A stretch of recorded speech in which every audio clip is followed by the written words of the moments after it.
That's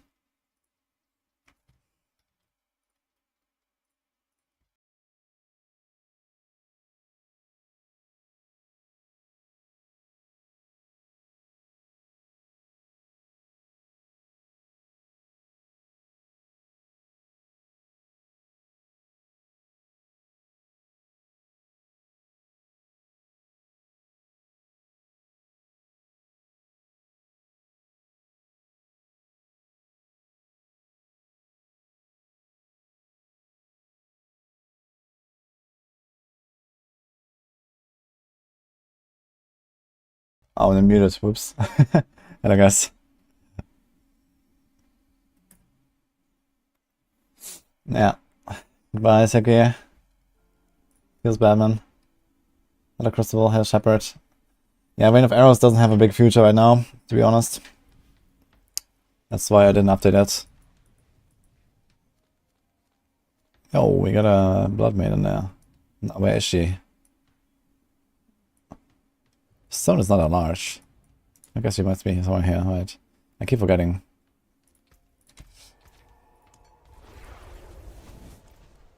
Server's very laggy today. Uh-oh. Wait, how come? On Tuesday? Wednesday?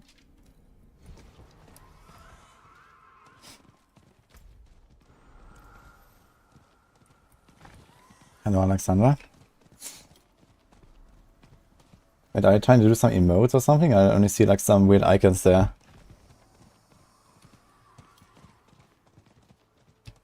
Do you play on West Europe servers?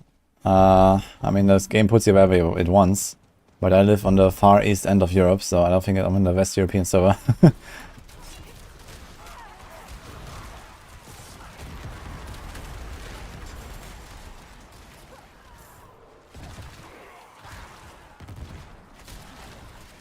Pink hearts. Why did it not show for me? I only see like some weird squares, like it's like a missing icon.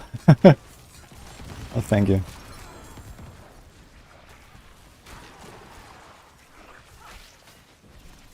Look.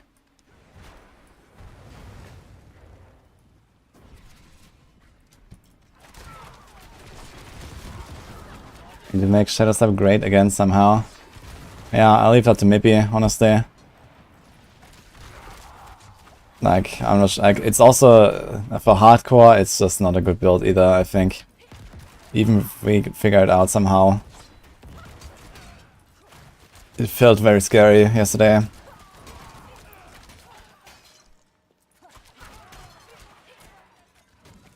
Maybe I try it again on Softcore Rogue or something.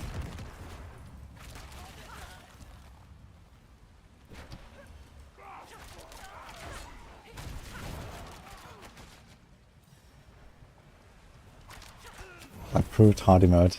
That one works actually.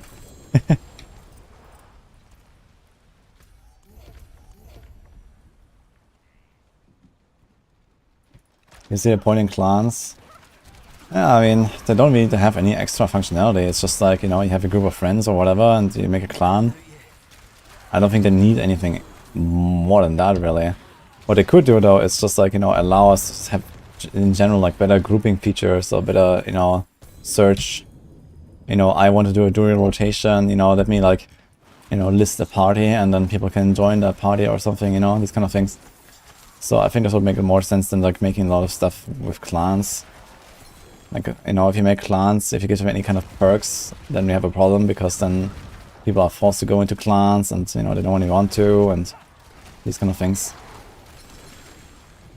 But yeah, if that was like optional, kind of like you can do like fun stuff with clan members or something. And people are also suggesting stuff like clan wars or, you know, clan PvP or something. I mean, yeah, sure, why not, you know, something like that. Could be cool, like a clan achievements or something. You can do some funny stuff like that, I suppose, but nothing that gives you like an actual gameplay benefit, I think.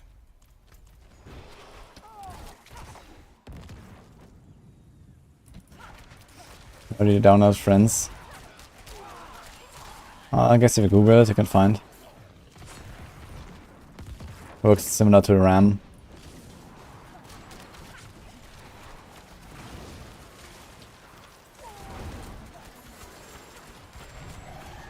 Did a 63 pit last night, congrats tier.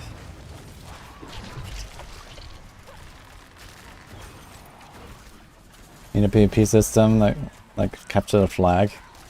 Yeah, stuff like that could be interesting for sure. I wonder what they're gonna do in the expansion of PvP. I think there's a bit of an opportunity there. At the very minimum, they can make like a new PvP zone in the expansion that has different rules. If they don't make like organized PvP.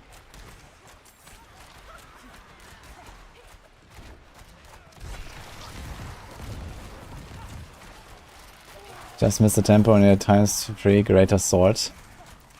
Unlucky.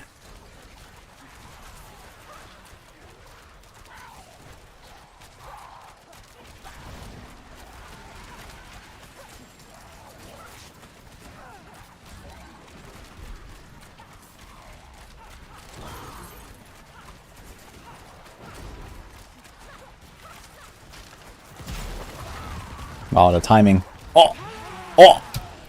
Killed it before the first phase. Let's go. Wow, the perfectly timed counters, man. I knew it. She was coming out, I pressed counters. Exactly in the right moment. That was nice. Okay. Sick. Let's open this thing.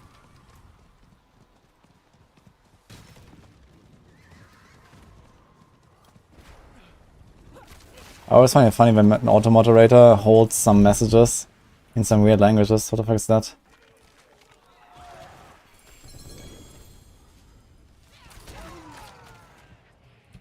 What does that even mean? Cooler.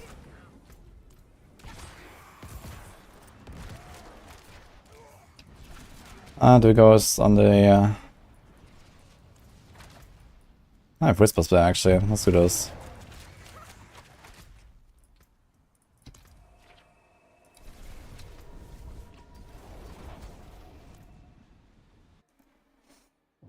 Oh, maybe I need to fix the boots. What boots? Oh, young. Thank you. Glad you enjoy it.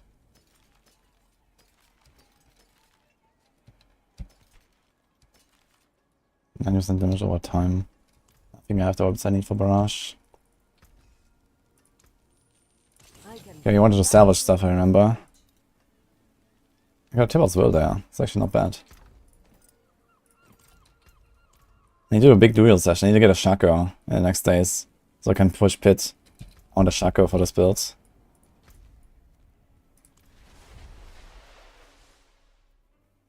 PvP will continue to degrade until morale improves. Well, these days you have like invincible Sorcs with perma flame shield. That's amazing. And then you have Thorns buffs where you just like one-tap yourself. Like PvP is gonna be horrible this season. I'm not sure why I really want to go and make a rogue. But let's see. It might become a disaster.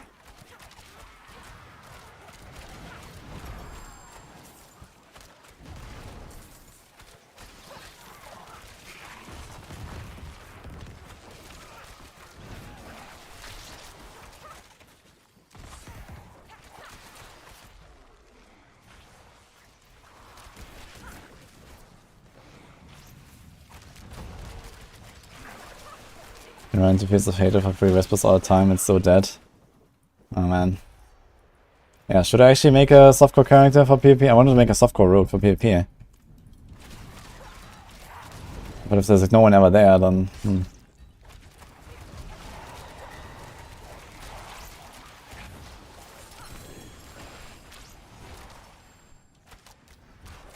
Heartseeker looks more fun than your Shadow Minion Necro.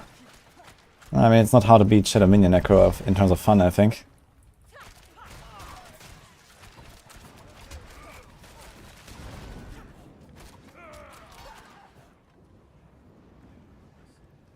Thank you, Southside.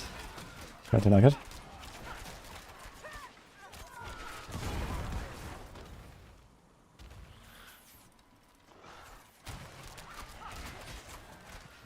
I'm in. They'll come gank me. What are you playing, Alexandra? How are you gonna gank a perma invisible rogue?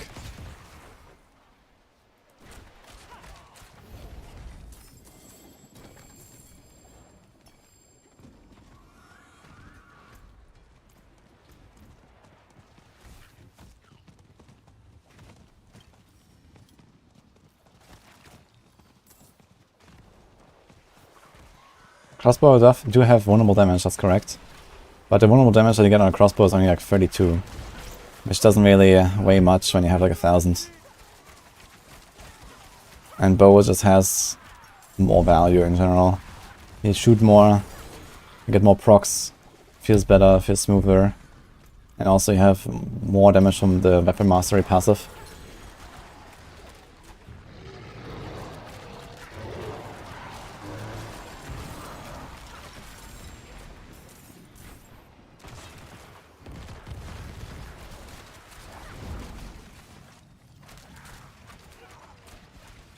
Dust Devil Barb. I'm not too worried about Dust Devil Barbs, but we'll see. Problem is the boss might just be too tanky, man. Not sure if I can kill them.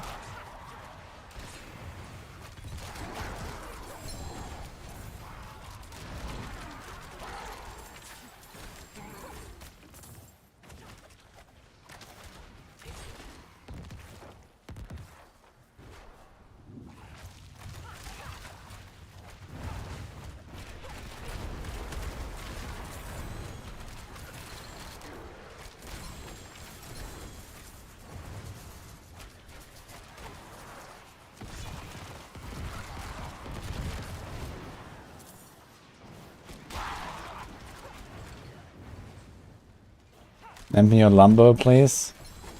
Wait, you want the yellow or the red one?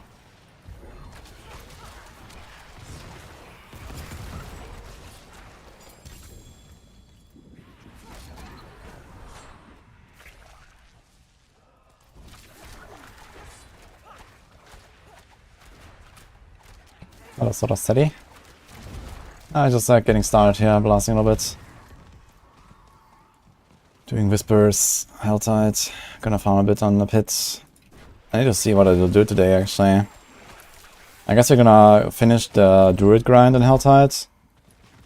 I'm like, I don't know, a few hours away from finishing rank 18. So I'm probably gonna do that. Get our shards and get a spark there. Yeah, worst case, if I don't get the Shaco soon, I can actually go and craft one. Did I ever fix a little spark?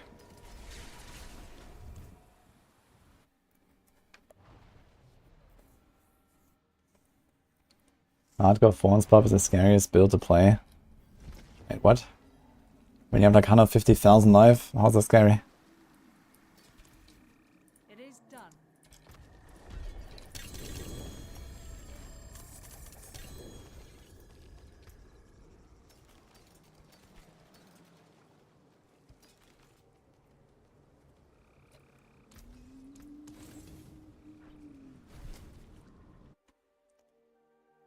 The best universal Uber, Shaco or Stardust? It's kinda tough between them actually. Probably Shaco though. Like there's a lot of builds these days that don't actually spend resources. So Stardust can't work with them. Or they don't spend resources often enough. Like even like a lot of like combo point rogue builds, I don't think I would really put Stardust guys in there necessarily. Because the buff just drops so easily. And yeah, it's good when you're like actually just standing there and DPSing.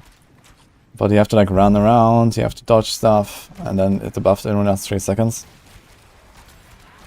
So unless you have like very high attack speed and you manage it well, I think Stardust guy is not necessarily that good for like stuff like rapid fire, for example.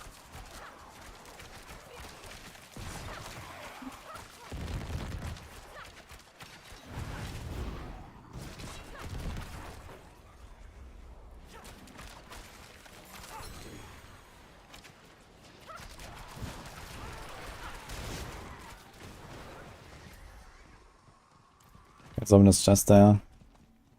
Turn this in, do the ritual.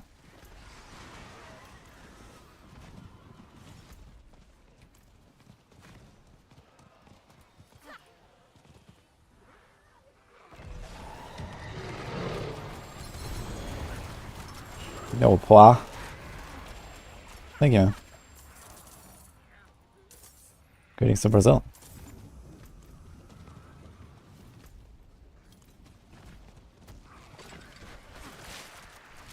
What's my sanity kite so well? I use scroll on my mouse wheel to move.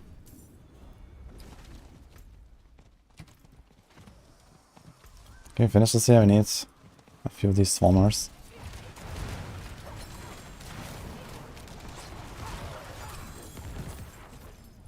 I remember I need to farm bait crystals, right? How many do I have? 1,000. I wanna get back to like maybe 10k or something. Let's do this here.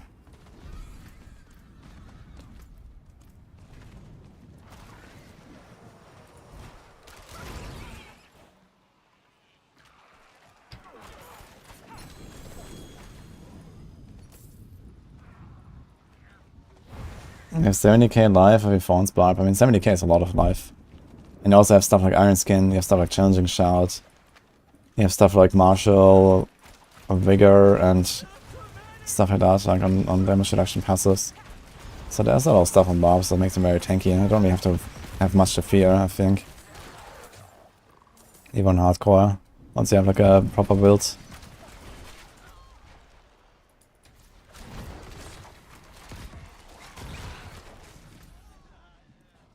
Still missing 3 swarmers.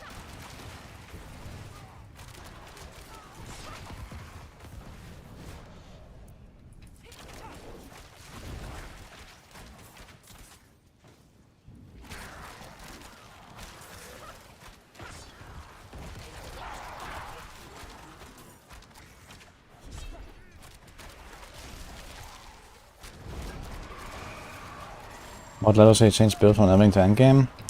Most of the time, at least for Maxo guys, is level 50. Or basically once you enter World Tier 3, which these days is quite a bit earlier than 50, I guess. But yeah, the endgame guides, you know, they have the Paragon boards, they're like more in-depth, there's like more progression steps. And also, you know, they go for drop-only aspects at some point, they go for uniques at some point.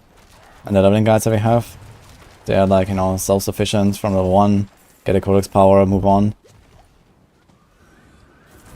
So there's like a distinction there, basically, like that.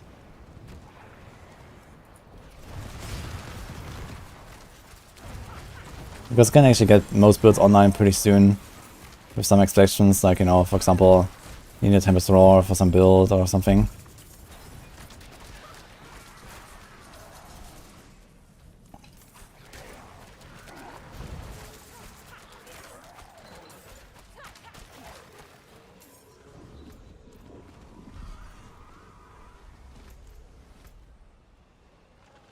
I need let's open this chest there. It's pretty far though. Does anyone want a chest?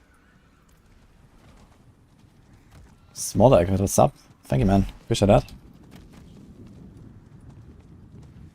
Rise of Hatred is this year, yeah. So season 6 should be the expansion.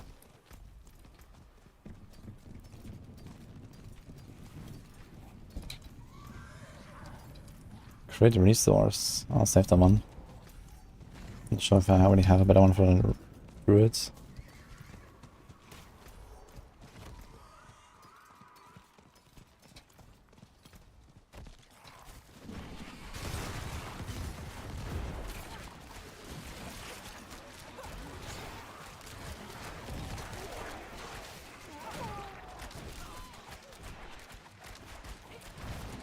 What build for 1 to 50 on Rouge? Handshot or Barrage are the two best.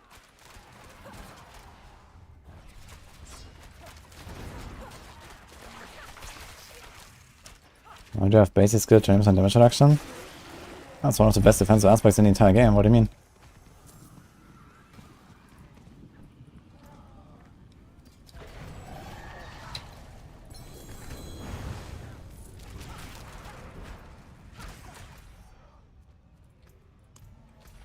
You have a road boss coming or so? No.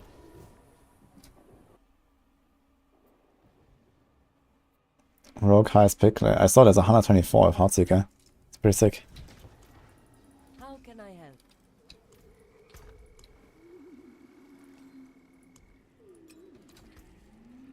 Yeah, it seems likely we're gonna move Heartseeker into S actually, and probably should have stepped down B or C or something.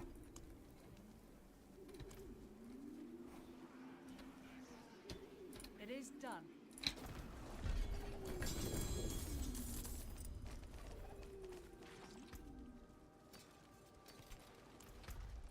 Druid time. Or you need the R, just hit release and try again in 5 seconds. Yes.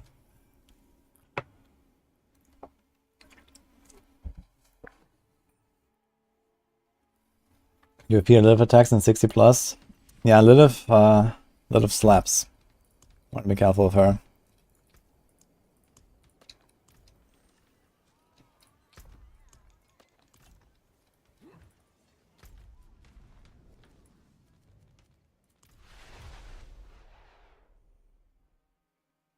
Kind of why the basic spam build works these days. I mean, I was kind of expecting we would get, you know, more of these kind of things, right? Because every single core skill already has a dedicated build, you know, all these mastery skills on the Sorc have their own build and so on, right? So if you want to expand the build repertoire in the game, then making basic attack builds and also making, like, you know, other stuff out of the ordinary work is a way to go, and this is what they're doing now, right? They've been continuously buffing basic attacks with stuff like Moonrise, with stuff adaptability, and, you know, these specific basic attack bonuses. And now you also get basic attack ranks. So yeah, it's just, why not, you know? It's fine that basic attack builds actually exist, I think.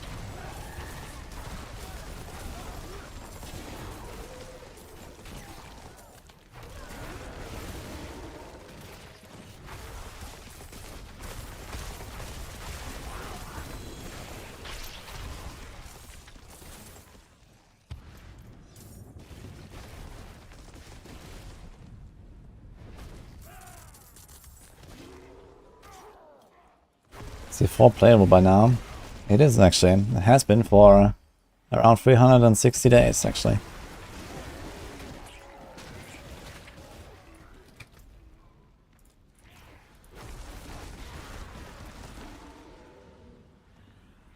No, free order first. Let's go. Rouge with an S tier build. Yeah, it's crazy, right, Alexandra? But the Heartseeker, I mean, the good thing about Heartseeker is also, it's not just strong, but it's also very simple. You know, it's easy to gear, easy to play. It's definitely S tier territory now, I think. So we'll discuss this on Saturday. Saturday we have Maxwell meeting. But yeah, I think it's likely we're going to move Heartseeker to S.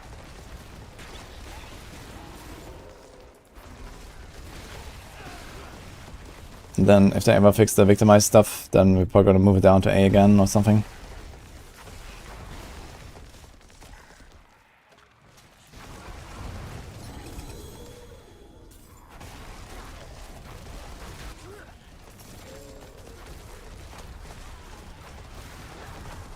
No, I tried Rogue. Ah, you should. Rogue is really fun.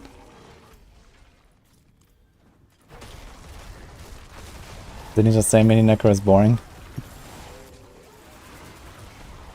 I mean, not everyone finds it boring, I guess, but it's probably somewhat objectively a boring playstyle. Some people like that, some people don't. And Rogue is the opposite. Rogue is fun. Objectively fun, guys. The most fun, actually.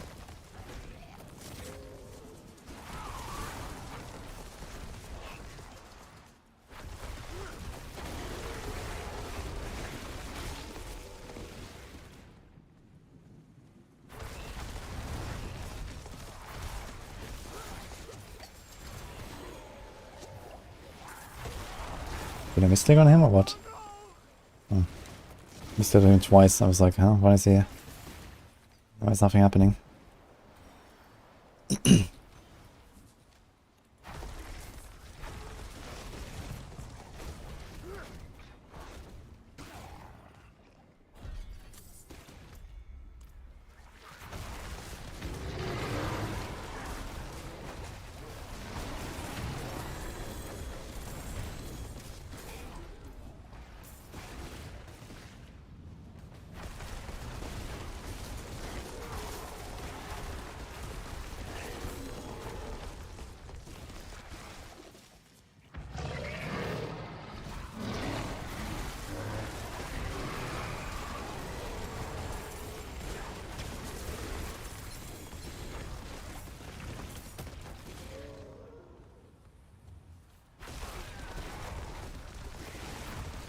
Seems so hard to get a perfect gear of all the perfect masterworking.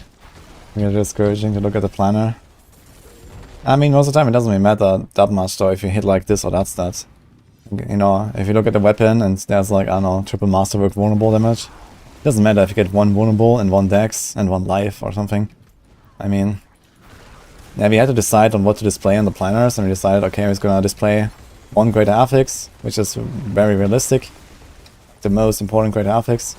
And then, you know, the best masterworking outcome, basically. And there's like very few builds where it really matters which of the masterworking things you hit. I mean, sometimes, you know, there's like way better stats than others. Like, you know, on Amulet, if you don't hit, you know, let's say the passive once or twice or something, then that's quite a loss, so you want to try to do that at least. Or like, I don't know, chance to cast twice stuff on the weapon. You sometimes want to hit that, because that's like basically an entire multiplier to your build. But you know, for other pieces, like if you hit crit or attack speed, or if you hit dex or crit or something, like that barely matters anyway, so. This is why in the macro guides in the sub priority section you see actually the list of stats that you want to hit per item. We have like the entire sub priority section there that actually explains that. And not just the planner.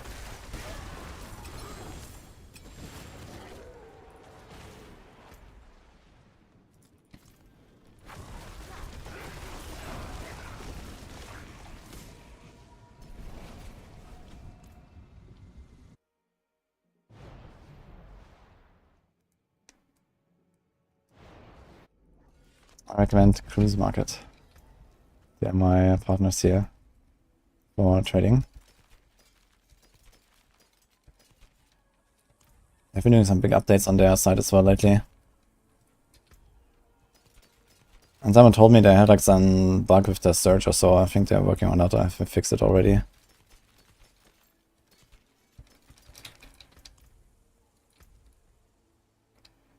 Lucky hit resource.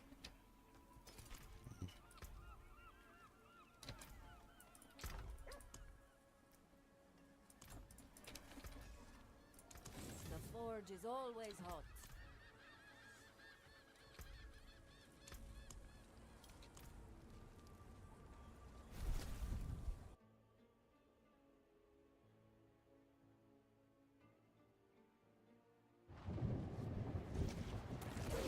And 10% of the time you get a crit you want. It should be 20% of the time. That's 5 stats on an item.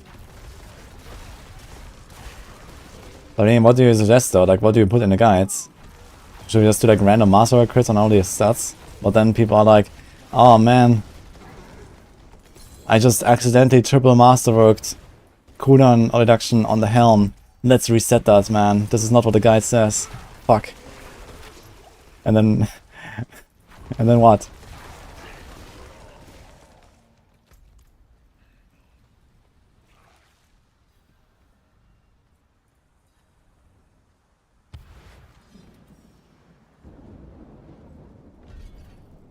Natural selection. Oh man. Yeah, so this is why we actually decided to like display the best masterworking outcome on the guides. With only 1 greater affix. Actually, we hit that mark pretty well, I think, with the 1 greater affix. Like, it seems so hard to even get 2 greater affix. Maybe on like armor pieces it's somewhat realistic. But on weapons and stuff like that, man, it seems so unrealistic to get double greater affix, let alone triple. Unless you really grind a lot. And or you get lucky. I mean, you can get lucky, I guess. But I think that 1 greater affix is actually the right move here that we have in the max for guides. Like half my gear after playing Rogue for like 40 hours is still like 0 greater affix. So there's that, I guess.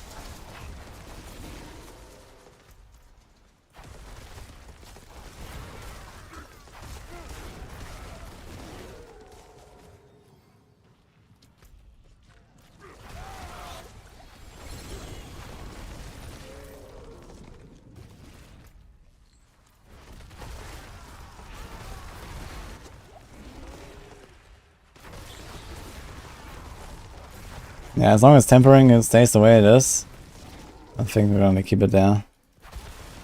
With the 1 greater.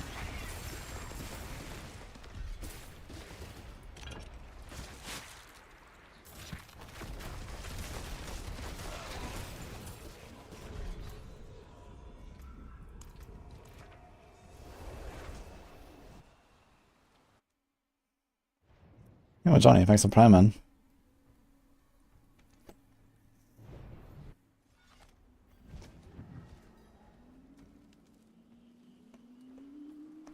I think flurry artistic blades could be somewhat equal in power to the rapid fire ring builds. They're not even in the same universe right now. Especially not flurry. And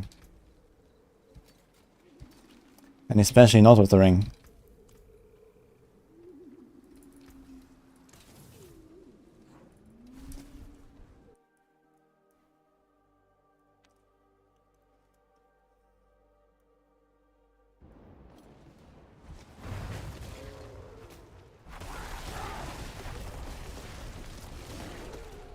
Anyone had a bug during a dire third phase so the fire beam between skulls was not visible? Oh, might be graphic settings. Maybe if you have low FX on or something, try to change that. I'll be kinda yikes if the beam just doesn't show.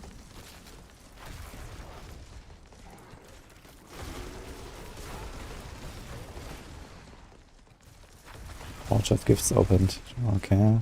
Oh, Blood Maiden is down there. Event. Okay. I missed that actually. Or? No, I did on the Rogue. Okay.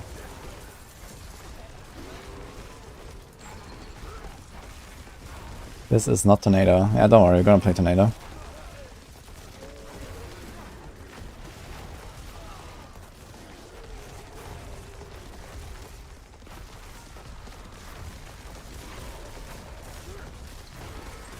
This is the Vinci polarized Druid on the experimentation build. This is not on a maximal grade, I think. It's like some mix of a build.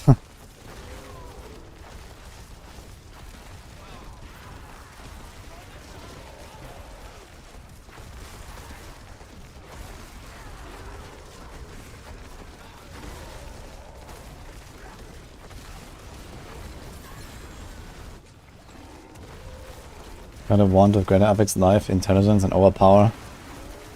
Yeah, I mean, you don't have to play a minion, you don't have to play a blood necro for that. You can just roll off the overpower and use it on any other build. There you go. So you have 2 greater affixes. I mean, having 2 greater affixes is really good anyway.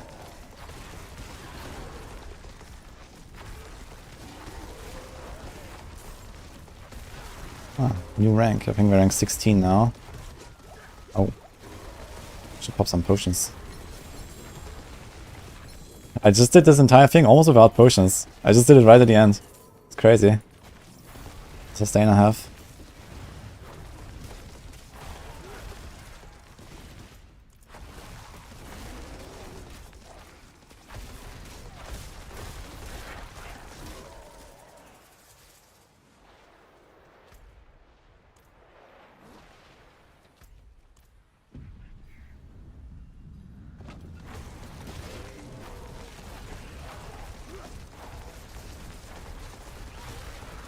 And this Heartseeker really see DPS boost, you're level 82 right now.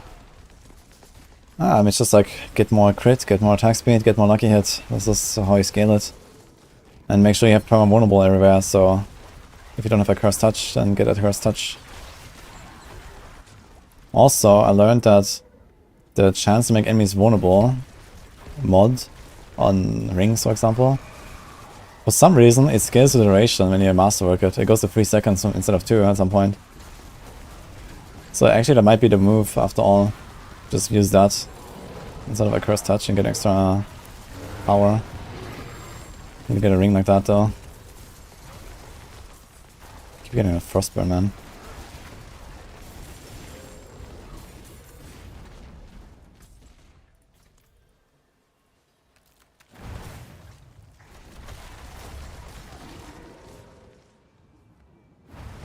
Already max res on the Heartseeker builds.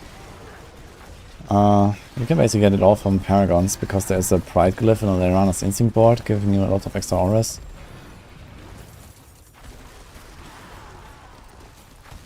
If that's not enough, then you can also do like 1 auras roll on a gear somewhere, for example.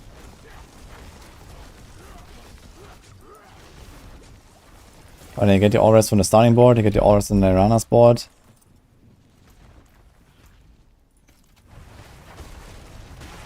And the rest is like diamonds and just the end you get from paragons as well at some point.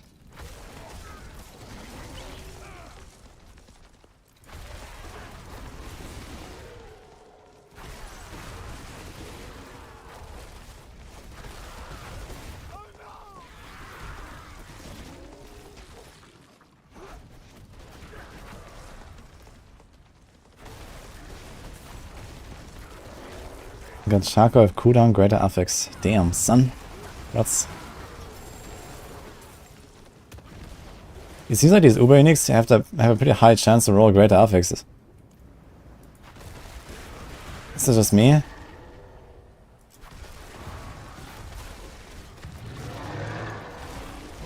What if they have some extra chance?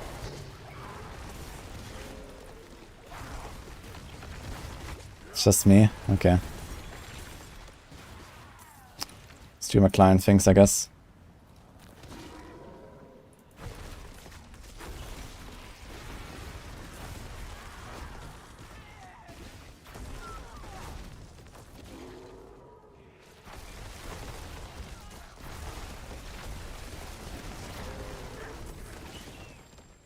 Where the hell's the cops?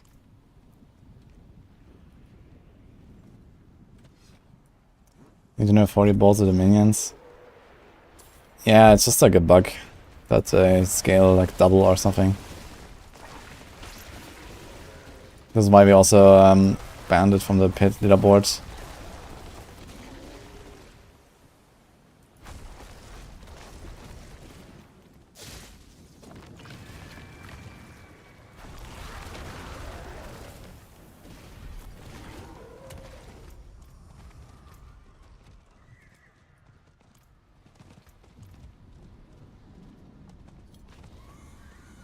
All my Ubers have 4 greater affixes.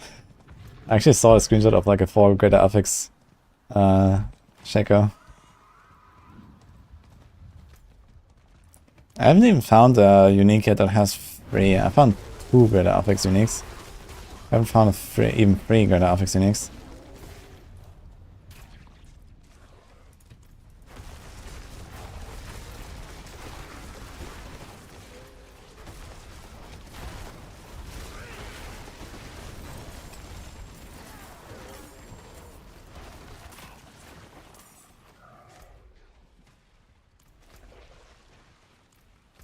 Oh, this is a vendor. I almost walked into town because I wanted to open the jewelry chest, but it's just a vendor.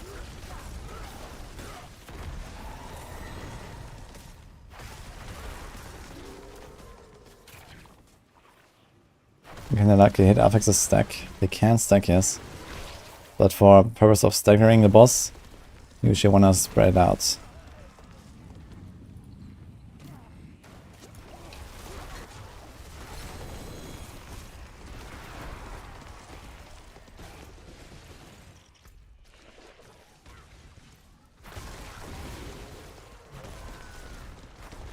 Every Uber in Season 2 and it burned out from the real.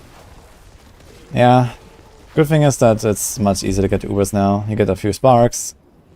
You can do the Tormented versions that have very high drop rates. You get a lot more materials. So you don't have to, like, you know, just have to go and grind for Shan and Helltides that much. Like, you farm Helltides pretty naturally these days. You know, it's not like in the past where you have to go to Helltide instead of doing other stuff to then get Grégoire slowly.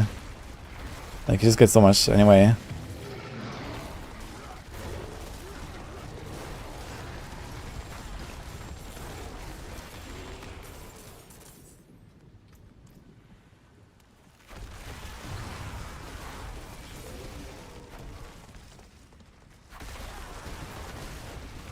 Yeah, the lift doesn't look a spark right now, it's bugged.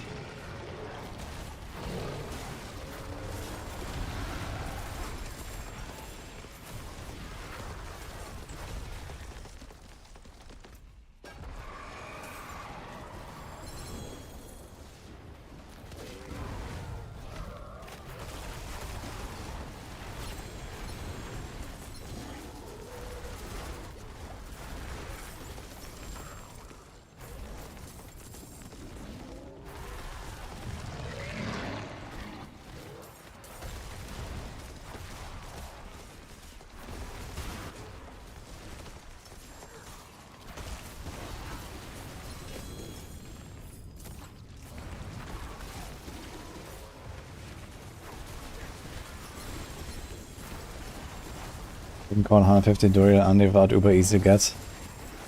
Yeah, you're pretty unlucky. You should have 3 at this point. It's 1 in 50. But yeah, sometimes you have an unlucky streak. And then maybe the next time you do like a rotation, you kill like 20 of them and get 2. It's just how it is. But yeah, I mean, if you compare to Season 2 and Season 3, at least for people that didn't use dupes, it's way easier now to get your Ubers. So...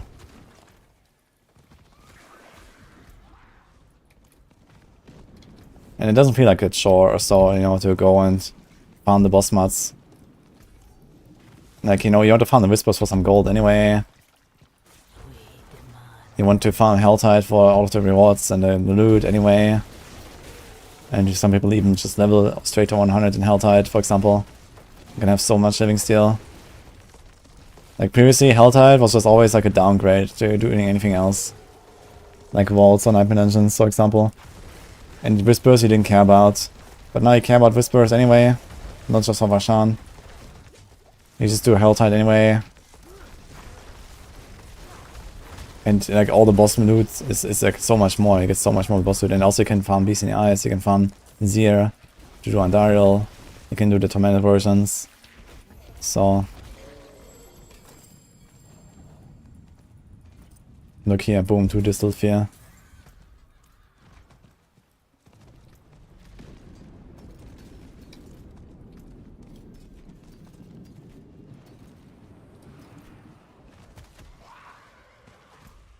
Going to the Bloodman here. 7 minutes left.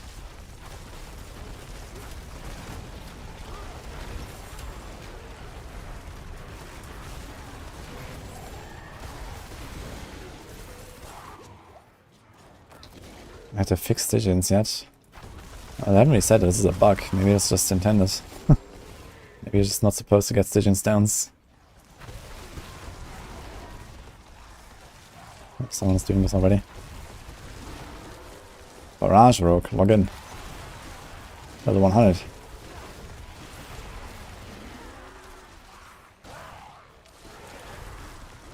What classes are more tough and squishy?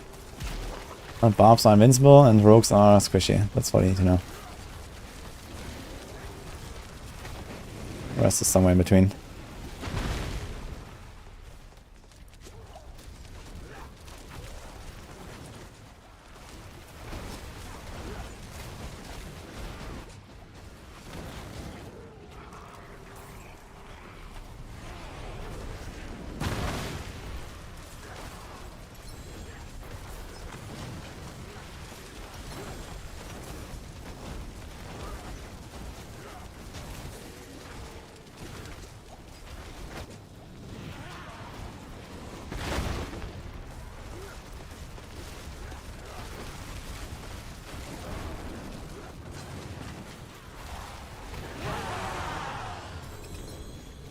Kapow. Okay, almost can do the turn in there.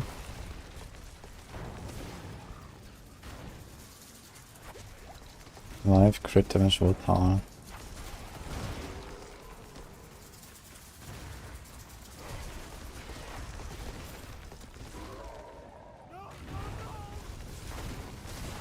Got free resistance at 69.9. I should look at the pairing board now and look for like 1 +5 int node somewhere. That you could take somewhere on the pathing.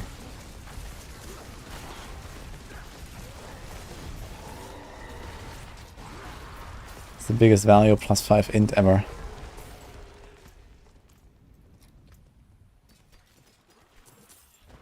Dude, I got 2 Frostbirds. What's going on with these Frostburns, man? I find them all the time in this class. Like, really, all the time.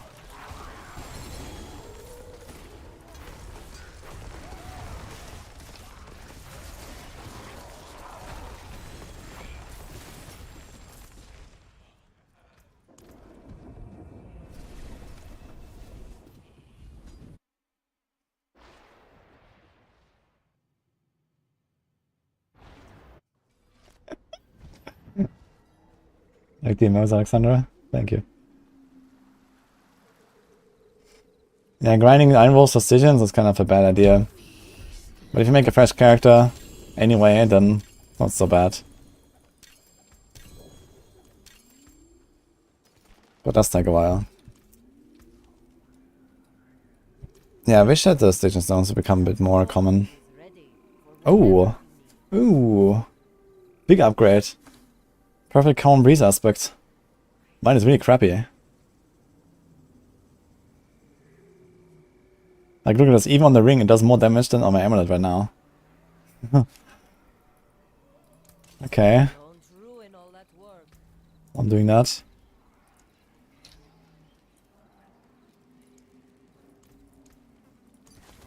Yeah, 80k gold, same print.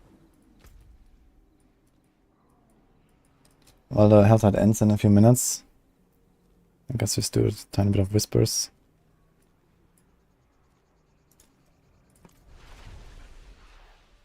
Hello, Homek. For where do you have 40 or 50k life? Oh, it's just life nodes on Paragons. The rubies. My big rubies. And yeah, lifetime life rolls on a gear. I mean, there's something really special to it. Just need to have a good Paragon board to get a lot of it from Paragon. Like, Paragons is basically all about stacking a bunch of multipliers from legendary nodes, glyphs, and then pick up all the life. That's how Paragon works these days.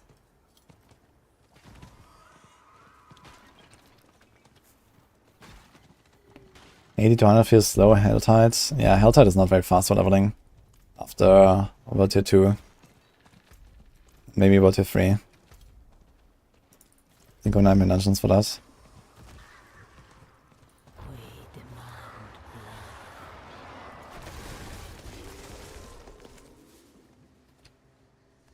Which is stronger, House Digger or Rapid Fire build? I don't know. We're pretty close.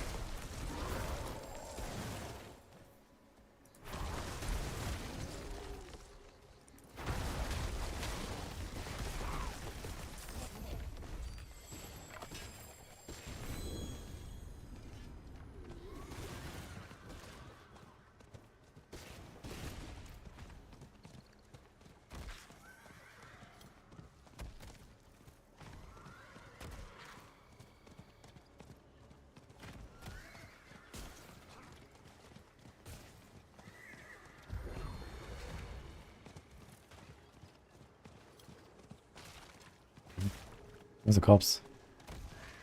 I just did like a full circle around the entire thing. What?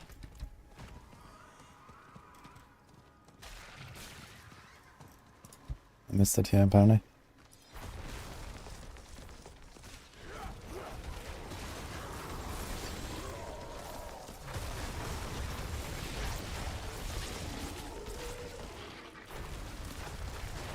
Horse mini Necro and Helltide able to max Iron Wolves in 13 hours solo.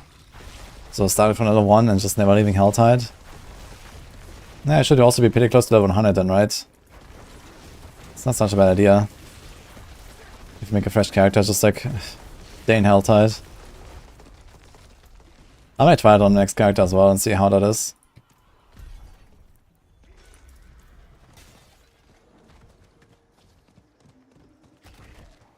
Nah, horse is struggling, man. Even the ghost horse. I need to make Kodos. What do you guys think about Kodos as a mount for druids?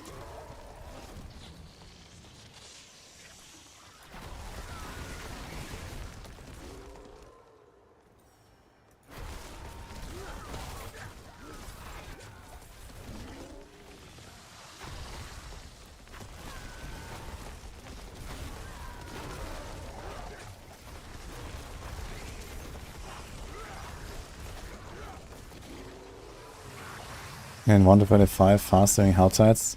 Yeah, Helltides is the low level meta. You start a fresh character, go Helltides. There you go. And in this case here I did actually a dungeon first. I did one Codex dungeon for Calm Breeze aspect.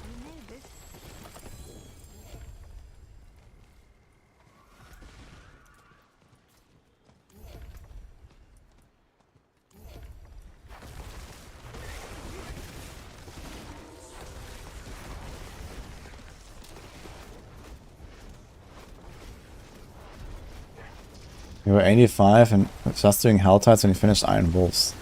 85 only. Interesting. So it's like around 20 hours Helltide, get to level 85. Sounds about right actually if you don't do any night missions. And then you have Iron Wolves completed. I mean, it's actually not a bad idea. I might do the same. Like, if I don't really intend to, like, mega gear up my character for, like, an alt, then I don't really need to grind out the stuff that much at level 100. And just, like, from 85 go night missions and just get the glyphs up and stuff.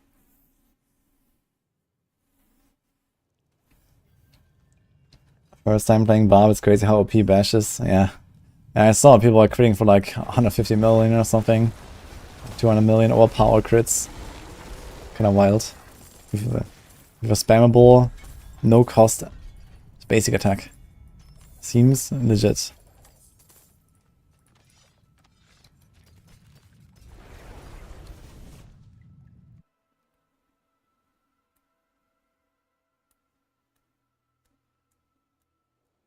Split better than Tornado?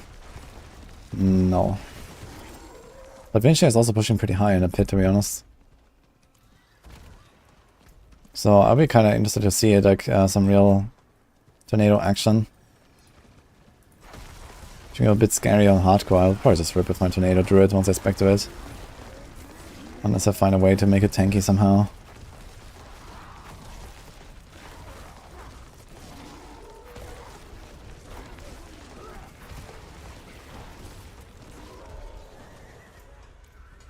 So it's strong out here.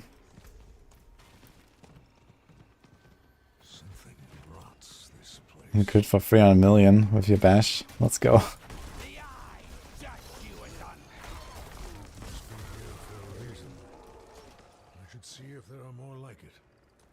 100 lightning druid.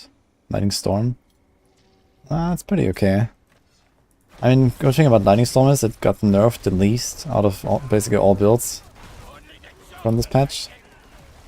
Because they nerfed attack speed and this doesn't work for this build. So it's kind of cool. Boss damage is lacking a little bit though, this is a bit of an issue of that build.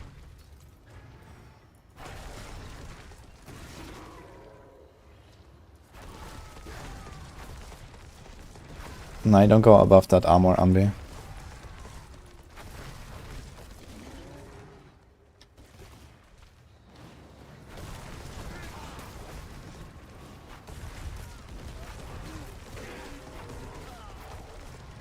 What people are doing for the sparks. Yeah, I mean, doing Iron Wolves for the sparks is not a good idea. Like, if you care about sparks, you should farm Duriel. If you farm a lot of Helltide and really like Helltide, it's fine. But it's not a very efficient way to do it, at least. If you want to get sparks, you're way better off just farming Duriel and Duriel. With all the mats you get in the rotation. You get a lot more out of it than farming a character like 10 hours or 15 hours. You get to Iron Wolves 18. The spark is just like a nice extra.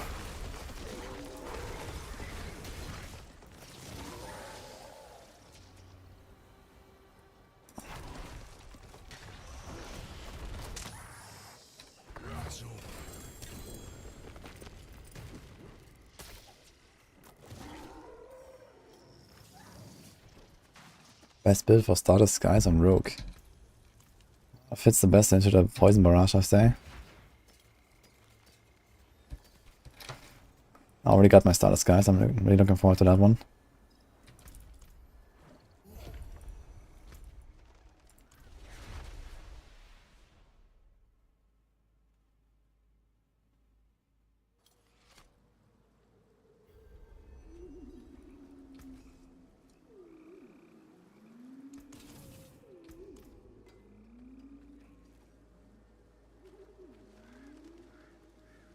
One of her friends was really proud of 20k armor she had. Uh-oh. Do we tell her? I mean, to be fair, armor works somewhat unintuitively in this game compared to other RPGs. Come back if you need the forge.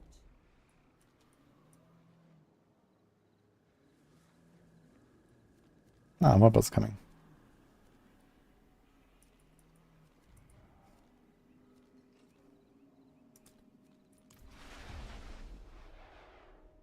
Is damage all time good for poison build? It is. Hi Cafe, thanks for Prime.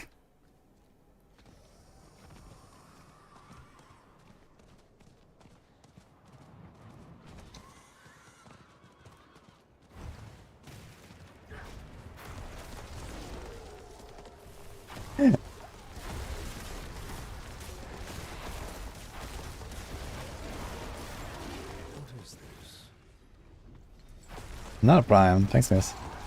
Side square.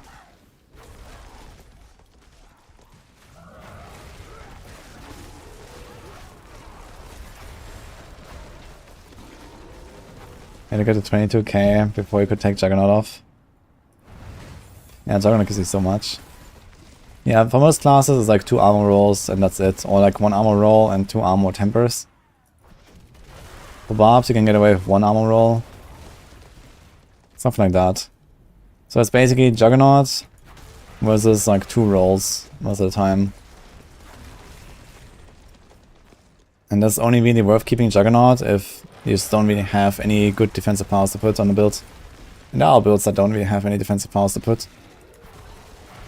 Like if you can't use Might Aspect, and you don't have like, you know, for example the Necromancer thing where you get 25% damage reduction for free with your minions, then yeah, there's not really that many good defensive powers sometimes.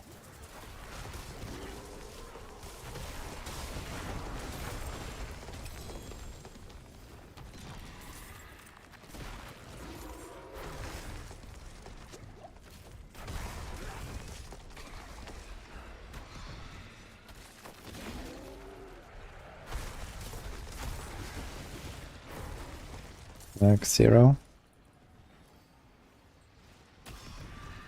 I've been looking for a Shadow Step build gameplay video. Have you seen any? I have, actually. Because I recorded it like 1.5 hours ago.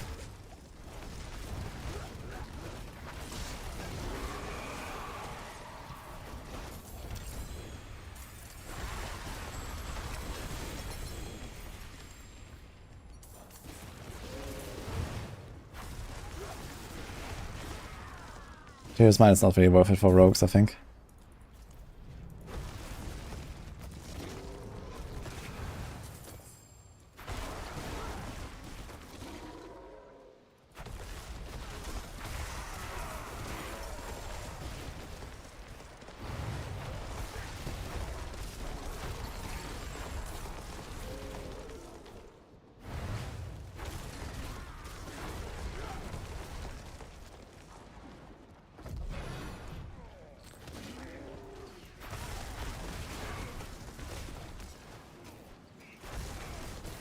These are debilitating roar.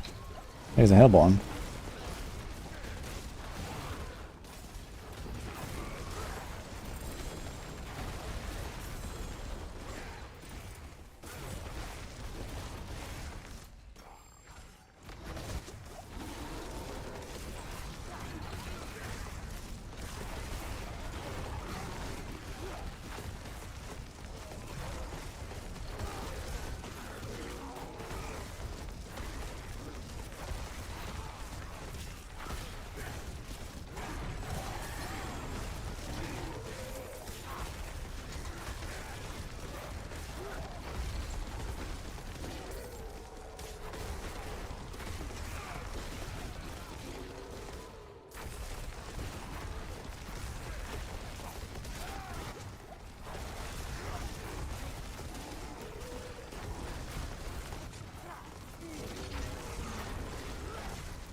There's a benefit of chance of Winchell cast twice. Oh, Winchell is like my main single target damage here. So more cast is more damage.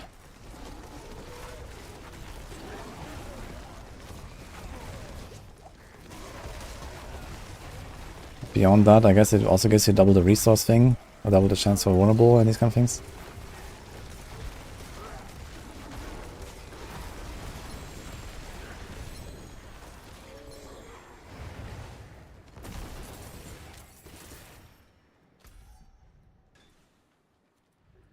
Where's the chest?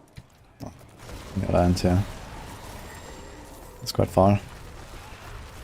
Crazy actually, I just killed a Hellborn when I started this Siphon event. And I'm already at half again.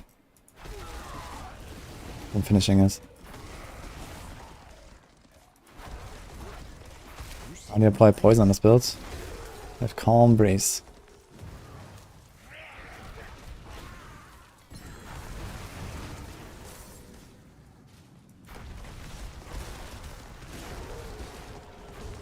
Is there any clear boss kill dual meta? I mean, what's the highest single target build in the game right now?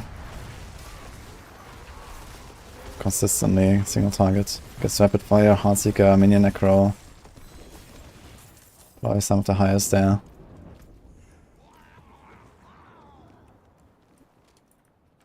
I wonder how much single target compares Rapid Fire versus Heartseeker. I guess Rapid Fire might be higher. If Heartseeker is having like an overall better clear. I'm excited to try some Rapid Fire again. See how pushing will go.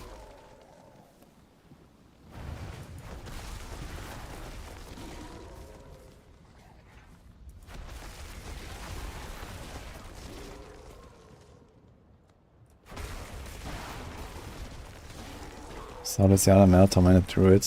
Tormented Duriel. Yeah, I mean the one-shot rogue can easily kill them in like one go. In solo at least. And in groups, I guess like around half of the HP. So other people need to do something too. Although fully optimized, maybe you can get there. I actually one-tap group Tormented bosses.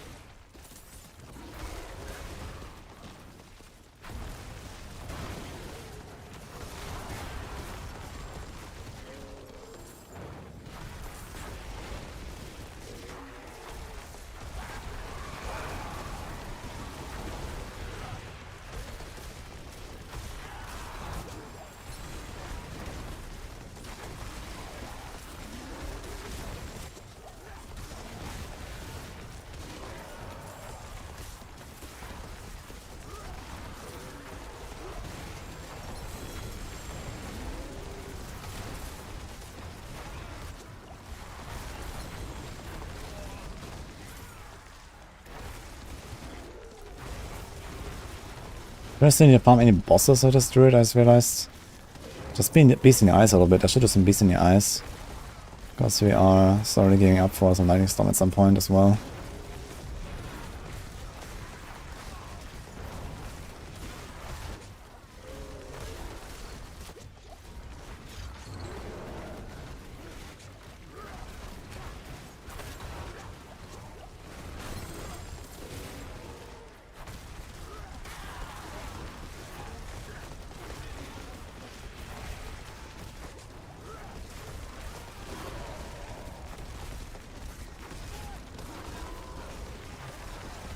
I just thought the, was that a Heartseeker clear? The 124? I saw the 124 Heartseeker. Very nuts. The gear is sick though.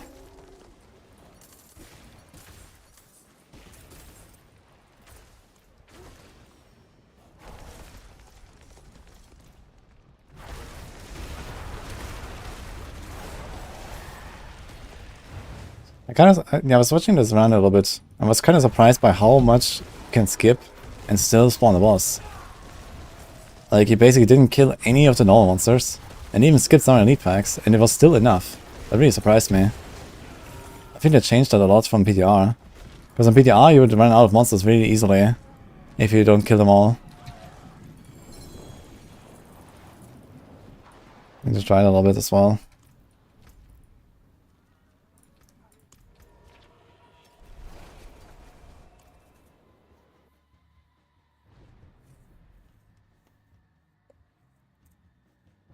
One spell, 20 stacks of Torment Earthquake, one shot Tormented boss. Yeah, you can just like leap, and then you get lots of extra damage from the Earthquakes.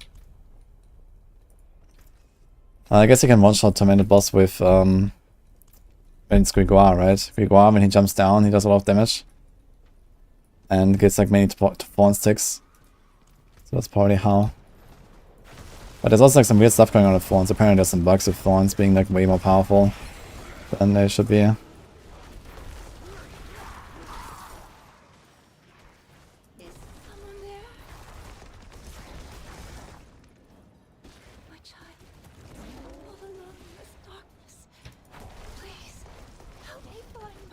What happened to Shasta build? A reality check happened.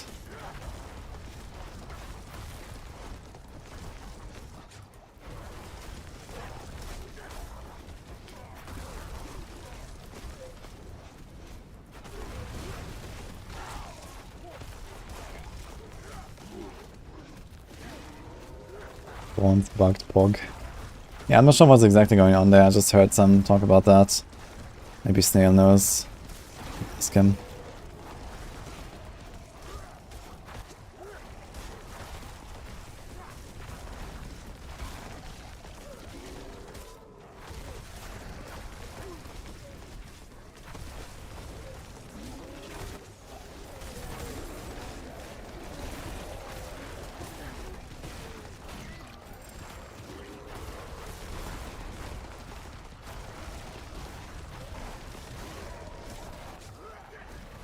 I should just second debuffs of tormented bosses. Oh, wait. So, you get the stacks on purpose, and then you and the boss take more damage because of the thorns or something? That'd be weird. But who knows, maybe. In that case, I guess if that's only bugged on tormented bosses, it's not such a big deal. If it doesn't, like, extend into the pit. That would be hilarious, though.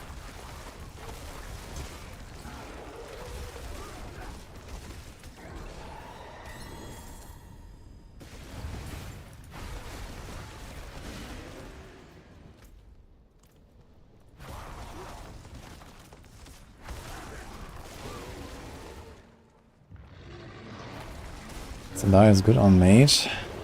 No.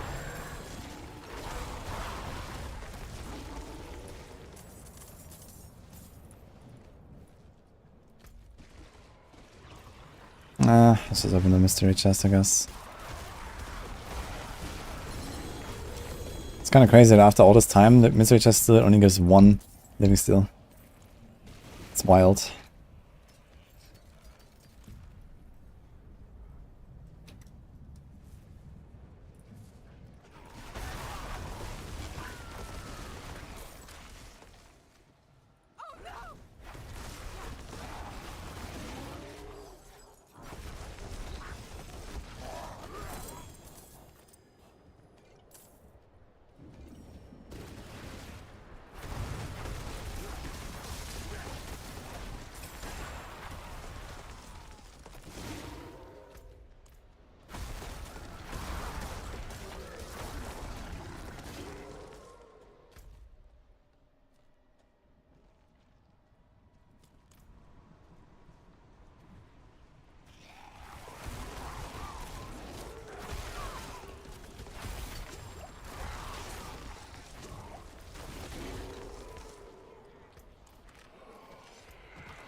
Damn. It's always the wrong spirit mod. On the resource cost reduction. I always get spirit on kill, dude.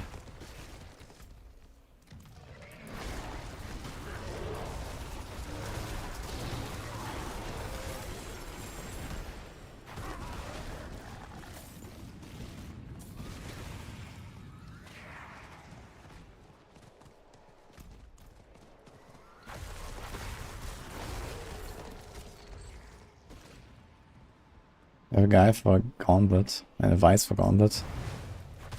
I mean, it's less about the strategy than it used to be last season. But yeah, it was like 90% about the route, and then the 10% about your build and how to play it, I'd say. Maybe that has shifted to something like 30-70. Like the route is not that all-defining factor anymore. But still very important, so you should, play through the Gauntlet once. Look at the map, look where the bosses are, look where the revive shrines are. Look where the glory shrines are. Big chests, try to combine the things in a good path.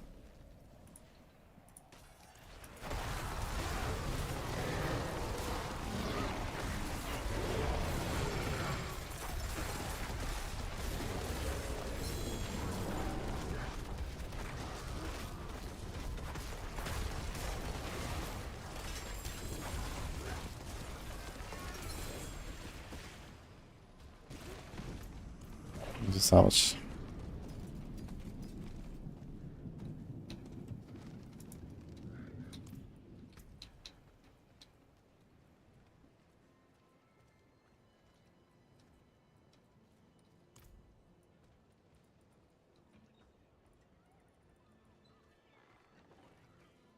Build is okay against bosses, yeah.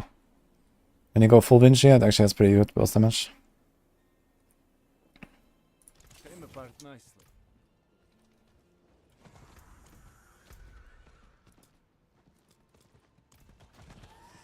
Yeah, is there anyone selling two-handed druid weapons with greater resource cost reduction on hardcore? I'd be willing to buy one or two. I'll try to temper them for tornado.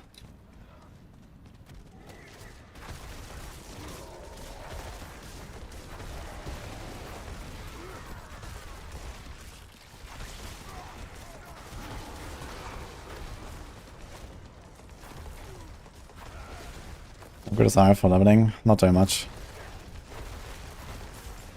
Should go Barrage if you want to play something similar. And switch to Rapid Fire later.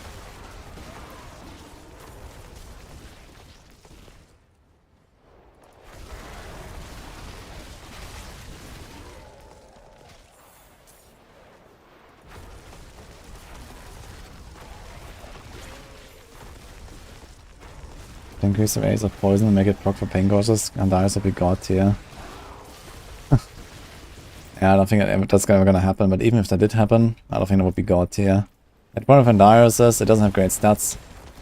Yeah, sure, it has a bit of attack speed. The lifesteal apparently just doesn't really work well. Apparently the lifesteal goes down the higher level the monster is. When you fight level 109 monsters, apparently it just won't really steal any life anymore. But maybe, let's say the lifesteal is actually noticeable. Because if you fight like pit T100 monsters, you do a lot of damage. And even if you reach like 0.1% of that, you can heal a lot. Then it leaves you with Poison Res, which like half the classes in the game don't need. And then you have, what else is on it? Something. And you give up like a defensive aspect, give up like a life roll, a main stat roll. Like just the stats, they only make up for it. The poison proc itself does no damage. Well, you can kinda ramp it up, but it's like not enough to be like significant on like pit 100 plus. Apparently this poison proc doesn't even work with stuff like the passives on the rogue with debilitating toxins. And that chemical advantage and stuff. Which is kind of funny. So it might not even work for Envenom for druids. In case you would think about like an easy Envenom application. Or heightened malice.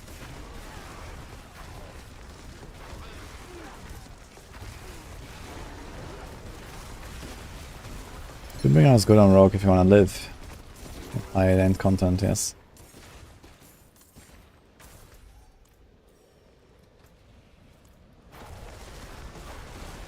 Especially for the melee builds, but also for Heartseeker, you don't lose too much from equipping that weapon compared to the other range builds. Staff. Willpower. How much does Boiling Blood help you killing boss in this build? Just about 0.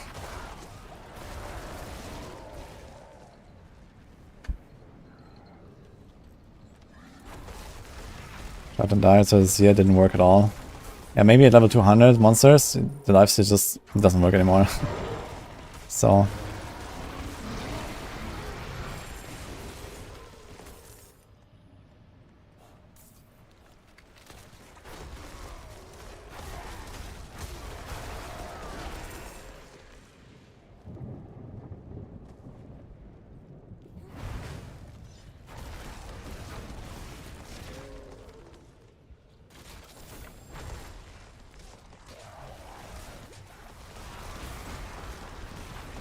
Two weird ass buggy rares. Sure, link them, Jimmy.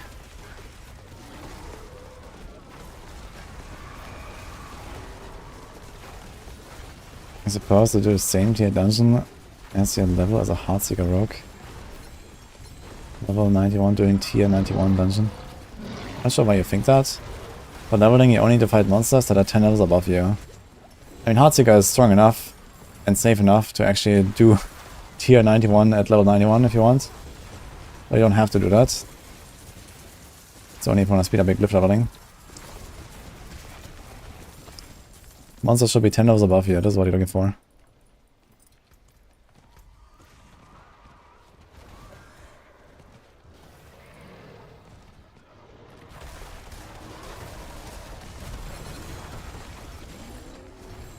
Oh, double.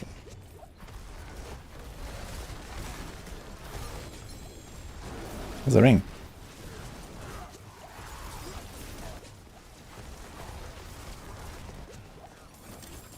Yeah, I can feel a difference with the new Calm Breeze aspect that I got earlier. Poison ramps up really fast. We need to open some chests here. Let's go there.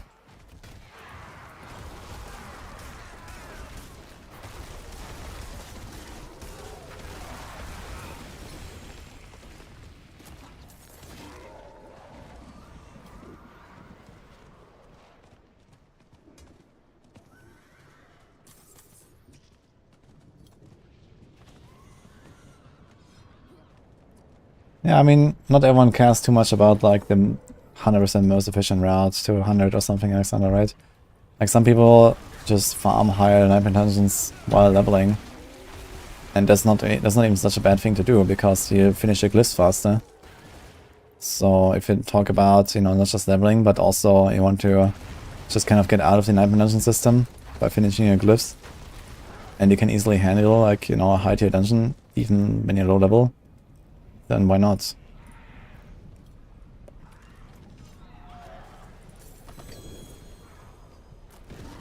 Or you just want to have like not such an easy speed run where you just one tap everything. And actually have a bit of like a challenge. Some people like to do that. Need 10 sinners.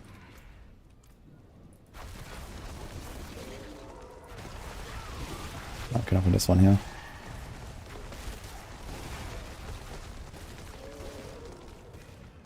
Alrighty.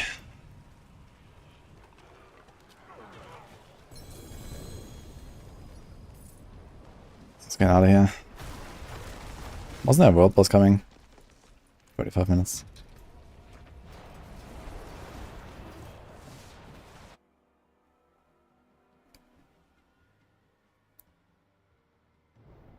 Hi, friend Sando. How much higher can you push with Heartseeker's Barrage? Quite a bit, I'd say. Barrage lacks the boss killing capacity later on. Need something forged? You can take what's left. Okay, what about a Hunter's Zenith? 1 heightened senses, 2 quick shift. Great.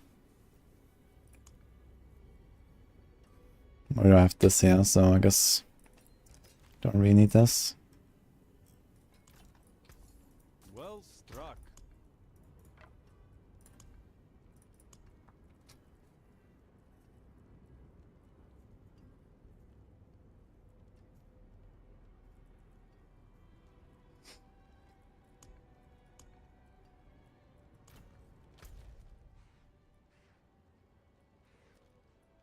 Let's see how far we are with the Iron Wolves. Go turn to them.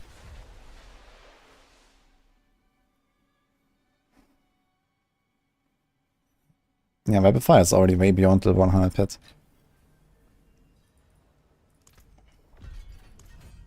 Okay, we're almost at 17 actually. So that's 2 hours or so to finish it. Maybe a bit more.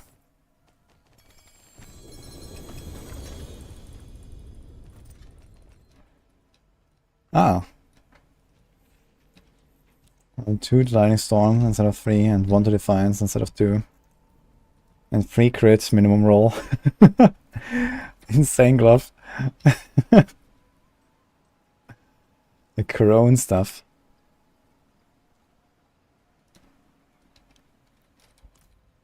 Need something special? I can sell some for transmogs, look at that. I suppose. Both of them. Let's do it.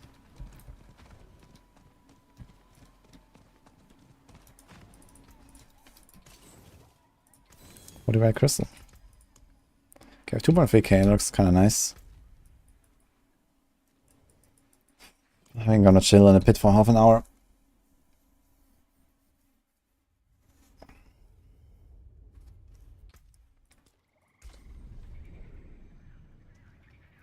Any viable rogue build using X-File? Nah, it just doesn't really do enough damage and proc enough either. Like X-Files, it can hit for like 1 million or 2, or maybe 5 on a good crit or something. Which is not terrible. But again, it's like mostly an AoE damage tool. AoE damage is something that you don't really care about in this day and age. You care about single target damage.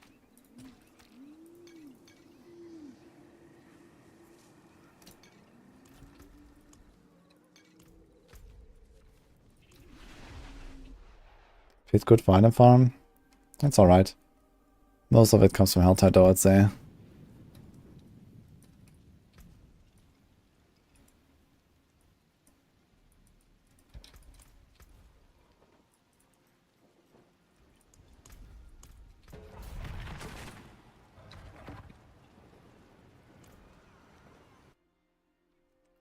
Maybe the items to be linked. Oh yeah, forgot about that.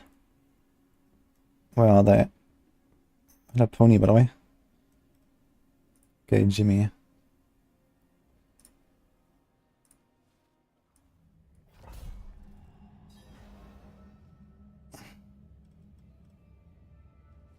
They're like rare items imprinted. What the fuck? Where did he find these? Wait, damage reduction? Impairment reduction? Where is this coming from? These are not like special items from rare monsters, right? No, they have no flavor text. And I don't remember the names. There's all stats. Where the hell did you get them?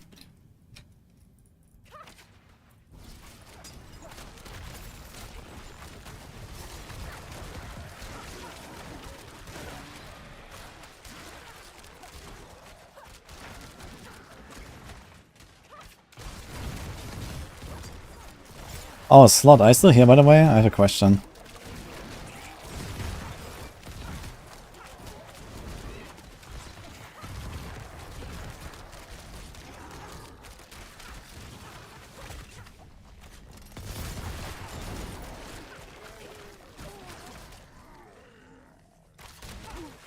Can't really call the name of the cache, but Journey something. So drop one of those Journey caches? From season from opening cache.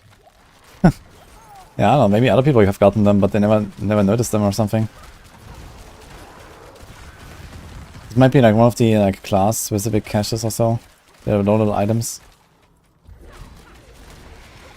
Just got back. Okay, so I noticed that monsters don't have higher than 199.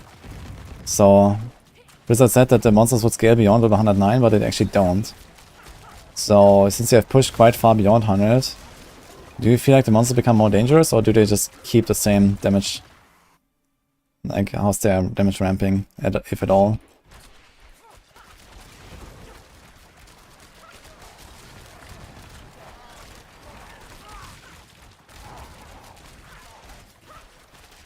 They do scale.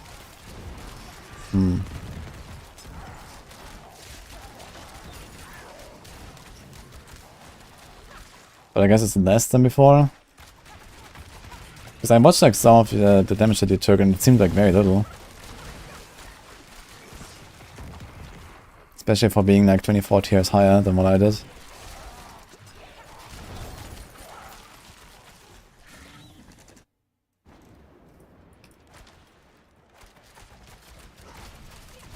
It's like 5 times your HP. Oh.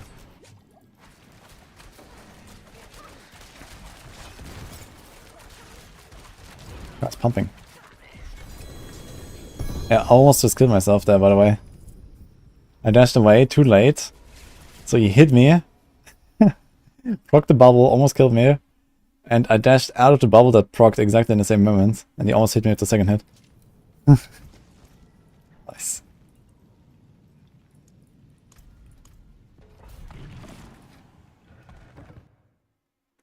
Dark Shroud 16. I saw you have like the Greater Affix Dark Shroud on the chest and stuff. That's kind of sick.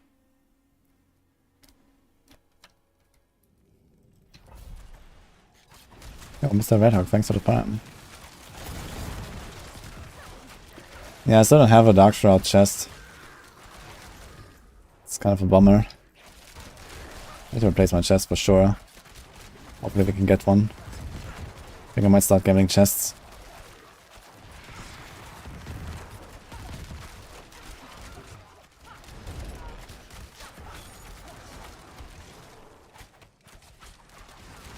Yeah, so the question is like, okay, between like tier 100 and 124, how much do you think that the monster damage went up?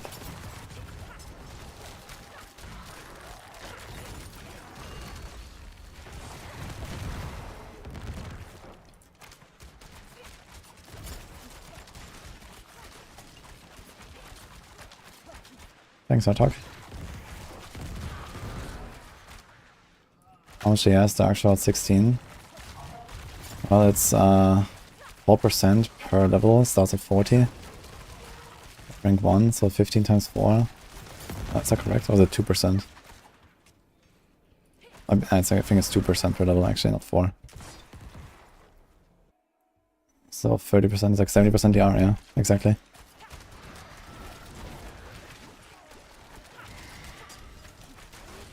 So you take half the damage you would take at rank 1, I think.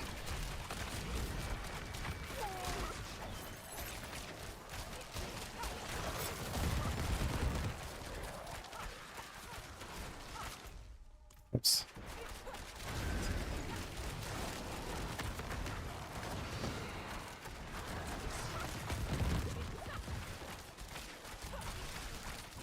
Okay, a bit of a scary, but you can tank it in 100. Okay. Good to know. So they do scale up the damage a lot, turns out. Kind of strange that they decided to just not scale the monster levels. Which would be like a much clearer indication, I guess. Even though we don't really know the numbers of how much a level increases the monster damage. It's kind of odd that they just stop at 199. Or maybe they have some reasons for that.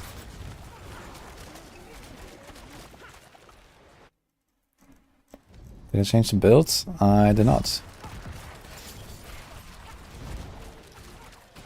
Well, I did like 2 days ago or something.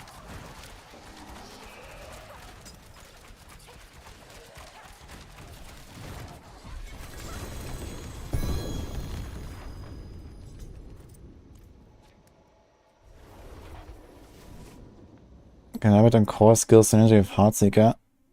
Okay, so Tor, about core skill synergy, I guess you're talking about Flurry. So, in the guide, I actually showed this off as well, Flurry. But now I'm not playing Flurry anymore. And it seems like people are moving away from that in general. You just play Inner Sight to get some free crit sometimes. Have an extra skill slot, which is nice. Can get Smoke Grenade or so. Flurry is also nice. If you want to have like the biggest burst possible, you can do the Flurry stuff. 3 combo points, Flurry gives you 45% attack speed for 3 seconds. Especially when you're low geared. I don't have much attack speed yet, it's not bad. Or like for like burst phases where you have everything up on the boss with stagger. You pop a Flurry.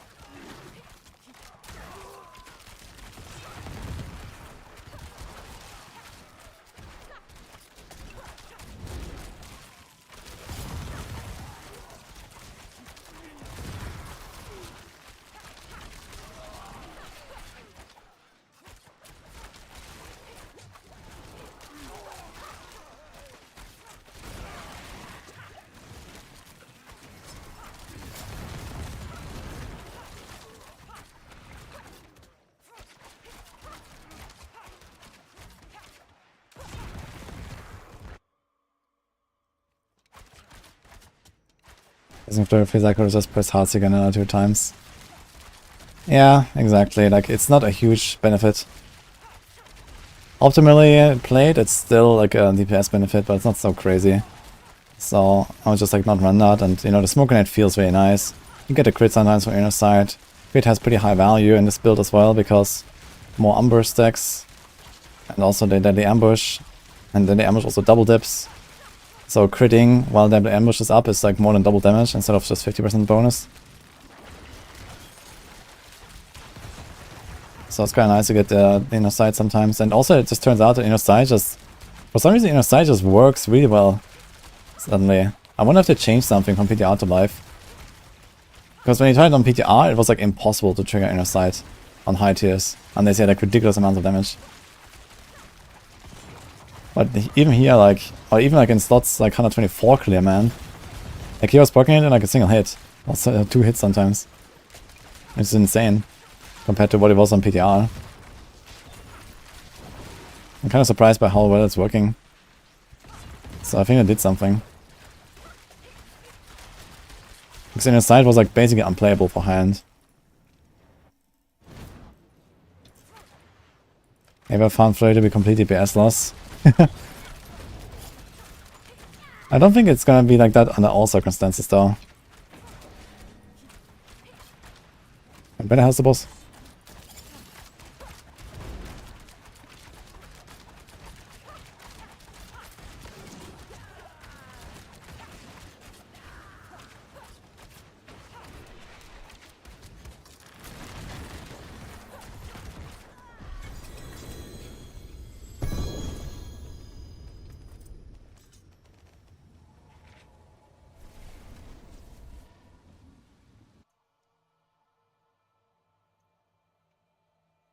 Been a week, that's the inner side, so I made a lot of feedback on it on PTR.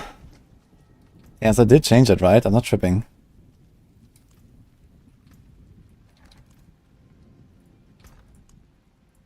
So that's pretty good news, actually. Can we make some other inner side builds work?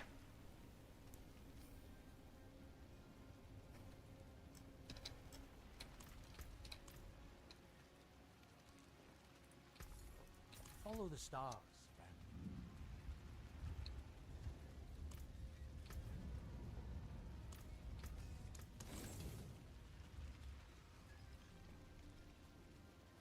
Yeah, I also tried on PTR. And it was like, it just doesn't fill. In fact, you know, like, it was decaying faster than I could fill it sometimes. On high tiers. It was horrible, man. I wonder if it still decays. Maybe it still does, but it seems like they made it way easier to proc. Has non-marked enemies always contributed? No, this was also the recent change. But the problem with inner sight in general was that it just didn't fill at all when the monster's a high level. Because it's like basically it was scaling the fill with the monster level. And if you fought high level monsters, you need to do like, you know, dozens of millions of DPS or something in order to proc inner sight. Or else it would just not fill.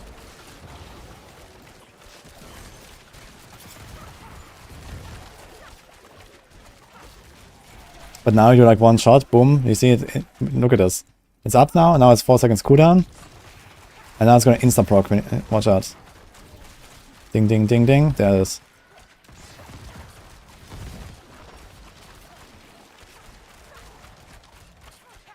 And then you have 4 seconds cooldown. Now we shoot.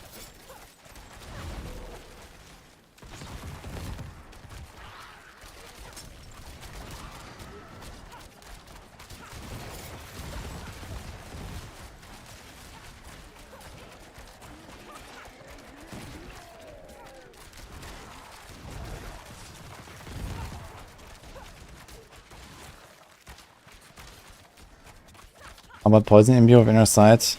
I have not tried Poison Imbue with Inner Sight yet. I might try it once I play the Poison Barrage build. I don't think that it works. Like, dots just don't seem to do anything for Inner Sight, but maybe that will also change.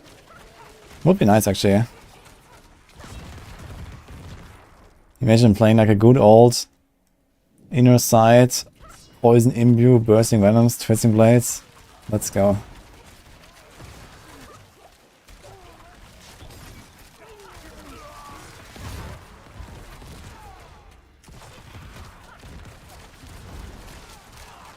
Only direct damage procs Inner Sight.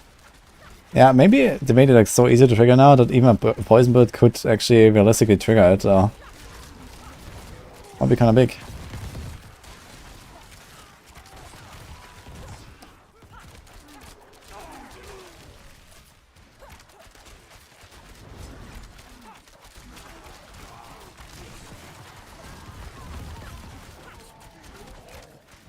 Arrow stones, victimized grenades all work.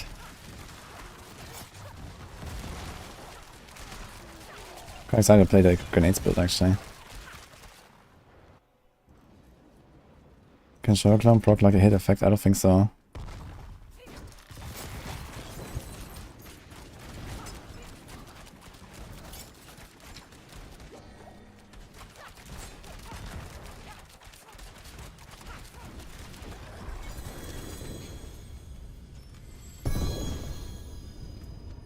Wobble.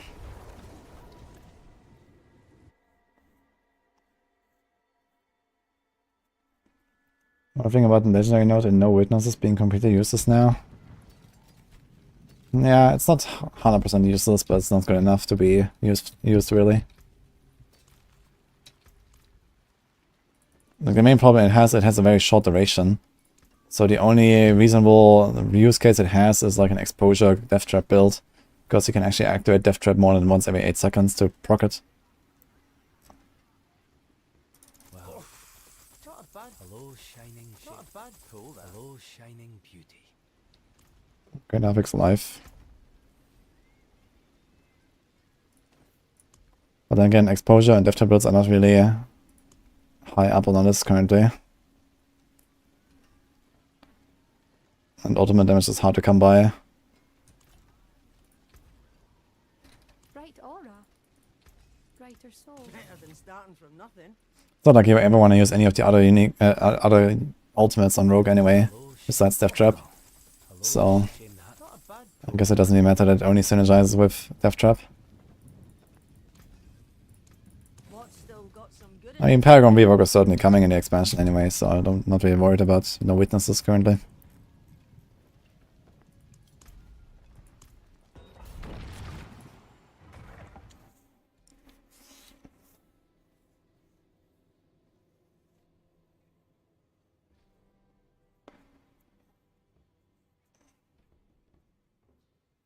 Yo, Collins, enjoy.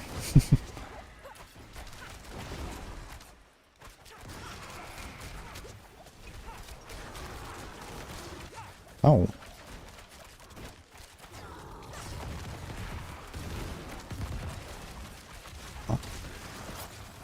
Glyphs don't give you life. And having another 21 or not shouldn't matter. That being said, everyone should have level 21 glyphs at some point.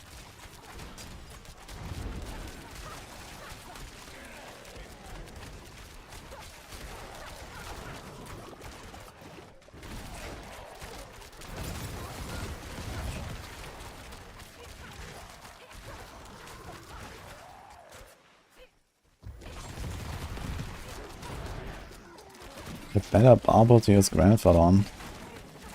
I don't think there's a single Barb that would not want Grandfather besides Thorns.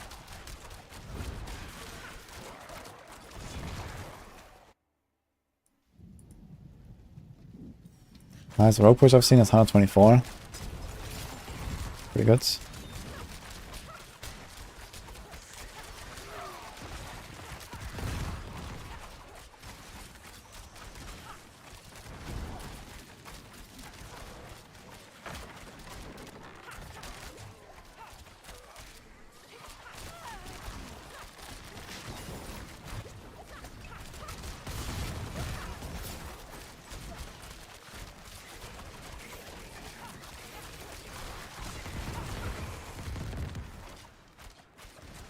No, it's Heartseeker at 124.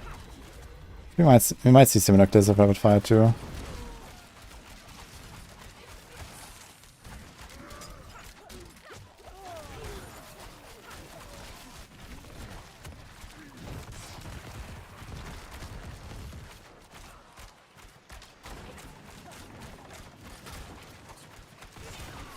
What time is it for you, Alexander? At least Yawning.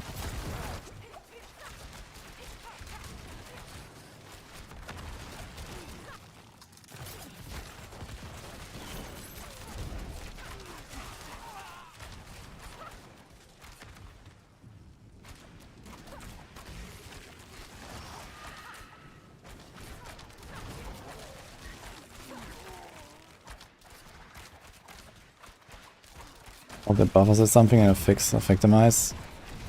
Ah, doubtful. I think they should just fix it and leave it there. It will balance out the rogue builds relatively well, actually.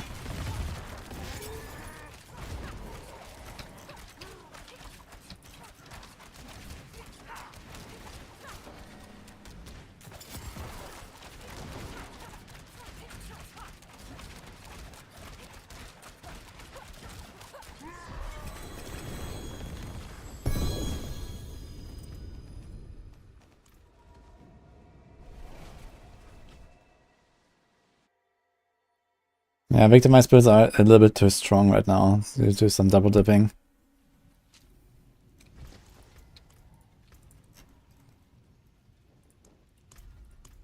It doesn't really affect how you play the build or how you make the setup. It just does a bit more damage, basically.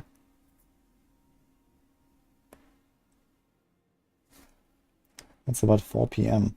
Ah, they're in the same time zone, actually.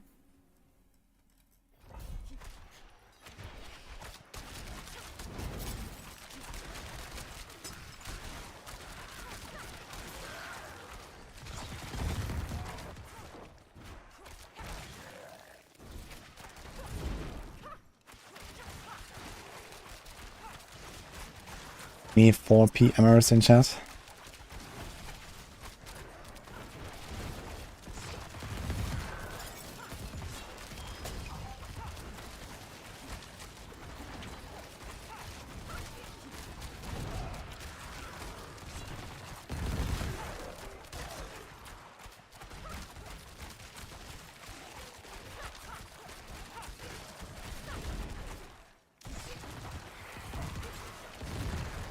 World boss coming. I have it on the radar when my potion runs out. It's world boss time.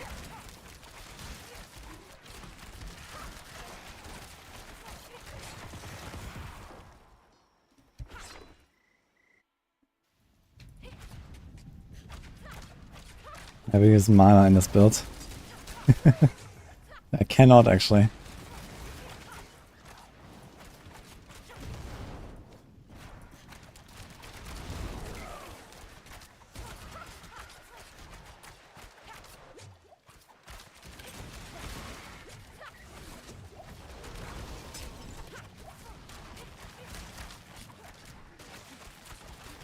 In Helsinki, right? Helsinki has Eastern European time zone? Really?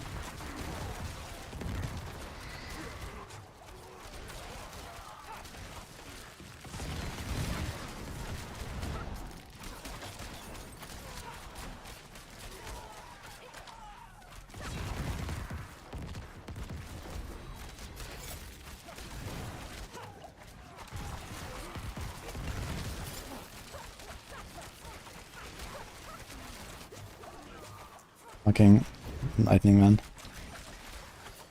I hate these lightning beams. And the snakes.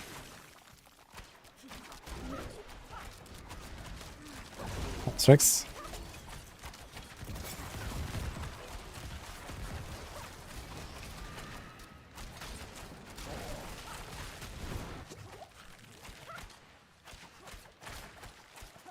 Well, concealment or shadow step. It's better for hardcore.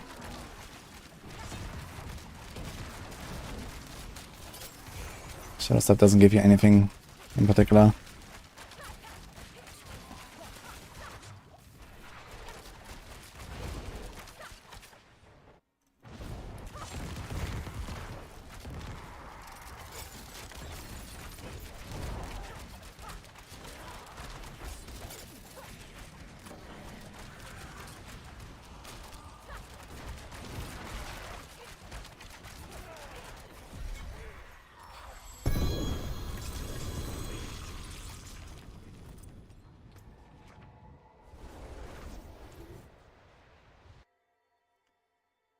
Tips to make early game Rouge feel less clunky.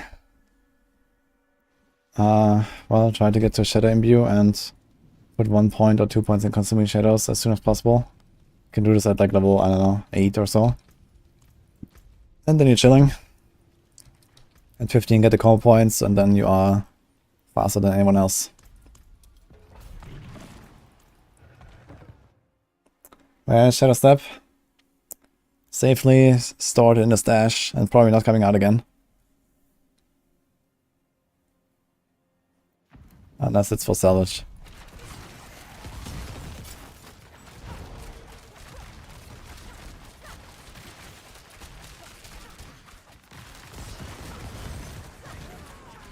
In the fridge.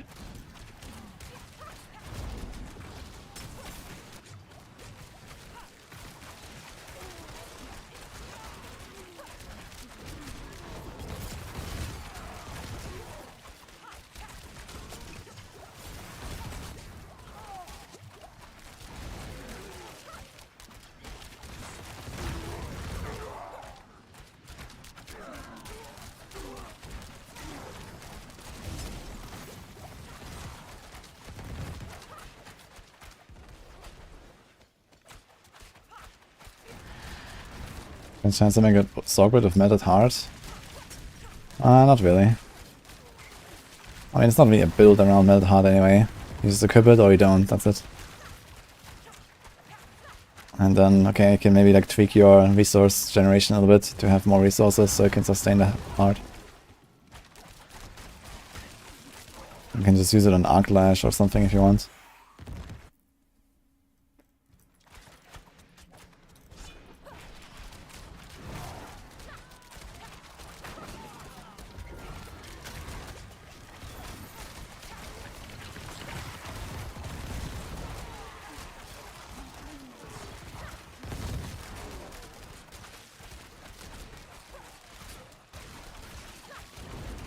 I mean, Shadow Step is not just an example of it looks good in theory, but not in practice. It's also that, you know, certain things don't work the way that we thought they would. Which is unexpected. The theory was sound. But in practice, you know, you always have to deal with like buggy stuff and lots of things going on basically. Also, we didn't really know about, you know, the masterworking nerfs, the stat nerfs, all that stuff.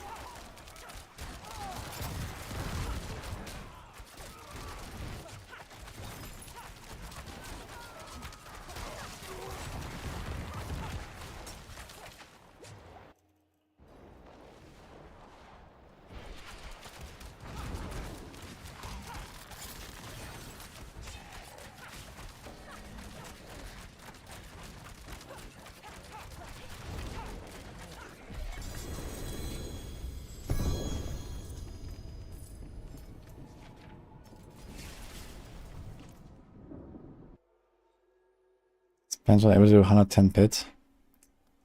No, I think. 110 of pen shot is gonna be pretty optimistic.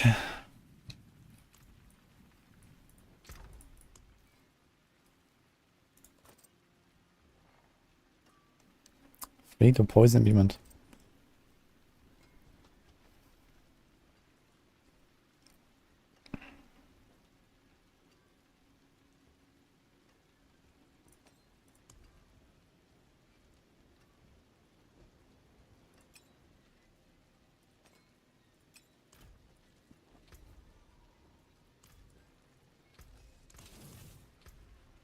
World boss in 4.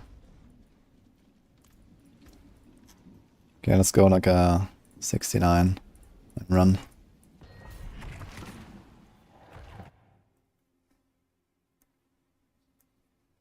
I have what on with semis, Azabeth?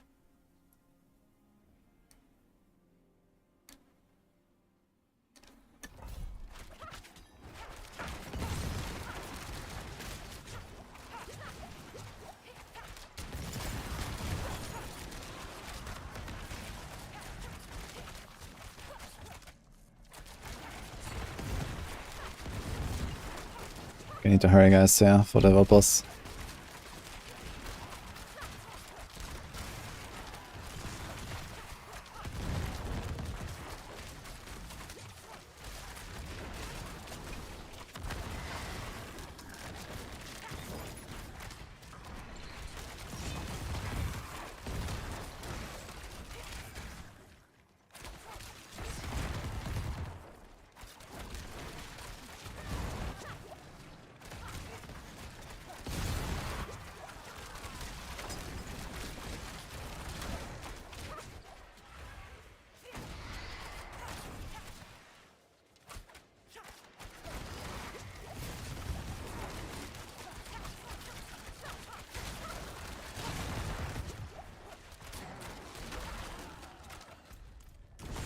Ugh. Crypt dead ends again.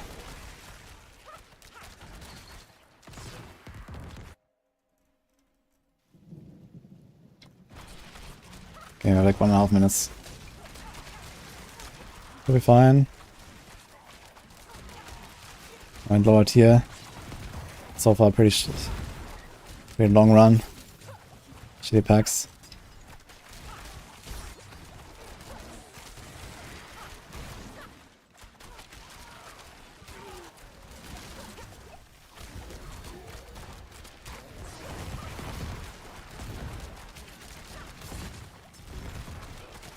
It'd be nice if we could CC champions and then turn off the aura that way. Throw a smoke grenade on them. Kapow.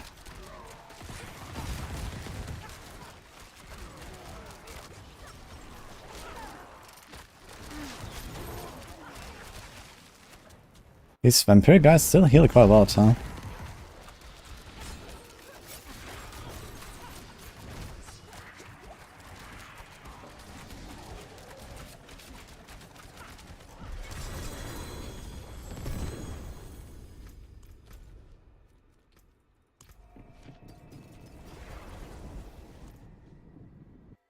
Raid from Cat Weasel. Hello. Thank you for the raid. How's it going?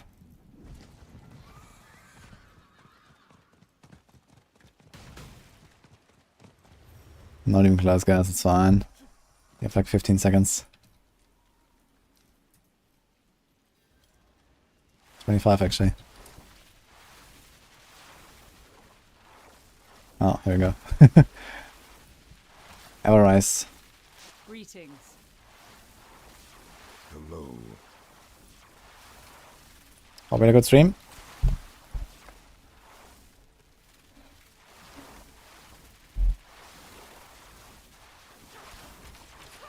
I'm 24 Rogue, that's insane.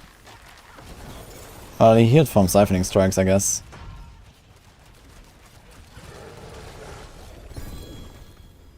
Okay, nice boss.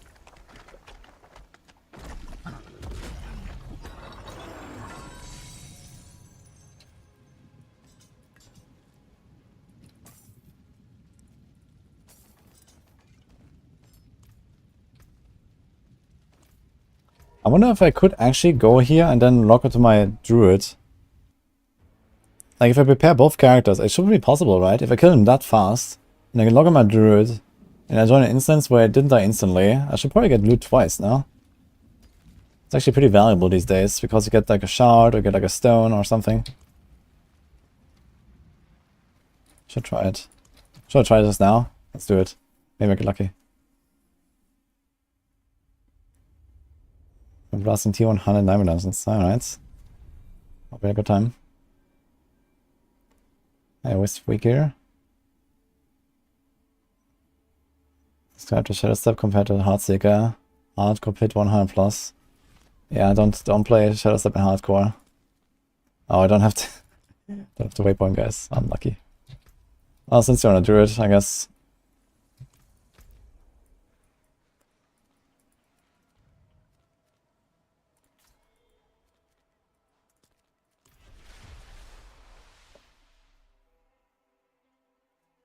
That's my diet on a daily basis. Lots of cucumbers.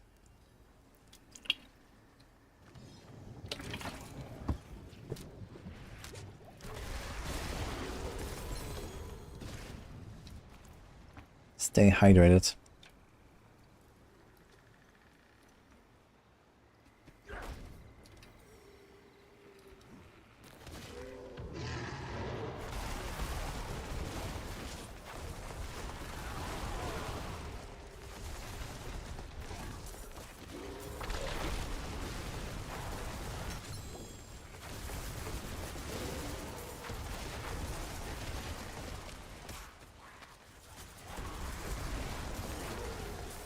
I apply vulnerables are fast. Exploit cliff.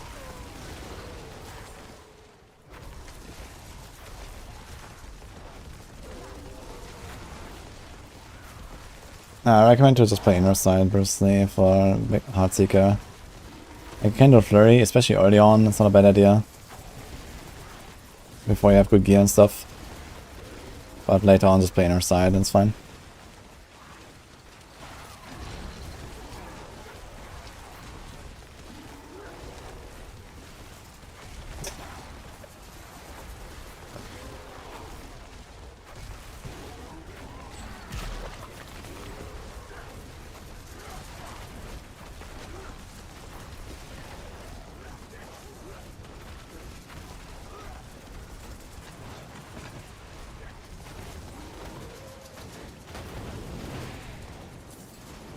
Sounds pretty nice too, Alexandra.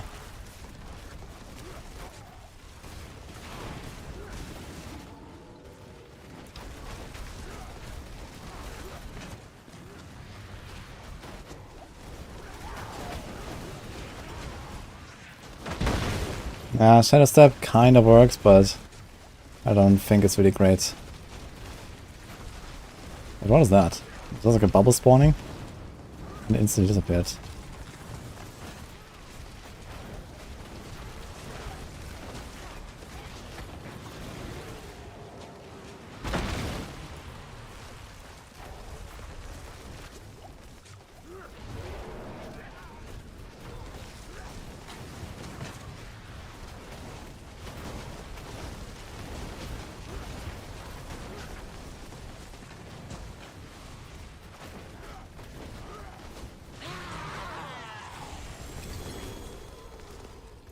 This is another Frostburn. Oh, it's an unsung Ascetics Wraps. 3 to Defiance and 20% on the Affix, 2 Lightning Storm. Ah, it's not the greatest, but usable enough, I guess.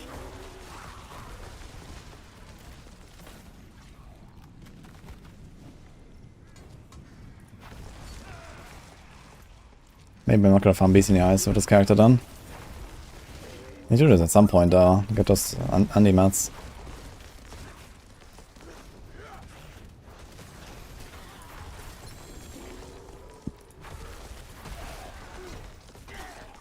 Is someone there? So Let's see if we can do the event and return to the Blood Maiden. cold. 1.5 minutes, should be fine. Grandfather was supposed to walk me home. Beast in the Ice ones have been cancelled. Yeah, basically. I mean, is there anything else I need from Beast? From this guy? Don't think so. I think it's only if I want to play Lightning Storm later I need these gloves.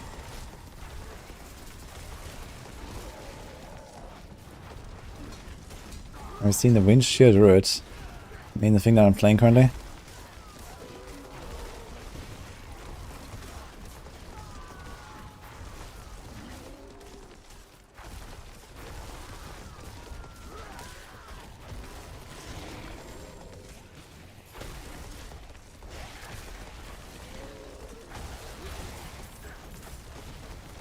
The Wind Daddy Druid. Oh man. What a name.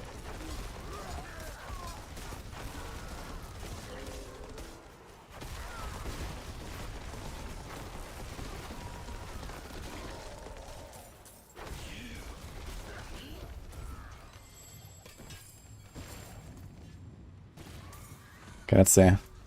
Seems like... Ah, I see a skull.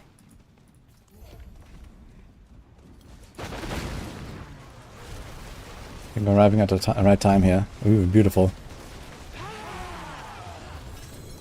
Easiest blood main of my life. Okay. Get some stuff here. Bye.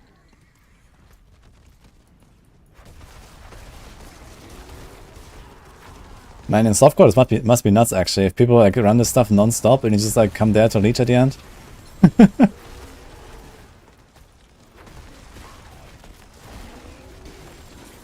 Let's try this again.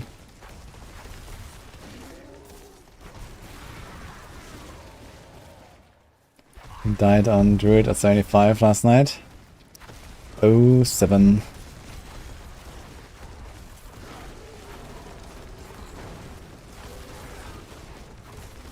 Yeah, Wind Daddy. Someone called this build Wind Daddy, the Wind Shear builds. No, I once called it Wind Daddy.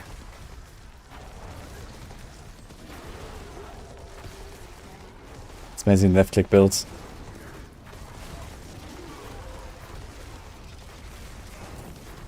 Rolling lands like companion builds. Interesting.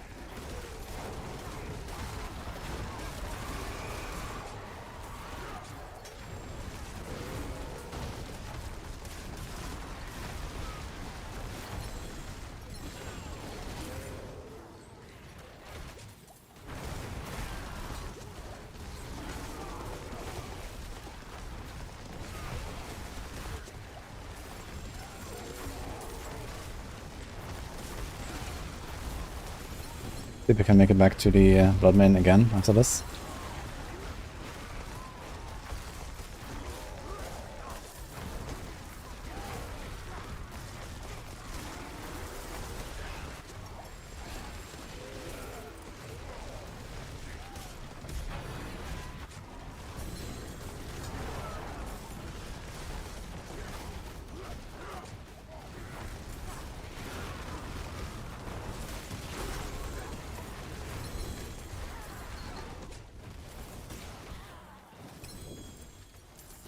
Holy.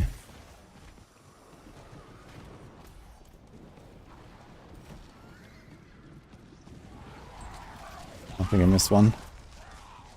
But let's see if I join the same instance again. Try to be out.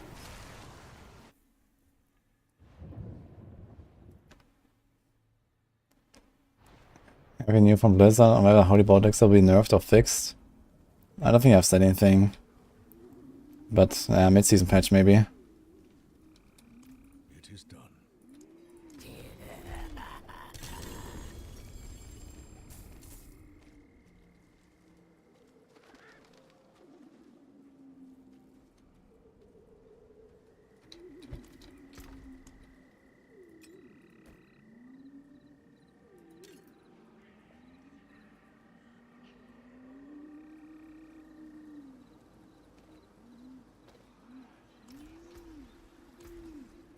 You can still use these.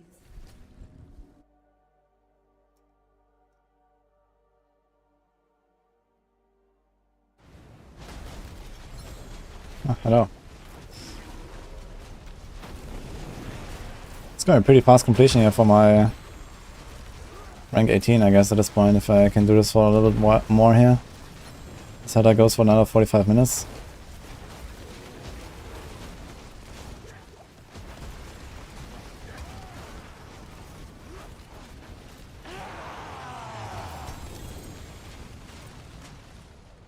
Let's put a heart. Put the heart first, guys, before looting, because everyone else is gonna run there and they don't get the +1, the plus loot. Start opening some chests over here.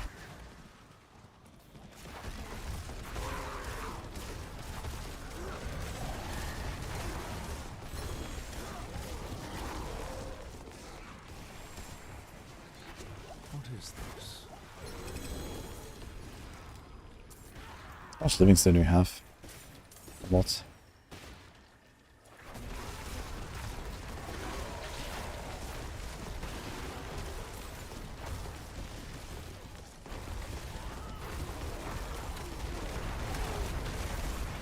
Need to do some Bashans again and stuff.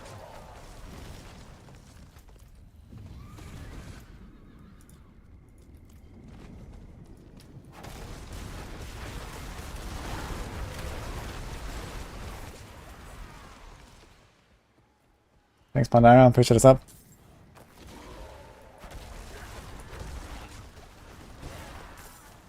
I'm not sure if Heartseeker or Rapid Fire pushes high right now. Highest clear we've seen so far is Heartseeker and Rogue. But, I mean, we have very few clear submissions so far. We'll see, I guess. Now that we have the leaderboard, we're gonna get a bit of a better feel. I'll also go back and play more with Rapid Fire and see how it is.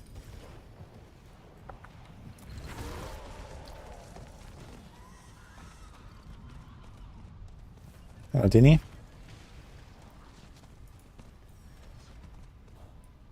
Oh, did I miss? Fuck. That's a blood vein kill. 10 seconds too late. Says the event is nearby. Raise the effigies. Let's do it. Okay, we shouldn't cut it too close on the blood maiden. Just stay away for like a minute and then return. So you want to stay in the proximity. It's not that much more to farm now around this area with our respawns.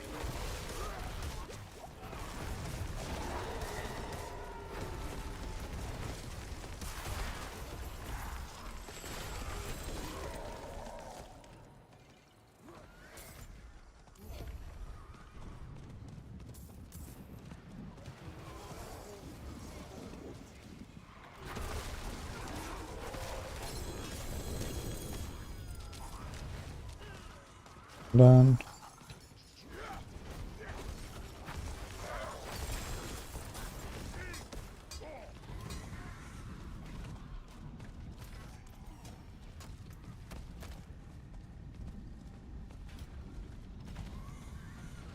I'm not really looking forward for the Rota for Varshan.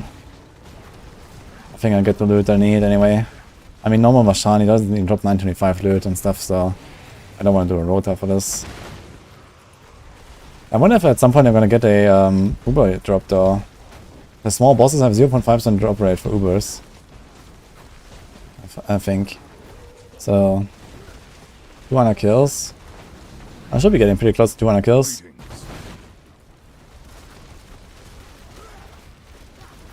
Has anyone gotten one from like Varshan or Grégoire or something?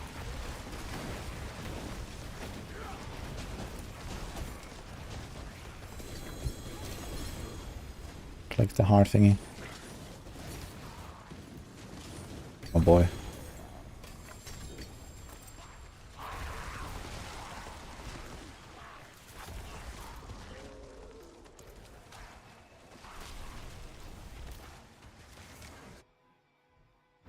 Can't see a single unique from the supposed to a greater affix.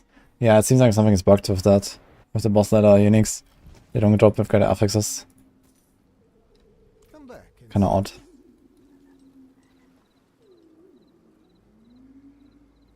Just the Uber uniques.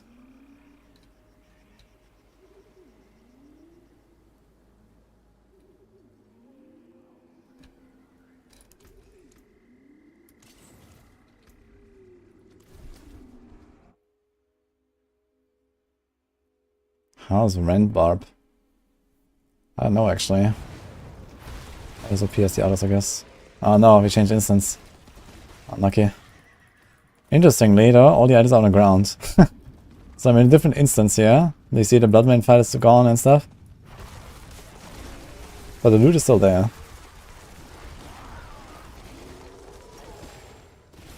Well.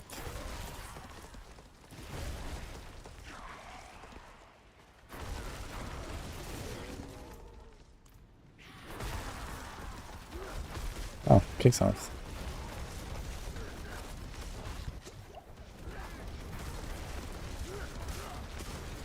Oh, he's melting.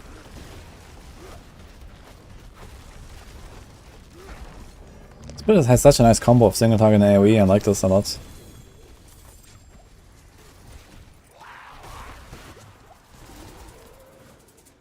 Which is clear with greater affix. Wow.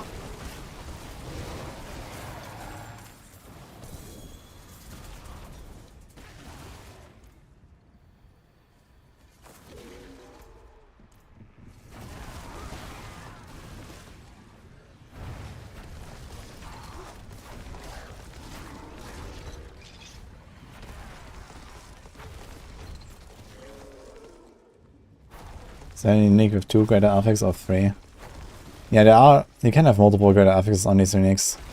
But everything drops from the bosses cannot have greater affixes right now. I think that's a bug.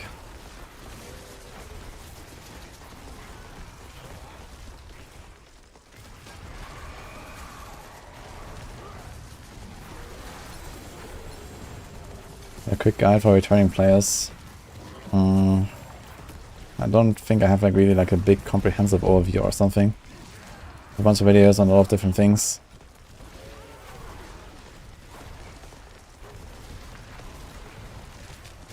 I mean, you have like some small articles about hit, masterworking, and tempering on Maxwell, so you can understand the basics. And then go follow a build guide and you should be set.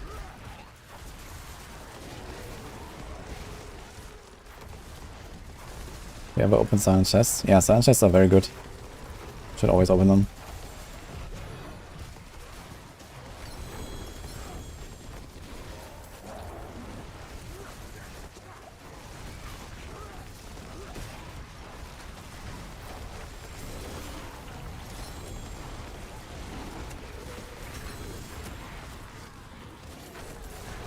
There's so much to do it.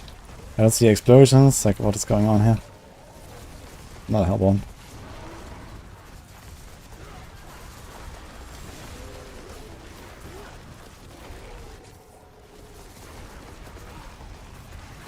These Siphon events are actually really good, man. If you can outlive them, they're really nice. I got like over 200 sinners here.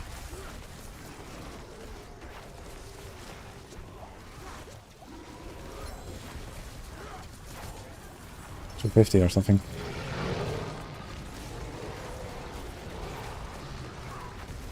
And you don't have to go anywhere either. Just blast.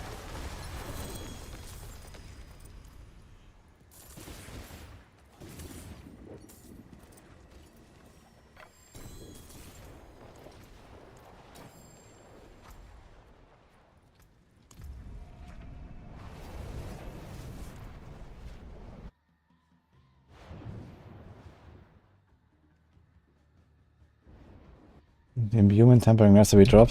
They're all random drops. Besides 2 of them, one I get from Season Journey and one I get from Iron Wolves.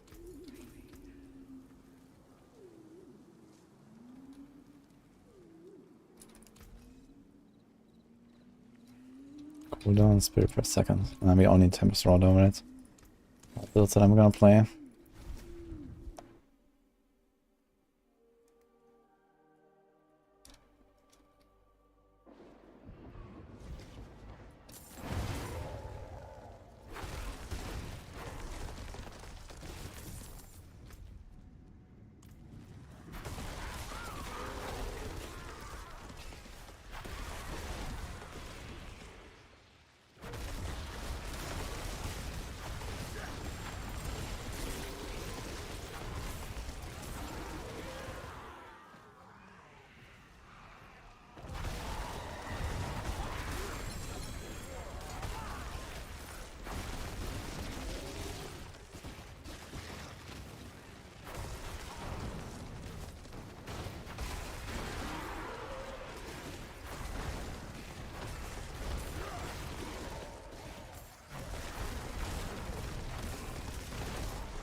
Yeah, movement speed on boots is not very common, Quird. I actually talked about this in a recent video. There's like common and uncommon affixes. Movement speed is not one of the common ones. Which is kind of funny because the one item that can roll movement speed, you never want to use when it doesn't have movement speed. They made it a rare affix. That's great. And there's also Amulet that can roll movement speed, but it's not that required on it, I guess. But still, a pretty desired roll on Amulet. Lilith is a bug, yes.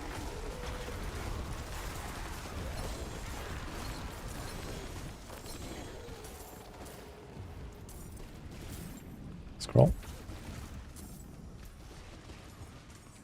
Oh, someone's doing Maiden again.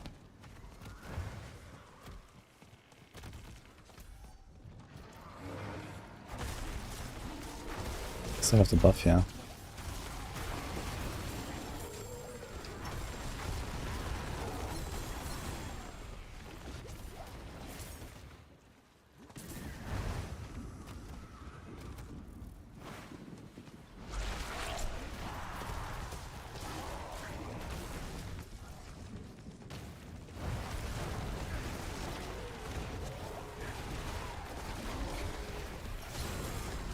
Doing a bit of Shaco, Tyrius, and Starless is so much fun to level.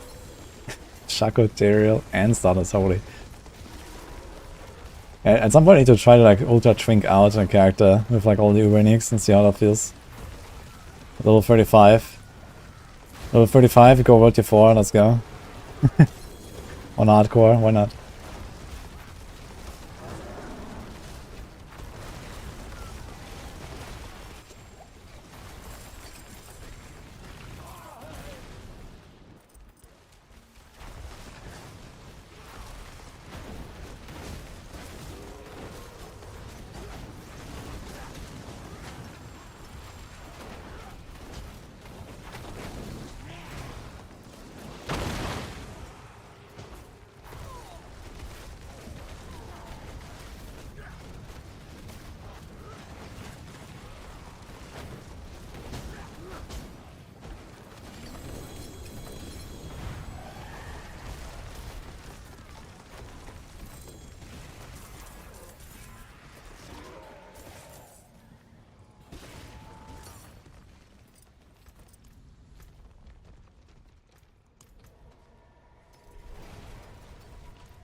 I only get free Uber item in season. Nothing is free in this life. And neither are Uber Enix.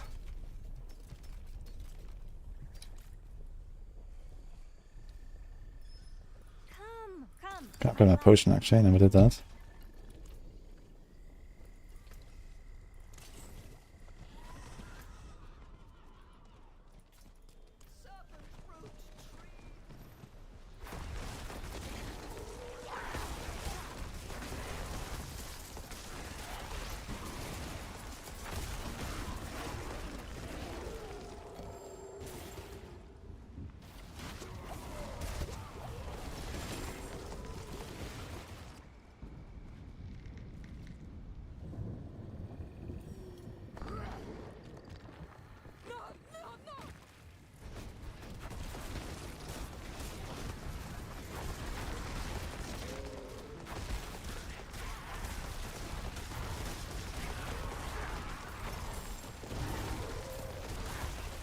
Did a tier 36 or 90 with Barrage of Doombringer and Static at level 57.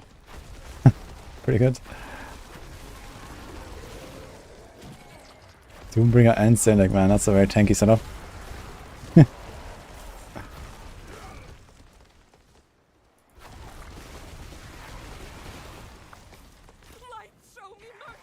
Yeah, it's kind of nice that you can twink out your alts a little bit. Why not, right? It's fun as well. It speeds it up a little bit. You can like shortcut the glyph progression, for example, by just going higher tiers early on. Stuff like that. I think that's cool.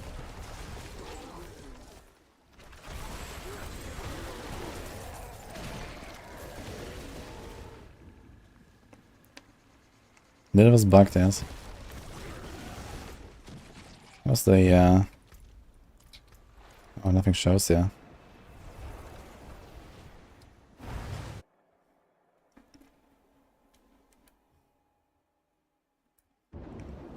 Why is core damage in Doombringer? Yeah, to scale Leirana's instinct, of course. Okay. How about that?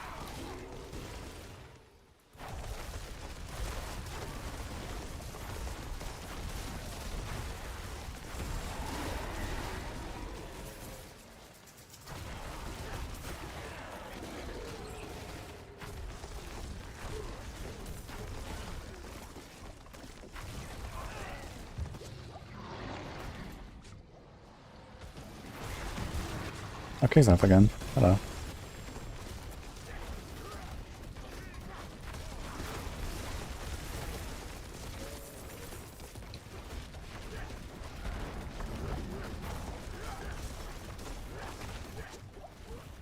We're not even playing a proper Vinci build yet, and even on the boss without Stagger, we're sticking up over 3 million dot ticks. It's gonna go to like 10 million plus easily later. And that's twice per second.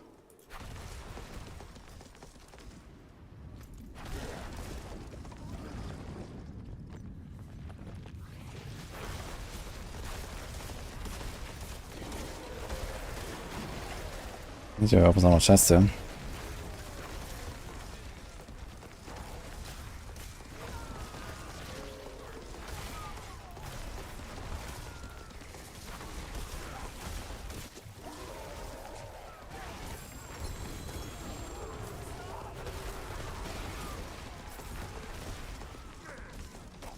Insatiable Fury. 69% armor in werebear form.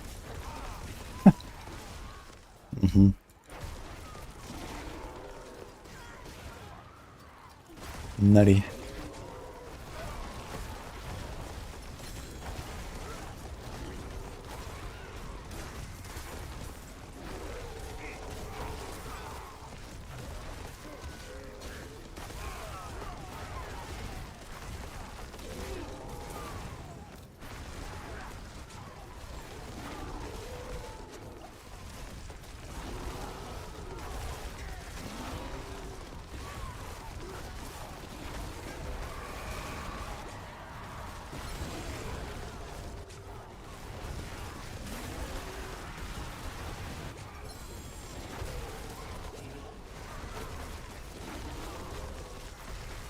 Season 2 he found Druid and had all the Uber Neeks.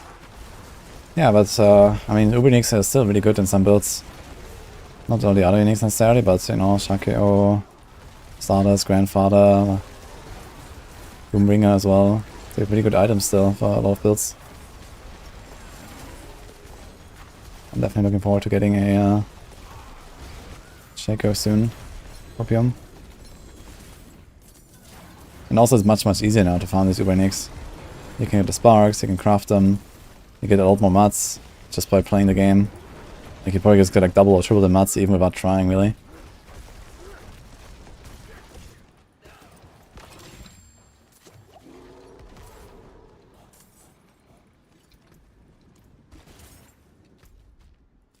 Oh, look at that.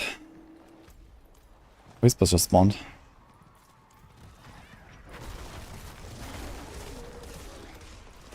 Is there no chest here? There's like no chest in this area. Look how much stuff there's on the ground. There's cinders, there's modes, and then there's the blood boiling things. I just need to run around and collect stuff.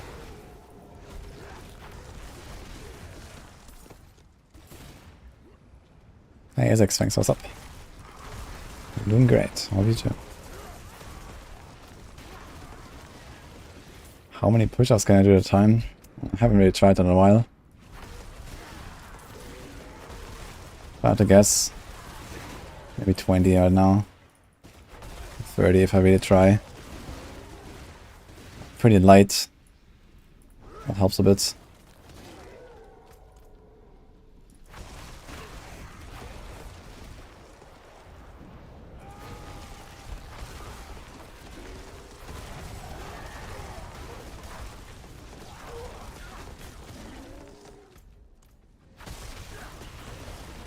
That's Isaacs.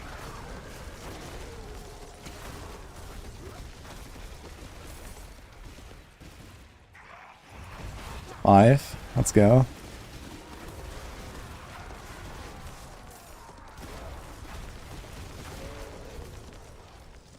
Yeah, someone asked me about push-ups.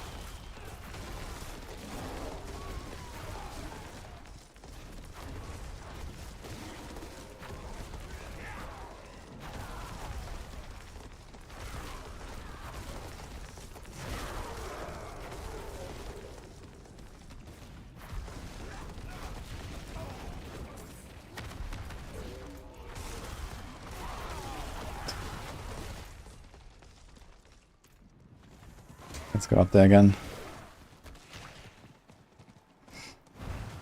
Guess I might do a rogue again for half an hour. And then finish the druid in the Helltide. And next Helltide we should be done entirely.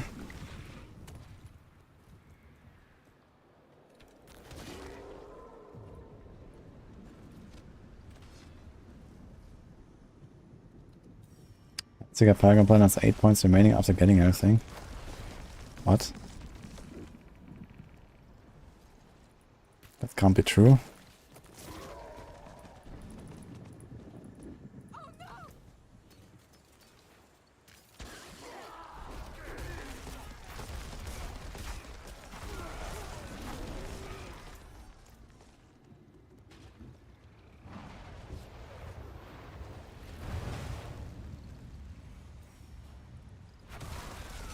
One is very good, button.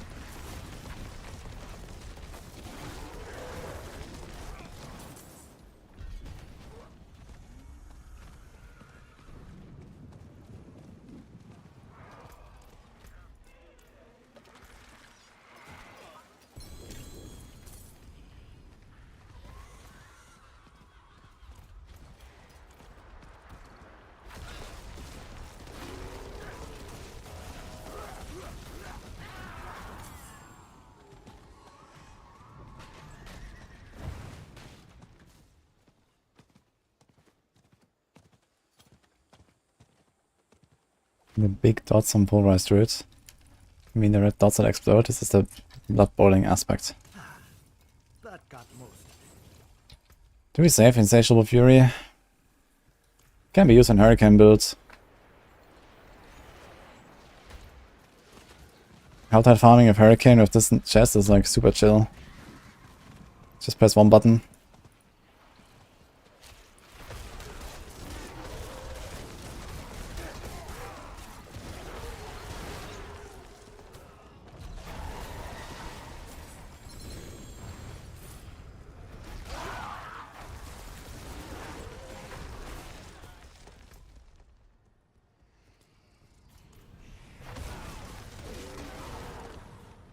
Wait, Pesty?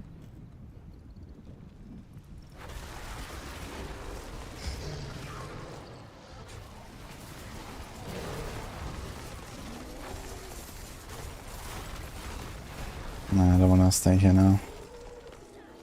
Let's go.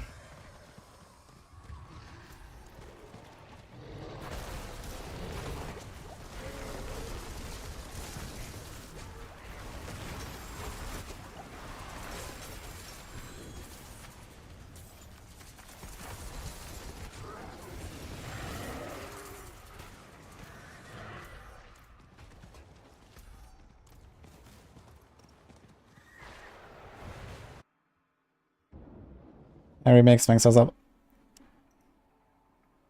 What rogue would you recommend for new players? I can level up Barrage, and then you can swap to Heartseeker later.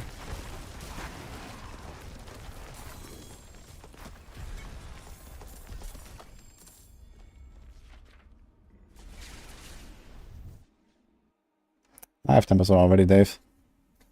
I just leveled with this, and it's a good Helltide build too, so...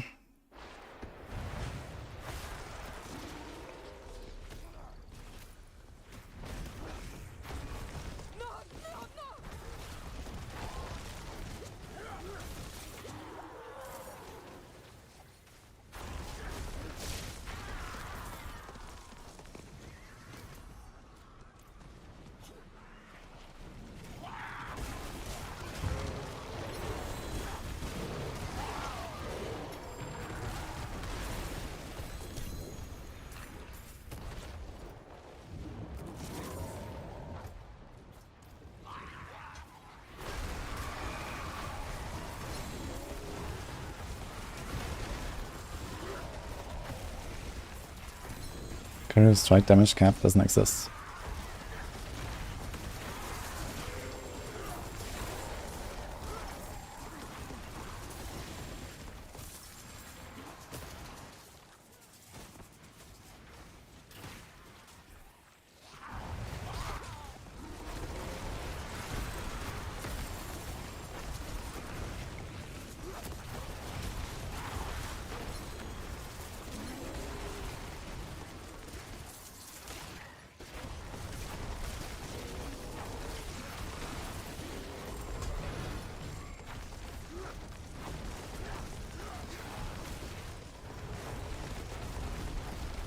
Whisper's way to go for gems.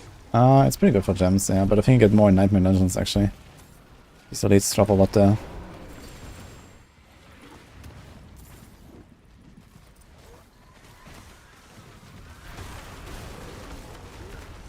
We have 500 cinders, man. Way to go.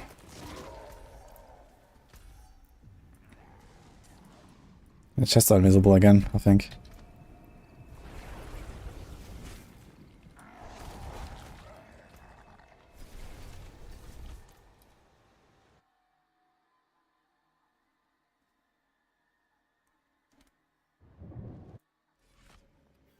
Are you supposed to see anything in this mess? I don't know, but that's what people asked for. So that's what I get, apparently.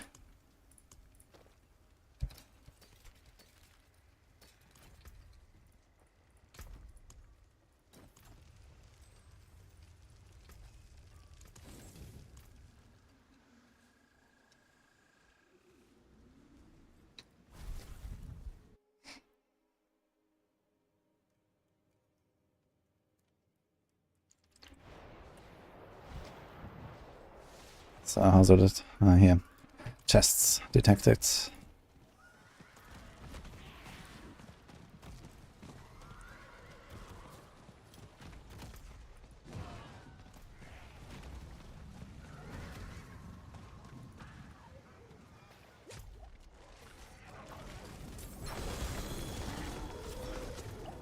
Yo, 2 great affix. Willpower, willpower. 2 maces. This has all power damage, and this has damage and bone, so they're kind of pointless.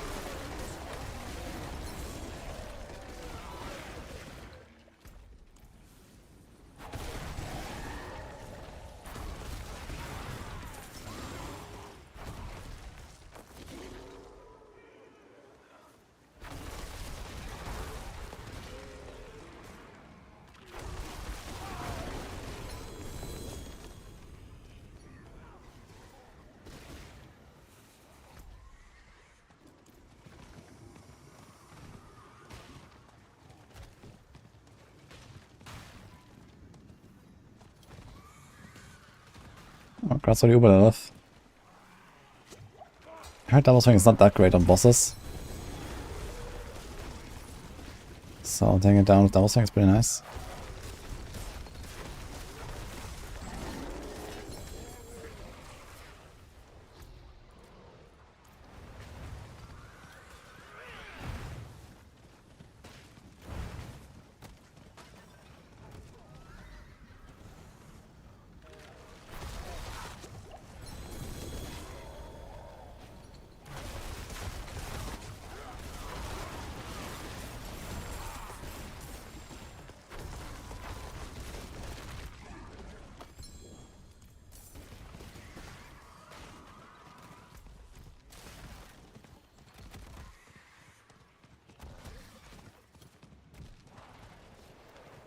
I want to play something really fast and fun that's not the Rogue Hexagon. Oh. I don't think I have any options for you.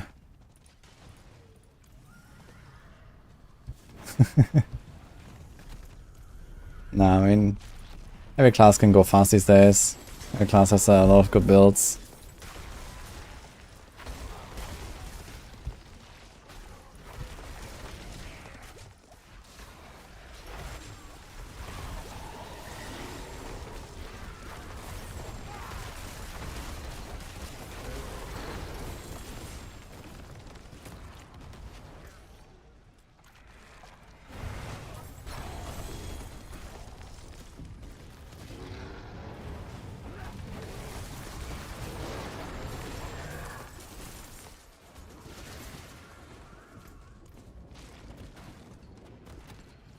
Doing Druid Rogue anytime soon. You want to join a rotation, Monkas?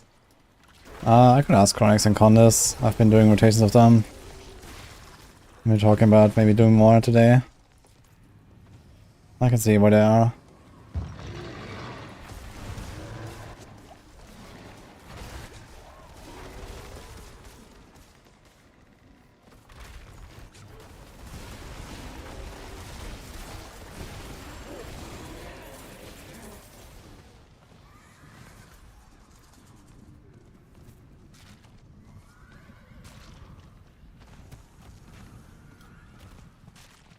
Season 5 will be season of rogues. Looks like it's more like this season actually. A lot of people suddenly switching to a Hotseeker Rogue and stuff.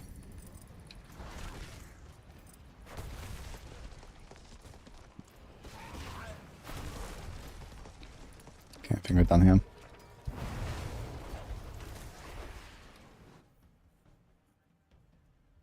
They nerfed the horse sprint. They did not nerf it actually. In fact, they buffed it. You can use it now in town.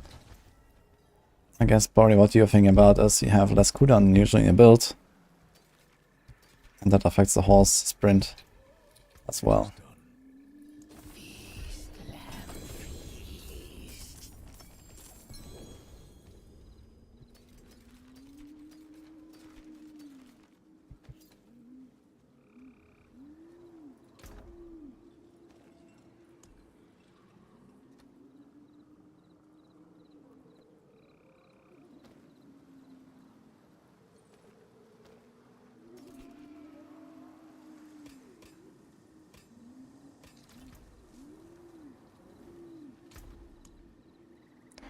I still don't have a weapon for my tornado druid, right? That kinda sucks. So I guess I should start correcting some of this. Let's temper a little bit. I can fix it. Going to tornado, cast twice.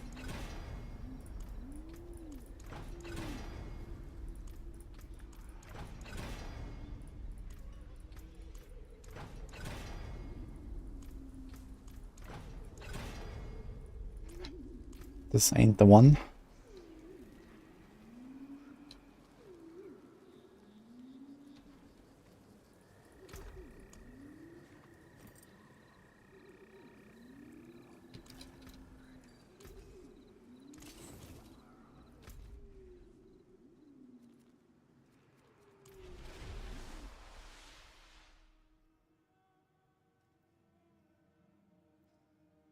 Right, my golem has so much cooldown. Oh no. Okay, we need roughly another hour or so of Helltide and then we're done with this character. Look at that. Stones. Give me the stones. Yeah, we get 5 eggs, 5 oh, I guess you get this stuff as well. That's kind of sick. So 2.5 summons each. It's like 10, 20. 2 stones.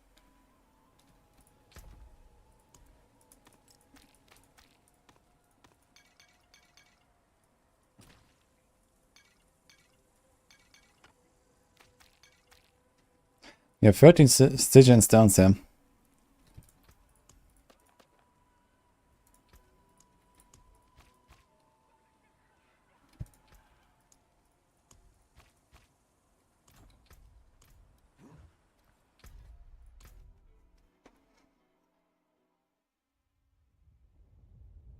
Unique bows are not worth using for any build right now on Rogue.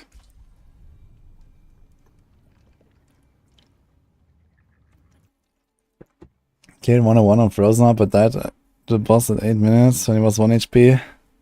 Oof. 101 on Frozen up though, kinda nice. I hear from a lot of people that it sucks on higher tiers, but 101 is good.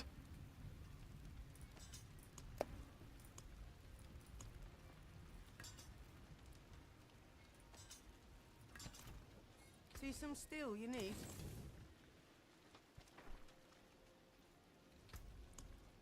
Gonna go back to some blasting here.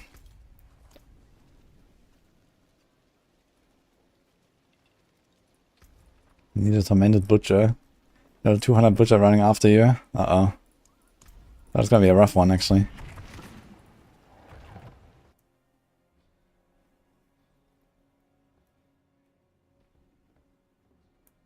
Should I try Bone Spinners and Bone Storm for Necro? It's not as simple as just equipping any basic attack and then start blasting. You need something that makes it good. You know, Stormclaw has a weapon. Heartseeker has Victimize. Dash has a Temper. Arclash has Unstable Currents. Like just using Bone Spinners, like what are you gonna do?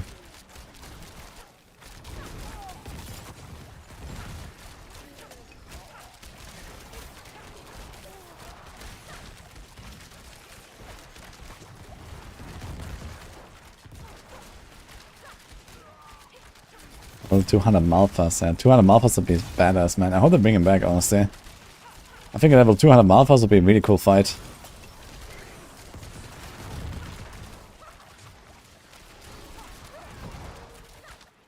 Could he make it so that there's always 2 pylons popping up at the same time, not just 1? For some extra spice.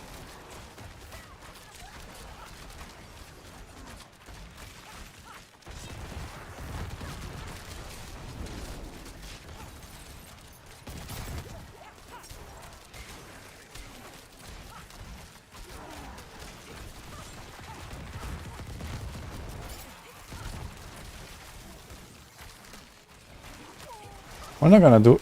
I wonder what they're gonna do with the mid-season patch this time. Since we don't have the pet anymore.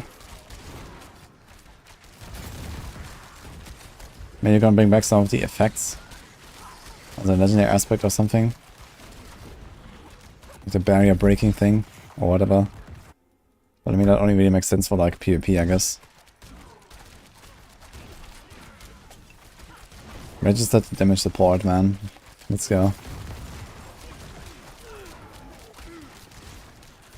Maybe you're gonna get an aspect that's like a multi-approach. Imagine that. Like that for the pet.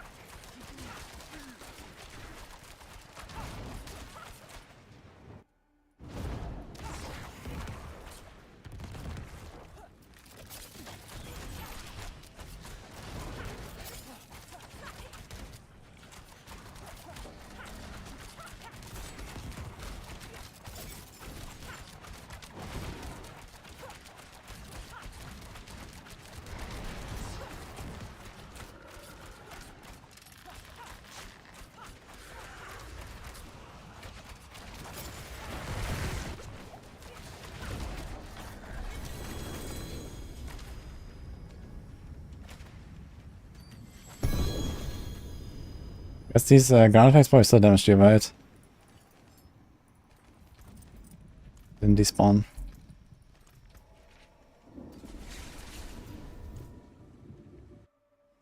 Shaco is good on Heartsiger. Hello, person needed actually ban Nord. Ban Nord.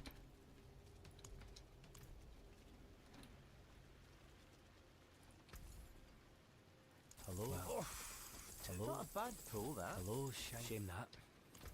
Go one more.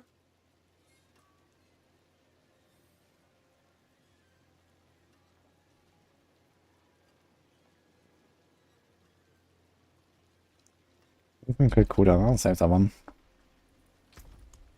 This can go into like any build.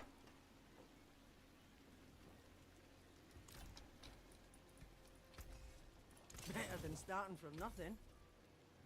Not a bad pull. Greetings. How shall I guide my hammer?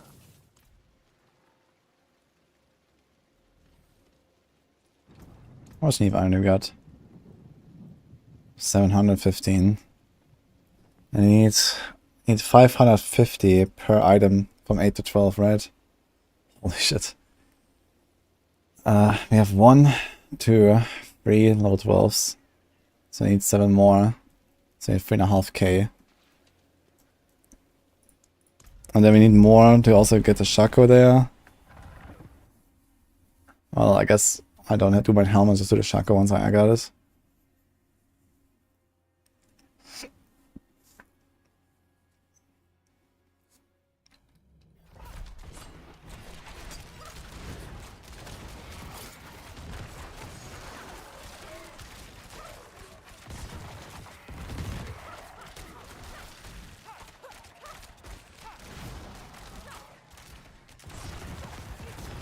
Quite a grind, man, for the masterworking, I gotta say.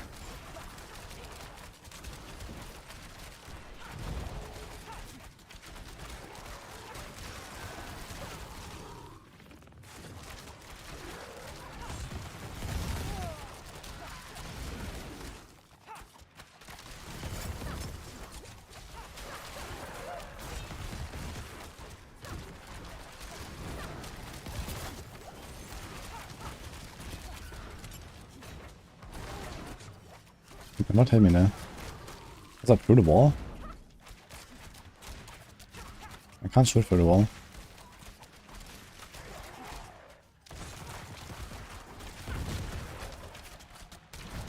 I enjoy the grind too, I think it's pretty good. But they made masterworking costly. Especially because like the last step in the progression as well. It's not like really like mandatory for anything either. But it feels nice because they still like, you know, upgrade the items in like a relatively meaningful way. For a long time. It's like something to look forward to.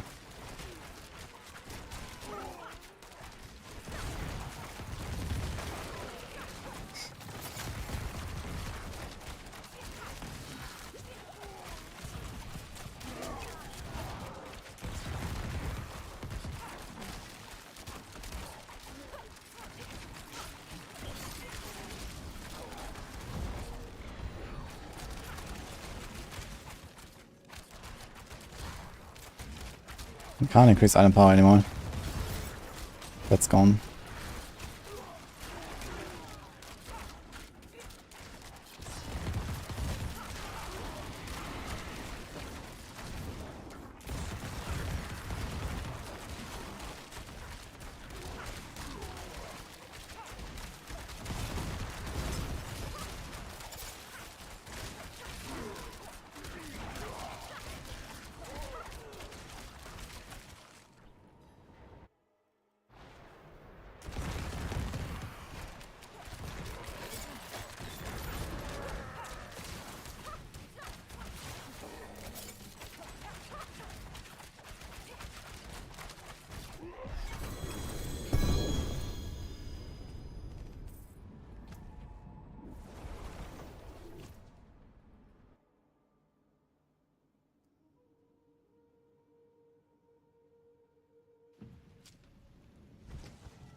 I see the thread where some people are saying that possible shadow bosses and some affects are not respecting a new armor cap. Have I felt that?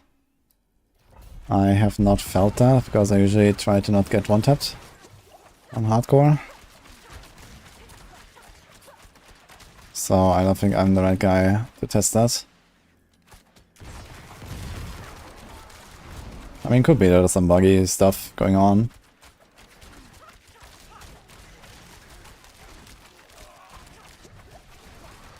So far I've not really noticed anything like that though.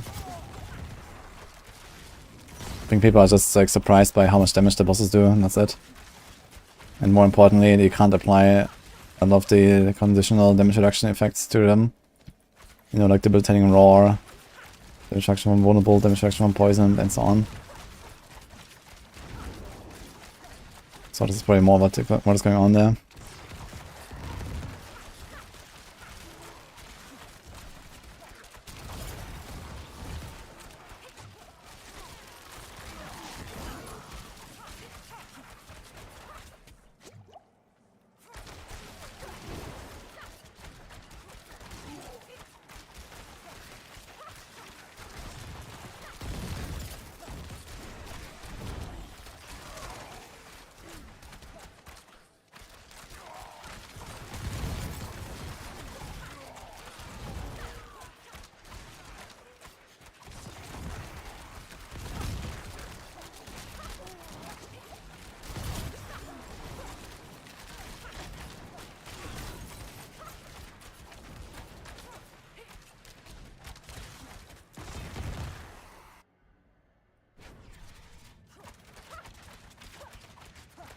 They're testing this. This isn't a feeling thing. Okay. I mean, it's good if they're testing it out. Let me know about any results.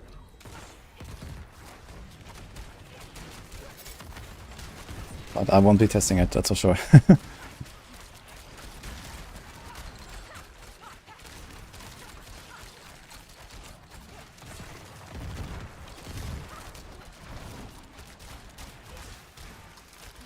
Before this was D3 for a second. I mean, looks like D3, smells like D3. Maybe it is D3 actually.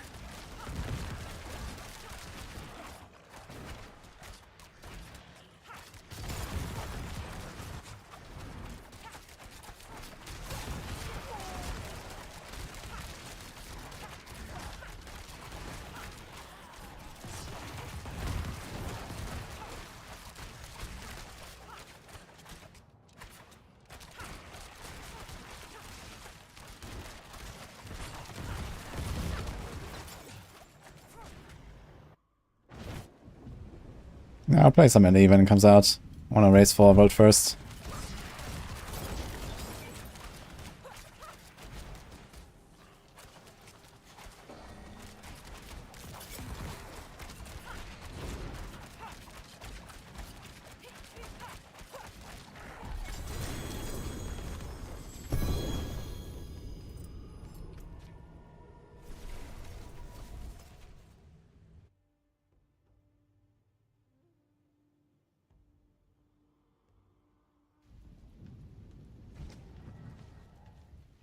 What's my stance on tempering uniques? Bad idea. I should make something else, not tempers for uniques. Something smaller. We already temper a lot of gear. I don't want to do the same stuff on uniques, you know, I want uniques to be special. This has to be the most boring build to play. I'll try it out and you'll see that it's not.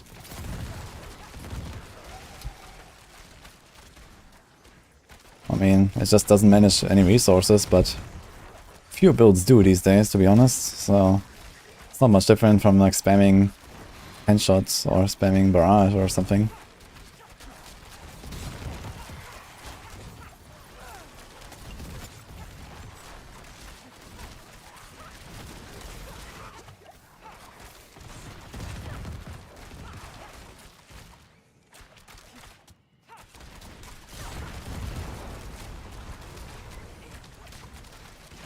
Ah, yeah.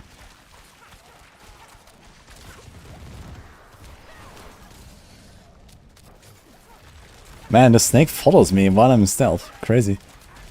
It locks onto you and then does the flurry.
The Affix Eagle Horn, man.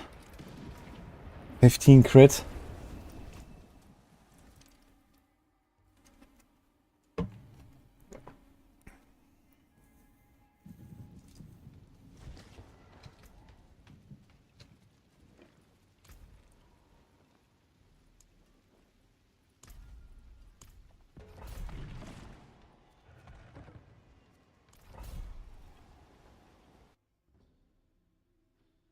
Nothing about Shadow Step. It's not as strong and as nice as we hoped.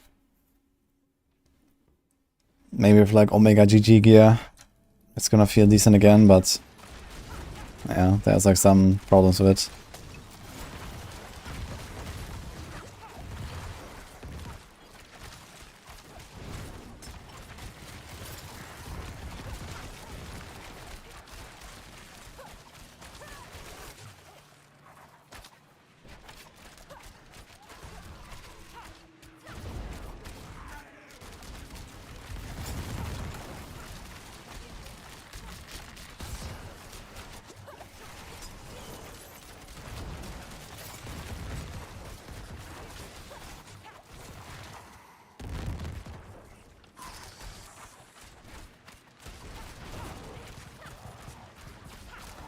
Trying on the forums and Reddit to nerf hits.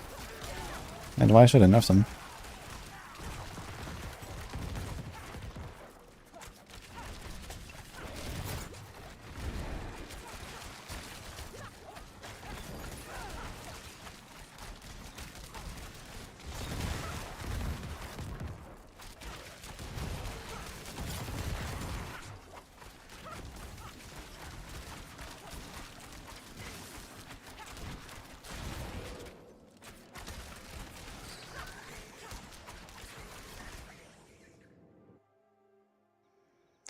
I made a video about the Shadowstep Rogue, but it's not up yet, I think.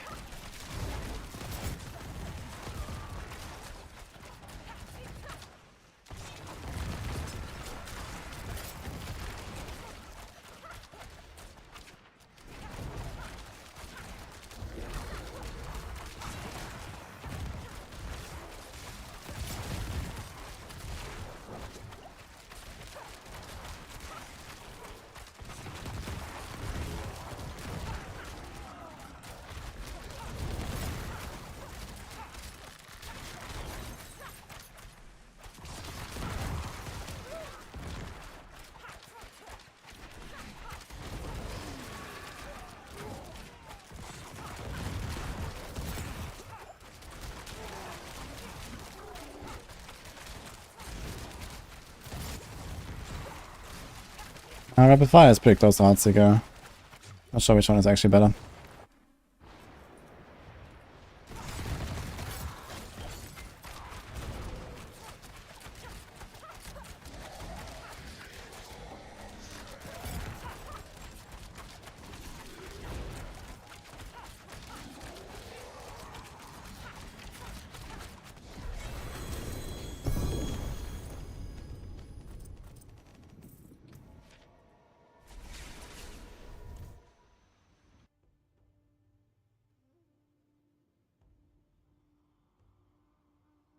Penchant can be viable with Puncture Resource Tempering.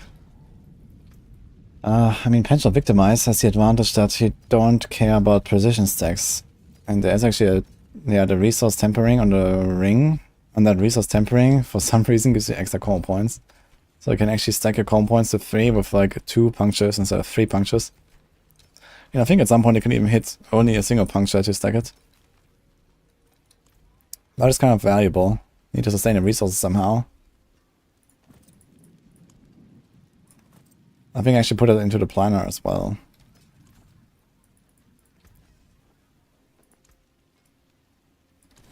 My hammer sings on your return.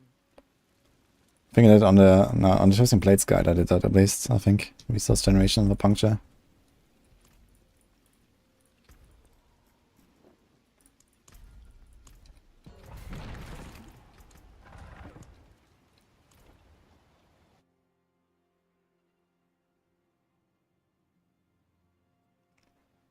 Materials are shared between characters, bulky.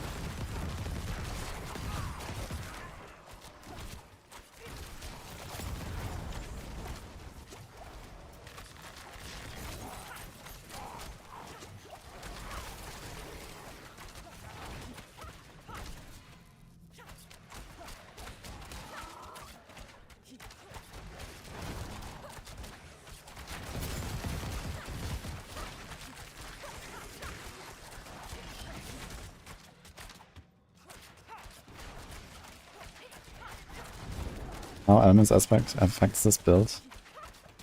Oh, every 7 seconds you get 30% damage. And then you get 7 seconds of no 30% damage.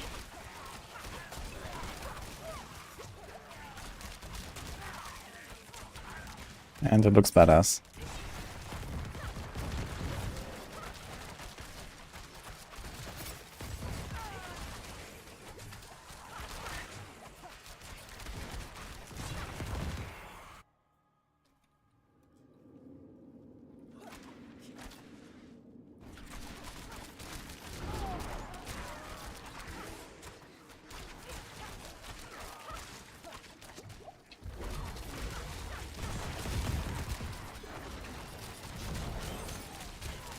Vision is still on top right buffed. I don't think it's buffed. I just got lucky. I also got 2 back-to-back yesterday, but I still have only like 9 in my stash now or something, or 11. So that's just some leftovers from the season journey as well.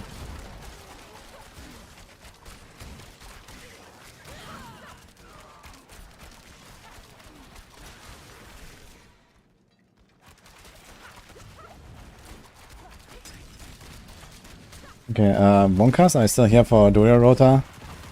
So Countless is up, it seems. Not sure about Chronix. We'll do a little Rota action, I guess.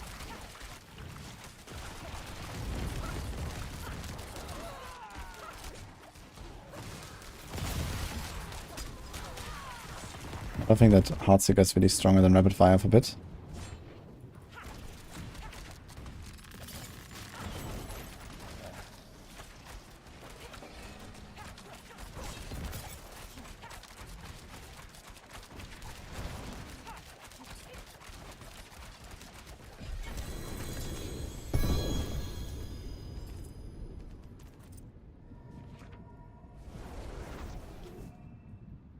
can't do Tormented. I mean, you could carry Tormented.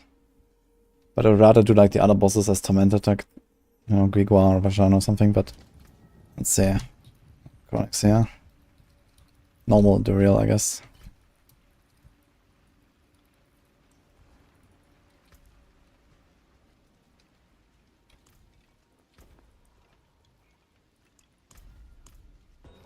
Contest says yes. Any plans for season 4 podcast? Yeah, I want to make one this Sunday, maybe.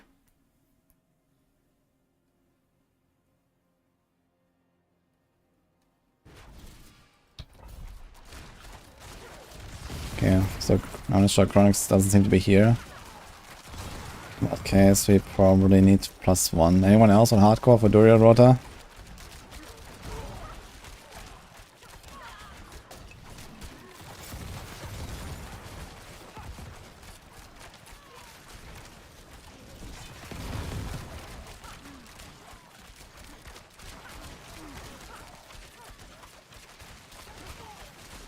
Substan. Okay, how much you got?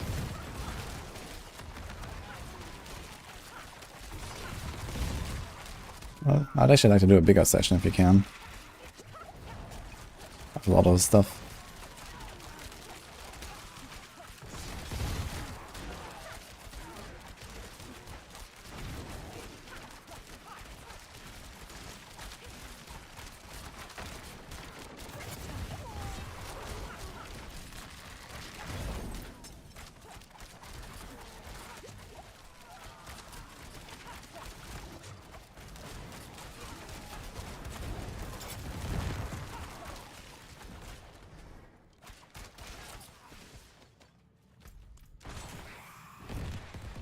I have 60% lucky hit.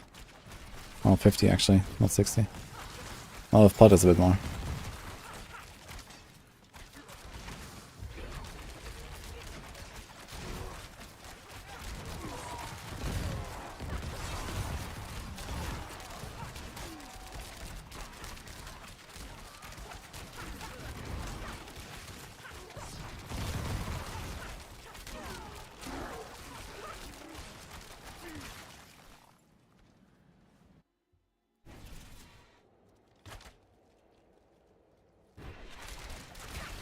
We have 14. So 14 summons. That's pretty good actually. Yeah, if you convert it a bit, let's see. I'm gonna ask Connors if he is up for a big session.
Okay, I have enough for 5 Monkas. Yeah, if you convert, if you can do 10, that would be nice. I have plenty, so I'm good, I guess. Dude, has so much. Should just go and kill some Lashans or something right now.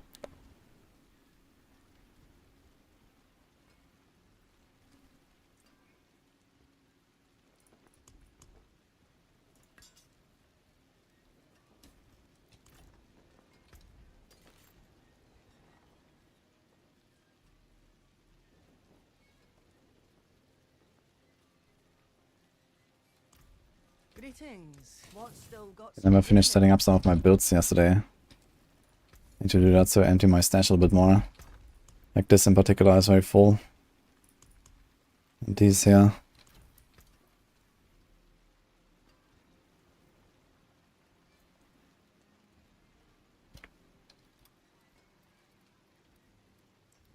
can also do some Andariels. I have 7 summons of Andariels. I have to convert blood, I guess.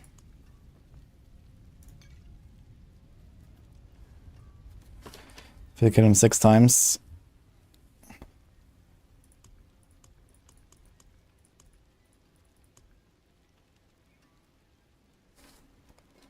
I can do 5. I'm missing 2 blood, man. Maybe get 2 blood on the way.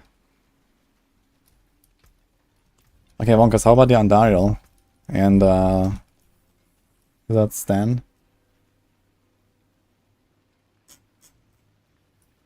I guess technically it doesn't matter if you bring Andariel summons or Duriel summons. If you consider them equal value. I guess Andariel is a bit harder to farm.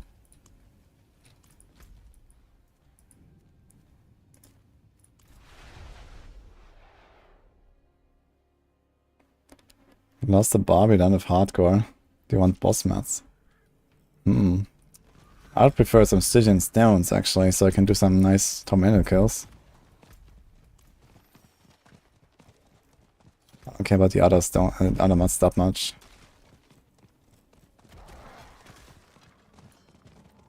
But I could do some free rotas for some people maybe.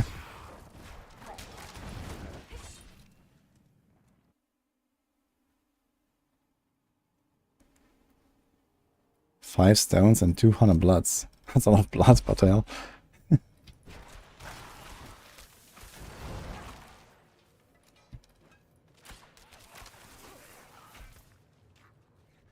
Okay. 10 undies. 10 Duriels. Okay, we can do 10 Duriels, 10 undies. Rota, so it's 80 boss kills. Oof. It's a big session.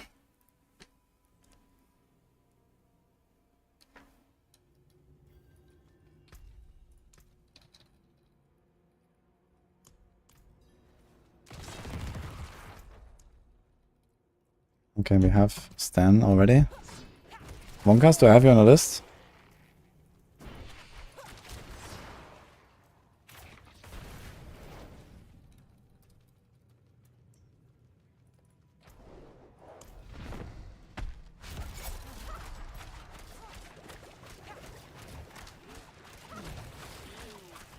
What does it mean when you say entire rota? It means you have 4 people, and everyone brings an equal amount of mats.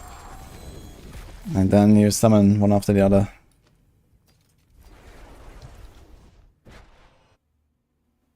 Yeah, top right has more blood in his stash. Seems like we have enough.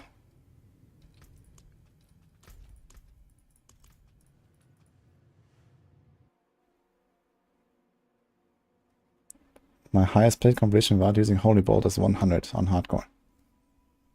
Like, Holy Bolt is not very good on Rogue, I think, anyway, so you don't really use it. Ah, this is 1 cost, okay. Okay, we go in 10 minutes, guys. Contest needs a few minutes. And I also need to do some seers.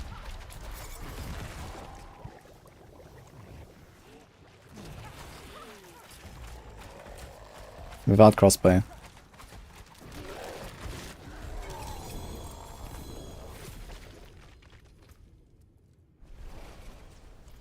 Oh!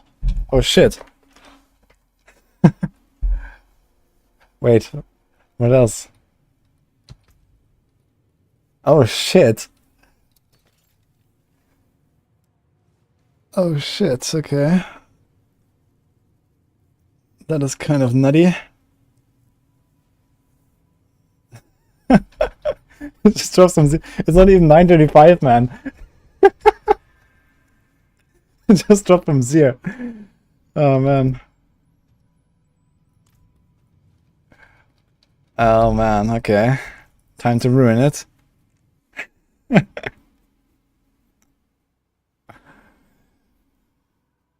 much do I want for this? That's a billion drop right there, I think.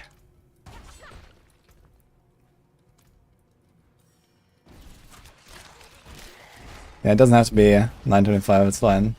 It has the max.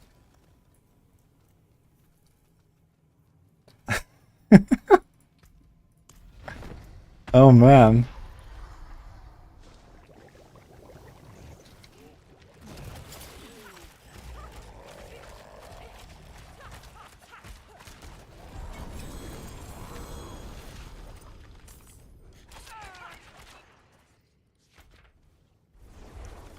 Yeah, you have to roll exploit on this, I guess. It's gonna be tough. Like rolling a specific passive, you gotta be kind of lucky. I mean, the cost caps out at some point, so it's not completely infeasible to roll what he wants, but it could take a while. But this amulet is too good to not do that, I think. Like, I don't even have any mods here, look at this. I don't have any greater affixes on my current amulet. I don't even have lucky hit on this one. So this is lucky hit. Yeah, I need to roll the exploit, and then you get frigid finesse, man. And lucky hit, this is insane. We don't really need the movement speed, so for pushing, I don't want the movement speed anymore.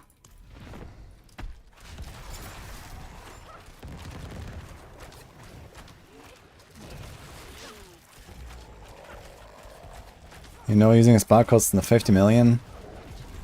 Yeah, I mean, who cares? 50 million at that point when you have 4 sparks.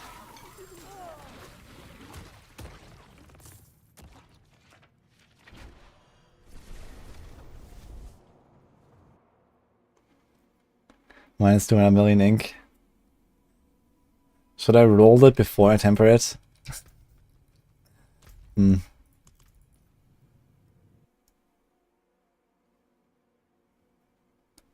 So Druid this fast. My Druid was faster than the Rogue. Got this one last night. Oh, that's pretty juicy as well. Like a hit, exploit greater already. Vuln movement. That's pretty nice. I mean, life is not something you really want on the neck, but I'll take a greater life roll too.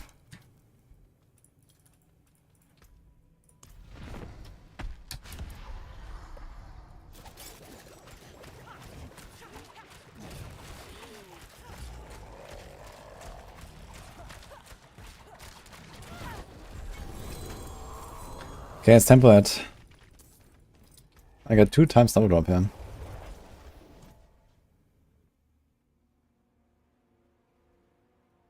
Roll attack speed, that works. Alright, you ready?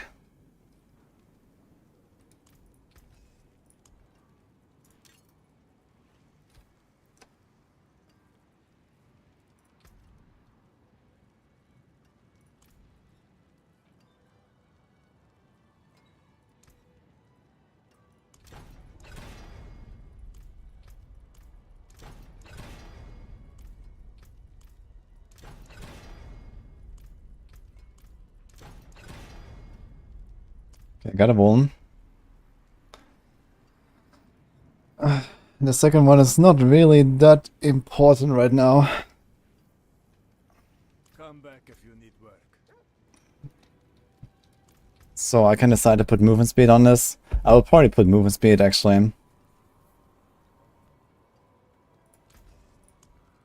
The thing is that's only... I mean, I have 3 attempts to get movement speed.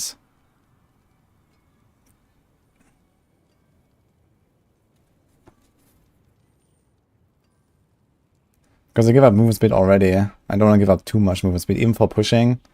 Having more movement speed helps with just dodging mechanics and all that. So I don't think I would like to... Like, the safer route would be to just do a worldly endurance and get dodge or life and be done with it.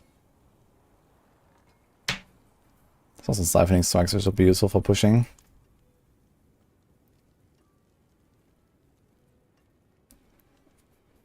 No gambling on that item. I'll do mobility. It's a 1 in 4, we have 3 attempts.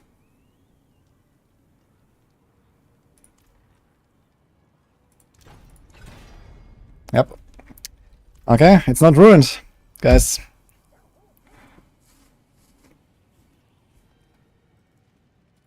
No witchcraft here. Now comes the hard part. Only honest magics.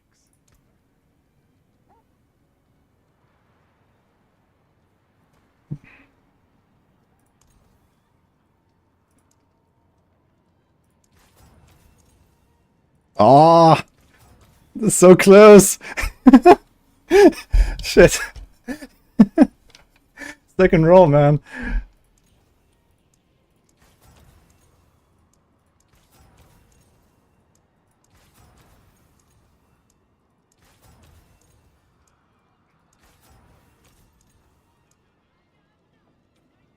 Do we go for 1 exploit rank over 8 crit?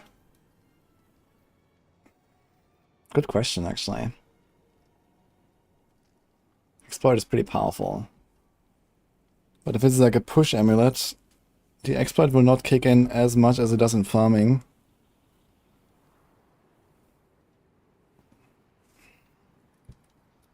I have to do math. So let's see our options here.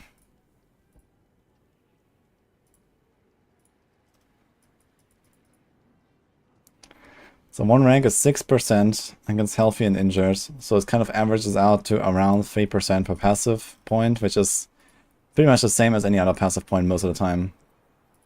Like Malice. But it double dips. So you basically get 2 times the value, so around 6% per point. So 1 rank that will maybe increase it to is like around 12% DPS or so. And 8% crit chance that will increase to like, I don't know, 12%. Just on the crit chance alone, that's probably like around 7-8% DPS. And then we also have Deadly Ambush applying twice. Deadly Ambush is 1.23, 1.23, crit. So crit multiplier is 2.27 with the double dip. So having like 11.6% crit should mean something like a 12-13% DPS increase. Which is very similar to what we would get from the exploit if it goes to 2. I think I'll actually take the 8 crit chance over the 1 exploit. I got an 8 crit chance here. We need to hit a 2 exploit. Man, so close.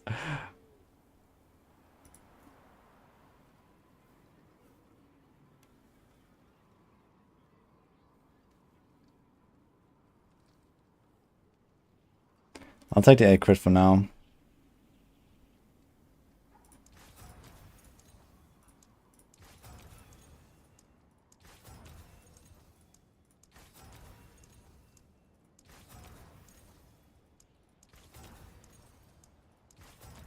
$4 million per roll. Okay, here's the cap. 4.6 million is the cap. I think I have to keep rolling. Here's another 1 exploit. Ah. Oh man.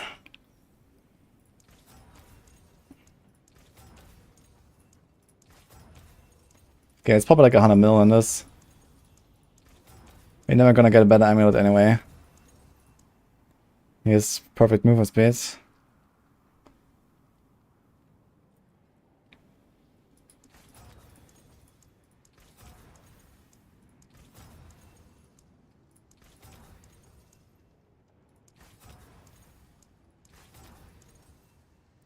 One exploit again, man. Oof, 3 times. But it does pop up, man. Surprisingly often. I think I got very lucky there. Perfect move speed. Almost perfect move speed.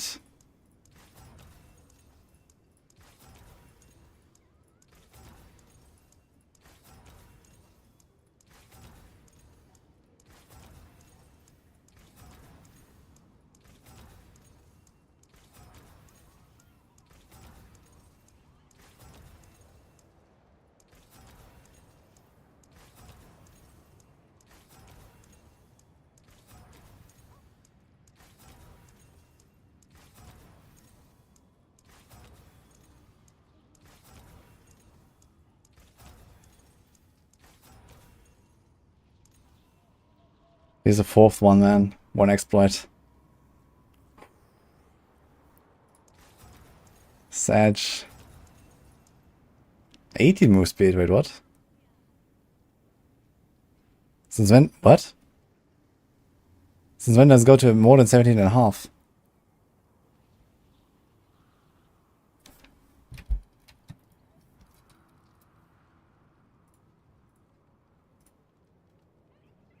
How much is the cap?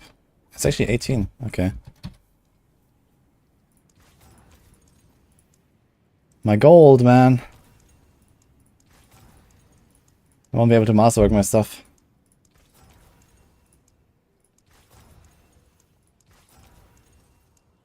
I'm gonna stop at 100 mil.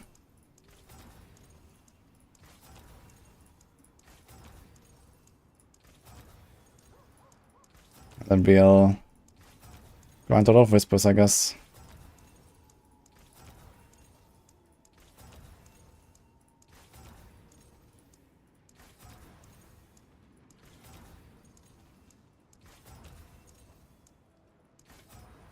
Alright, into the stage it goes.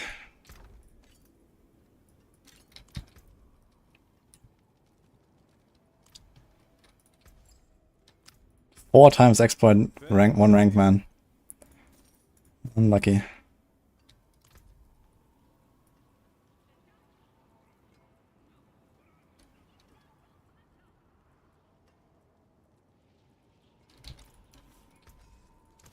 Anything breaks, the forge is hot.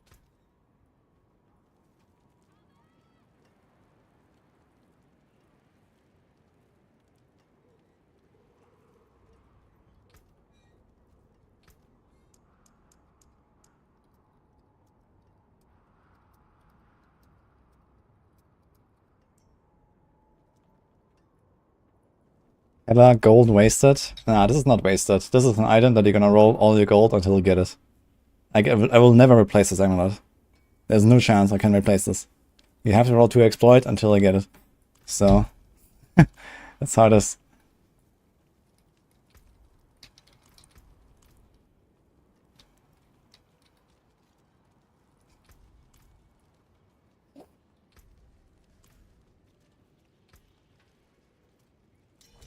Yeah, the saddest part about this amulet is that next Sunday I will die with it. So, you know, we're gonna farm gold and gold and gold. And next Sunday I will kill the character, so unlucky, I guess. Oh.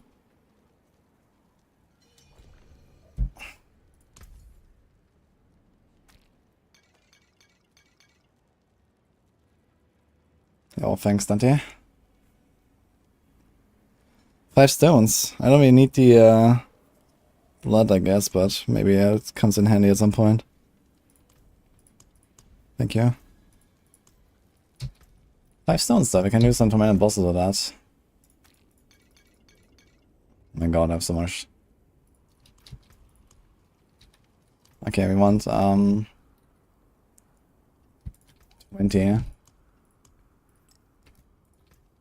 Okay, so Wonkas and Stan, do you guys have both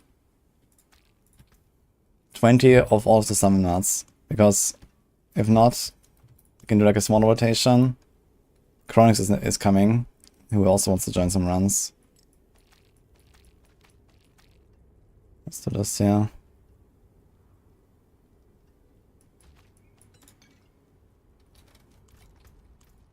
Okay, Stan has 20 of each, okay.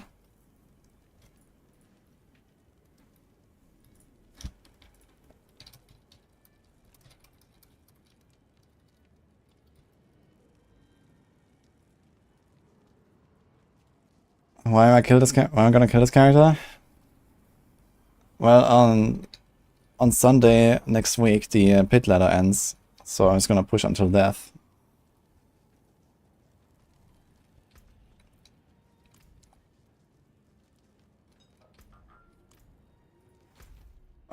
So each single roll is roughly 1 whisper turn in, huh? So that's like around 6 minutes per roll.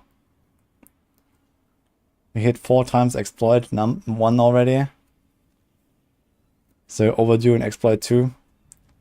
Now how many rolls is it to get an exploit passive rank on the neck? It's probably like 1 in 20 rolls. 1 in 30 rolls.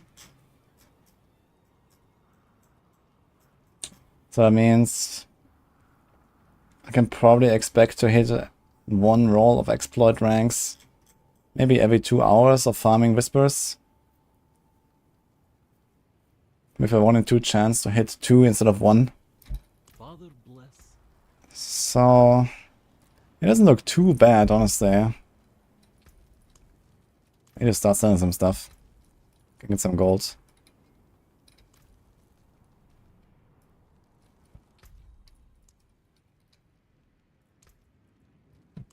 Display settings must match. I have it on.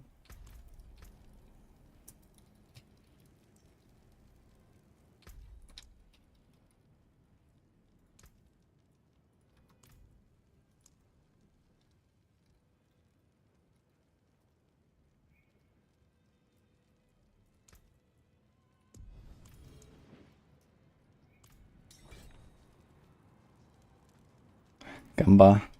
Yeah, I still need a lot of gold to actually also masterwork my gear, so that's another thing. I only have 3 items masterwork to 12 right now on this character. I need like 40 million per item or something without resets. So that's like another around 400 mil, 300 mil I need there. So it's a lot of grinding I have to do in the next week.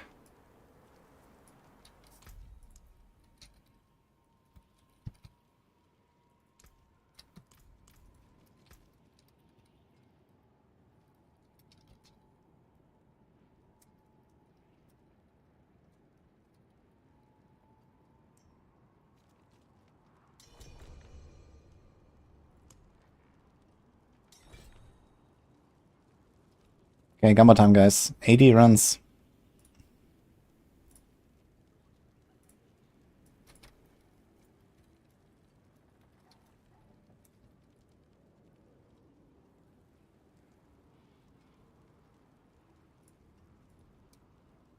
Will be very high chances for Ubers.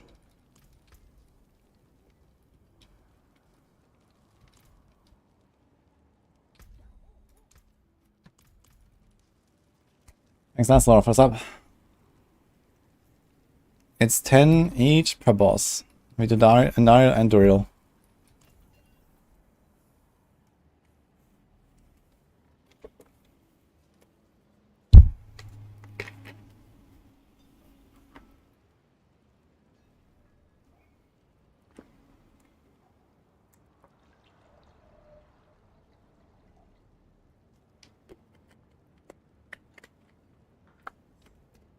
I don't have Andariel. Okay, then I can do Andariel with Chronix.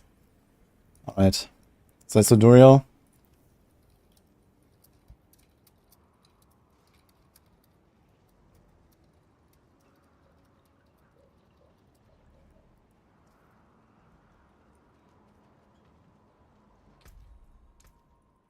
Stan, you need to turn off your crossplay.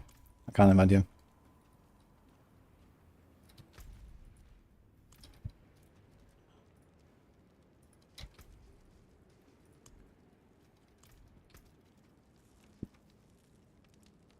You log out and go to settings and connect.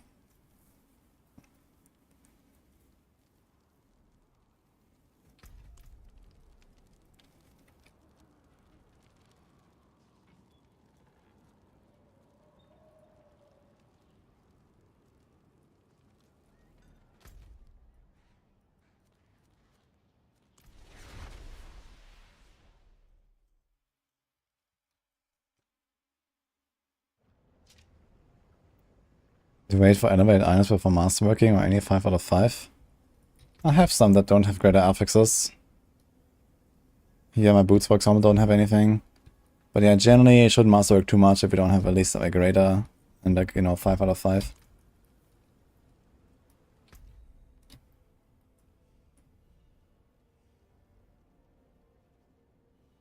This is a rogue. This rogue here looks like more like a Sorc. What is that transmog? Looks pretty cool actually, I like it.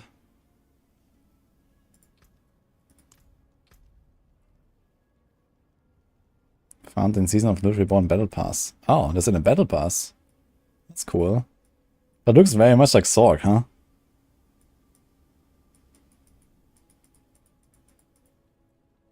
It's like a dress.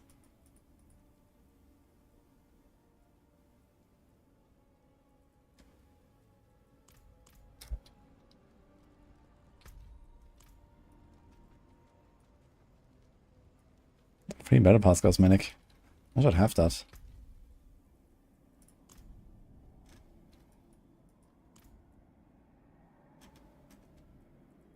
Did I collect all the stuff?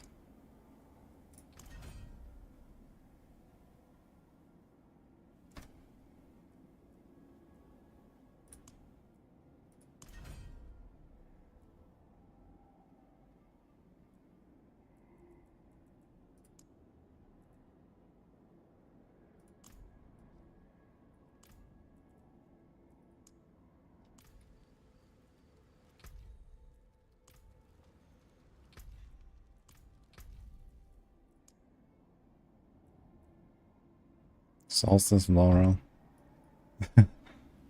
Okay.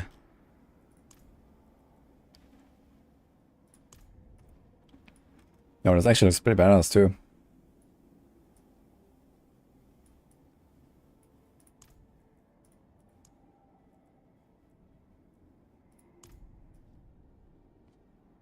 Mm-hmm. Sounds purple too. Actually did some pretty cool cosmetics here this season, I feel. That's cool too.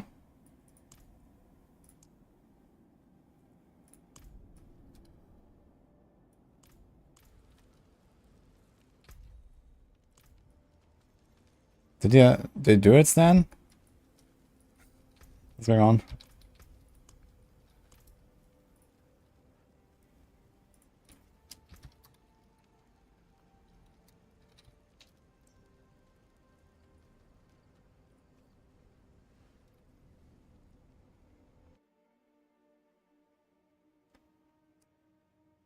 So, okay, so you go to... It's not out of the game. It's in the character select. You have to go to character select, yes. And then go to settings, and go to connect, and then those top two.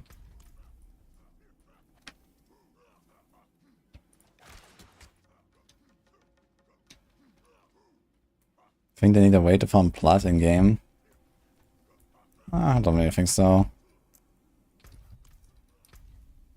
That would be cool.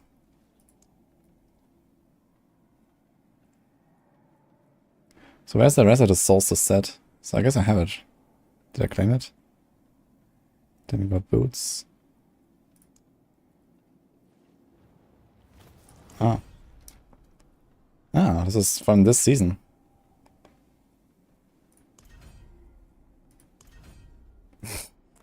Okay. Here we go.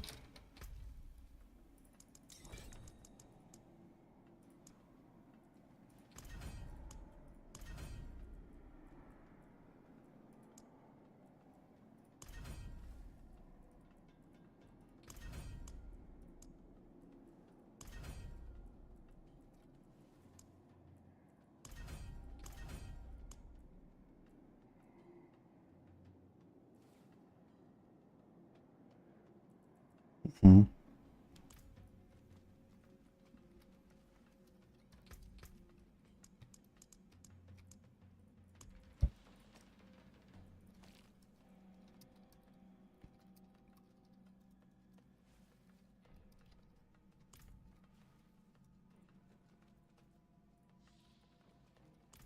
You ready?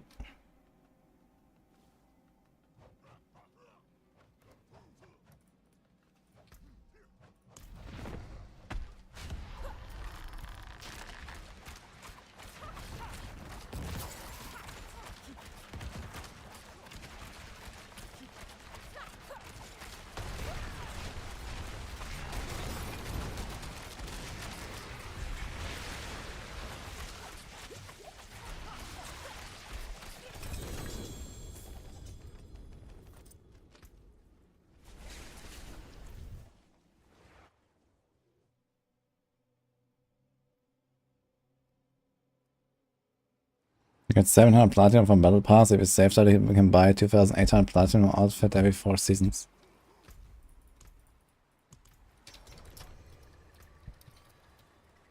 Sure have. Is it only this season that you get platinum now? Or did you get it in previous seasons too?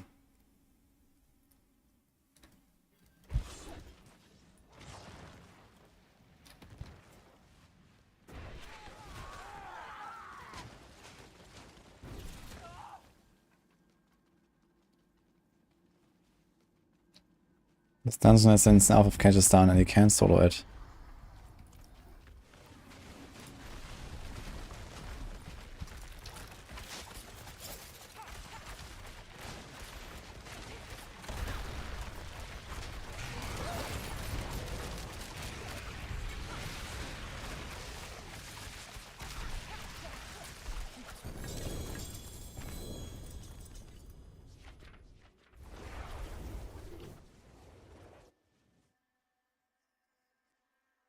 When exploit could be better than vampire curse or mass vulnerable, you do both, Luna.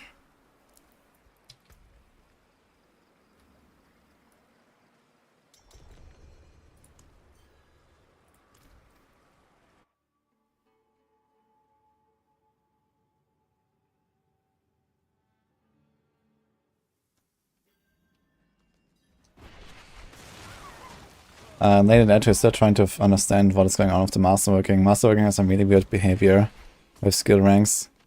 It seems like they changed some stuff. So what they did in the past is they gave a rank that is only 1. It was actually hidden 1.4. So with 5 blacksmith upgrades, it goes to 2.1, giving you the 2 breakpoint. It always rounds down usually. So there might be something similar going on still with, like, you know, 2 ranks having something like a hidden, you know, 2.4 or so. So that with the specific masterwork breakpoints you get rank up. Because you get way more ranks than you should. This is what we noticed. Like if you start masterworking your stuff and you hit the crits, you get a lot of ranks. Which is not the usual behavior. But we don't know what is going on exactly.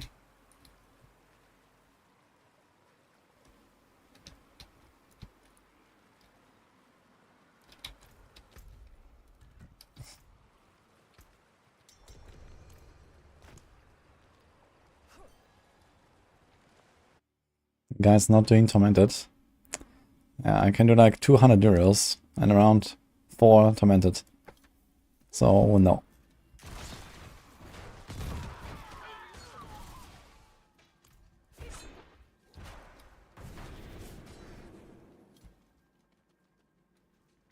I mean, if you guys have like 100 Stitch stones to spare for me, let me know.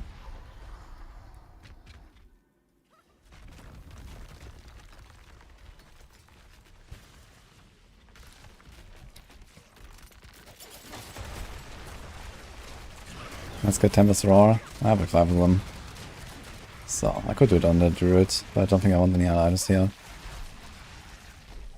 I don't think I want Barbarian more than Doombringer. So we're doing it on the Rogue for now. I should do it on the Barb, I guess, to get a Grandfather potentially. Hey, Defsum. What's the point of Torment if no one is running them? Yeah, they made the stones way too rare, that's the problem. I would like to run the Tormented all the time, but I can't. Because there's no way.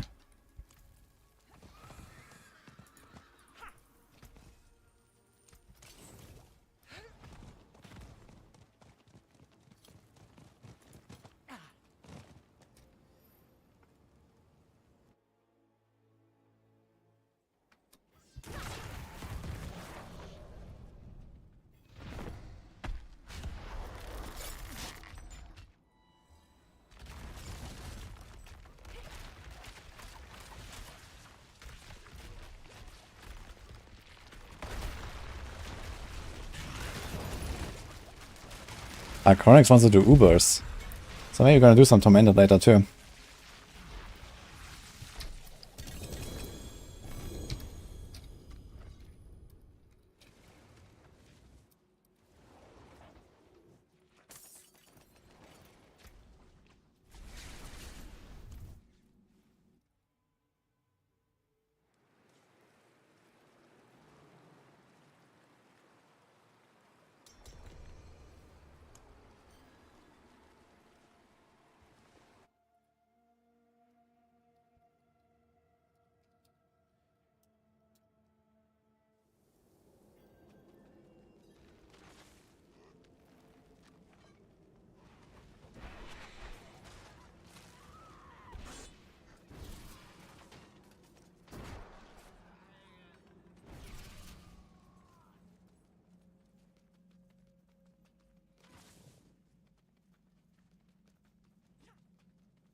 This gameplay loop does not look intended. Well, has been part of the game for longer than it has not been. So seems quite intended actually at this point.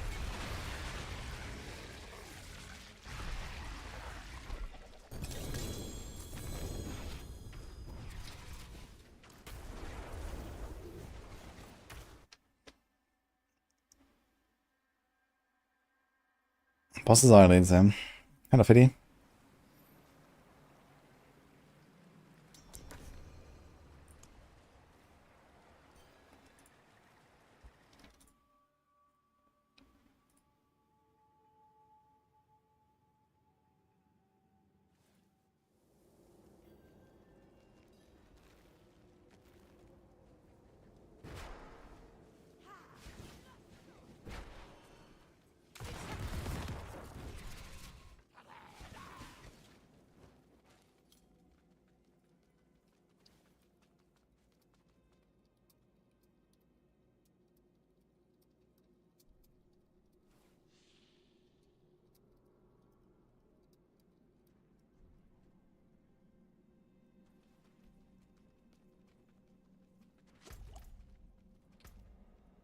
Someone's missing.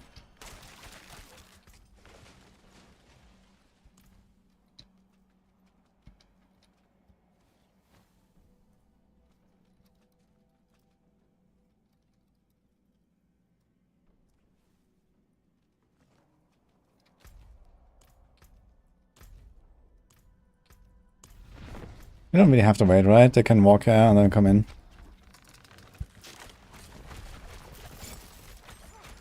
You got frustrated, you delete the planner. What were they doing? That one's got 3 Ubers and 6-7 kills in the morning. That sounds like I was doing Tormented version though, not normal though.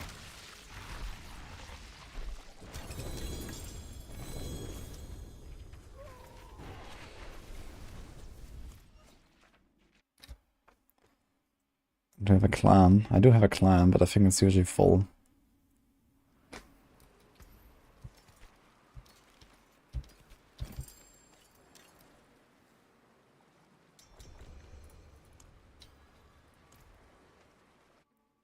Normal dural, damn.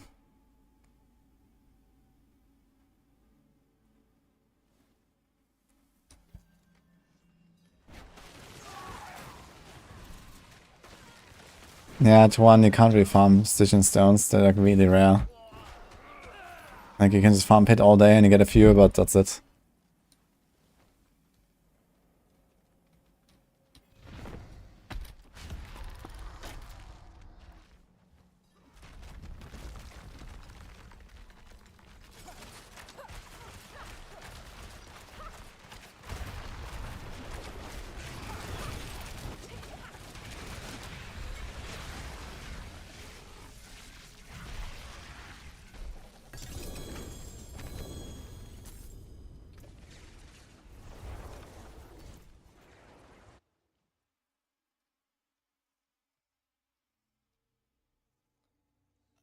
Just that it does not work that way. Ravagers can only be triggered by the Shadow Step kill itself.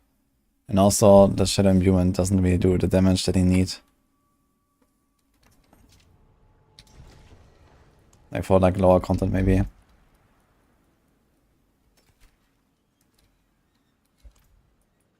See anything you like?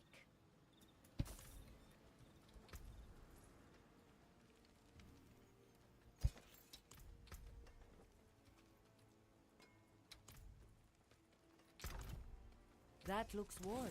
I can fix it.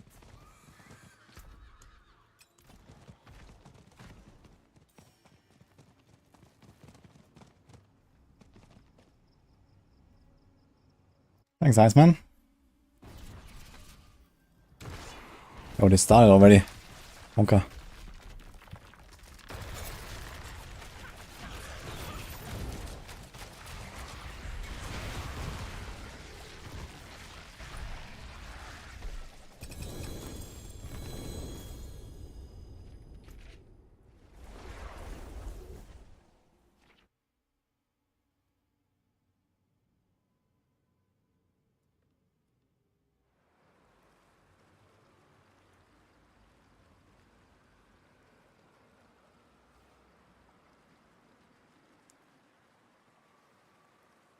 You're disappointed about the old high ultra endgame built on max roll. What are you talking about?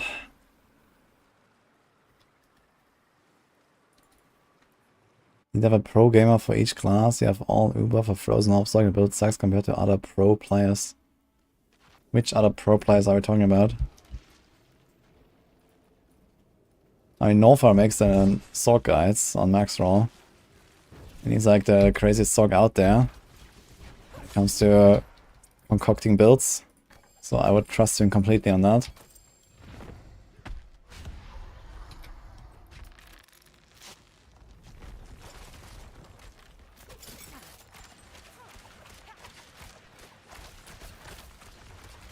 Thanks, Desmond. Good prime.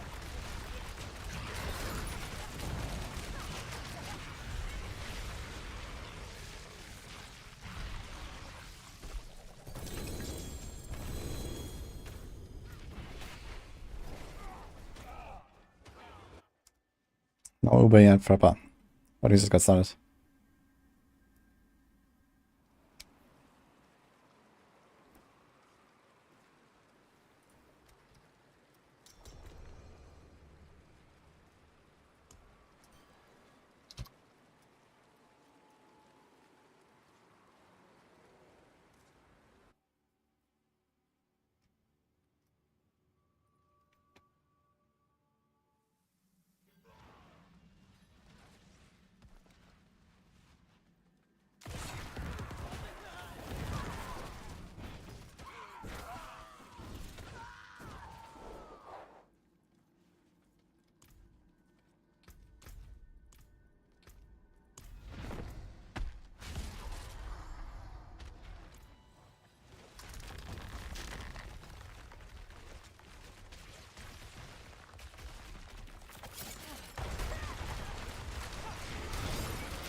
Well, Blade, if you have any feedback, we have a Maxroll Discord with a D4 Maxroll feedback channel.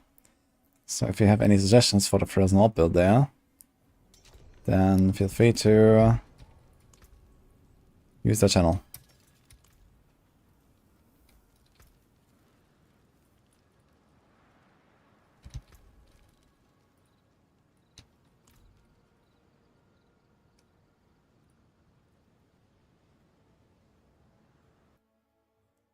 Should I wait until 80 to farm the bosses for uniques? I mean, some builds can probably like do them easily earlier. Depends on how badly you want a unique. Usually leveling up you don't really care much because you're just powerful and monsters are easy anyway. I wouldn't really do that before 100 myself. Because there's no need. Just get to 100 first.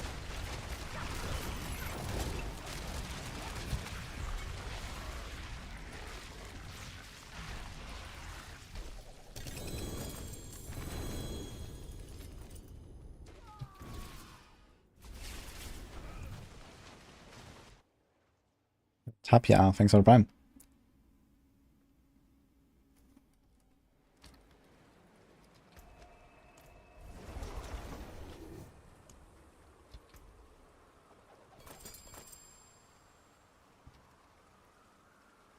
Fine for Ubers. Yeah, I'm trying to get a Shaco.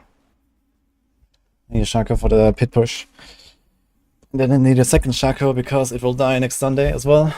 To get off my amulet.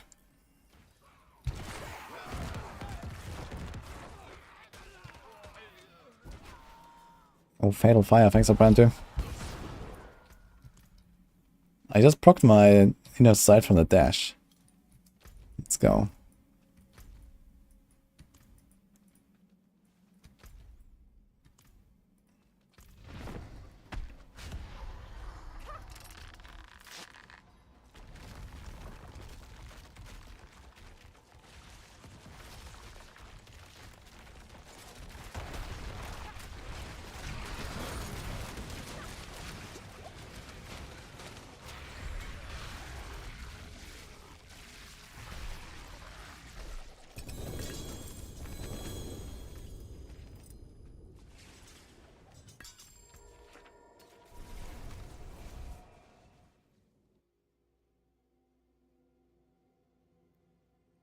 Better Parmashako is doing what I'm doing right now.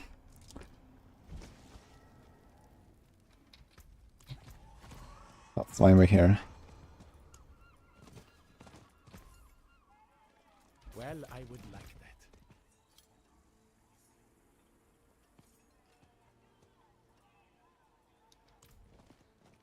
How can I help?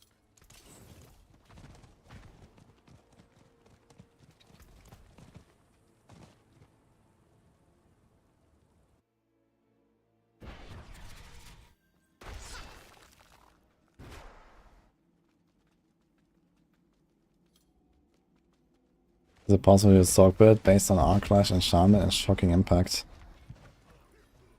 I'm not sure how much it was buffed, but the fact is that everyone has like infinite amounts of stuns these days because of tempers on utility slots. So in comparison, I guess the Arc Clash enchantment kind of lost value or not gained value because he stuns so much from just like attacking with those tempers anyway. And then you have Shocking Impact, which is just nothing I would trust to deal enough damage. So I don't think so. Doink. My gold now. It's just opportunities. What?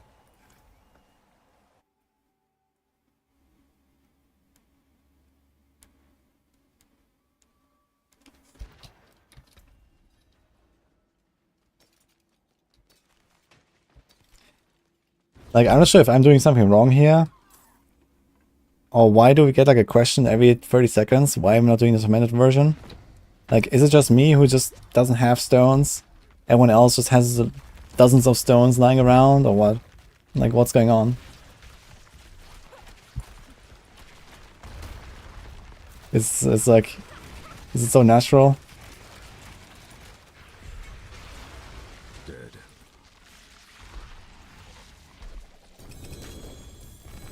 But why? Ach, Menno.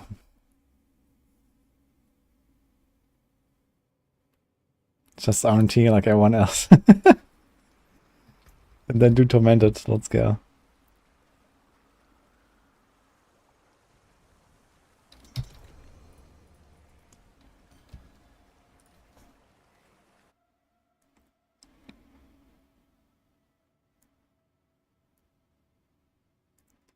They expected to have 1 billion stones. Ah, that's how it works.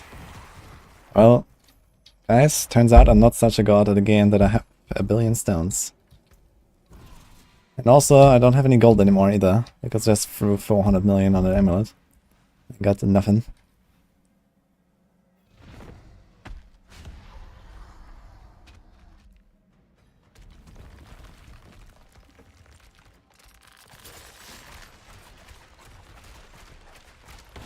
Two big stones.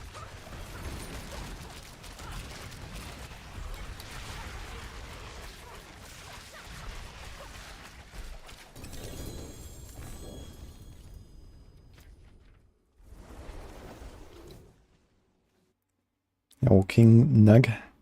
Thanks for fun.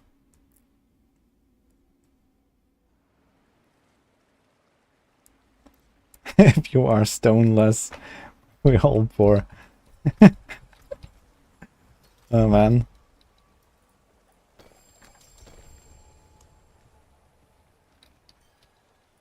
Yeah, maybe people come to my chat and they think that I should be doing Tormented versions, hoping that, you know, coping that they will do it at some point as well with all the stones they think they could farm. Little do they know.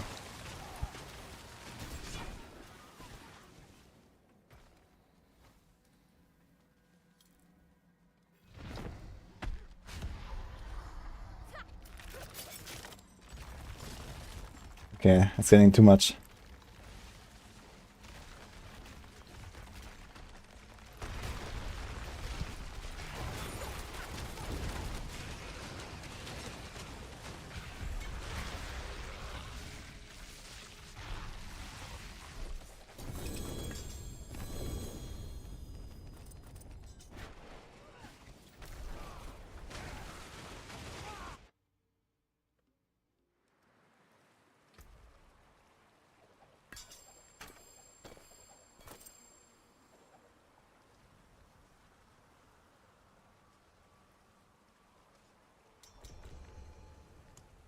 Oh, 5 subs. Thanks, man. Cheap a lot. Appreciate that.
Bob yoinked the Rogue video from the website. Pity about made a video on it. Yikes.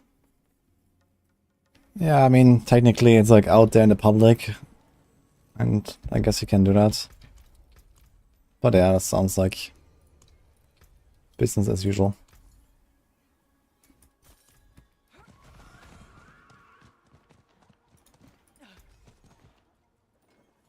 I wonder what his input is though. On that. Come back if you need the forge. Has he played any Rogue this season?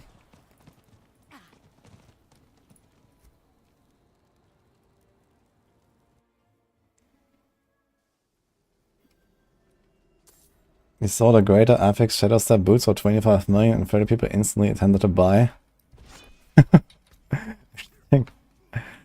don't think you scanned yourself after what I learned yesterday, to be honest. But there might be some people really willing to make it work. So we'll see.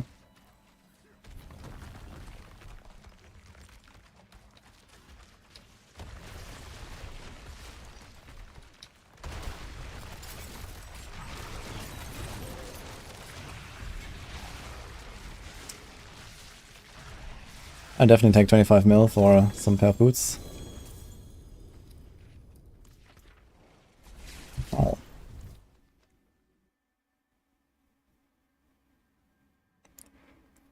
Yo, G ready. Thanks for Prime.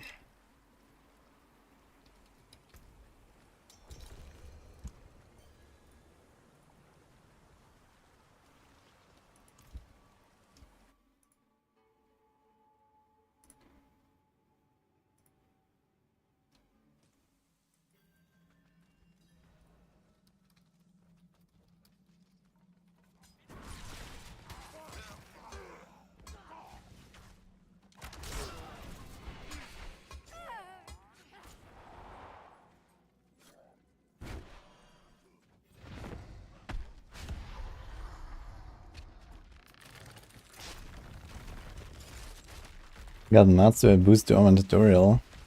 Oh, I can kill him easily. But I need to be on hardcore.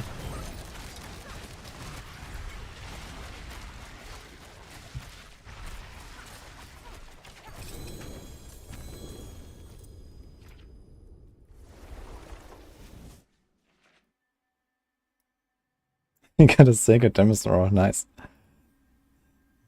I mean, I don't know, maybe you can try to sell it if it has a low level requirement. Someone might want to buy it.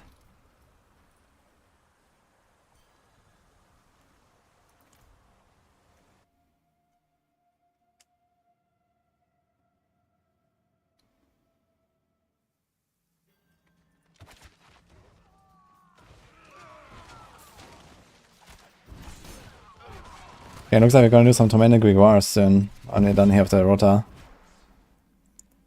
That's gonna be fun.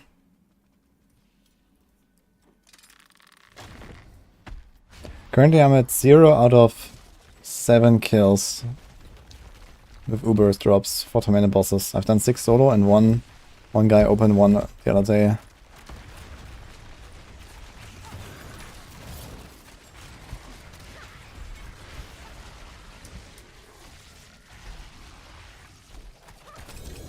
Protecting aspect does not protect you from 1 shot, only from 2 shots.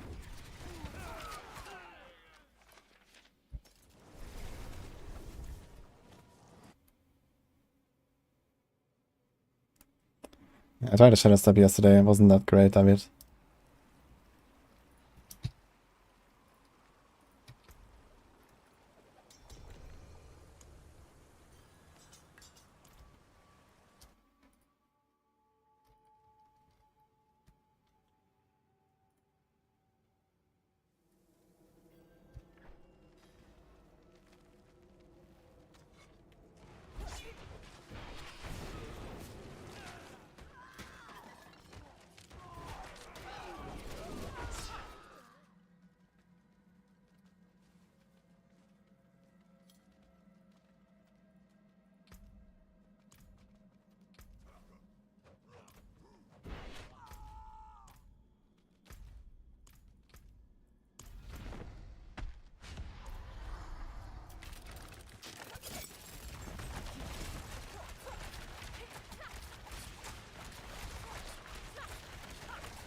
Hero get better when hitting 100. I mean, like once you optimize the gear and stuff, you can get a lot stronger. At 94 you probably have nothing masterworked, you don't have any greater affixes, you don't really have the right stuff. Maybe even running out of poison imbuement charges.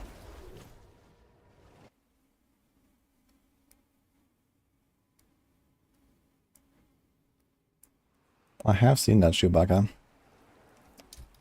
Not just the crafted ones, any Uber unique can be loose at level 35.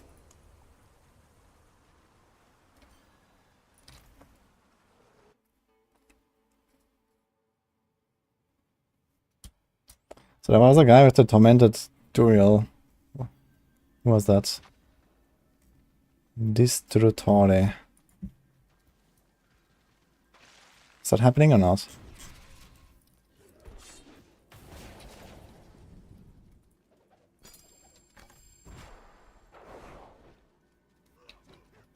In Dooming I can be better than Tempered Sword for RF.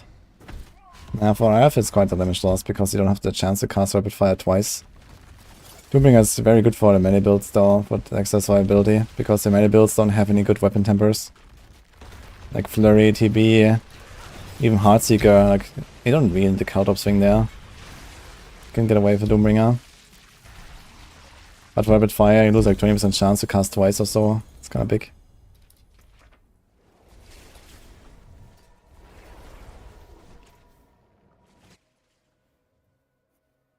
Not in hardcore, okay. Is Hoda still OP? It's not OP, but it's quite playable. And people use Hoda these days also just as a buff. A bit similar to like the Flurry in Heartseeker Rogue. You use Hoda every few seconds. Get a damage buff. In Bash build, for example. Look all you like. Oh shit! Wait, this one also has a greater affix. We got a Melted Heart. Okay.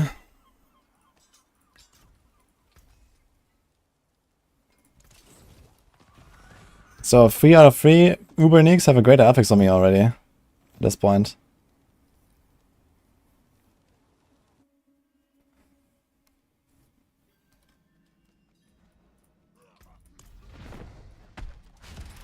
Well, believe us win.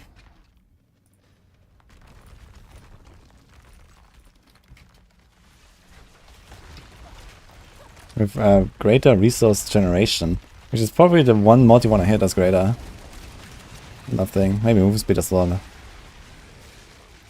What build is it for? Oh, anything that you never want to die with on hardcore.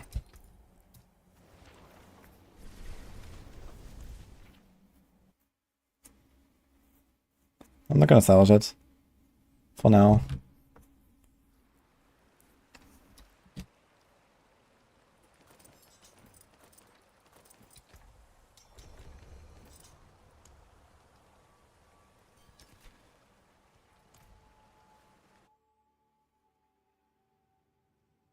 Was a pretty big DPS drop. It is a pretty big DPS drop. I mean, Emerald is a pretty big slot. You'll probably lose, I don't know, depends on the build, I guess. Something like a third of your damage, maybe more. But you gain invincibility, which is kinda cool.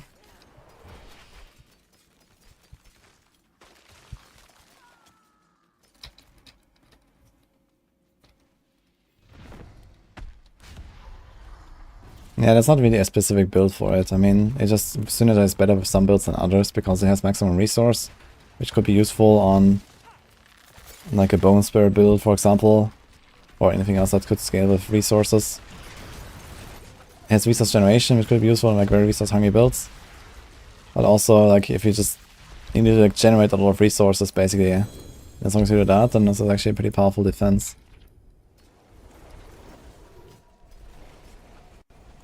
6% cost there.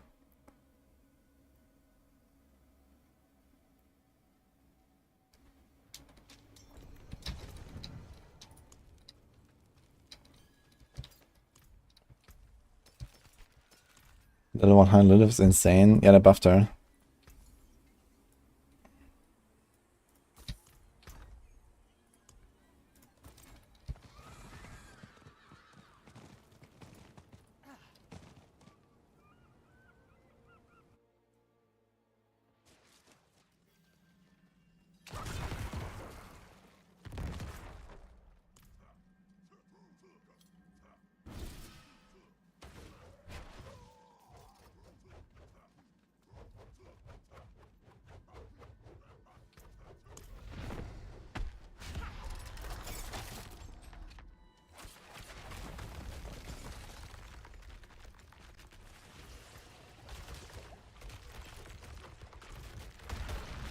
Okay, so if you want to do Uber Giguar session, let's see how many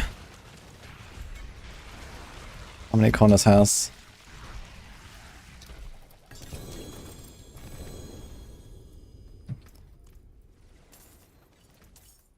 Prepare for the next thing.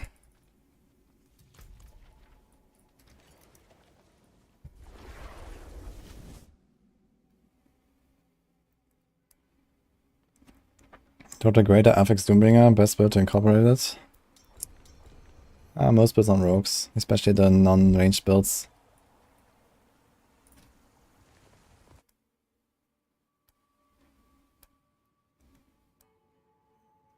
Have you read the last Masterwork challenge? All 10% to 1. Masterwork challenge. Here.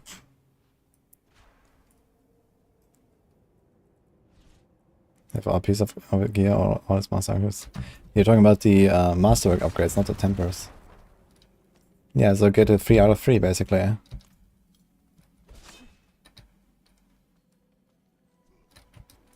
Thanks, Batani.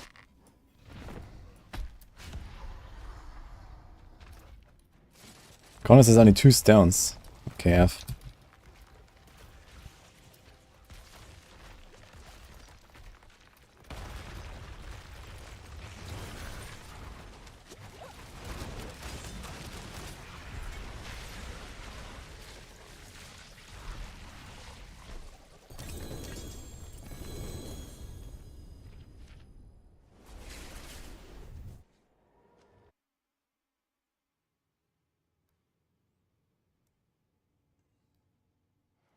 Any Uber today?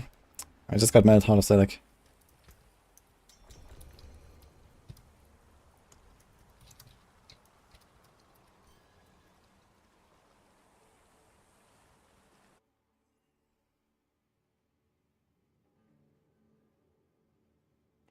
There's blood swords in the shop.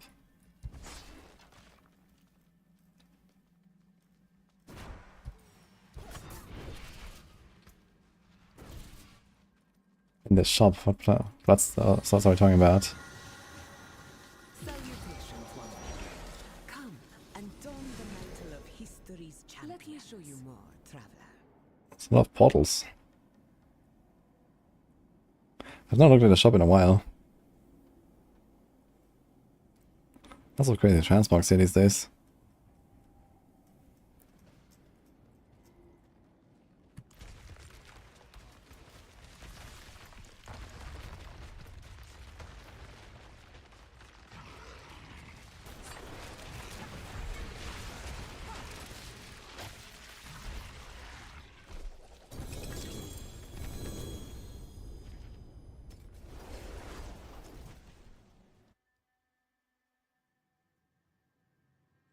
Ah, this red sword there. It looks like a red katana. It looks like the one from Elden Ring.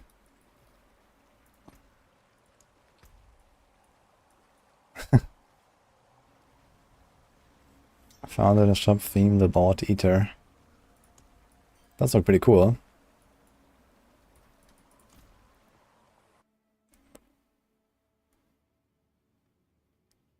Wonder if I can give Rogue some other like melee skill.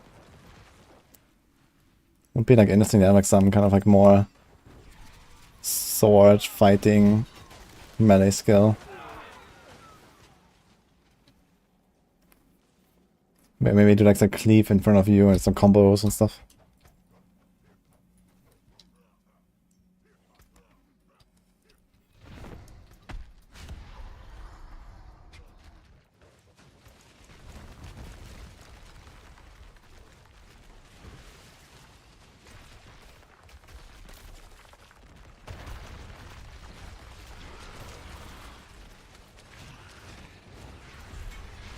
What? I'm typing and then it just closes my chat window when the boss dies. What? What the hell is this?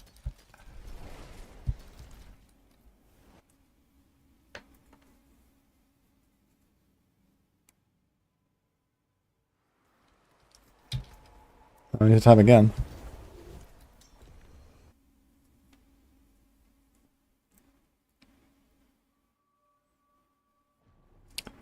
That's not even close to the hardest boss.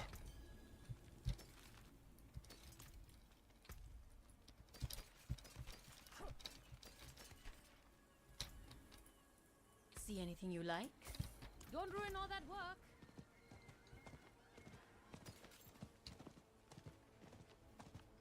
Oh, good boots. Ooh, very good boots actually. Log in. Upgrade.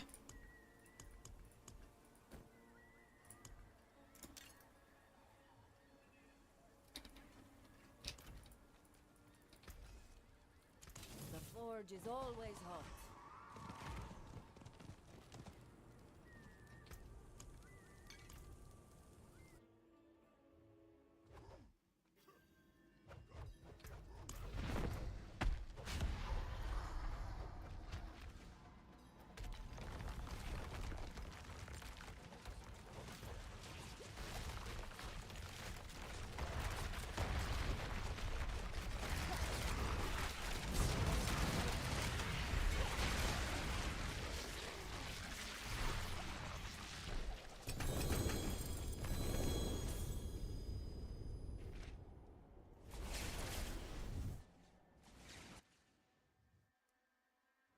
You saw in a video about item acquired level 90.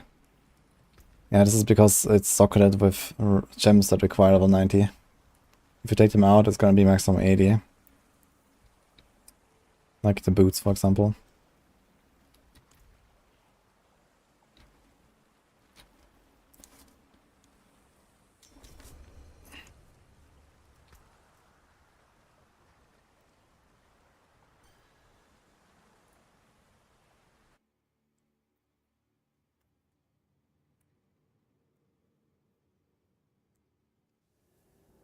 Yeah, we need a +1 to do Tormented Grégoire with us after we're done with Duriel here later.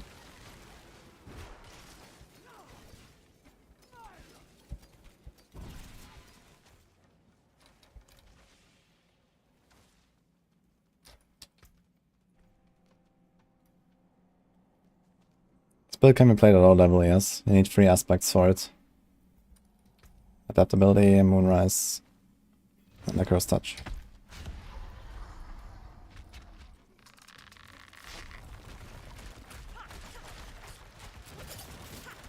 Hey John Dawson, how's it going?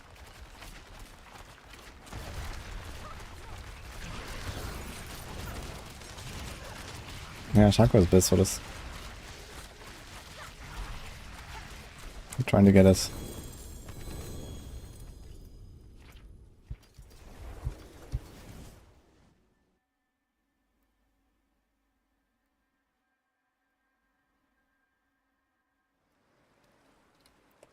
Druid Rogue build. That's the one I'm gonna play soon. Poison Barrage.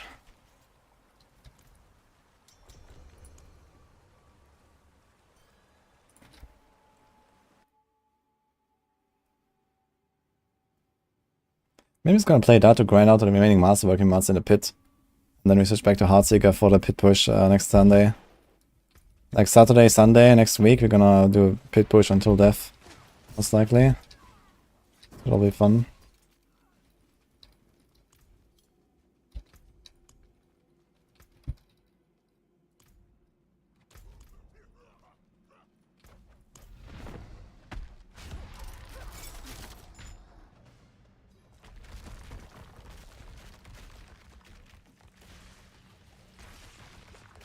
Thank you, I'm doing good. Can get to 50 mil poison ticks. 50 million is probably a bit optimistic. But we'll see.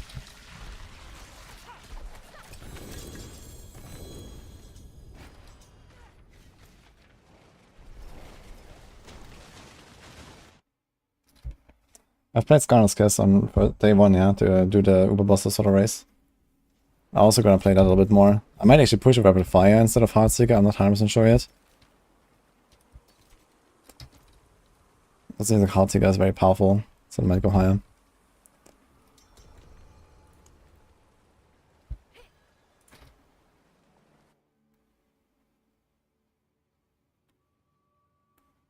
The leaderboard is not complete. What do you mean with that?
You don't want that.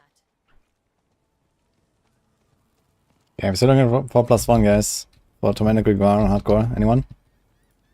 Wanna do a few runs? Preferably bring 2 summons.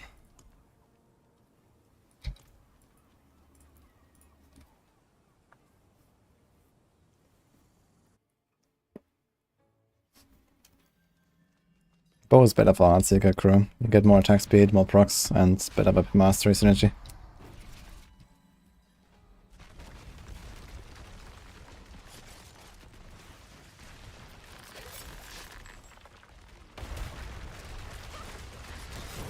You have 24k health. That's the problem, Kanachi. 24k is like not even half of what I have.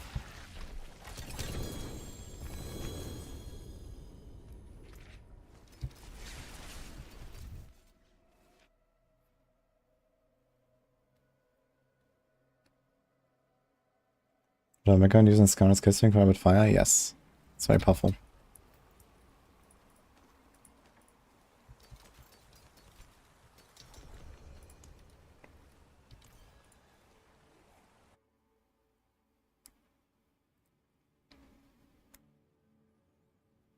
Yeah, it's hard to get a lot of life on Sorc. They don't have that much that you pick up on the Paragon bots. But you have Flame Shield and Ice Armor for that, and Protection passive. So it's not that bad.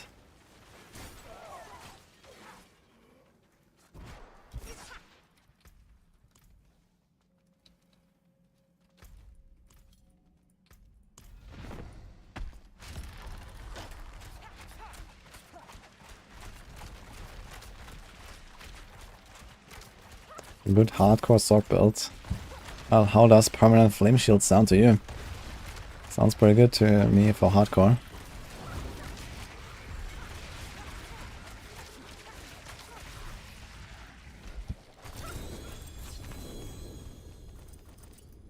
Double drop.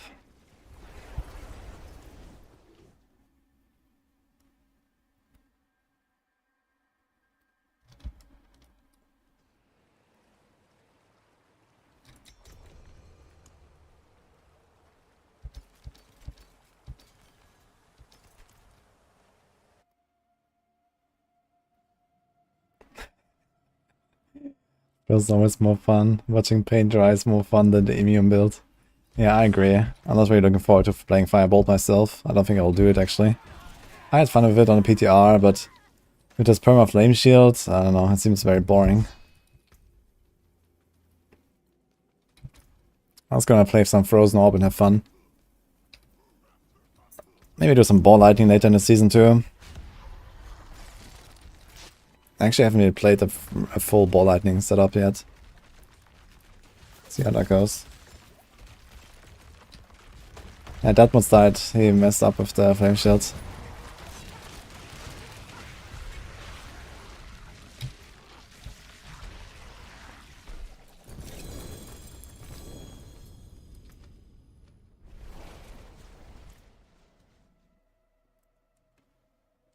When do we want to run Gregoire? Very soon actually, after these runs. We're almost done here. David, you wanna join? Oh, it's pretty good pants, yeah.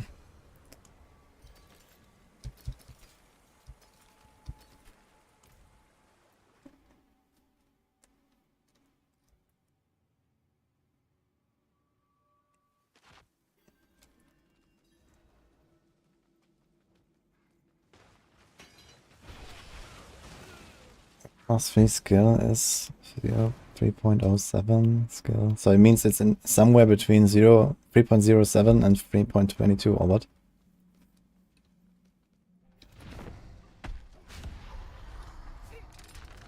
Non-tormented chance is 2% on Duriel and Ariel and 0.5 on the others.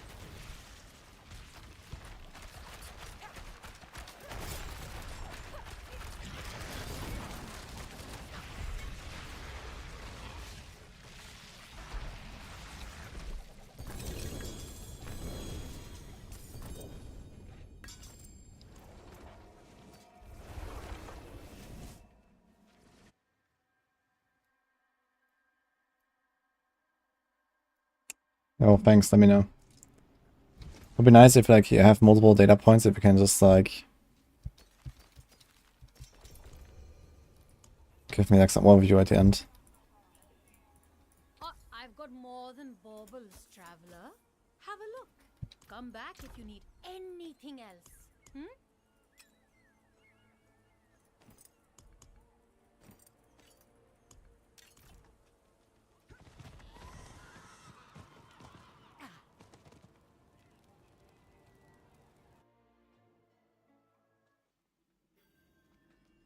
Durable is oriented towards hardcore. I mean, usually I don't really.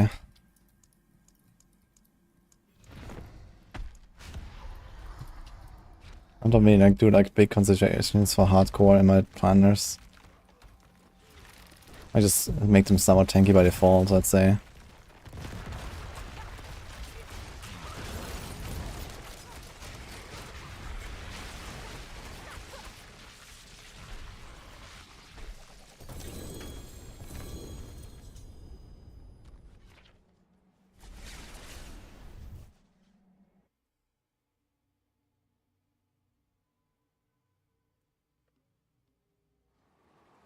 See you, pardon, thank you.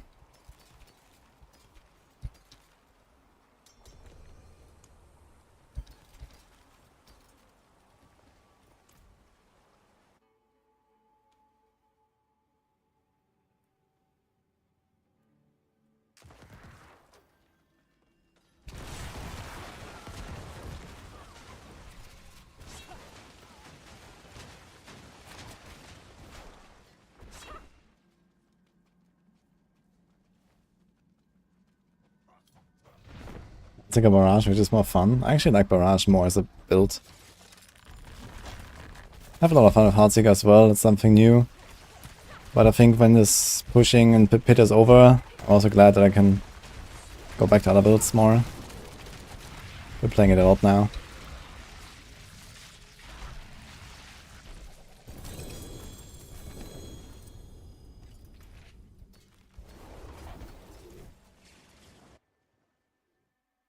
Heartseeker is good enough, Lucas. Don't need any uniques. It's pretty simple to set up.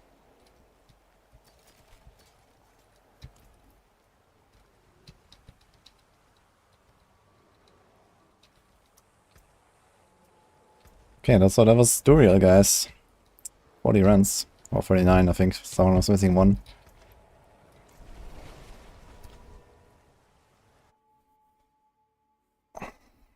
Yeah, the RF build is fine too.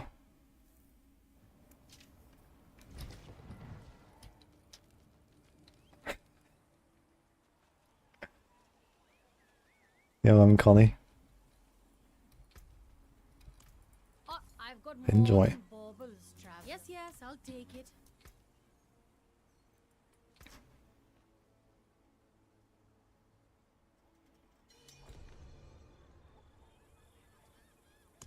Cornus is mad that I'm stealing all the Ubers. Meanwhile, he has a Chakra Transact. Dude, 5 stones. Holy shit. Are you sure you want to give them? Okay. Well, more stones, guys. I guess you can do some after all.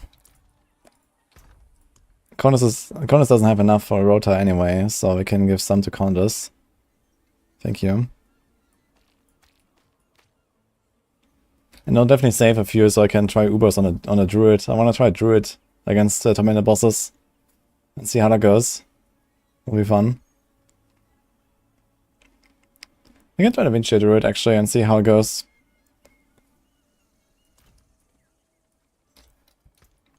Thank you.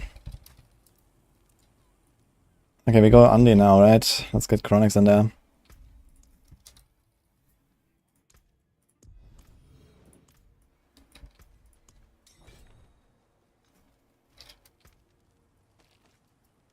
Do another Gamba, guys, for Andariel? We can do another one for Andariel. We have 40 kills of Andariel.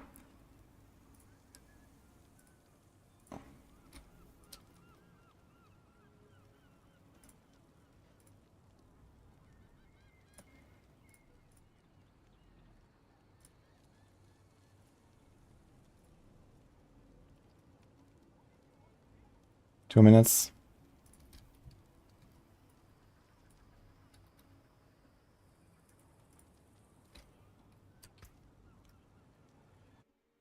Why Ice Overshadow? It's bigger burst with the frozen synergies.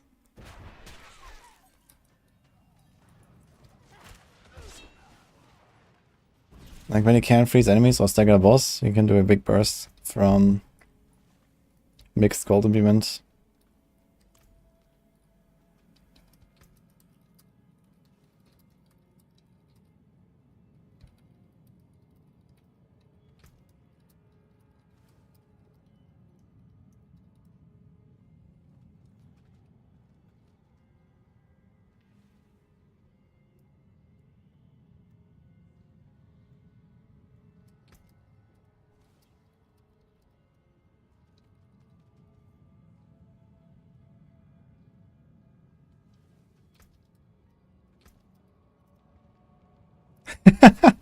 Chronix. He's like, what? Okay, didn't realize that that we were going to do an Andaria. Let's see if we're actually doing it.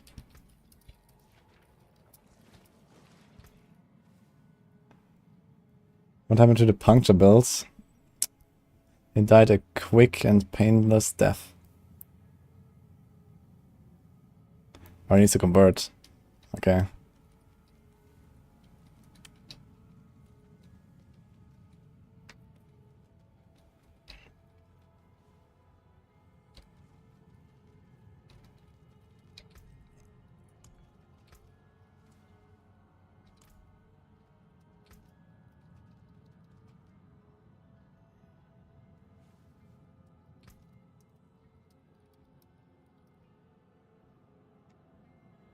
Yeah, he doesn't have the shackles and the doors, it seems.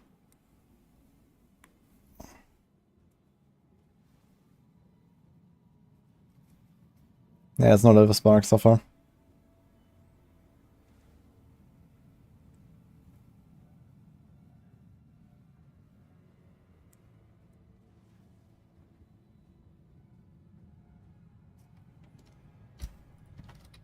Let's see, boss loot. Beast. Does he have anything that I would like on my characters? We got a decent Ascetics wraps. I'm not gonna go for this. I mean, the Storm's Companion. Actually, I still have to farm him. And the better Hunter Stenith. We have only 2 ranks on Quick Shift instead of 3. So I should probably farm in a bit on my Druid. I'm gonna Pain Gorger, I think. Okay.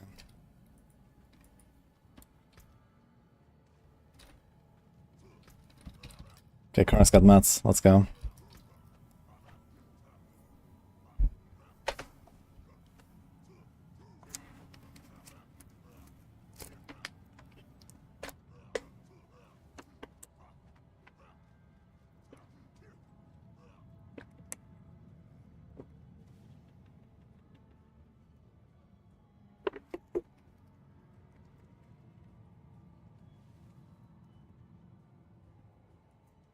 Converting means you do the small bosses to get the mats for the big bosses, Symphony.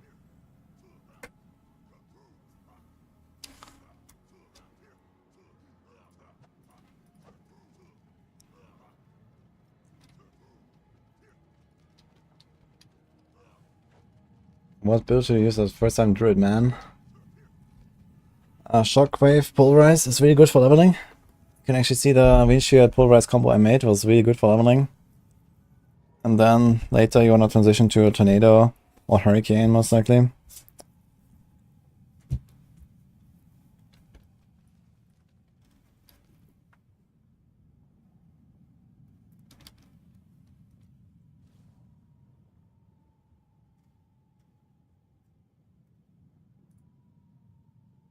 Wait, what are you talking about? Did I miss something?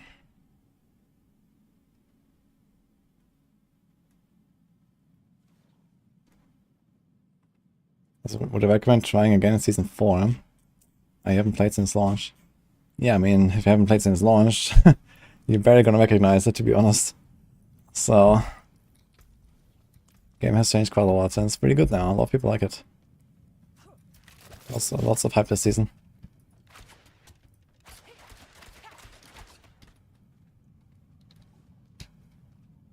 Yeah, I need Lucky Hit on this build. You want to have Lucky Hit him.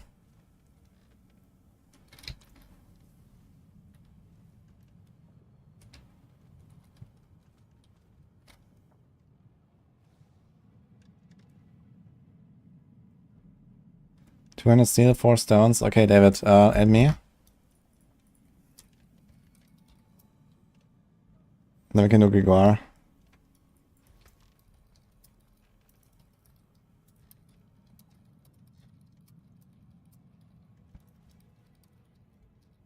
So we have to do the Andara session, and then are you here in like an hour or so, Daniel? Sorry, David.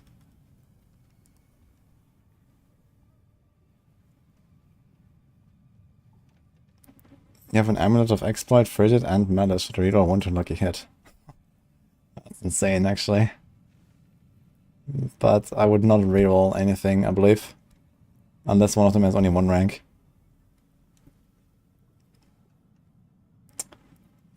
Hey, Dini. Thanks, man.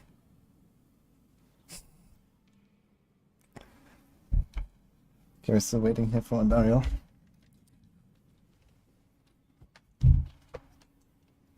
Connor to come back 1 second.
You would never use a good roll as Shearers for Heartseeker or for any other build.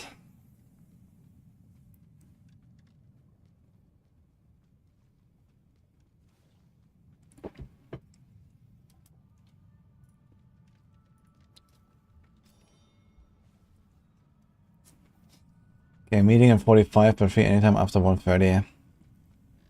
Okay. How long do we need to kill 8 Grégoires? Let's say 3 minutes each. So we should do it basically right now if you want to do it. I'm gonna ask them.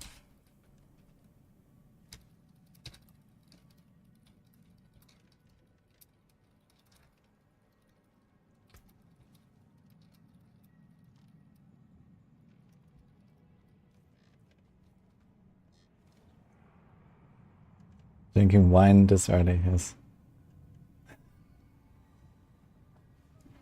Okay, so Stan waits a little bit. I can do the Grégoires now if you want, David. Let's go. Did you get me?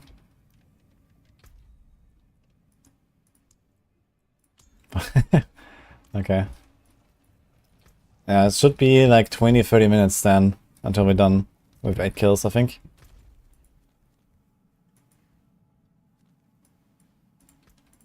Okay, let's do it.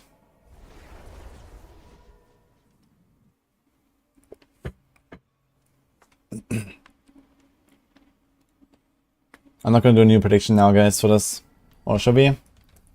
We will drop in 8 Grégoires. I can do that. The thing is, I just don't know about the drop rates. So, I'm gonna delete this previous prediction. And we're gonna do one for 8 Grégoires.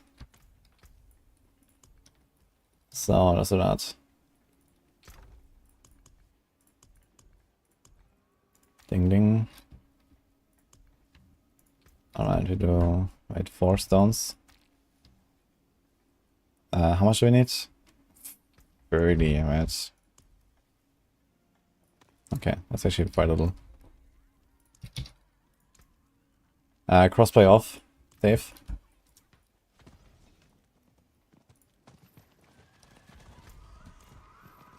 Now, I can't wait for the questions in chat, man. Why are you doing Tormented? Is it good? Why not normal? You guys ready? I'm so ready.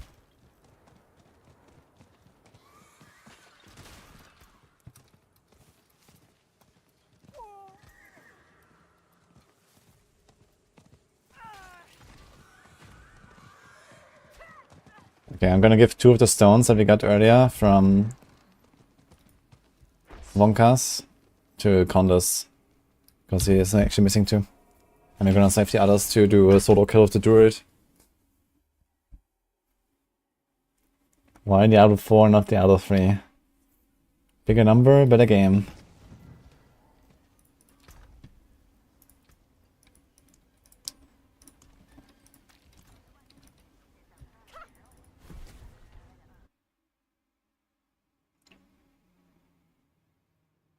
Which rogue are you recommending today? Not Shadow Step.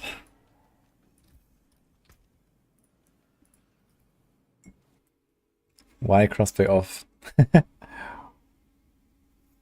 Well, I believe it leads to less crashes, less lags, and so on. And there's usually also fewer people, so it has like a more of an SSF feel to it.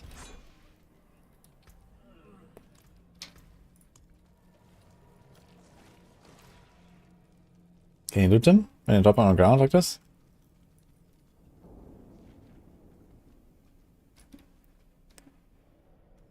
Okay, we got... I don't need a smoke grenade for this, actually. Let me check. Smoke grenade doesn't make any sense here. Oh, what do we do, though?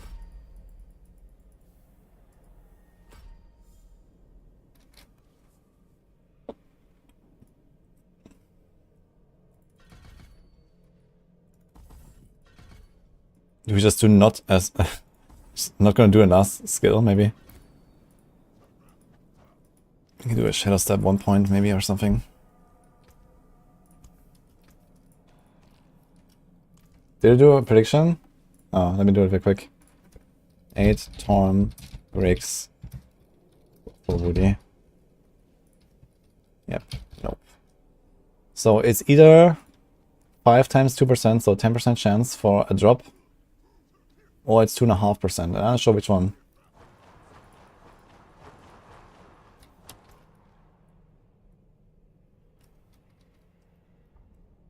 Pop the potion.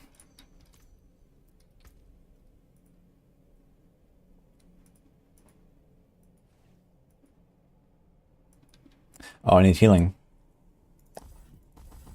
I should do this. Okay.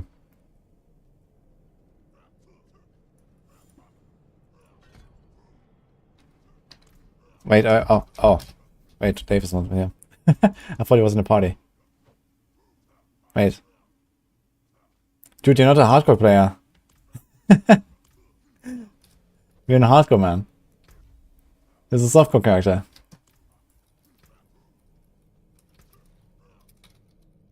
You got bamboozled.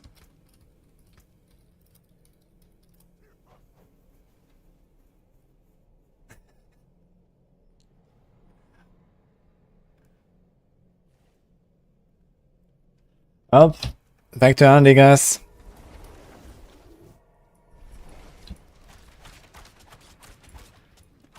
I'm fine with leech, Contest says. Okay, we could carry someone. If someone is on hardcore and can bring stones to summon, if you have 4 stones, you can leech a kill. 8 kills. We can carry one easily. So, anyone?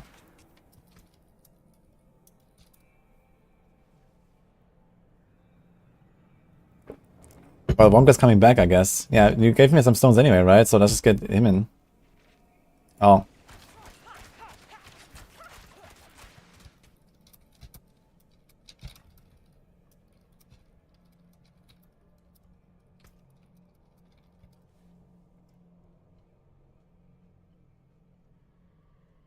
Alright. Yeah, you're coming. Let's go.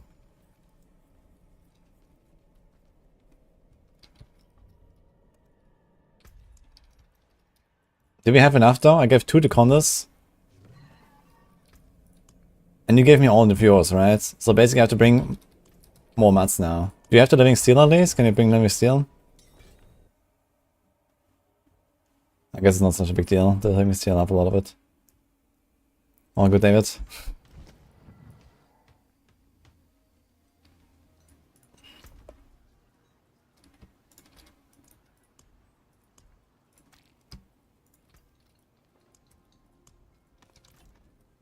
But he gave me...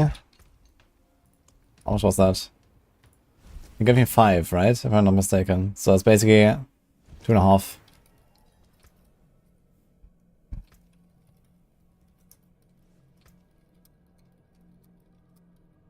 I still has 4. Nah, it's fine. If we don't want to open them, then leave it. Oh, this is Wonka's. Sorry.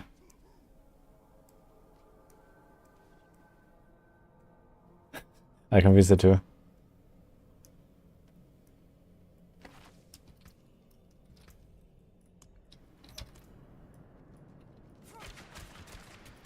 Alright, Tormented Giguar time. Let's see if we get Ubers here. I'm actually pretty curious about this. So I'm at 0 out of 7 kills.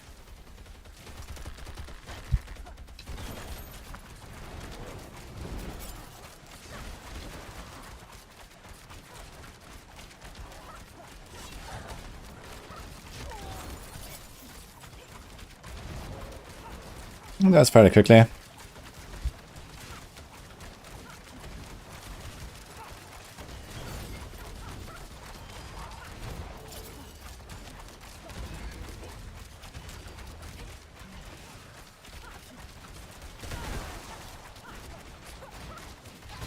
Nice, very stunning.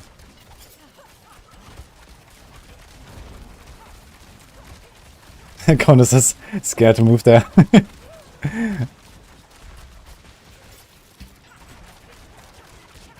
What? Bonking, man. That's been like a 1 billion hit or 2 billion.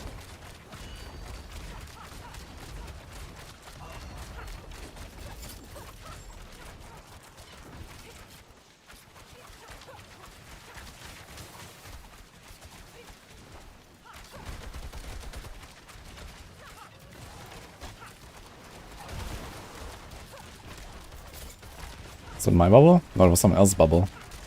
Conus has a bubble now, I just noticed.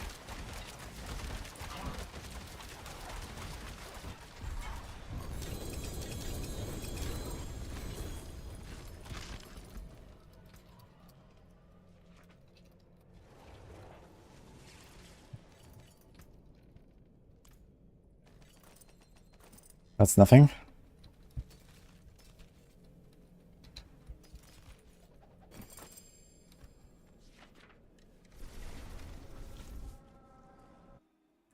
Only bolt? No, there was no ads. I don't think he summoned ads actually a single time, no?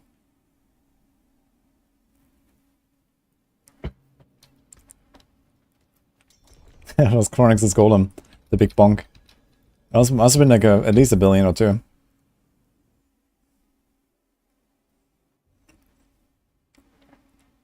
What did I drop to get the bubble? A simulation, I think. I'm not running 45.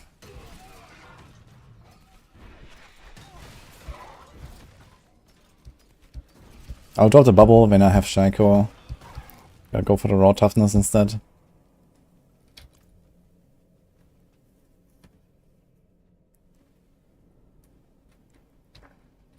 Was it?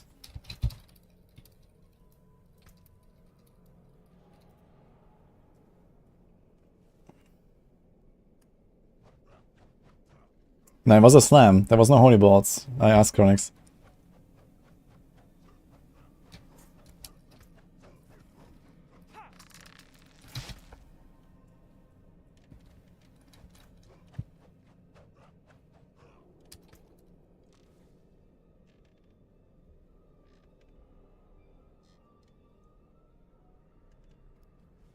The extra casts don't consume energy, they're free and they have like basically it's like a copy of the previous.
I think they changed the timing a little bit.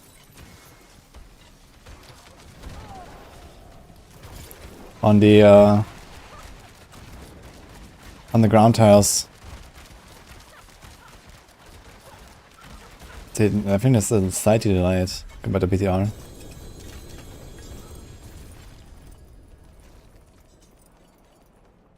Oh, still nothing.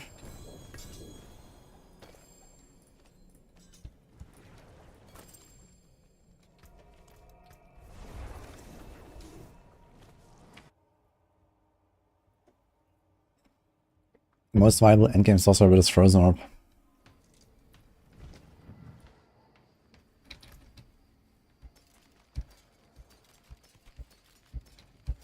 My eyes can only watch so much.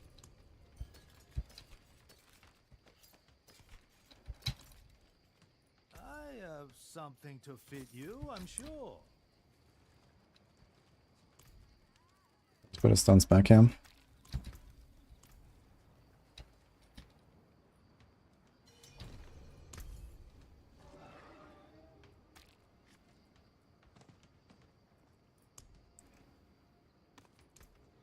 Okay. So I'll summon his.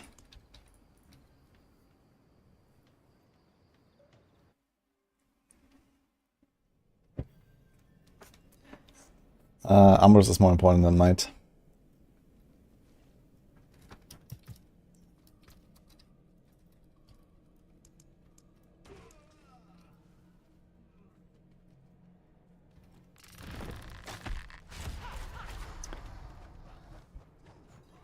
Yeah, I changed on flurry comp points because it's not enough of a gain once you have good attack speed.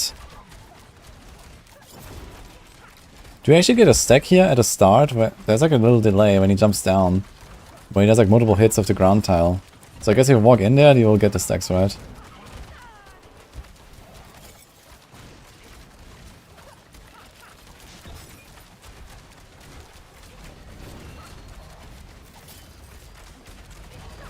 Let's go.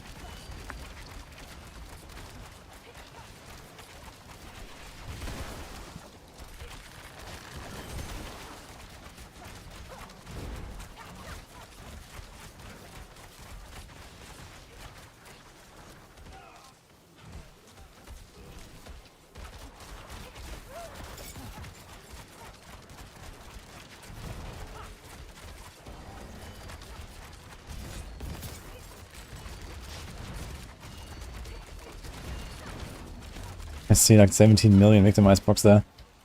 Seems good.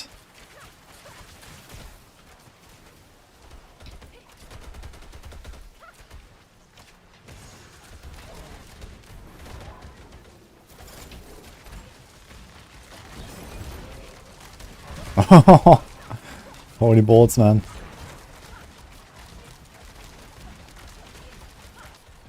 $44.8 million. Saw victimized there. Not bad.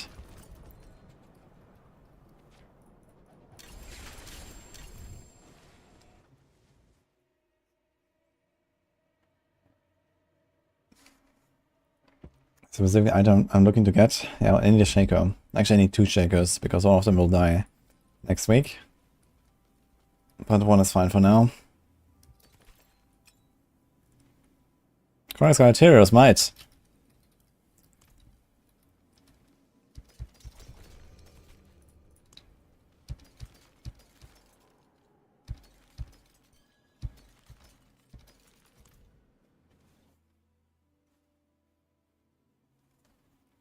Why using stones for Grigor instead of Duriel and Dariel?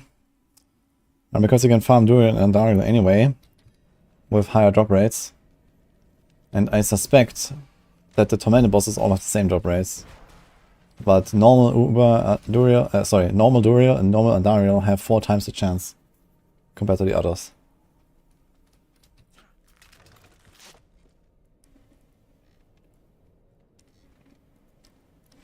But for now I need to confirm it. I had 7 kills, and after this session we're gonna have 15 kills. So we'll see if I get any Ubers.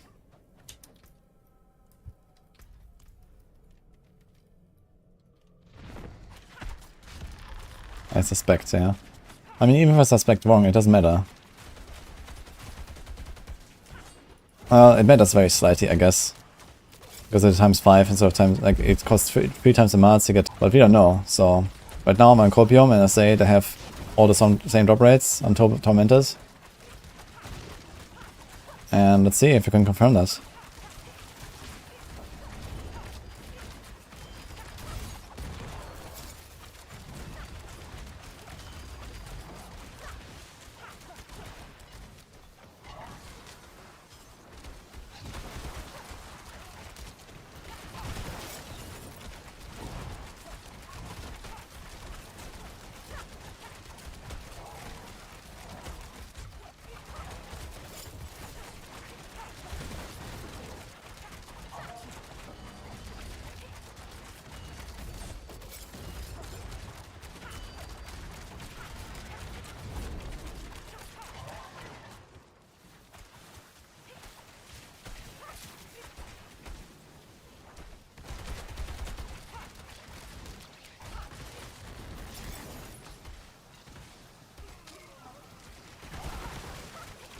No holy bolt hits.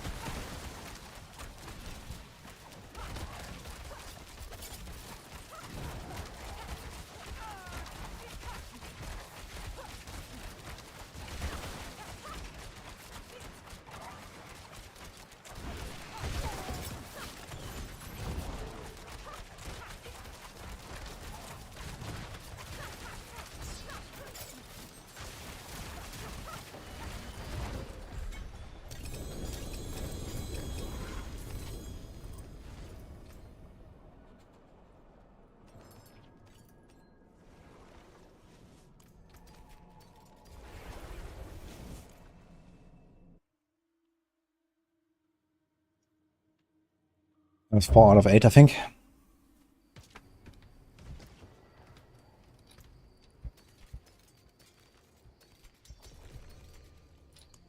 My eyes can only watch so much.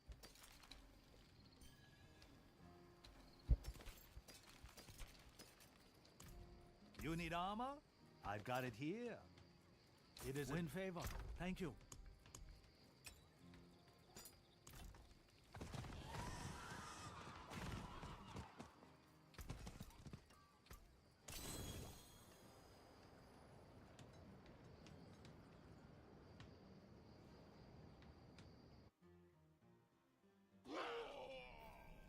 Is there a tier in the pit that gets as much health as Tormented?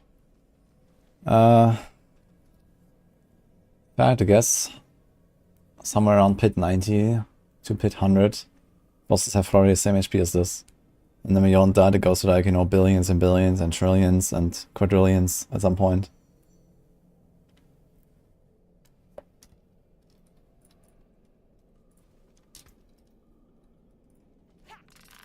What is better?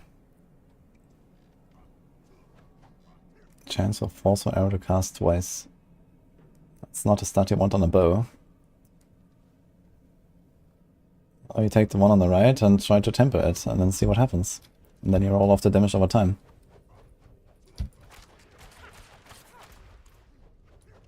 I guess I have to open actually. 4 times.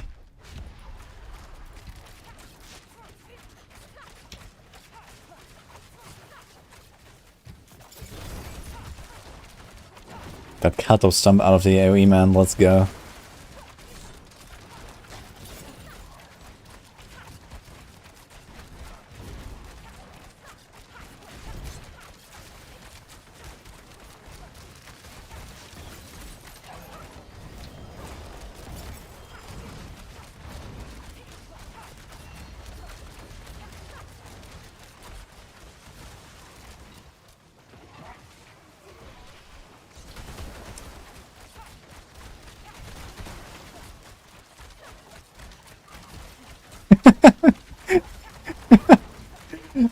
Alex is typing Madge. Wait, I got a stack somehow. What happened? Oh.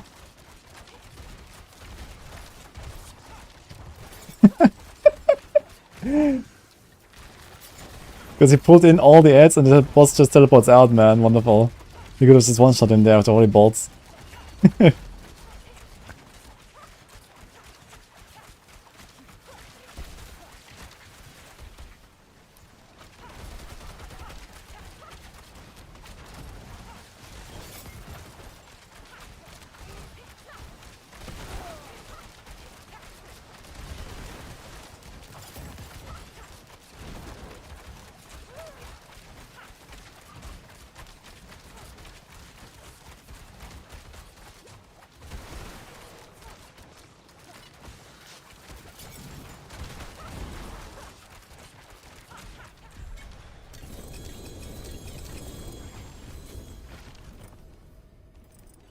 Nothing.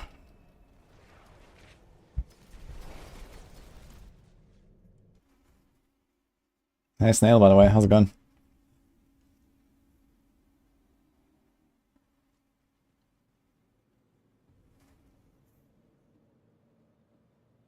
We have a Tears Might, Shaco, and about to craft a third Uber Unique. I mean, Shaco goes in many builds. Tears Might, not so much. If you're playing a Barb, Grandfather's very strong. If you're playing a Rogue, you could consider a Doombringer. Starless Skies can be really good in some builds. Actually, can I put a Starless Skies into a Tornado Druid? I don't see really why not.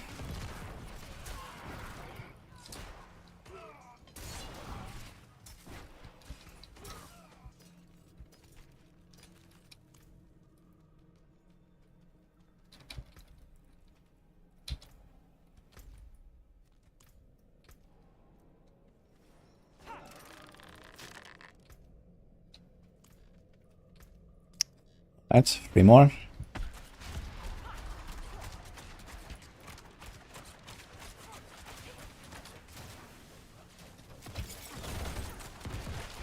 Pronix got hit by the initial jump. Good start.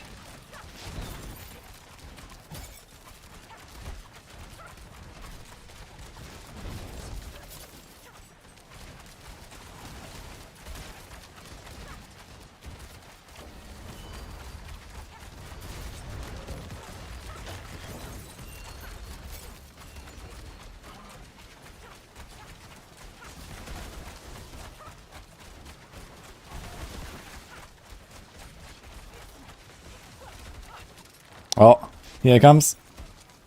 Where's the grasping mace? Ah, okay. He did a good chunk though.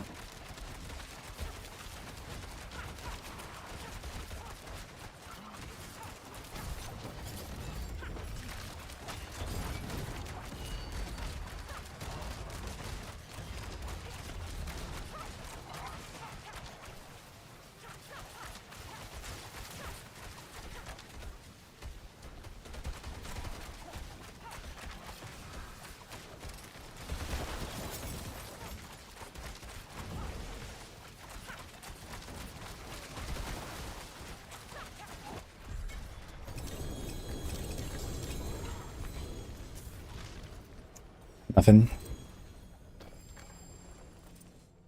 Well, it's one item too much.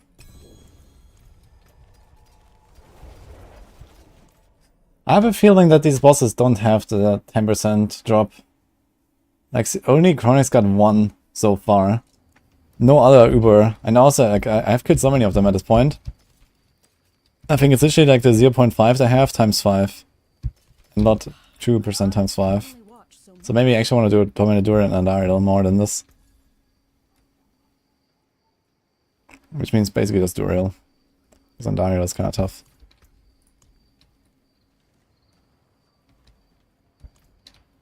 Killed 17, and he got 1 anyway. Okay. The Uber drop rate is either 5 times 2% or 5 times 0.5%. I'm trying to figure out which one of the two it is.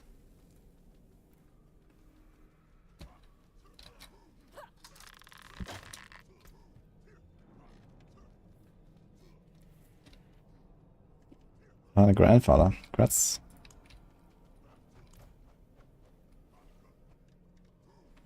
Goes on every single Barb build. Besides Thorns.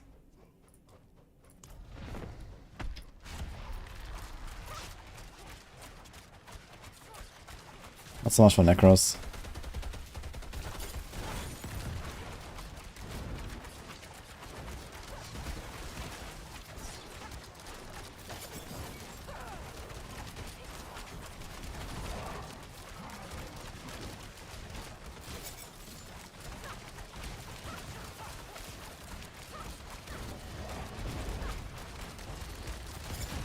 Oh, I jumped into the beam. That's too far.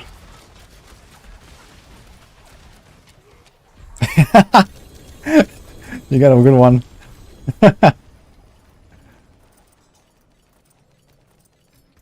Alright.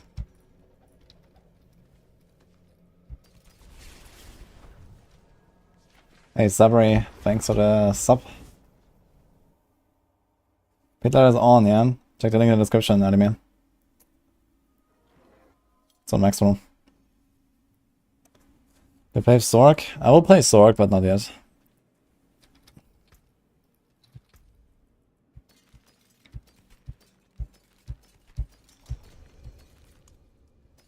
Guys, do we have any more data from people? Have you guys killed Tormented? Not Adariel and not Uber Duriel. Like Grigar, Vashan, whatever. How many times have you gotten Uber drops? Out of how many kills?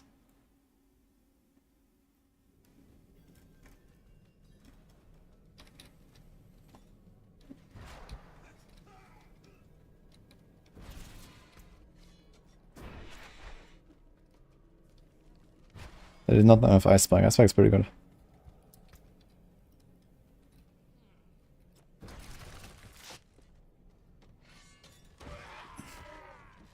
%100% drop rate out of 0 kills.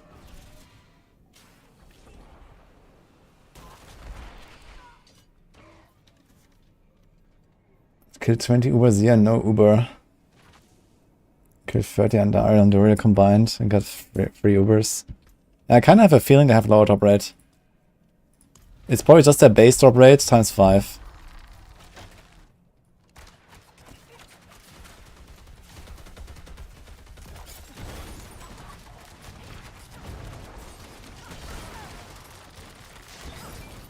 Well, it's probably a waste doing Gigar and the others. And you just want to do basically Duriel and Dariel.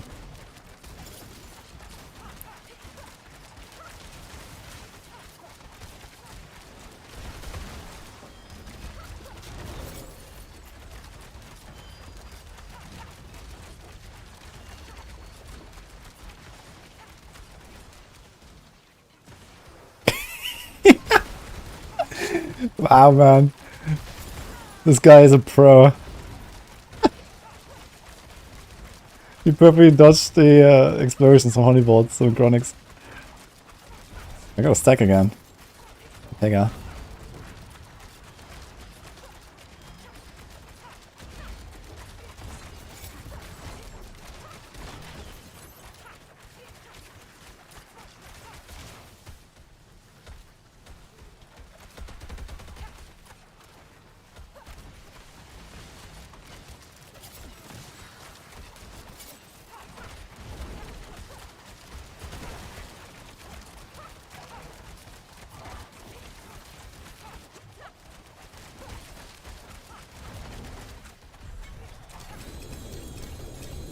Was this the last one? This was the last one, okay. Well. And we got nothing.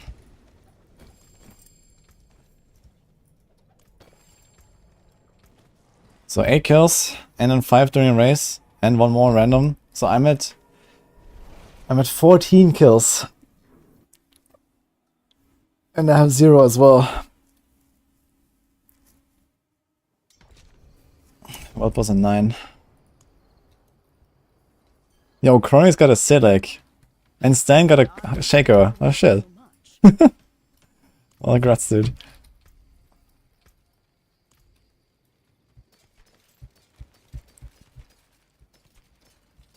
So how much did we expect? If it's 10% drop rate, with 4 people, we would expect 3.2 Ubers. And we actually got 3 drops.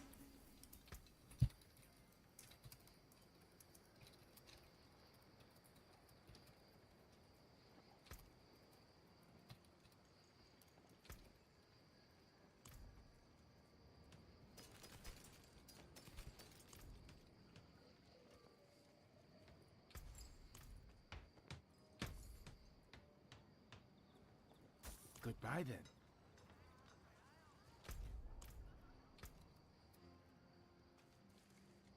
Wait, is this our team that we had for Andariel?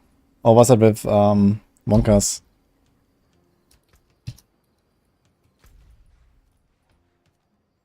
Six minutes for World Boss. I guess you can go there. 1 Andy and World Boss. Oh, sure. Okay, let's go. Well, prediction failed. Let's do an Andariel prediction, guys. 40 Andes.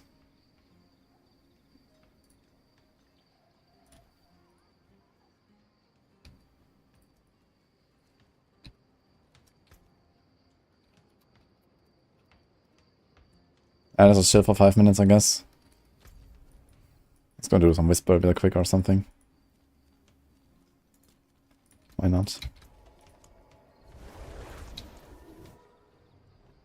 40 normal Andes, guys, not tormented. These are 40 normal.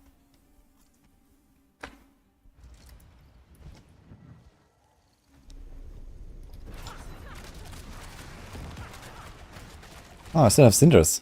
What? I have 35 cinders. How did that happen?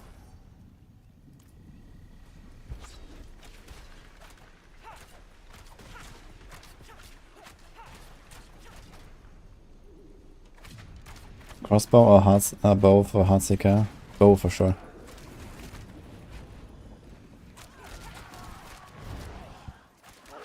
Choose time.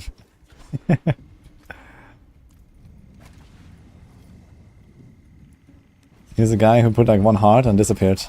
He TP'd away. Goodbye.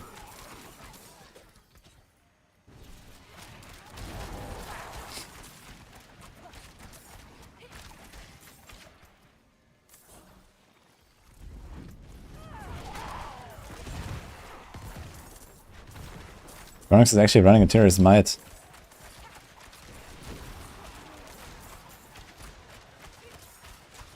Is my build based on dodge? I have a bit of dodge. As a rogue, you just generally have a bit of dodge because of the dex. Actually, it's only from dex. I have 2000 dex, gives me 20% dodge. Just that's how it is.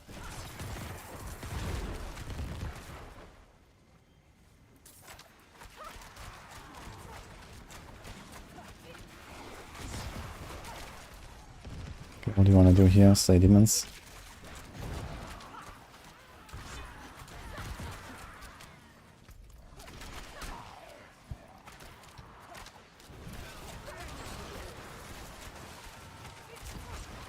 Still keeps Cinders if we spawn in the same region. You had Cinders on a different character. Yeah, but I mean, this was like 2 hours ago or something last time I did Helltide. So, apparently I just kept them.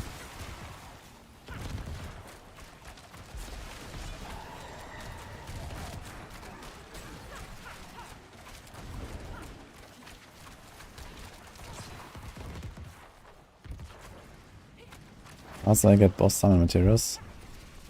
Well, you play the video game and you get stuff in different places everywhere.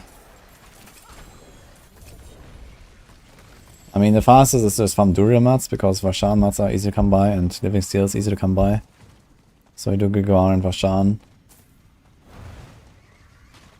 And then Duriel.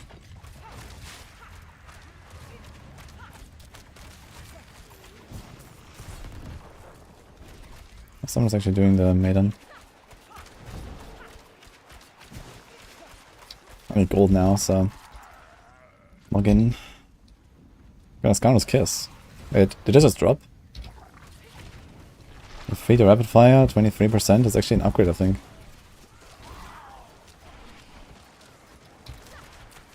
Hello. Greetings.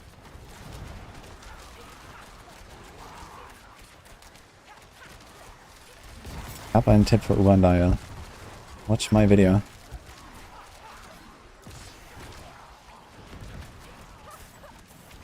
Greetings.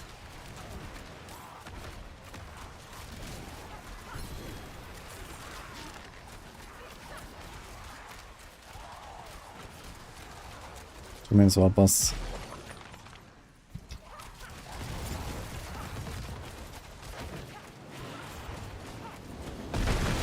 So this, open a chest, go to World Boss.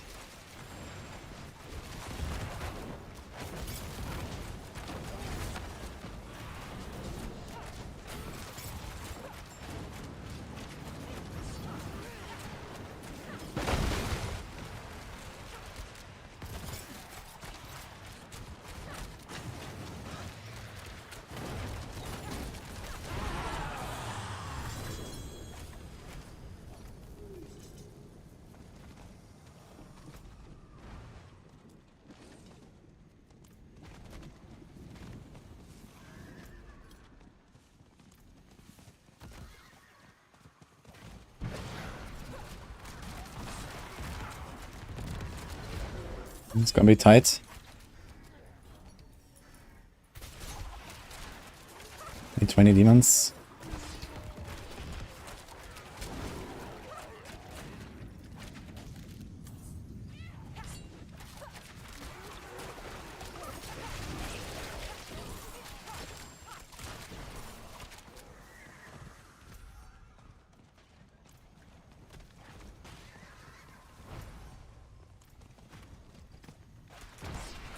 I think you have to come back. It's gonna be too close. F.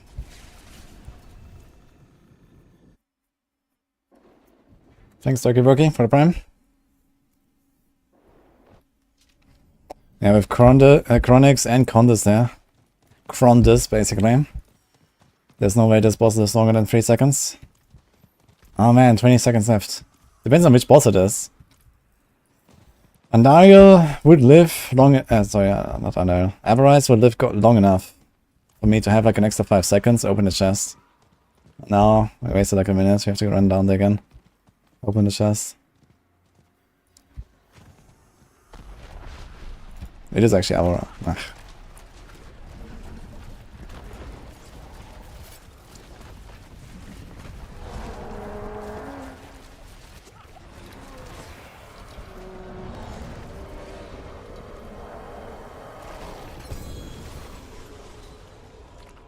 Got an egg.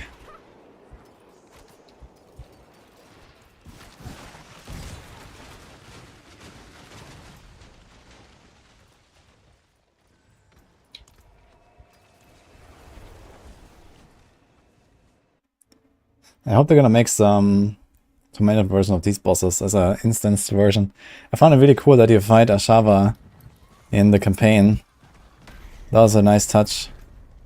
I hope they're gonna make like solo versions of these. High-end versions. Oh man, I'm so close on the... Bloodmane is already here. Where's she going? Wait, Bloodmane just reset. What the fuck? Okay, let's get out really quick, I suppose.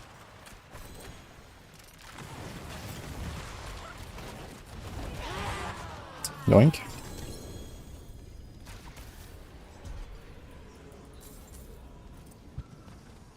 Okay, not too bad.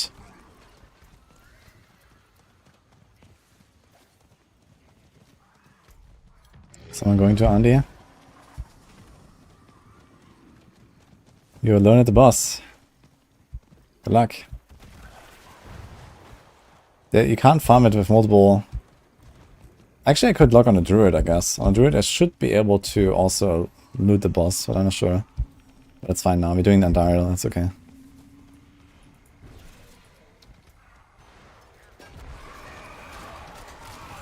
And now I proc that thing. F.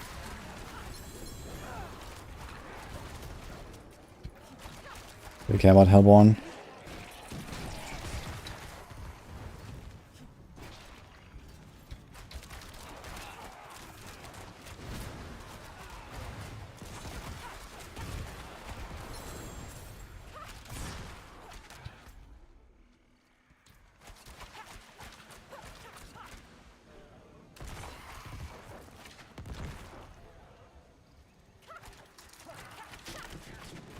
Where's the monster spawning?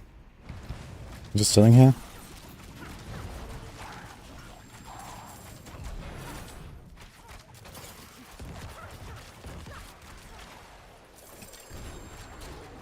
It's Astral Blow, man. Wow.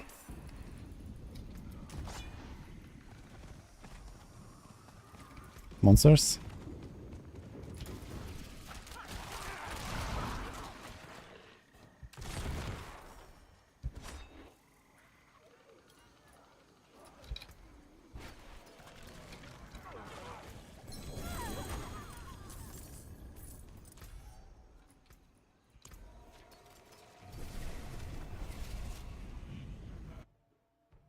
What happened to Flurry?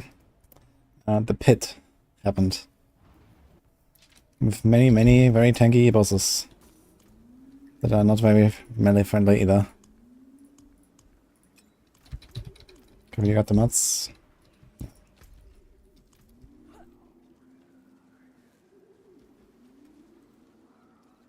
It is done.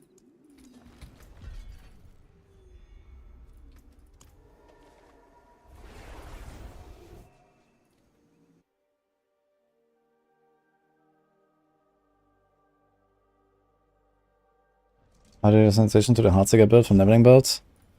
You just need 3 aspects. The Moonrise, Adaptability, and a Curse Touch. And some vulnerable damage tempers.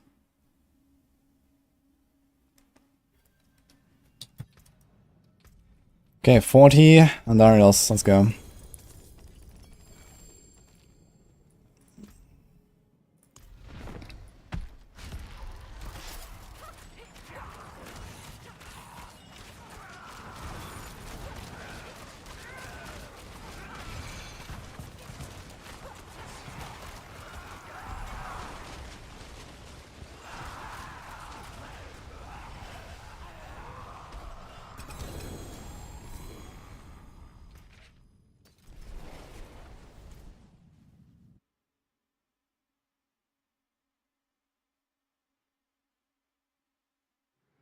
You run a Curse Touch on a Heartseeker, because the build doesn't function when the target is not vulnerable.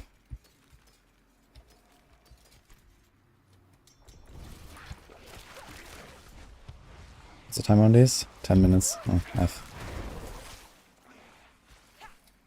Maybe you can complete it between the runs. Kick. I do run Exploit as well, Shotty. On both.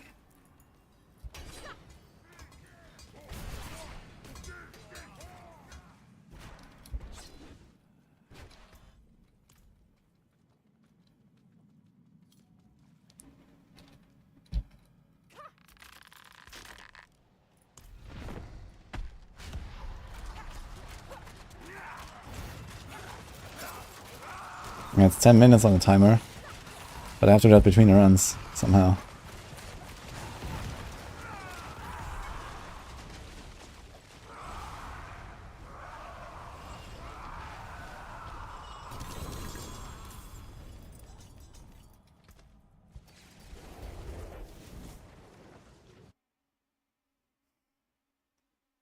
It's nothing better than aspect elements. You can do like retribution. Some people do retribution. Especially for like farming runs. It's not a bad idea. 2 manas, 1 concussive.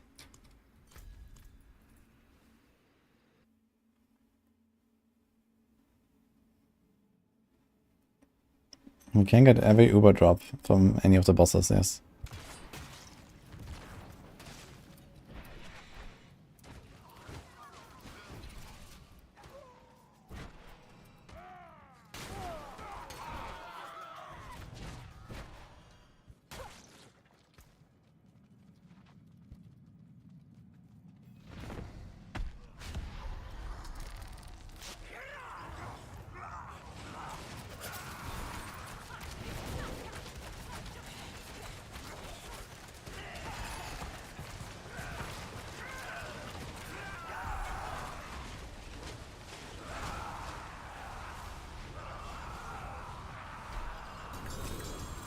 Sword.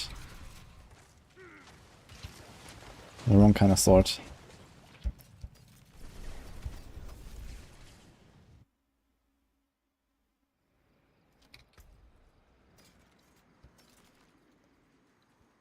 It's good for later on as instinct though. Look at that core skill damage.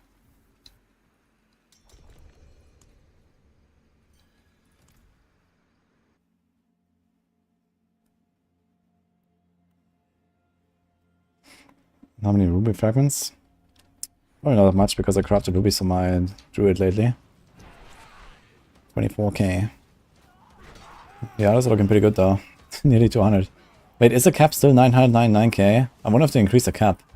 On the PTR, they had a lot more of these drops. And I actually reached the cap on PTR after like day 2. But it actually looks like I'm on track to reach the cap at some point here as well. If it's 999k.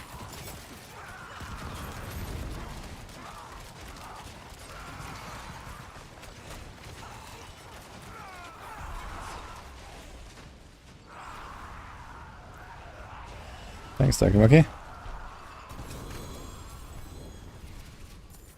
like the music that's playing right now. It's actually some of our own.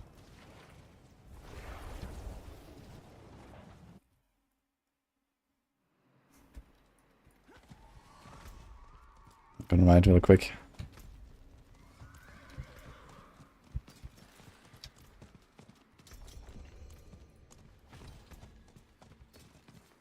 Should have gone to town.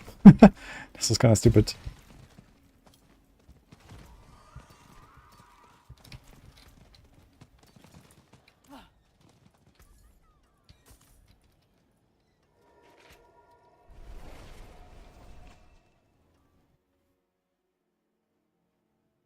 Coronation is not good right now.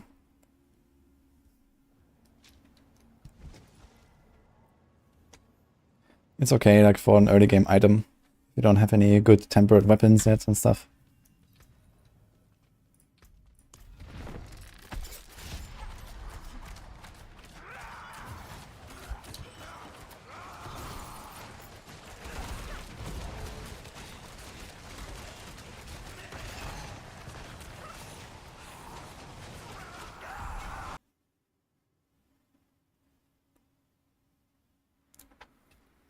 So the stones really never out. Harder to get than Uber uniques in this game, seems like it.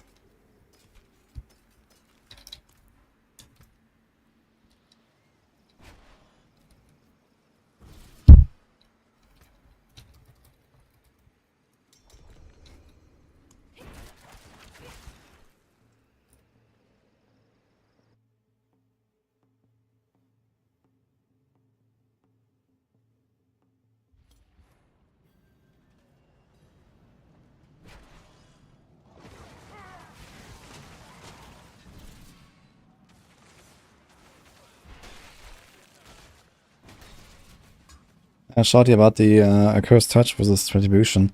You can get away without Accursed Touch, or even without Exploitative, but especially for farming, it's nice to just make the enemies vulnerable in the first hit.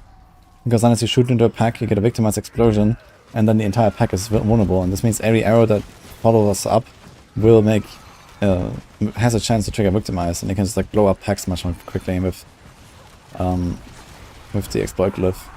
For pushing, if you go like high-end hit, I would probably not run Exploitative, I would probably run Ambush Glyph instead. Because the fights are long enough for this to not matter.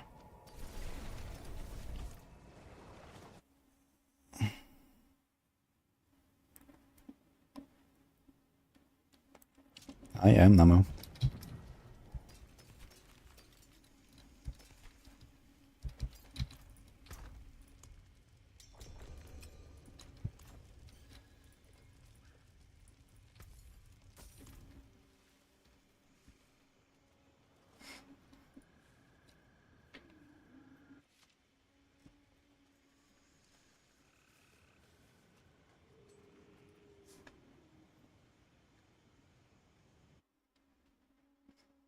I'm not sure if there's a workaround for the debuff bug. Momo.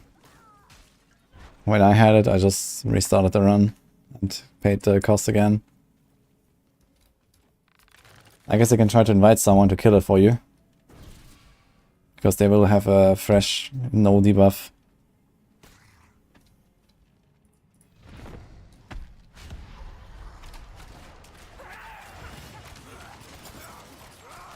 Herzsucher oder Schnellfeuer. Oh mein Gott. Ja.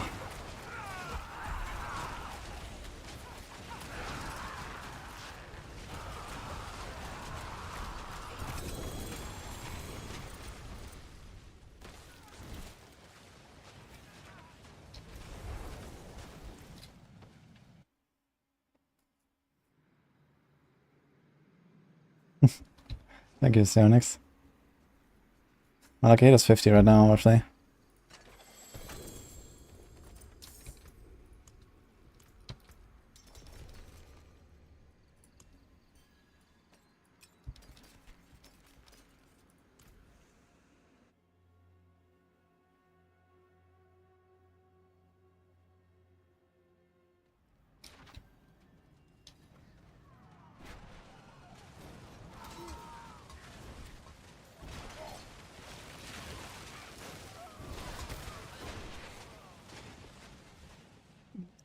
I'm trying to figure out if the Tormented bosses have higher drop rates or Ubers or not. It doesn't really feel that way right now, so it's just like 5 times. But I think I'm gonna do another session or two and maybe try to gather data from other people. So I said earlier I had 14 kills on the small bosses as Tormented. That was actually 13.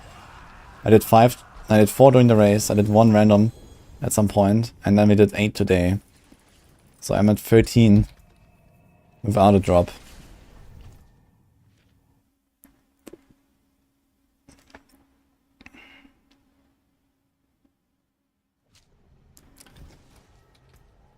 Contest is at 20 without a drop, he says. So maybe you want to use your stones only on Uber Dario and Uber Duriel. So that's basically what I'm trying to figure out.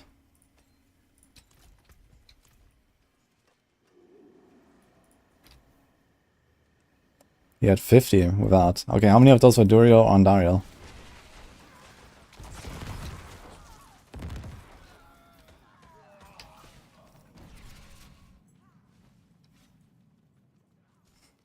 What's the best way to get 200 Ubers on Rogue? The one-shot Rogue, I guess. Especially if you do it solo.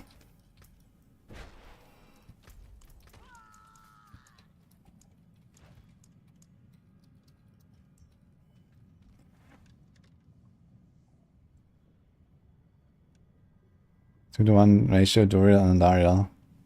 So I did only Duriel and Dariel and got 50 kills without on Tormented.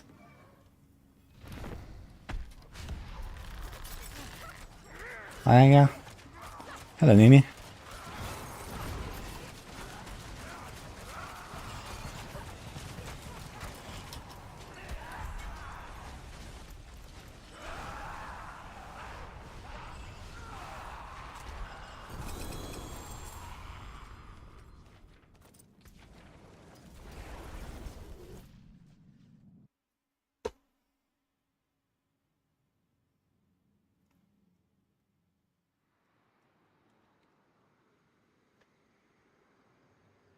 Yeah, I'm talking only about tormented bosses, guys. Especially like people that have found tormented bosses that are not Druid or Andariel. Like Grigor, Vashan, whatever. I want to see, I want to hear the drop rates there. How many kills, how many drops. If you have anything, any numbers.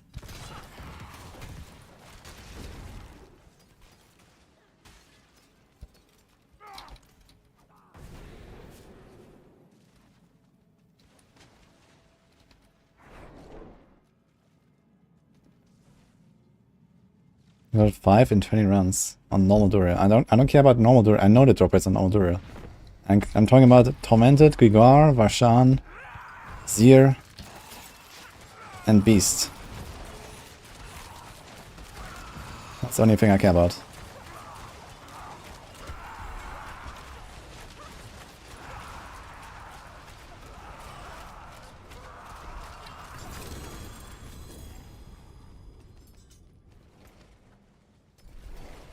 And that sword always baiting you as a rogue now.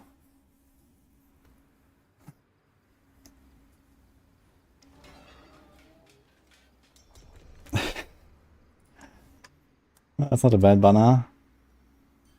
Can always respec and try new things.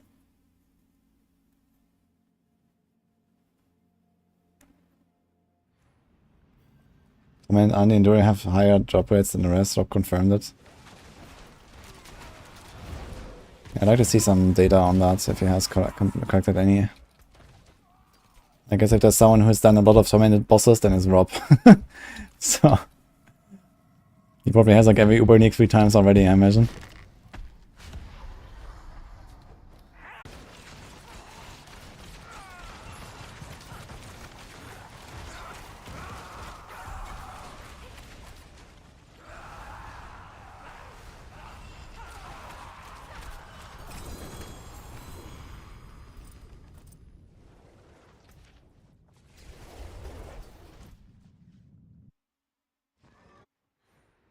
Rob has more runs than the rest of the world combined. And he invites 3 people every run. So that's something.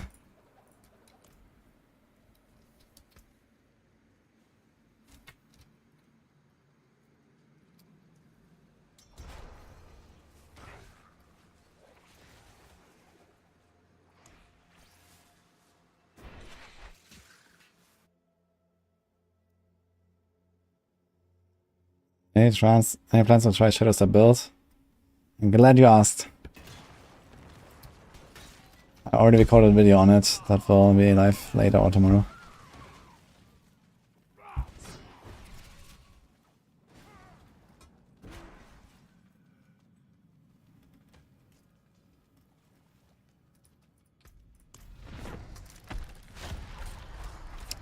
I wouldn't really call it good. Good is a bit of a stretch. But with like GG gear and really good gameplay, yeah, it's alright.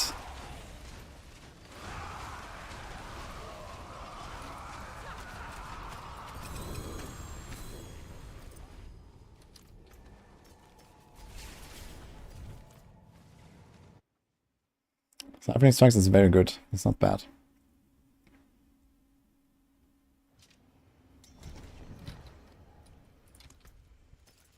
A lot of rogue bits around it. Hail to you, traveler.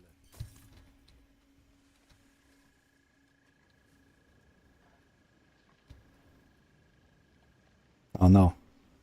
Okay, kind of skipped the bottle.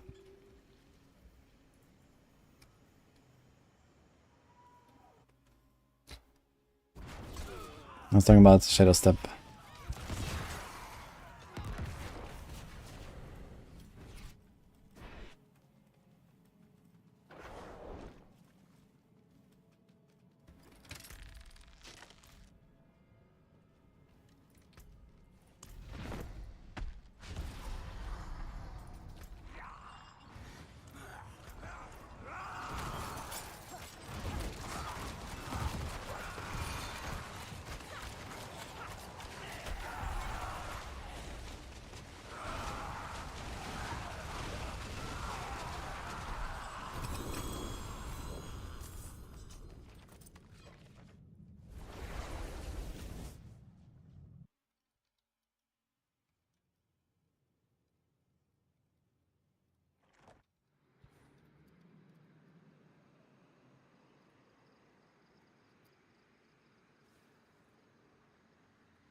not sure what you mean, Mr. Arius.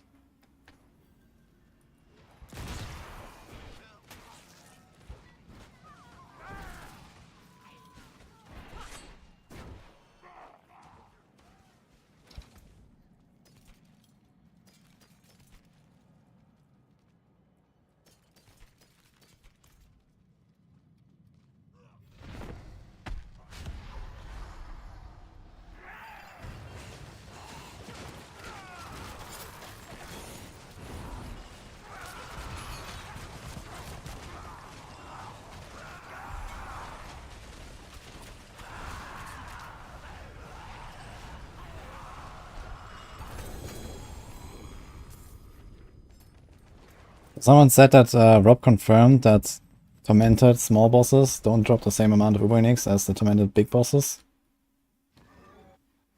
Do we have that somewhere?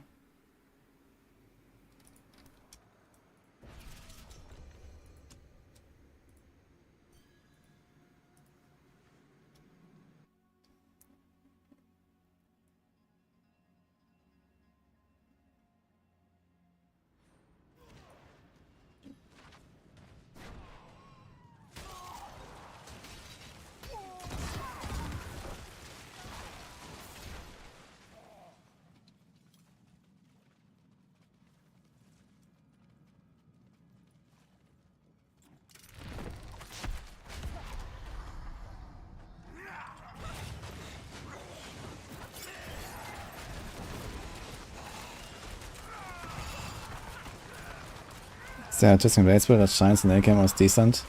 Yeah, Twisting Blades is playable. You can check the Maxwell guide, I did a full update on it for Season 4. It's alright.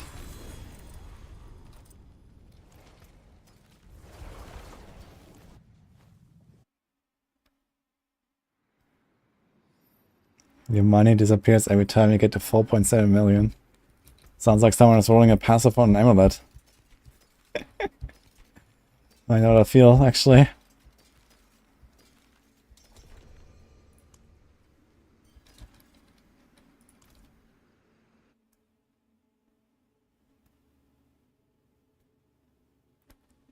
The temper manual need for Heartseeker. You want vulnerable damage from the Cutthroat Finesse offensive.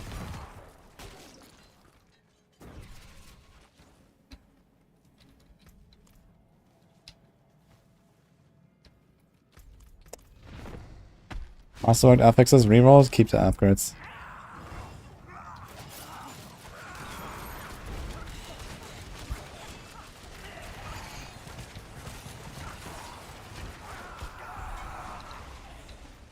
I got 3 Ubers. I got a Melted Heart, Ferial, and Stardust Zither. Actually do another one soon, I'd say. After all these tormented bosses we've been doing.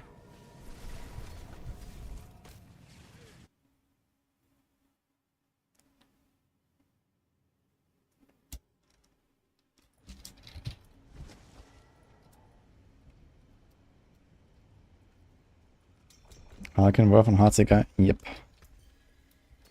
I need to check that planner actually. Did I not put any Uber-Unique setup? I guess you want to put one.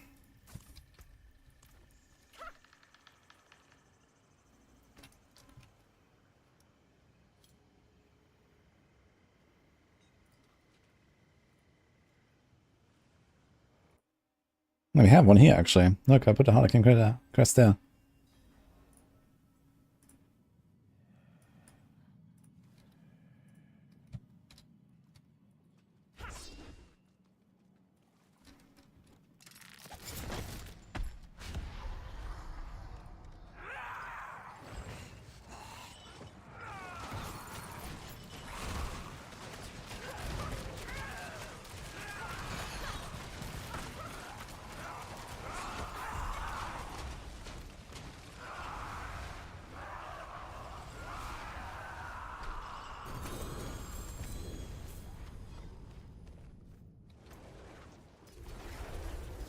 I actually can't wait to play. Wait, they're getting an Andy?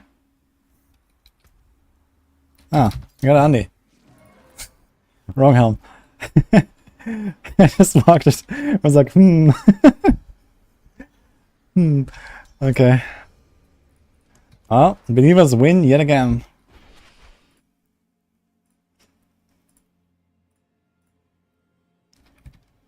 That's number 4. We found a spark.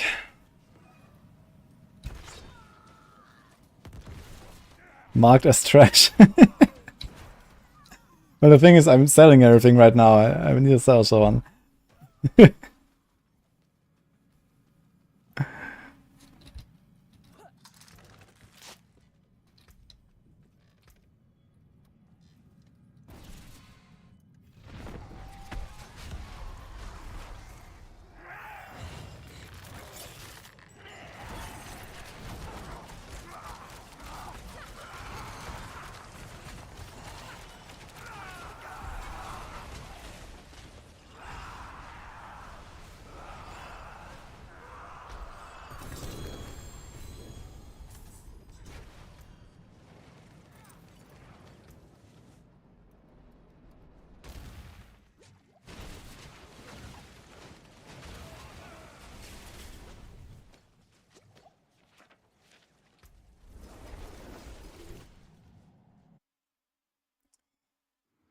Dial, drops on Darius is actually it's very fitting, huh?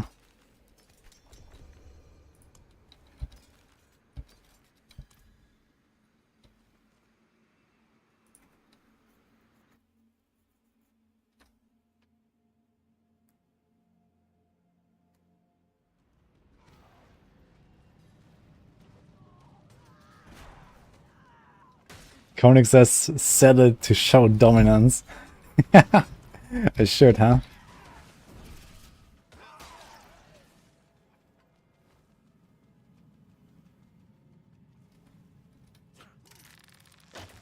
Rob is not answering. Something about pity mechanics in the game. I don't think there's any pity mechanics in the game. What pity mechanics?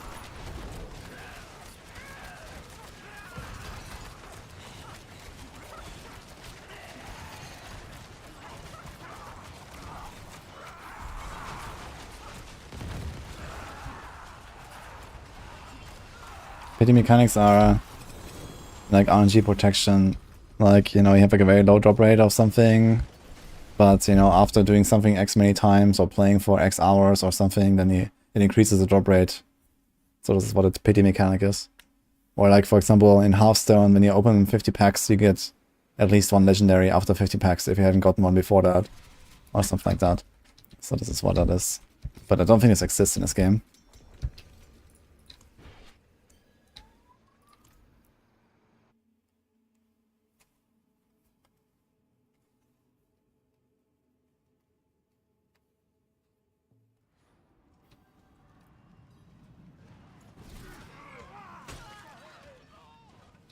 Oh, there's a pity mechanic where you temper items. Yeah, because the game knows what you want to temper on your gear, right? How's that gonna work?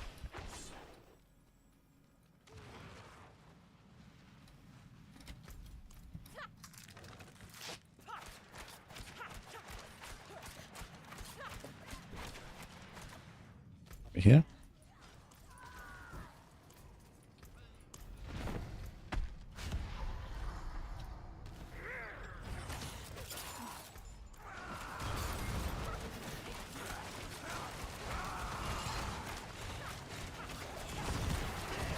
Don't give you the same wrong roll 5 times. Yeah, but how does the game know that you don't want to take that roll and improve it? I mean, I have rerolled the thing that I wanted a few times on some items because I wanted to improve the roll. So, how's the game gonna understand that you want to change it?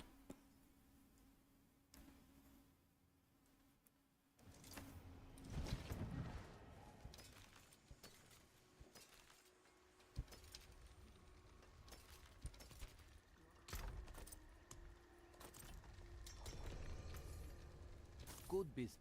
Come again.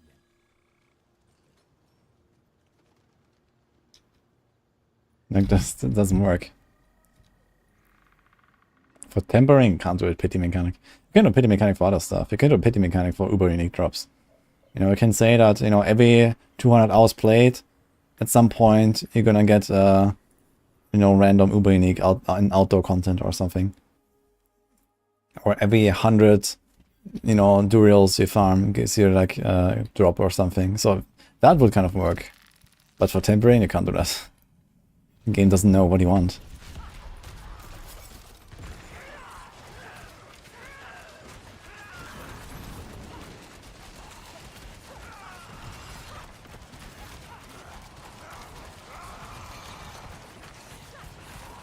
You need to combine Nightmare Dungeons and Ubers.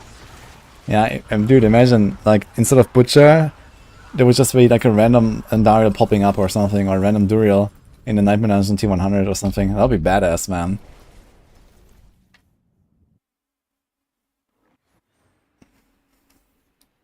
Or like the dungeon boss is just replaced with one of those bosses. Imagine that.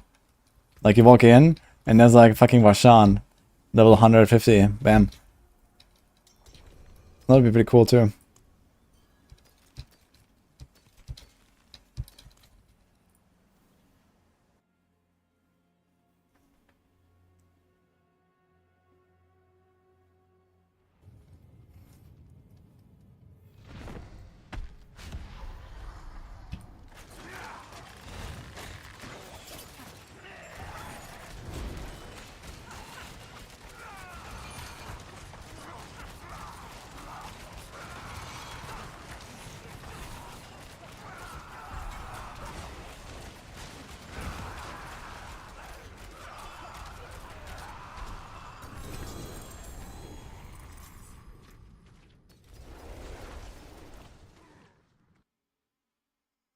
I think it's a good all-rounder. Power-wise, they're pretty similar with Rapid Fire. You have to constantly use every skill on Heartsinger? No, you don't. I mean, the Caltrops are the most important damage buff. You want to have that on the elites, maybe at least on a boss. All the other stuff is like, okay, dash for movement, shadow step for movement or something, so not much to do otherwise.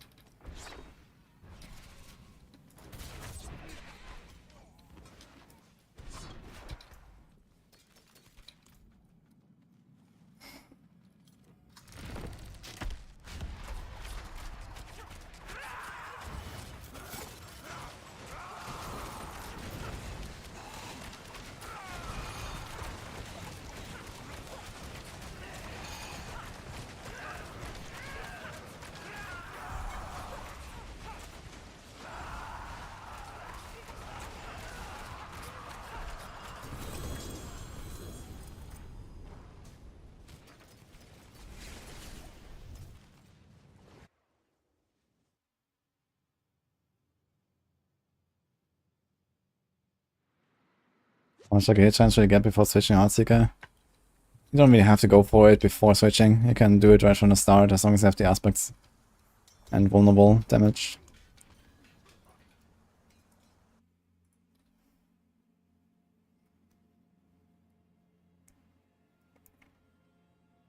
How does Aspect of Noxious Ice work? Like you poison a target, you chill them, and then as long as they're poisoned, they just get more and more chilled and they deal more damage the more they're frozen. I think the more damage while frozen is completely dynamic. So they unfreeze, you do less damage again.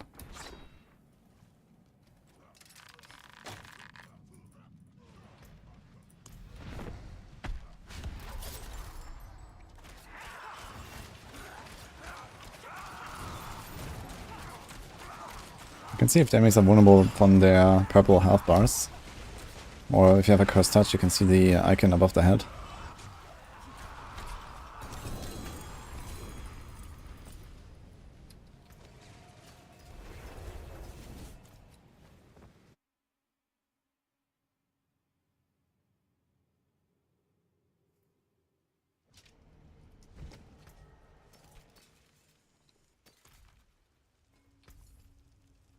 Good business. Come again.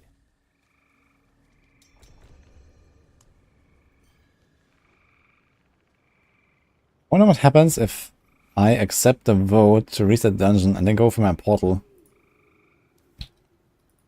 While someone else accepts the final vote. What happens?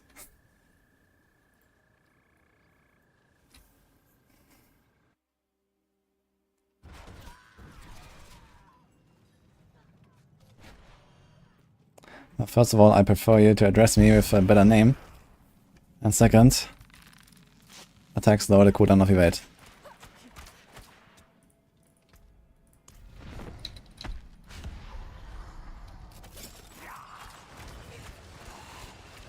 Thanks, Genghis Khan, for this up.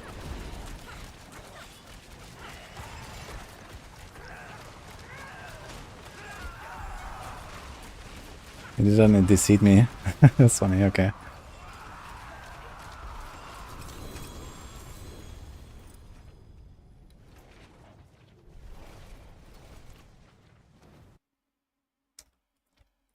Holy fuck, man.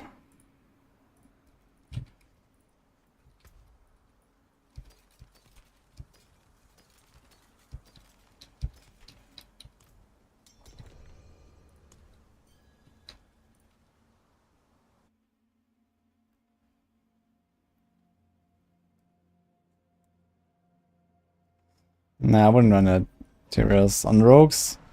I want to try to get those Dark Shroud ranks on the chest. You could consider a Tyrius Might if you really don't have like an extra defensive aspect. Especially on non-generator builds when you can't run Might. Like on my boys Barrage build I could consider it. But I think we have Umbers there and then Shaco. And then Tibalds, so...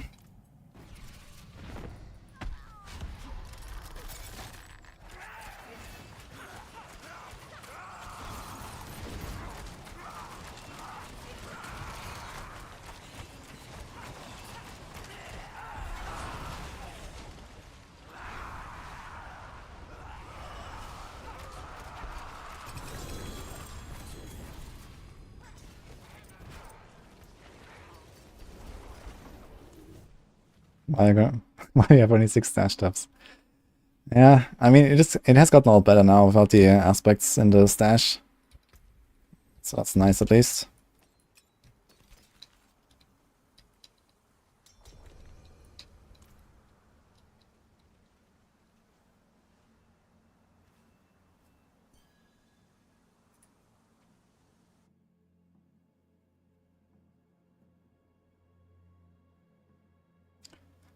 Yeah, if you save a lot of gear from all the builds, at 6 is not that easy, but I noticed actually, if you just start tempering a lot, and you know exactly the items that you're trying to make, from the planner for example, then it's actually not so bad. Because you just like temper whatever you got, clean out your stash. That's what I did yesterday with my Druid stuff. I just cleaned out my stash and tempered all the items already in advance to, you know, prepare for those builds. And if you play 6 builds, I guess you're not gonna go super ham, like, you know, perfect gear on all 6 of them, right? You're gonna probably have like 1 or 2 important builds, and the others you're just gonna like do whatever. In worst case, you just find an upgrade at some point and retemper it, you know, it's not such a big deal.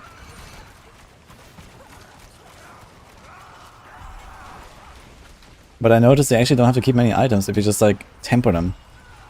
Because like 80% of them will just break anyway while tempering. And you clean out your stash very nicely. As long as you don't like pile up too much of it.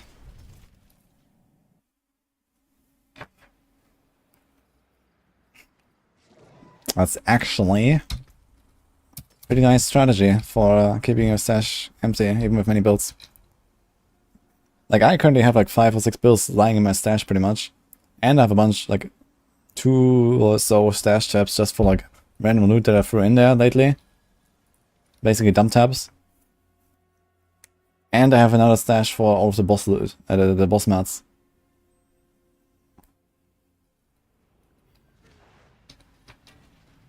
Where did the glasses come from? Well, from my sponsors. Ah shit, is that in the command? Glasses? Wait, where's the command? I can link it here. It's this side.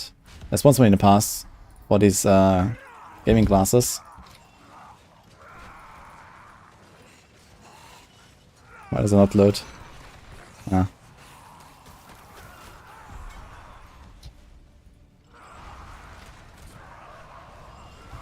Yeah, these guys. Someone redeemed the glass command, so I'll put it on.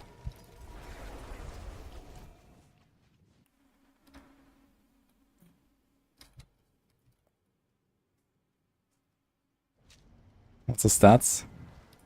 Oh, it's like minus 40% eye strain. Plus 60% sleep effectiveness.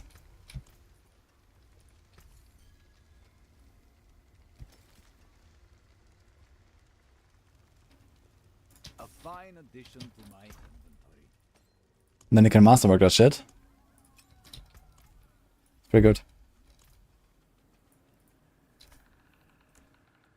Plus 30% looks.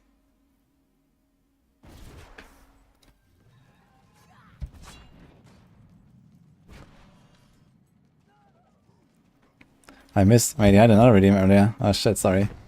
I'm gonna keep it on for a while, okay. Zen.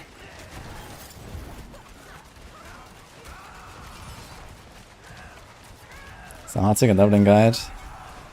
I mean, the build doesn't really change from start to finish. All you have to do is get to level 25.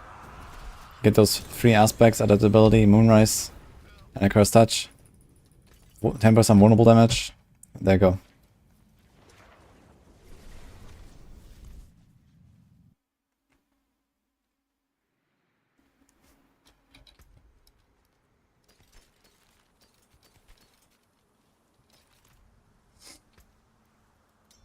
I just realized I'm never gonna get a greater affix Tybalt's Will, right?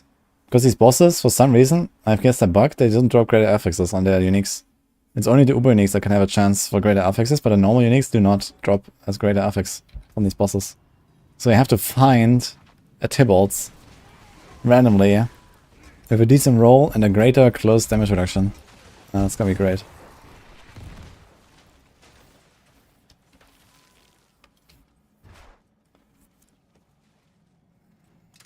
Winch is stronger than Venado for pushing pits. Not sure. I guess it's easier to be tanky on Vinci because you don't have to rely on triple companions, so you can go defensive skills. But Tornado probably has more damage.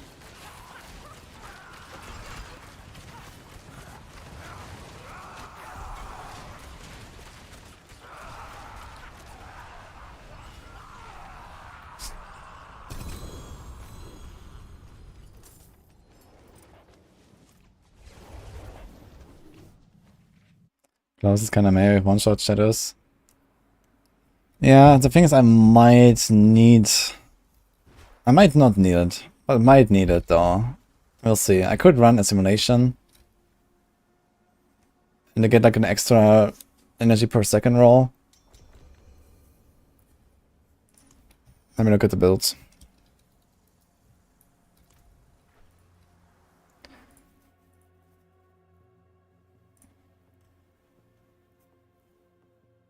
So here I have Tybalt's. For Barrage, it's kind of nice to have close damage reduction, to be fair. Because you're trying to be close. So it's pretty solid defense. And then gives you the resources, gives you the damage. It's not bad. But if we could, for example, have energy per second here, energy per second there, we can like put armor on the pants, you can have life on the pants, you can have dex on the pants, you can have assimilation aspect there, gives us 8 dodge, gives us 50% damage reduction from 45.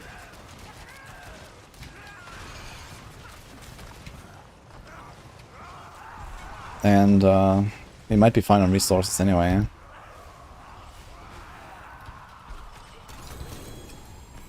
Also gives us another way out with the resistances here. Because if you go Shaco, we probably want to go Shaco.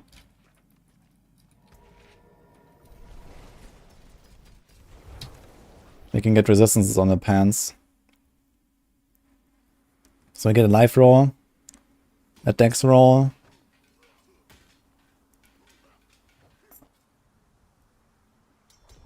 another life roll, move the armor there, move the res there, get a Shaco, and get assimilation. So it might just be better, as long as you don't need the resources. And in this setup, maybe we don't need it, because it has Starless Skies, has a resource cost reduction, so it may just be fine.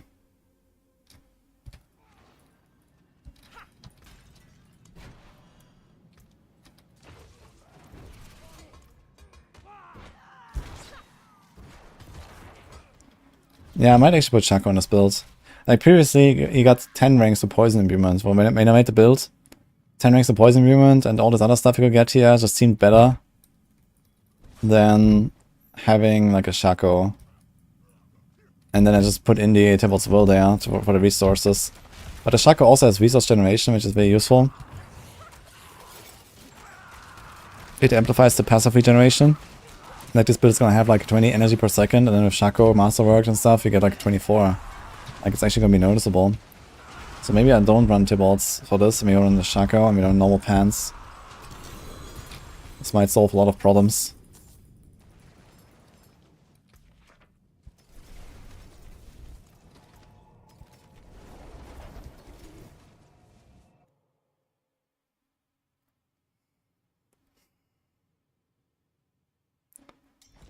This glass kind of as the bosses, they played it at pit 80.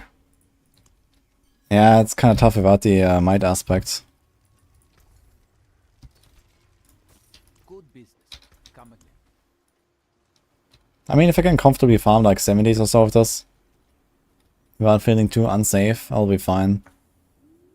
I also want to shoot Barrage into packs without worrying about combo points.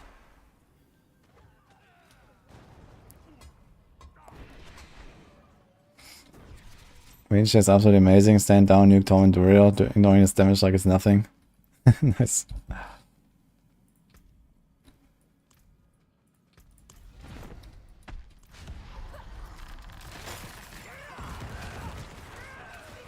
Enjoy the pizza attack.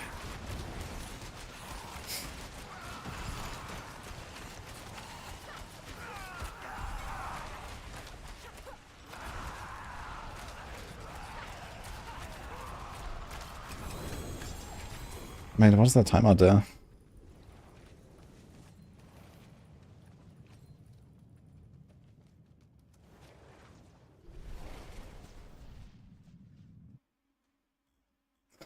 Nini? Question mark? Yo, greater all stats and areas on Chronics. Wow.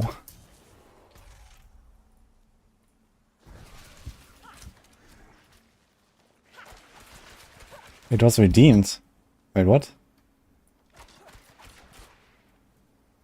Okay. Did I miss that? Timeout. Oh, I see. Never mind then.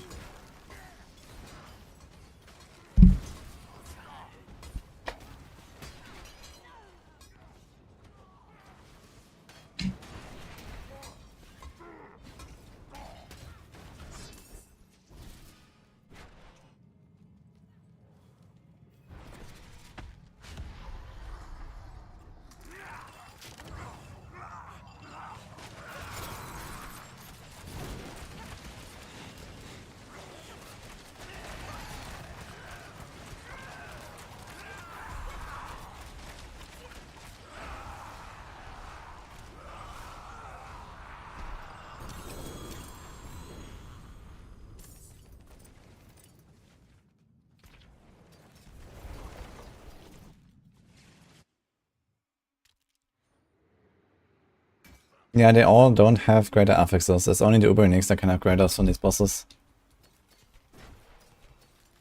I wonder if that's intended. Maybe they want it to be that way so that when you find a unique out anywhere else, like you can get them easily from the bosses, but you can't get like a Omega crazy version from the bosses with greater affixes. So maybe they want the normal drops to matter more. I could see them doing that, honestly. And it does make the drops more exciting in open world, I guess.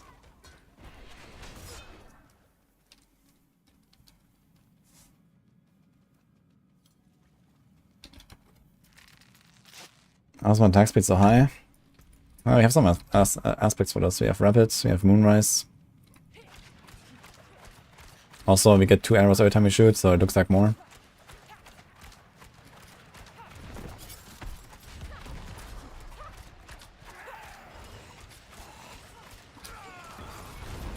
Does the HP scale down? Actually, I have no idea if like HP snapshots. And I think HP is actually dynamic. If I'm not mistaken, because I think back in AOZ times, when people were leeching glyph XP of each other, they always joined right at the end when the Bloodseekers were low. They didn't join before on the Bloodseekers, so yeah, I'm pretty sure that it's all dynamic.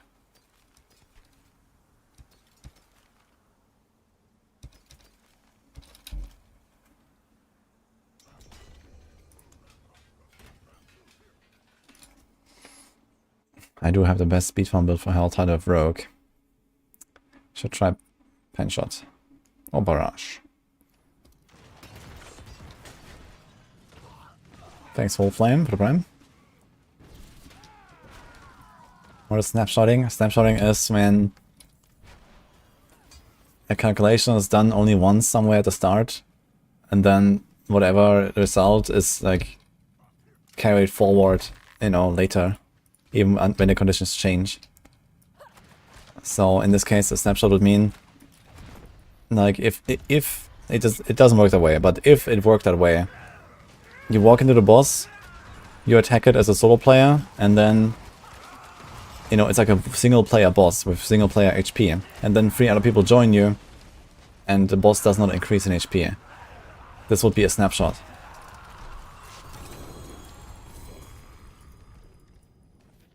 Or this can also be with items. Like back in Season 2 we had a problem that people were able to snapshot certain effects and then like unequip their gear and these kind of things. And they would keep those effects on the unequipped items throughout an entire run. Because the game didn't recognize that they changed it.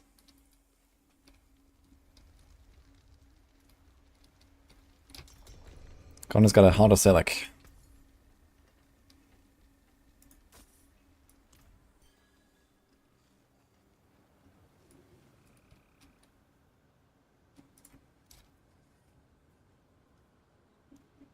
Thanks, Oracle Prime.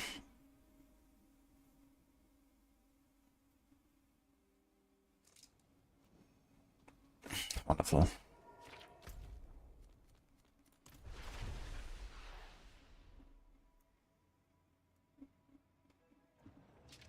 Why bow over crossbow? Weapon mastery passive and more procs.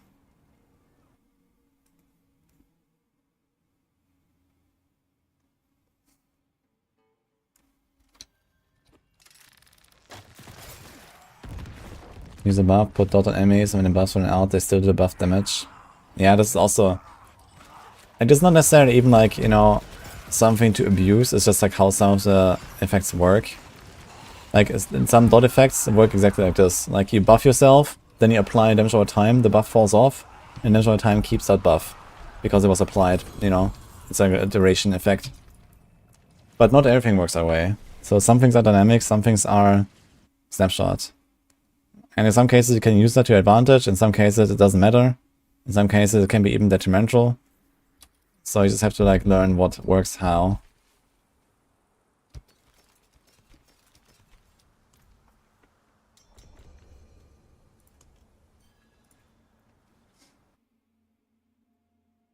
I can make Rapid Fiber do more AoE. Yeah. Make another ring and stop the barrage. That's what I would suggest. Just play the build of barrage and shadow imbue. Just like swap your skill. You can keep the same Paragon board and all that.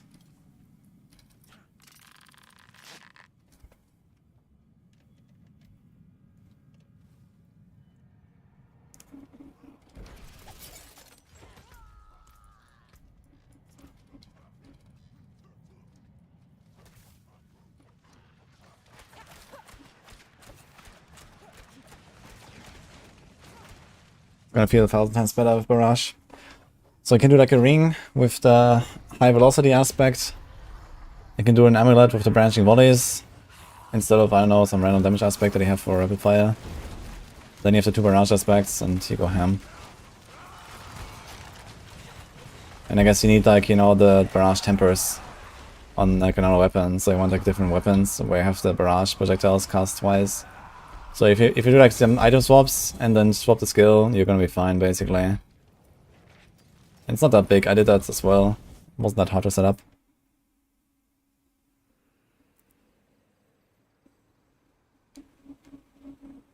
Nah, bow is better here.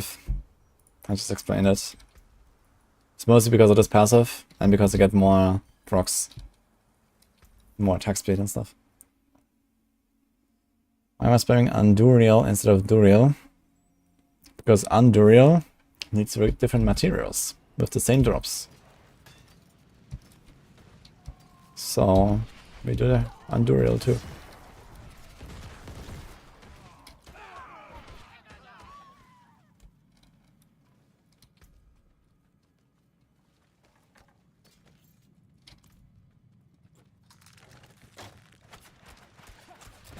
And Duriel.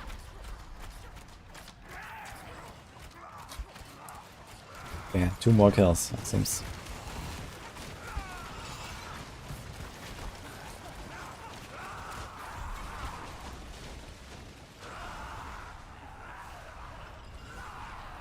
Shaco is not damage loss on his rogue.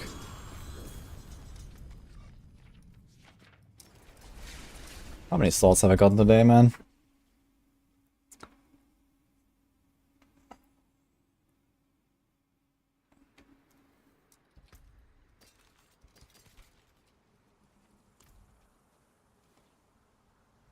Launch wound and crit damage is enough. 400%. 400% is very far off from where you wanna be.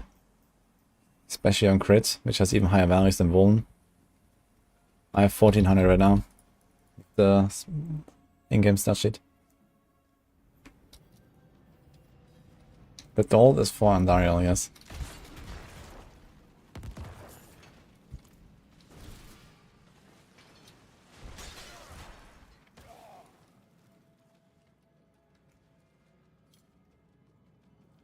I get much higher numbers than you.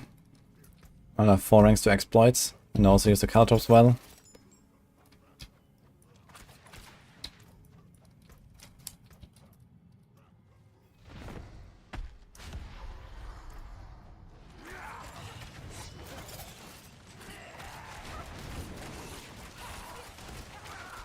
I also have Inner Calm right now, so he stands still at 30%. Crit is like 50. 53 with buff. 63 with the Caltrops buff, I guess. Okay, that was the last Andariel. Anduriel.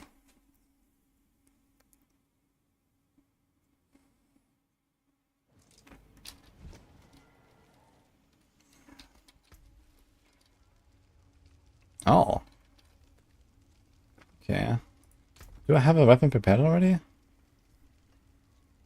Oh, this one actually has perfect barrage roll.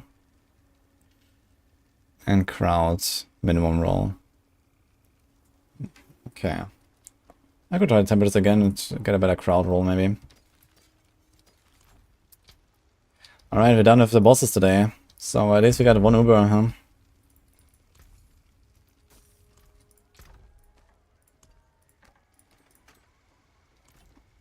Let's try it out. Temper. So basically I need to hit perfect barrage again. Which is somewhat unlikely. Level 5 cast twice. I would maybe try to sell us, to be honest. An item like this. 29 barrage.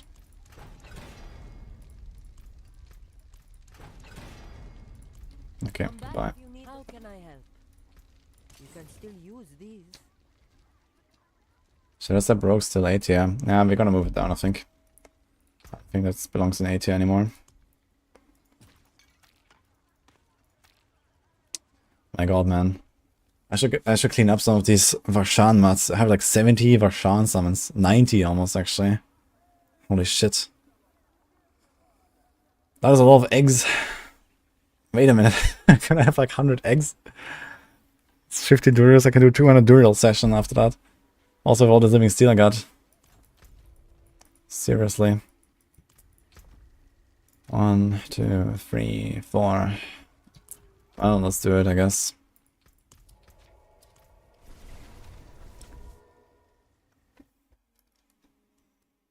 Egg, yeah. What's up with these timeouts today here?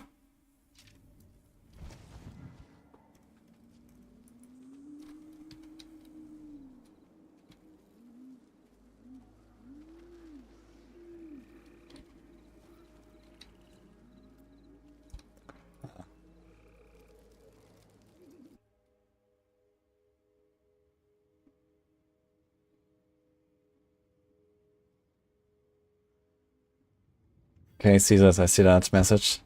Well, it was a 10-minute timeout. Like, deserved or not, I think you gotta chill. And I mean, usually we keep the chat pretty clean. Usually my chat is very chill.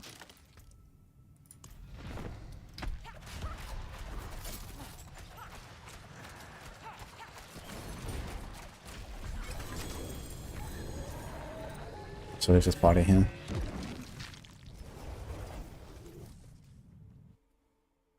Can show my necklace. Oh, that's not the big necklace that we got earlier. But it's a good one as well.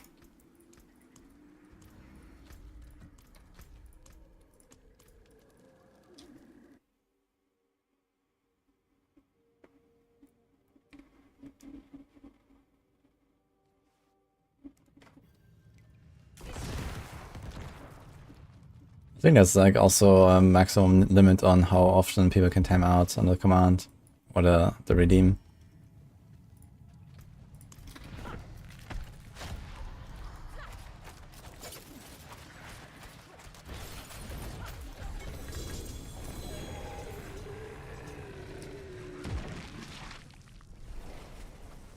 That's Brandon. What's the goal of the stream? Doesn't get boring after the 100? Well, the goal is to be number 1 on the leaderboard on hardcore when it ends in 1.5 weeks. So that's what we're going for.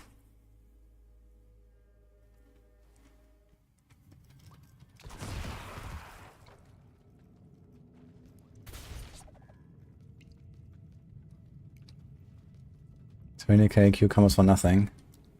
Well, I thought Basshead does the honors, but Basshead instead memes.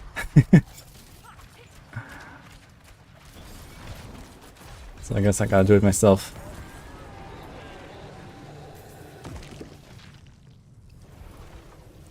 Another round. I don't take pleasure from this, but you do what you're gonna do.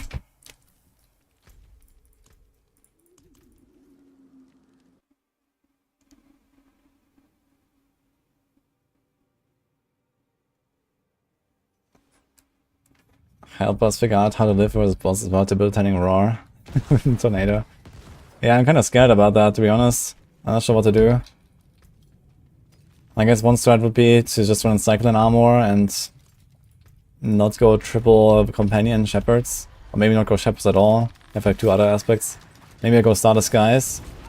Drop the shepherds. Get 3 defensive skills in there.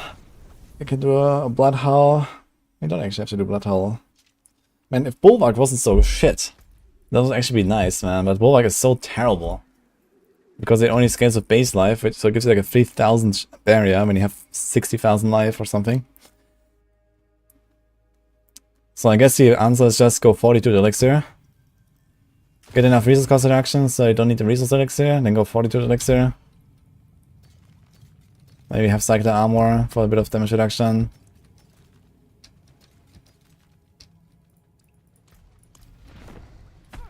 Yo, 50 more chance should actually give me not a terrible chance to get an Uber here.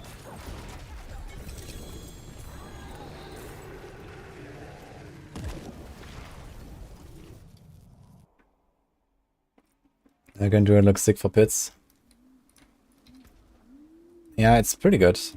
Maybe you're gonna push higher because you actually have some toughness on Hurricane compared to Tornado.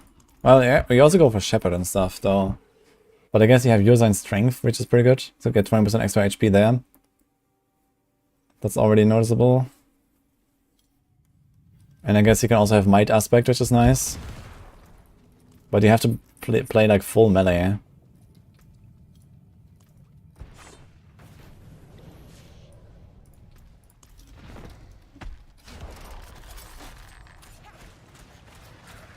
Shadowclone is not an option.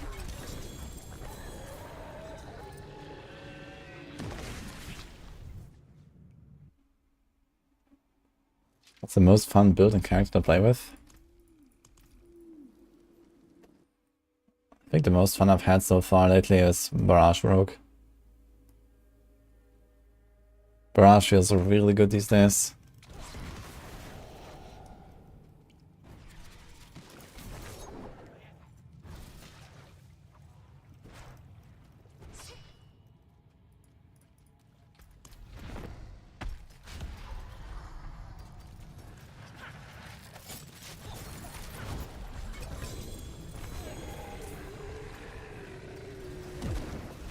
Oh.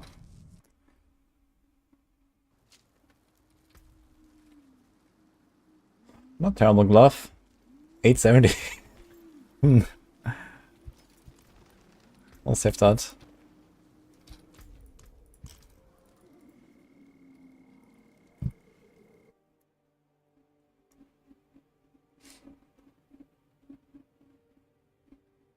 It's not better than Heartseeker. Yeah, Barrage is not better than Heartseeker. But I enjoy it more, I gotta say. Not that I don't like Heartseeker. But I don't think I'm gonna play like another, you know, season as much in Heartseeker as this, for example.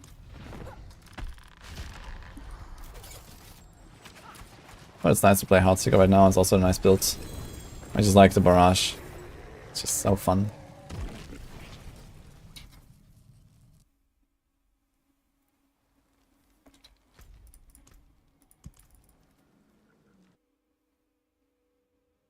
Barrage and Heartseeker. I mean, you can maybe do some combo between Heartseeker and Penshot. Maybe you could play Penshot with a Moonrise. Why not? I mean, you have to put in adaptability as well, I suppose.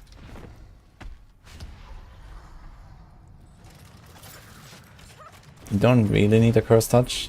You have a lot of lucky hits. You can just do like lucky hit chance to make vulnerable.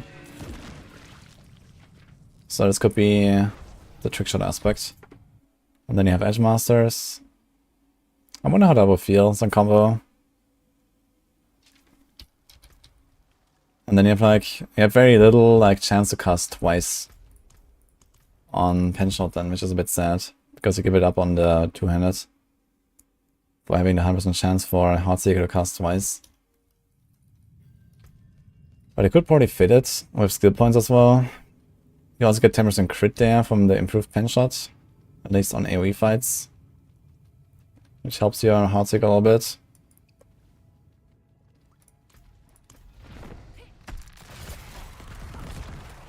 You can like, quite naturally just include the combo points, doesn't really matter, instead of the inner sight.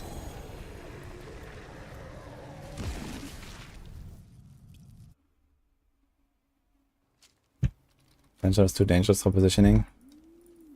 I think this won't be that bad. I wonder if you could play Penshot without trickshot aspect. You're gonna get much less lucky hit. But most of the damage comes from the original shot anyway, if you don't have trickshot on like a two-handed. But it does help a lot when monsters are like grouped up. And you just pump in there.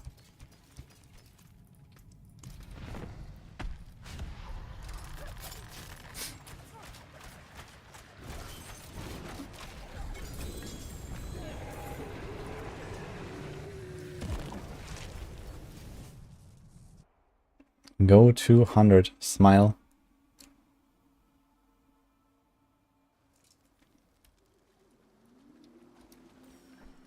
Gonna do it 200 on a Druid. Already done it on a Rogue. You have 17 stones left, so it's only 8 summons. It's not very much. Another time, then. Save these up before I gloss, they're kinda nice.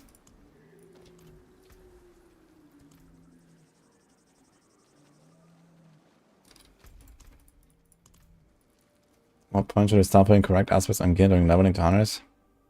No, whatever you can, basically. Usually I do like 3 stops at the occultist. So one is before capstone 1, the other is before capstone 2, and the other is like level 80 or so.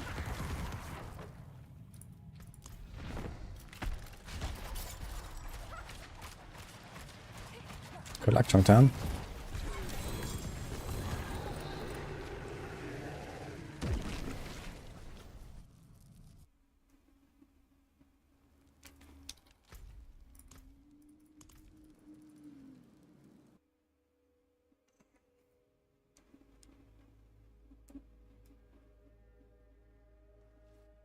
Do level 200 bosses have a 10% drop rate for Ubers? It looks like only Durian and Ariel, and the others have less. So it seems like they are not the same, which is kind of sad. Like they already don't even drop more boss mats. So it's kind of deleting stones and not really getting much out of it.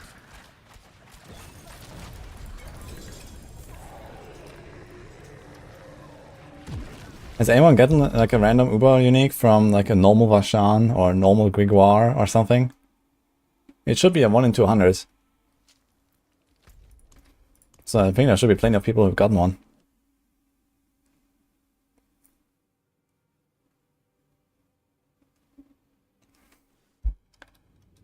Does Grass or Shadow have some sort of internal cooldown on the clone? I don't think so. It just doesn't do anything.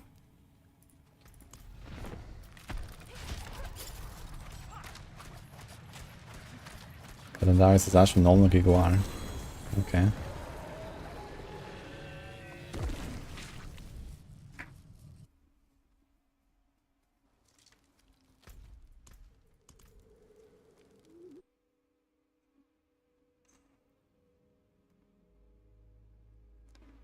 You have an Eternal Rogue at 25, you don't want to start over in Season 4.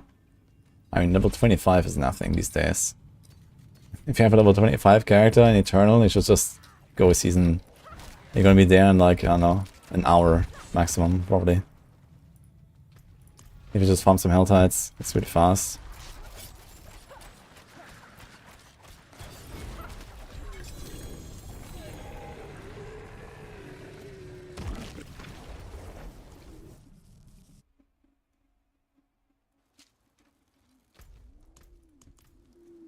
And also later you're gonna get like the seasonal ashes that give you more XP, more loot and all that. So there's like no way to outweigh that on the Eternal Realm. Get all the extra stuff from the season journey. I just proc my inner sight by hitting the rock.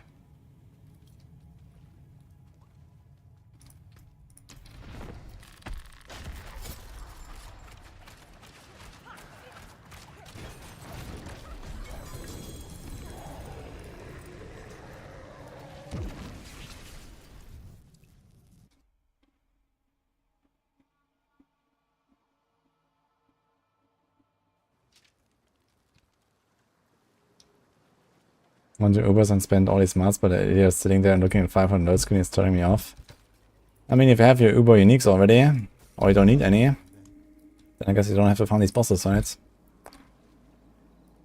So easy clap. Sell the mats, get monies, buy some items.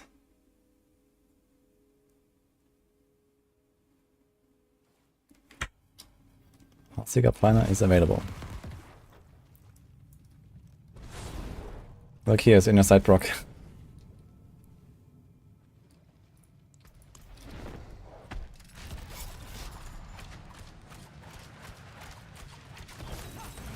You can get Ubers from these bosses as well, yeah.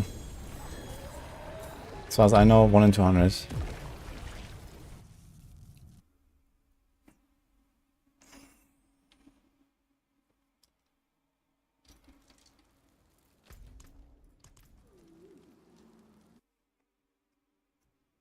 Readball is doing pit 139 using a rogue to temper crit damage on the weapon.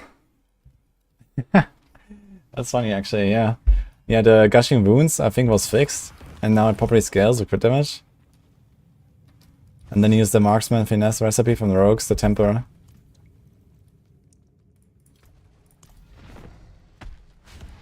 Yeah, bleed damage in general is like really powerful these days. The gushing wounds fix. Was it fixed this season, or was it fixed last season already?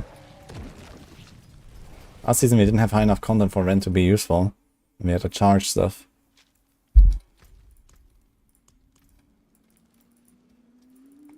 Everyone knows the track name, it's really good. Well, here you go. Fuel for the fire. Or you just search my name.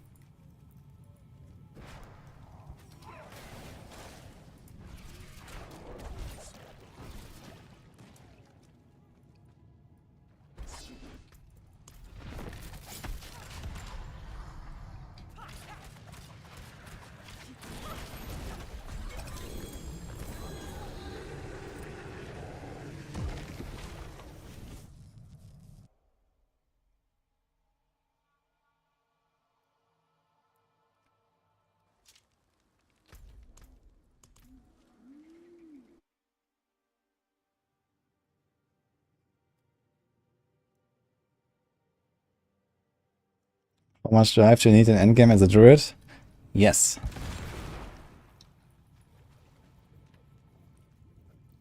Like 50k plus is usually a good value to go for.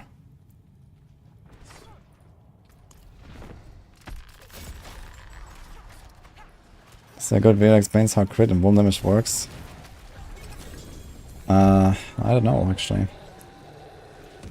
I mean, they work the same as any other of the additive damage stats, just with a different condition. So some stats have a condition that the enemies have to be affected by traps. Some others have a condition that the enemies have to be chilled. And those have the condition that the enemies have to be vulnerable or that they have to crit. But otherwise they're exactly the same.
I did not see any info about possible pity mechanism on tempering. And I was talking about it earlier since people mentioned it. And I have no idea how such a pity system should even work. So enlighten me.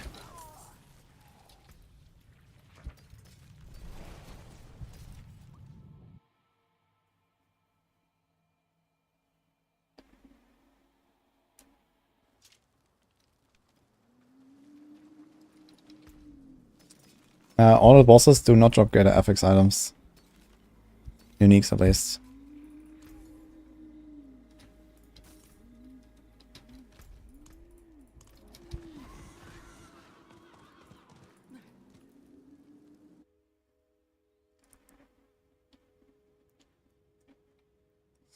I think there is a scaling chance for greater affixes with higher monsters, but I'm not sure about that. I guess we can probably see it relatively easily if we farm like, I don't know, normal monsters, Helltide or whatever. Collect like, I don't know, 200 items.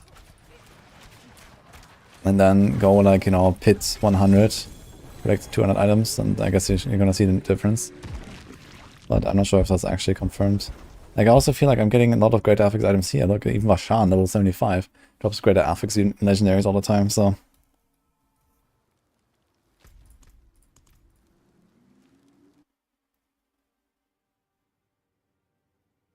Is there a way to turbo level glyphs? Yeah, I do Nightmare Dungeons on a high tier. You have to do like 5 T100s for a glyph 221 or something. You can finish the entire glyph in like half an hour.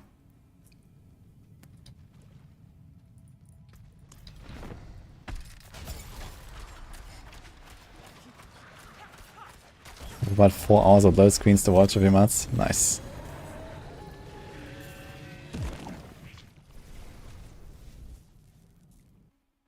Furious waits towards an affix they haven't hit in a while. So if you miss crit damage 5 times in a row and trash items, then you swap to the gear you want with boosted chance. That seems like such a pointless and stupid system if that's true. And I don't believe it.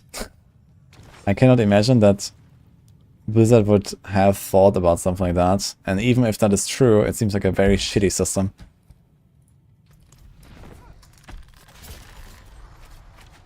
I think this sounds like copium. But I'm gonna see some data, if you have any.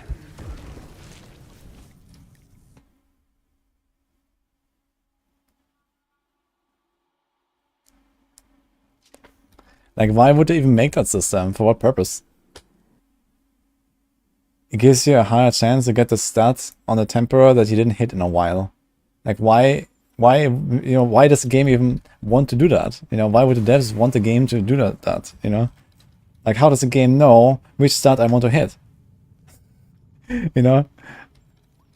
There's no point in making such a system. I don't think this is true.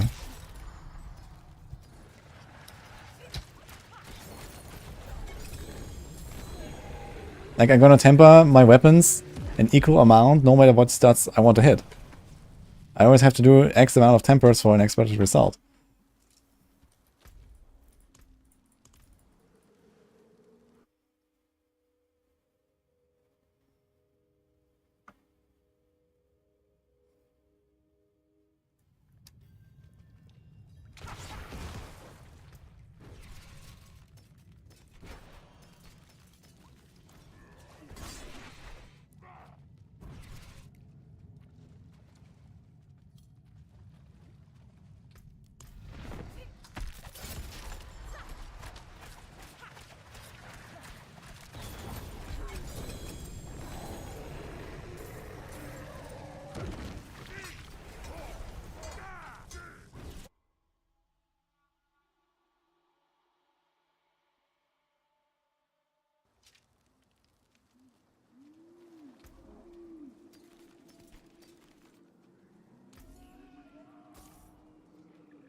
You don't hit 20 times the same stat. Yeah, okay, but the thing is like, okay, like where is the pity mechanic gonna kick in? Let's say there is a pity mechanic and then, you know, every 20 times you use a certain recipe, you will hit the stat that you did not hit the previous 20 rolls. Like, first of all, you have to count, you know, 20 times. Okay, now I got cutthroat attack speed. Now I got cutthroat damage. Now I got cutthroat crit. Ah, okay, now I have 3. Now I hit cutthroat attack speed again. 4. Cutthroat attack speed again. 5. And then you do this like 20 times. And then you have to remember that. And then on the 21st roll, you have to go to a new item. And then you're gonna get vulnerable, for sure. Yeah, I don't believe it, man. Like, that sounds so stupid. Even if someone... Like, why would someone do something like that?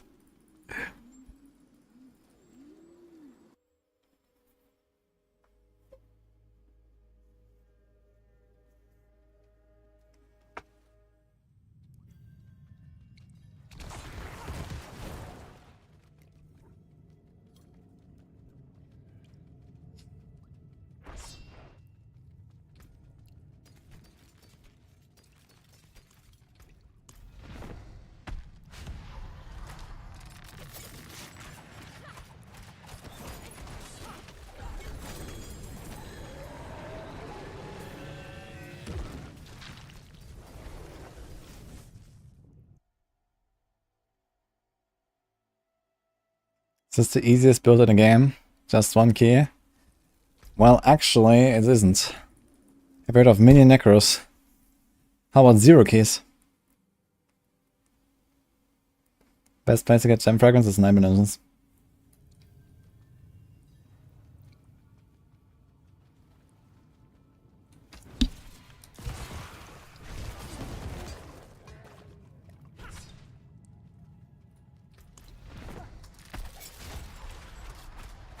No, I'm just getting some more dual mats for next rota.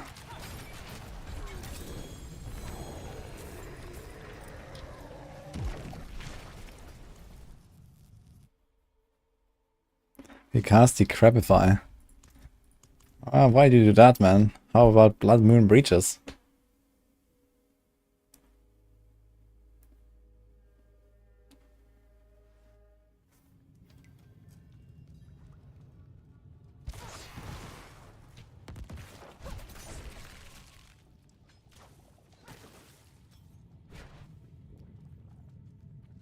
Necros argue more APM with rotational buttons than any class. Really? I guess it depends on the exact setup. But I guess the truth is that, like, you know, probably 90% of people do not have more APM than they would on other builds on the Necro. I cannot believe that. Yeah, maybe if you like really try to play it ultimately, you're gonna press some buttons. Sure. I can see that there's actually some stuff to do. You have to put your blight, you have to put your curse, and you have to dodge around and whatever. You do your corpse sandals on the right moment. You do a golem. There's stuff to press. But it's not like you have to press them.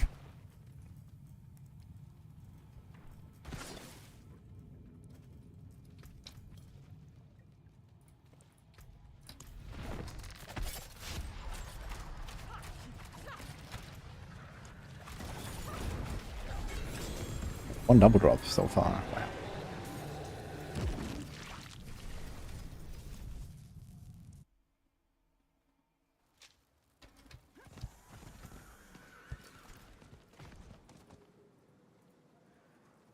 I've many fine pieces, rare and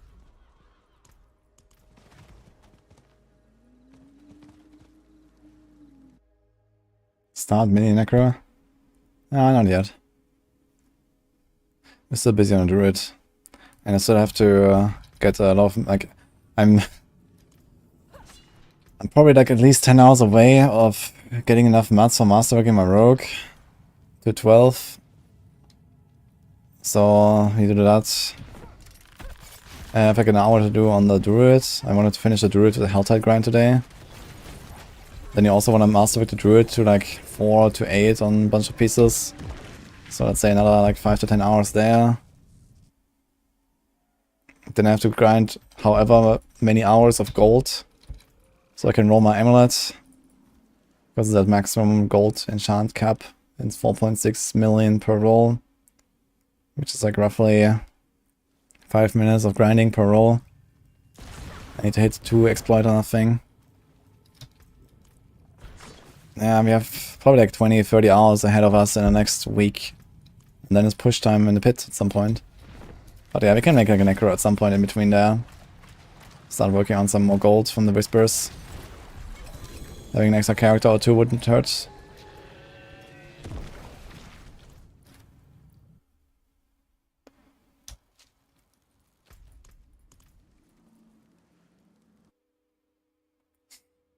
The sparks on wolves are once per character.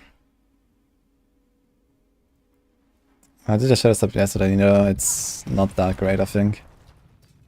I recorded a video about it. That will be up soon. Is there supposed to be a balance patch today? Nope.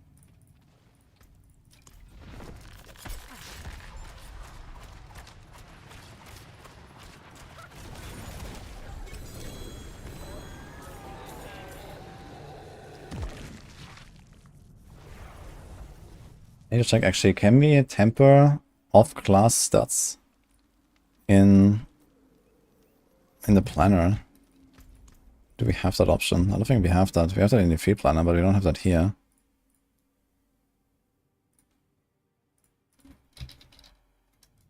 Yeah, we need to make that actually. I guess I can put like a toggle here or something. Here at the top.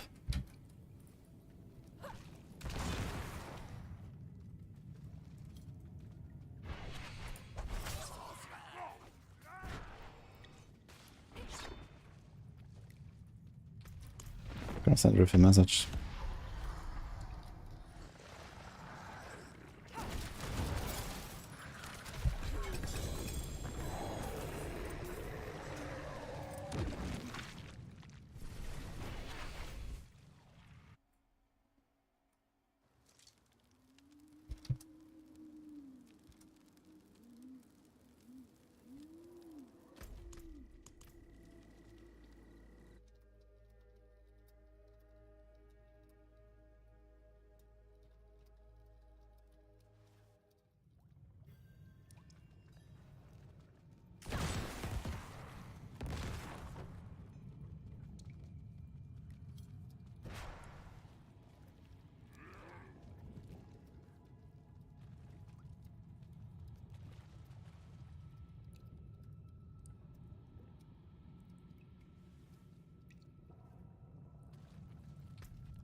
Yeah, let's see if we can actually introduce that stuff.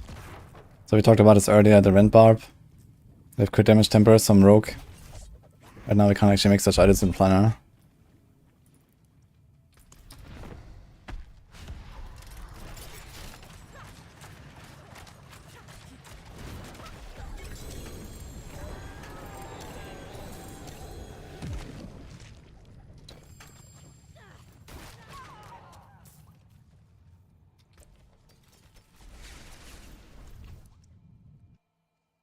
It's not Rend, it's still Bash of Rupture. Ah, it's Bash. So it's just Bash and then you hyperscale the Berserk Gripping, I guess. So it's not actually Rend, okay. Yeah, same story anyway.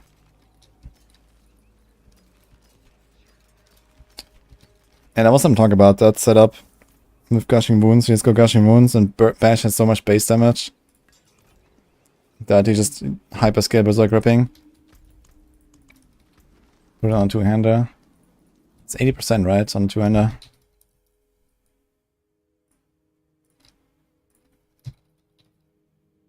$60. It's got a lot.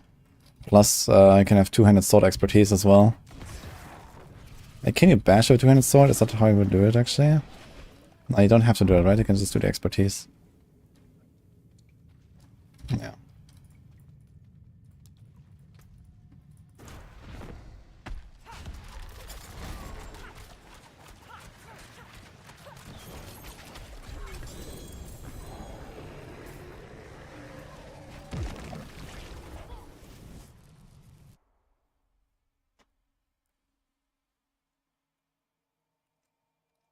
You want to make Shadow Clone and Grass or Shadow work? Where should you begin? I think you should begin in the expansion around half a year from now. There may be some hope there.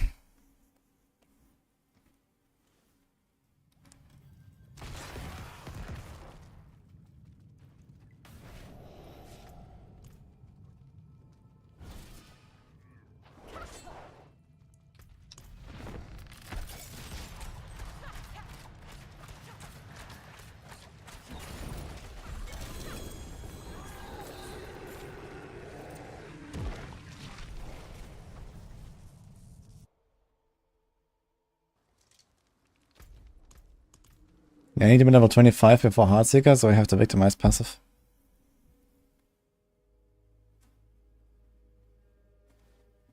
Can make anything work for the normies. I mean, the thing is, yeah, I can't make a build with Shadow Clone and Grass of Shadows. But I can also make the same build, have 5 skills on your bar and no gloves equipped, and no one would notice. So...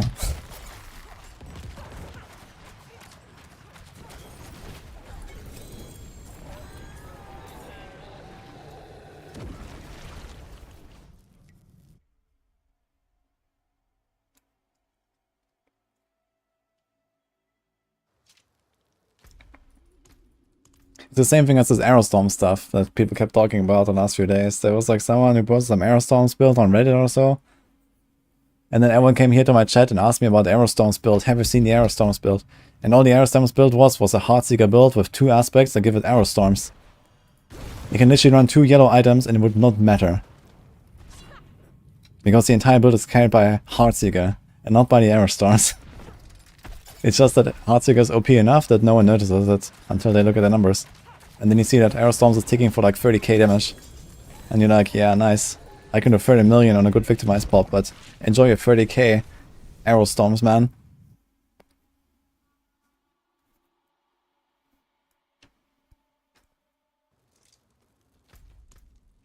It's certainly not because Heartseeker is broken or something that this build works.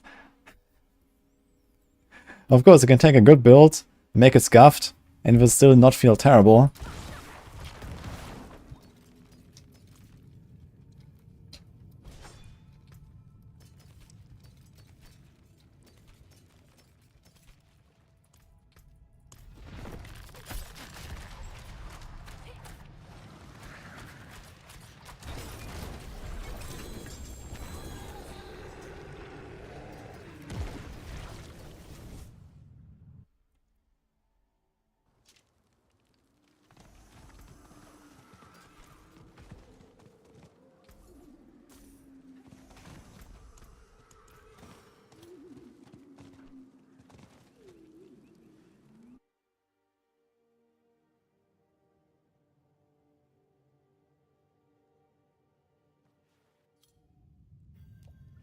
Did I not see it?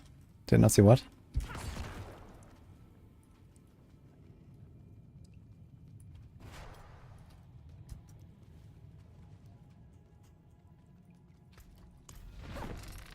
Aha.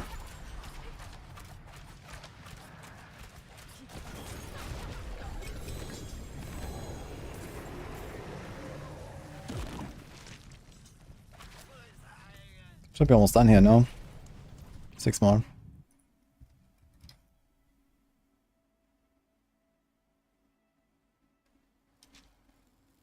Or do you move for flurry attack speed buff? I actually moved away from flurry. I'm just running smoke grenade instead on the inner side.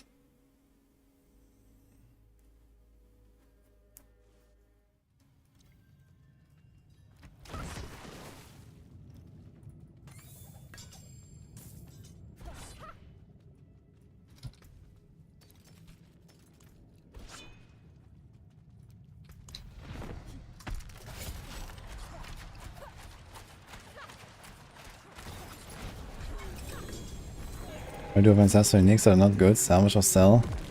Uniques you always give to the vendor. It's just a lot of gold. What do you use Doombringer for this build? You can. On TB, Flurry and Heartseeker, Doombringer is not a huge damage loss.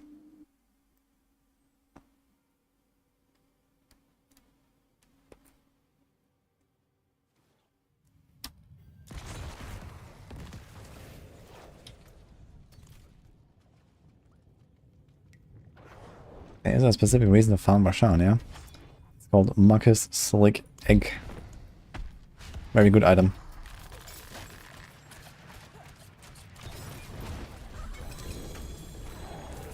What do I think about the one-shot rogue? It's pretty fun. Haven't played it in a long time though. Not this season at least. I think I played a bit last season. Like, the bosses are easy enough that you don't need the one-shot rogue really badly. At least here with Heartseeker and stuff, I do have good enough damage output.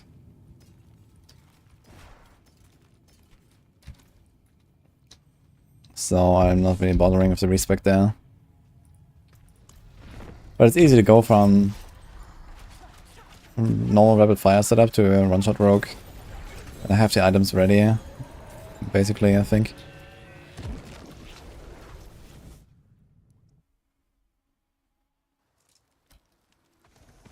Best rogue with the push pit. And looks like it's kind of close between Heartseeker and rapid fire. Yo. Aspect of surprise. I didn't have that maxed out, huh? Grenade rogue time.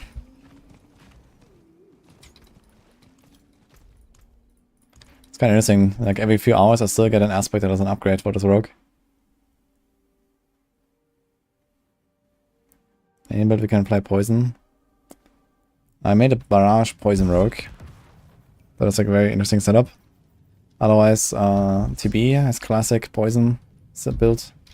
You don't really use poison on ranged builds very much because precision doesn't work with it. You just go precision and have direct damage. Or these days some builds go victimized, which also doesn't work with poison.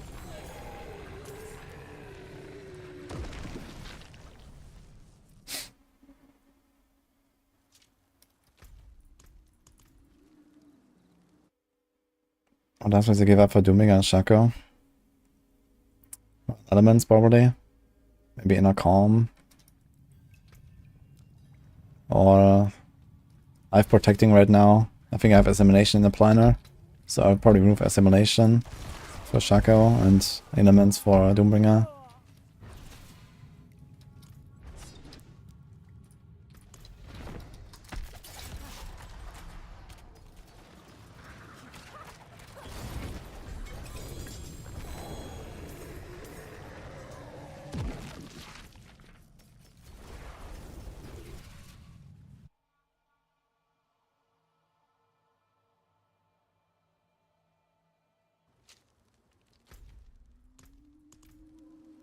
Harder runs. Well, I got a Greater Affix Melted Heart earlier.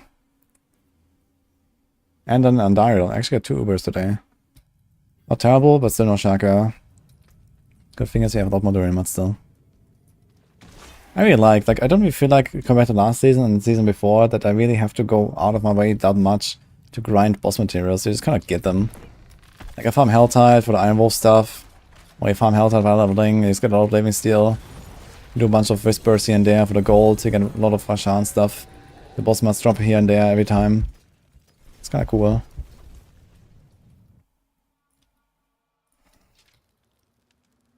Okay, so Beast in the Eyes. Do we want to farm that still? We want to farm that still on Druid for the Storm's Companion, right? I think I should do some Beast in the Eyes for this. If we want to do some Lightning Storm Companion action, we need this. We have the Ascetics Wraps. You can get a better as Hunter Zenith. So I think I'm gonna do a bunch of these as well.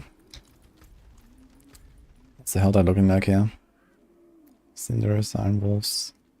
So I have to finish that one as well. I'm back to 200 million gold, guys. Are you ready for Gamba? 100 million? Let's go. It's 20 rolls. We're trying to hit 2 to exploit. I got 1 to exploit 4 times earlier. And I think it's at gold cap. It's 4.6 million a pop. But it's a good amulet.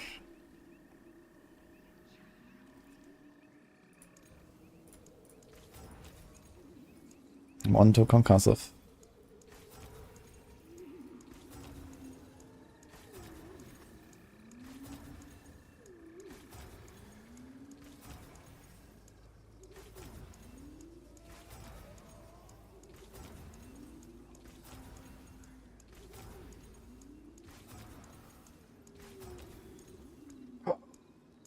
Oh shit, we got it! Oh shit! Oh. Let's go!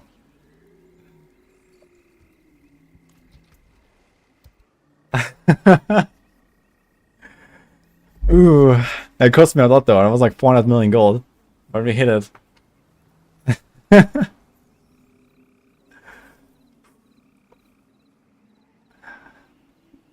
Yeah, the 5th one, man. We hit 5 times exploit. Even before dies to disconnect, that would be unfortunate.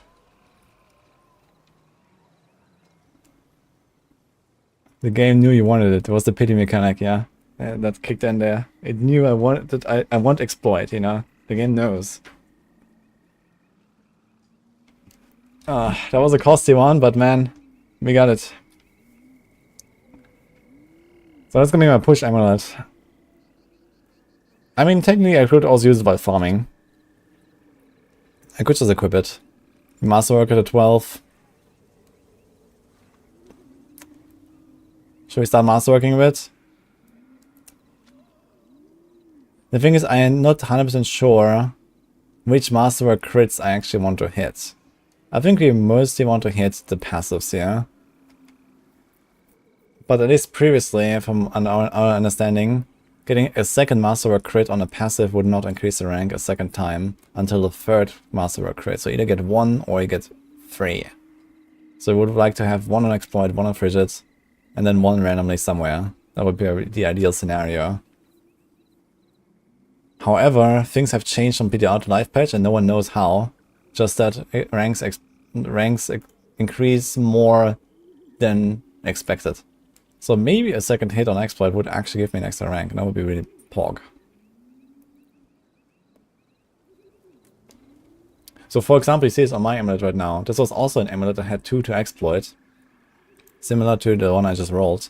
And for some reason it's +4, even though it should not be. It should be +3. But it is actually +4.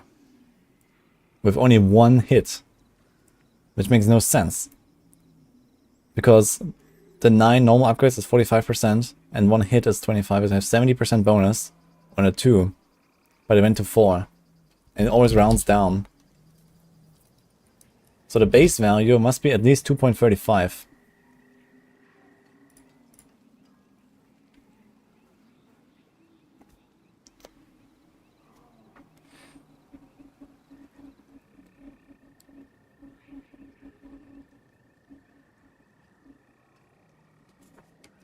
Well, That looks worn.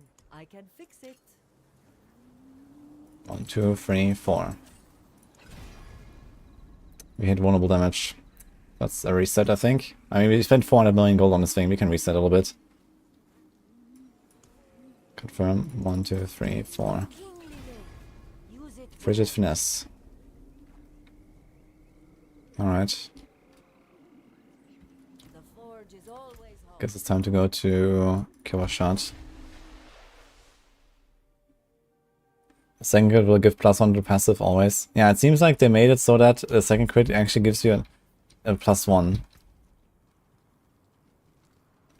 So you basically want to hit all 3 on the 2 passives, I think. That's probably what I'm going to try to do. At least let's try to get to rank 8 with 2 on the passives, and then we'll see.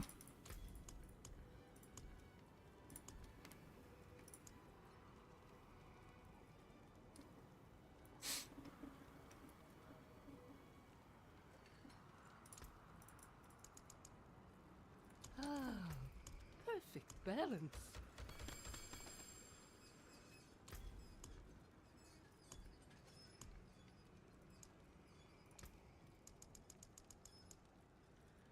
I'll be here soon.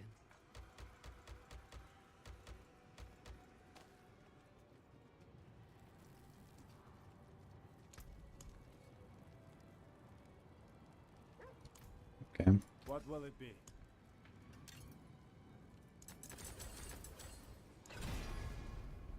Hit a lucky hit chance. I think that's a reset. Not bad. That's a reset. Okay, frigid finesse.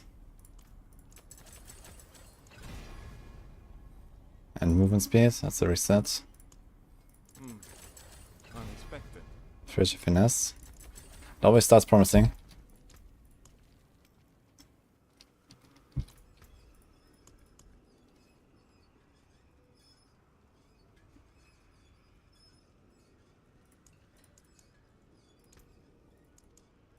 Yeah, fuck it, let's just do all of it. We're not gonna touch Neath Iron for a little while.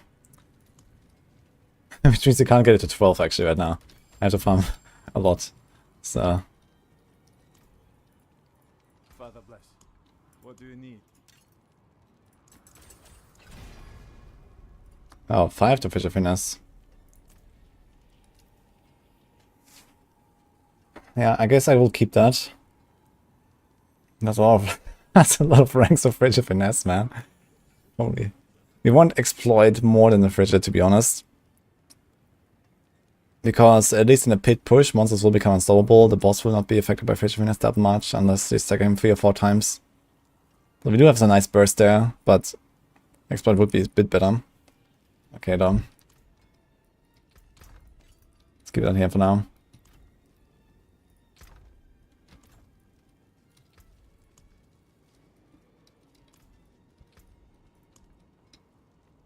$52x, guys. Ding ding. 1, 2, 3, 4.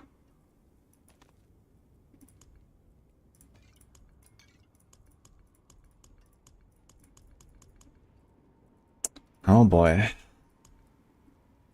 Let's do it, I guess. We're not gonna do Tormented Grégoire again, right? We're gonna do Tormented Duriels in the future, so...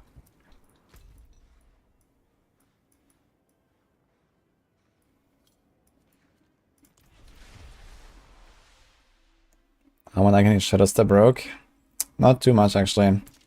It's a kind of an interesting concept, but it didn't really work out so well. Maybe with like GG gear, it will feel a bit better, but it might also be affected by some bugs, especially on like a hit end. Can you reset affixes if you got the ring recipe? No, you cannot. You can reset masterworking, not tempering. Best way to farm for Neath Iron? Whatever you can do in like 3-4 minutes.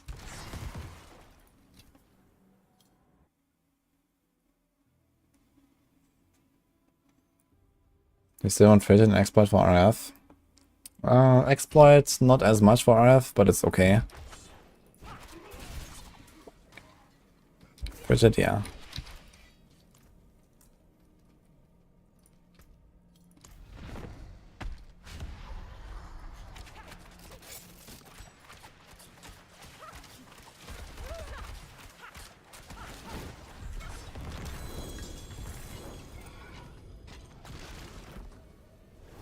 Oh.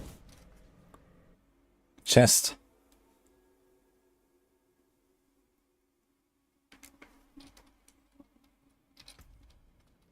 Okay. I need to get the right affix. Uh-oh. Uh-oh. Well, the question is, how much copium do you have available right now in your home?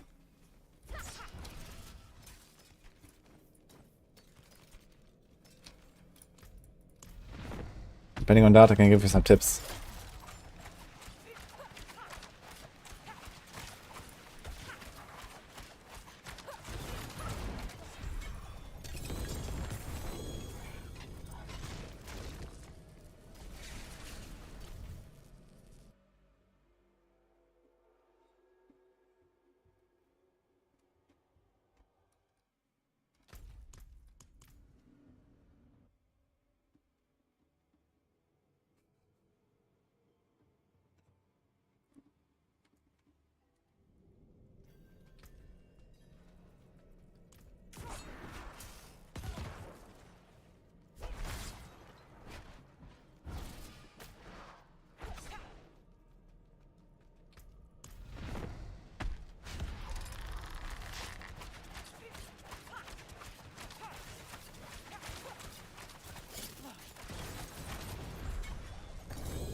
Yo, Bayonglu, thanks for the sub, man. You can play Poison Mirage, yes. I've done it on PTR and I made a build for it. You're gonna see me play that soon. Probably the next few days, actually. Well, I'm still grinding out the Neve Iron to masterwork all my gear for the push.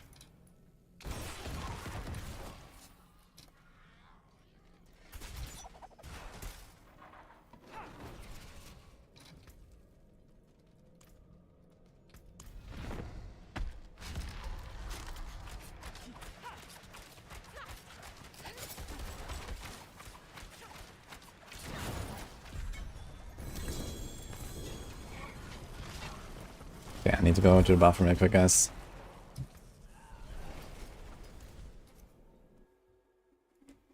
Do you like the builds? How do you handle large mobs and how to the setup? I do Helltides and then pew, pew, pew. And anything is that I can be in Helltide, including the Maiden. BRB.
Alright, we're back, guys. That chest there is nuts, by the way. I used that for my barrage build. Where's my barrage setup? Fire. Here's my barrage stuff.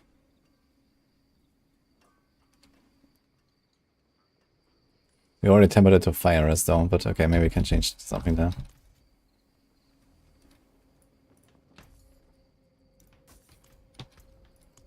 Alright.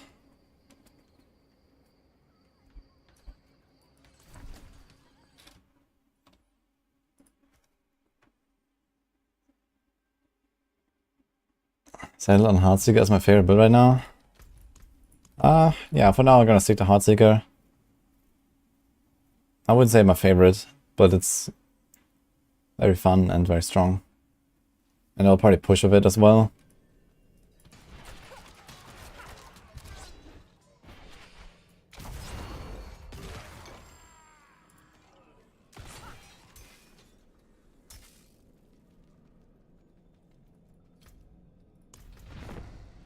How much speed do we have?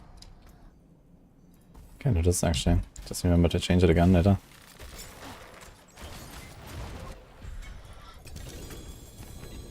Amulet with 2 graders. I've seen that before.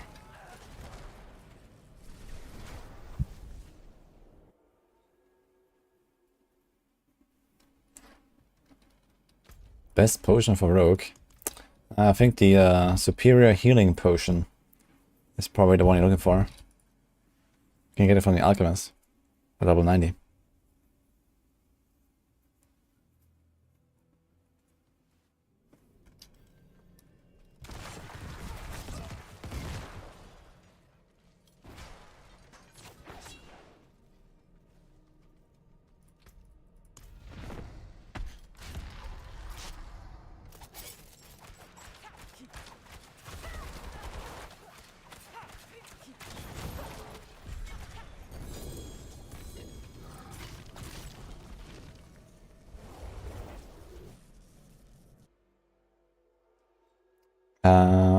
That is correct, X-Pen. The lucky hit is a multiplier to the lucky hit of the skill. If you have 100% bonus, then the lucky hit will be doubled. The glyph from Druid, as far as I know, is just like the same as any lucky hit bonus that you can get on gear. This is 20%.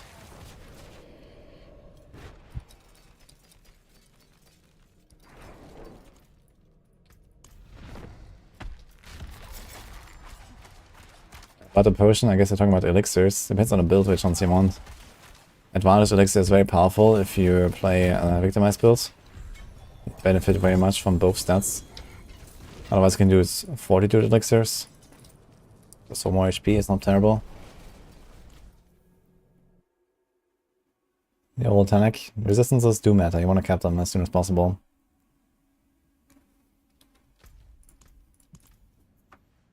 Thanks, soldier. Hello, Robbie. And a prime from Rob90, thank you. How much like a hit and crit for Heartseeker? I have like 50% of each. Like hit is better DPS stat though. Slightly. Crit is pretty good DPS stat on this build too. Since you have deadly ambush.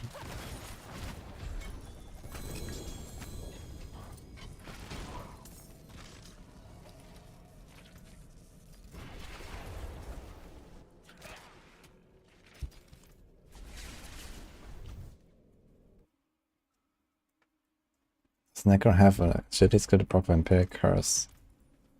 It's not agility for those, I think it's macabre.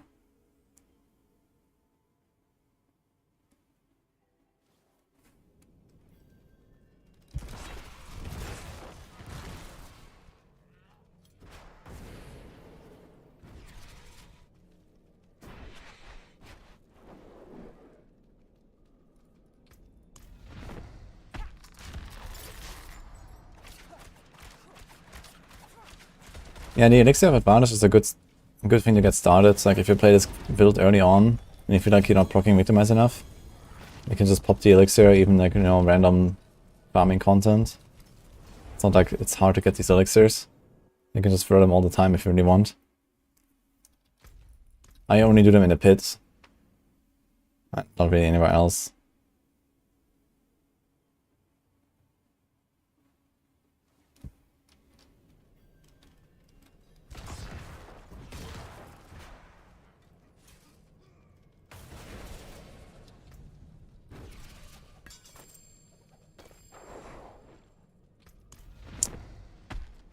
I mean, the Vampire Curse Exocan doesn't really matter, like you don't care about releasing the curse.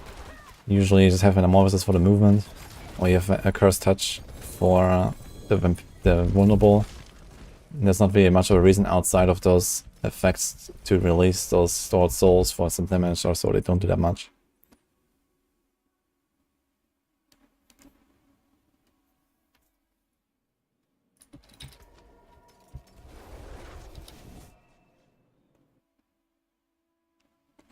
Season 4, the season of builders.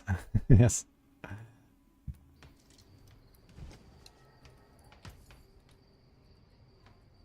I thank you.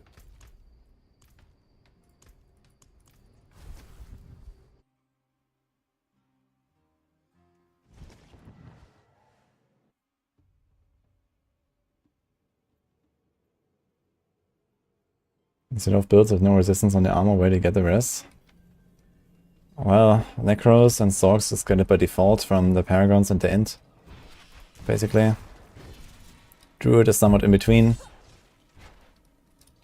because they also have a lot of res on the Paragon, and they also have 15% res they can take from the tree. So you can quite easily do it on Druid too, if you want. And Barbs and Rogues usually have like 2 or 3 res affixes on their gear. Well, usually 2 in late game.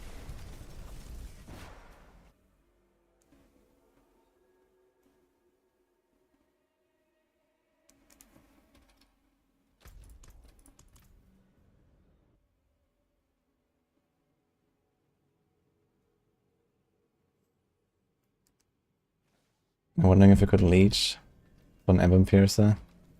I don't mind if someone leeches. Iron Hardcore.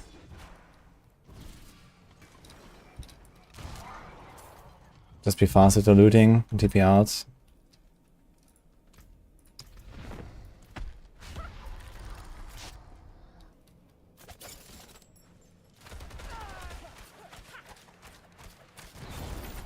If you're not hardcore, you can't leech.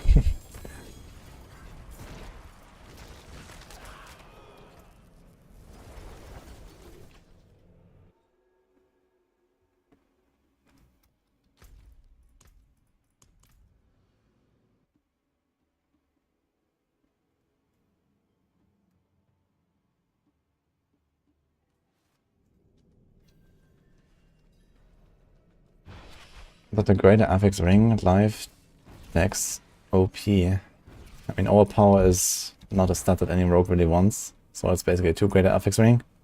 One of which is life, which is also not really a big thing on rings. So, I mean, you can try to get something like 50 mil, I guess. Someone might pay that. I guess it's a good item for the one-shot rogue. Hopefully those would also prefer crit damage over the life or so. What the hell is going on?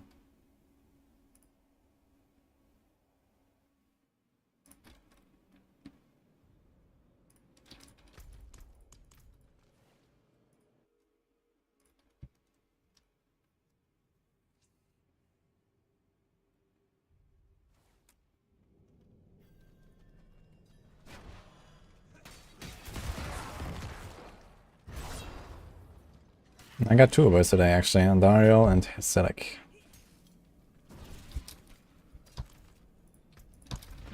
And somehow Grégoire dropped a 925 wind force for me just now. What is going on? I guess that he drops like higher loot than last season in general, right? Because they rebalance the item power that they get. Interesting to see 925 drop from this guy.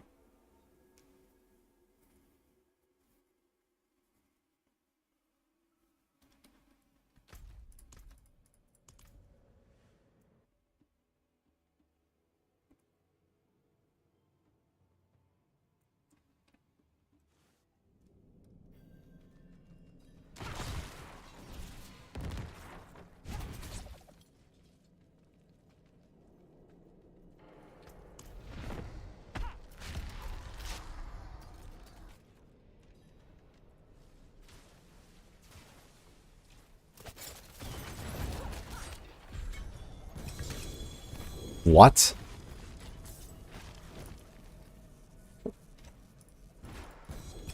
Look at all these stars. Triple.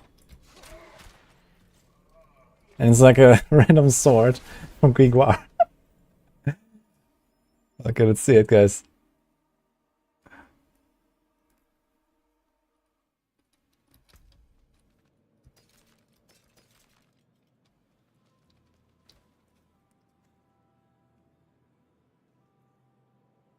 Ugh. Ugh.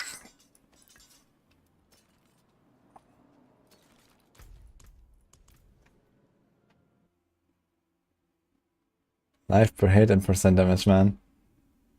So which build could salvage that? Nothing really. Percent damage is only something you would want on like a poison build. But on a poison build you don't want crit damage, you want the daggers.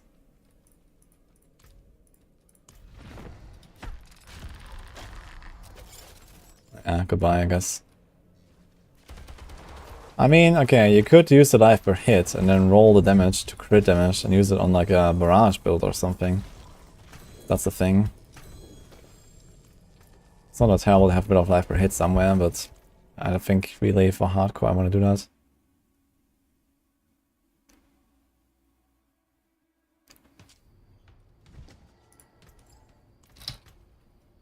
Same story here. Percent damage would be like for poison DB. This would be like a stat stick for poison DB. You could actually use that. Anyone is playing poison DB on hardcore? Before I win this thing? Anyone wants a 2 greater affix sword with life per hit? Before I win that thing?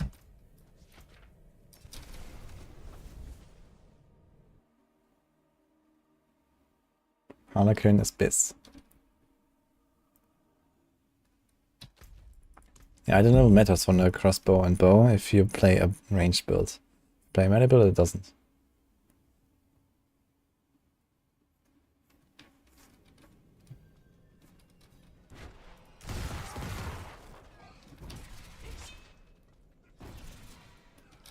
How do you have 55k health? With maximum health on gear and fairgrounds.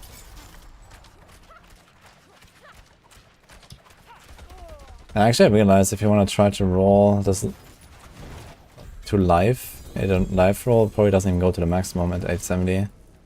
Not sure which item power you need for maximum life roll. Life roll scales with the item power in some way.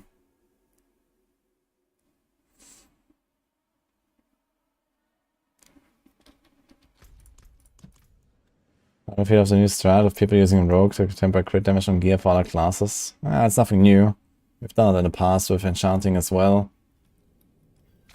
So this is nothing extraordinary. I guess what will happen is next season is gonna give Barbs also some crit damage recipe, I guess. Or other classes. Or make it some, make it a part of some other, like, swap around some of the recipes maybe. So like every class has access to crit damage, for example. I mean, this doesn't really prevent this thing from coming back with other stats. I don't think it's a huge deal though. You're gonna play Rogue for a few hours and get the recipe and that's it.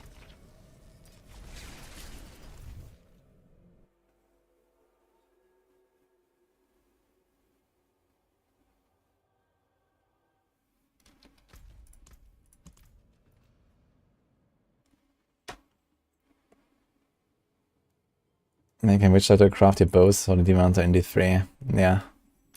Pretty much. Just like a game mechanic.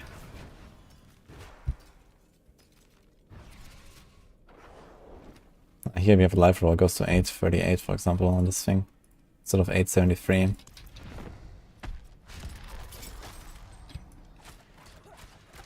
Need to get new pants. I have this poison rest there, I don't need it.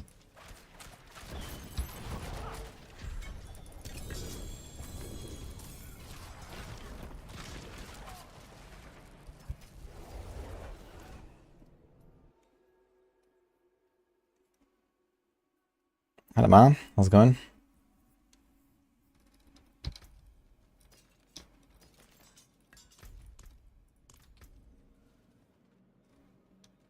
He has an 845 sword, but it has greater affix maximum life. And the funny part about that is, if it's greater affix, it's maxed. It's not maxed for this item power, it's maxed for this entire tier. So, this is actually the maximum life roll, 1310. Instead of, you know, I don't know what it would be.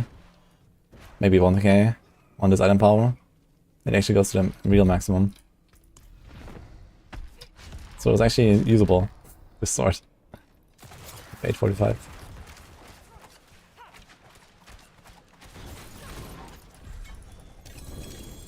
Dude, look at all these great affixes. 2 pants. F.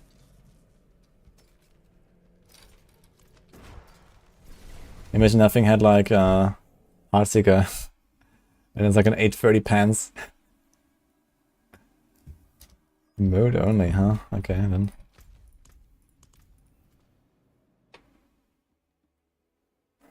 I got a metal purses from.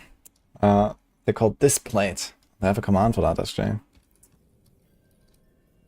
Here. They actually have a sale running right now, in case you're looking for some pretty big sale. Like up to 42% off if you order a few.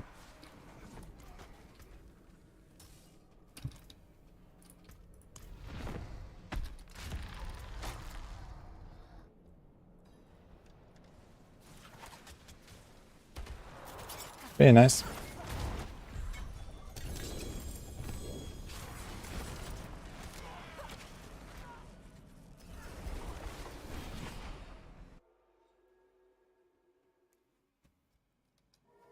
Free for greater affix gear is the new super rare Uber gear.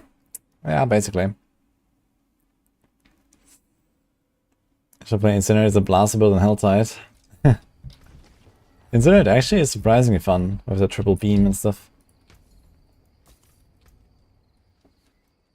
So what do I do with this now? I don't think I'm gonna do anything with this, right? We'll see. This thing is usable, this one not really.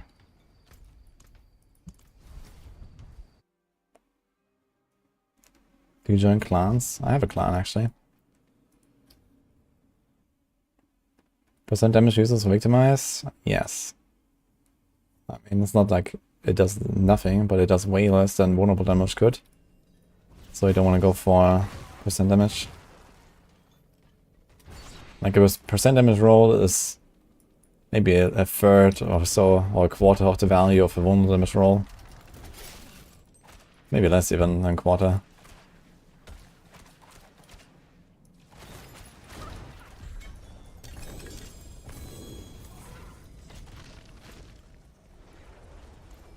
I knew Helltide soon. Guys, where are the emotes? Someone redeemed. They paid good points for this. Good cucumbers. Time to chill hard. Enjoy, ma. Blasting now.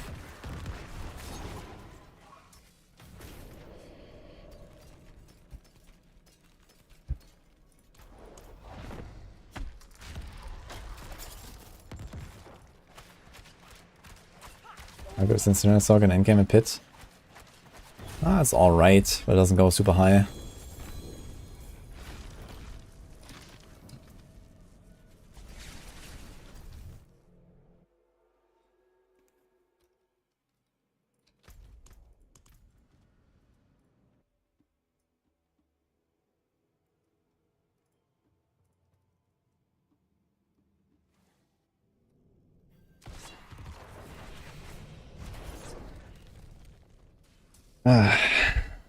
How many more runs? Like 20 on Grimoire, and then have like a nice Duriel session prepared again.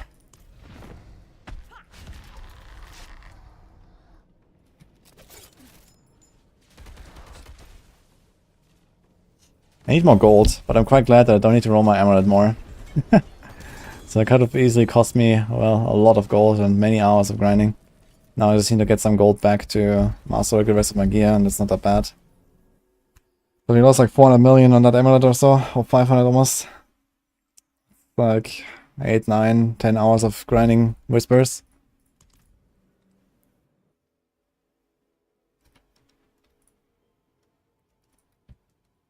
This very small emote only chat feels bad, man.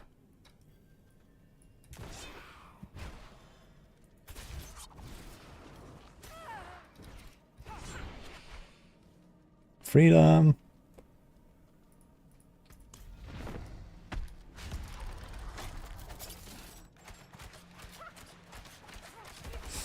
What are my thoughts on emeralds and armor?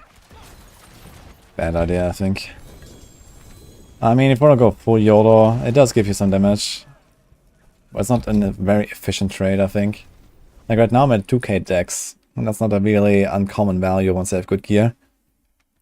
And each emerald is 100 dex, right? So they give you like 4.5% damage or so.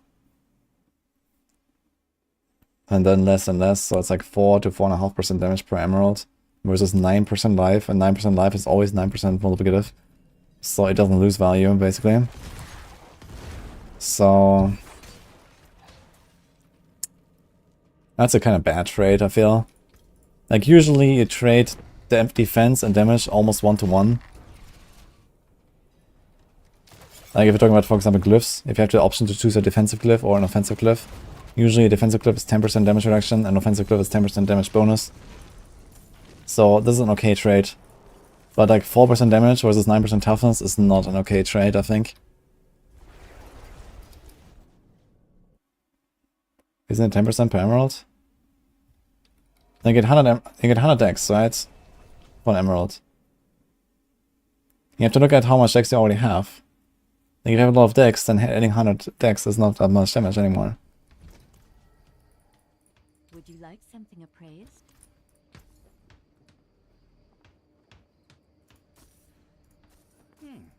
Decent value. Be wary of bandits. Like right now I have 1970 dex. Divided by 10 I get 197% damage bonus. So total with the base damage I have 297% damage. Now I can do the same calculation for 100 more dex. So this would be 1970 plus 100 divided by 10. So this is the damage bonus from dex.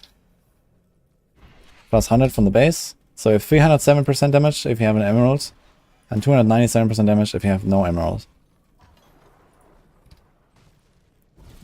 And now we divide those two numbers. And it's a 3.36% damage difference. So it's actually even worse than I just said.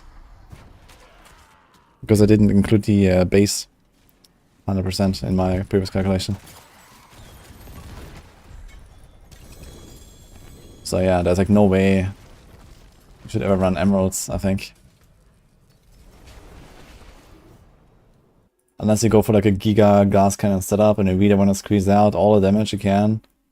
Like even on Heartseeker where, you know, this build is somewhat suited to play full glass cannon.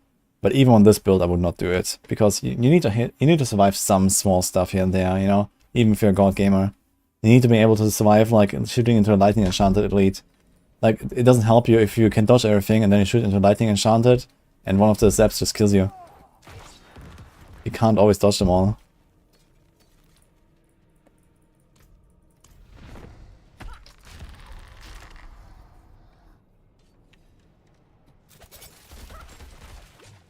Wouldn't it be better to go for percent damage over dex on weapons?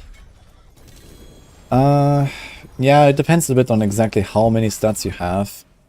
But most of the time it kind of like comes down to you want to balance it out a little bit. You want to have, you know, some crit damage rolls, you want to have some dex rolls, you want to have some attack speed rolls, some crit chance rolls potentially. So usually just stacking the same thing over and over, it does not really produce the most damage. And usually you try to balance it out somewhat, and then you can try to like min-max exactly like how much dex, how much crit damage, and so on. Once you kind of get there and you have really good juicy items. And then you can see, and you can see, okay, let's say I play a position rogue, right? It's like easy to calculate there. And like one 50% crit damage roll gives me like 2% DPS from the additive, and then a bit of precision scaling. That is probably like another 2.5% DPS. So yeah, let's say you get like 4.5% DPS from like a crit damage roll. Once you have like already 2000 crit damage or something. And then you will get kind of a similar value from dex, right? If you add like a 130 dex roll or something, or like let's say greater affix is 130 dex, that will probably also be around 4% DPS, for example. So it's kind of the same. But it depends on like how much you have. If you have very low dex, if you have only 1000 dex, then adding more dex is much more valuable than a crit damage would be, for example. But if you have 2000 dex, then it's much less value. Or it's like maybe the same. So it just becomes less and less worth to stack more of the same stat most of the time. There's a few exceptions where a certain stat is just so, you know, hyper scaling, so good compared to anything else that you just go all in on it, and that's it. Or you have to hit certain breakpoints, like let's say for example the Shadow Step Rogue. Like Shadow Step Rogue, if you don't hit the 100% guaranteed victimize pop, then the build is just like not great, you know? And so you try to go all in on Lucky Hit, just to make sure you get a guaranteed victimize. But it's a kind of like a special case, you know? Or there might be other builds where, you know, you have these kind of breakpoints, or you have like some super scaling stats like, I don't know, maybe you really want to hit 100% crit chance, no matter what, to hit certain effects or so. But yeah, for like typical builds, you always try to like balance it out between additive, attack speed, crits, main stats.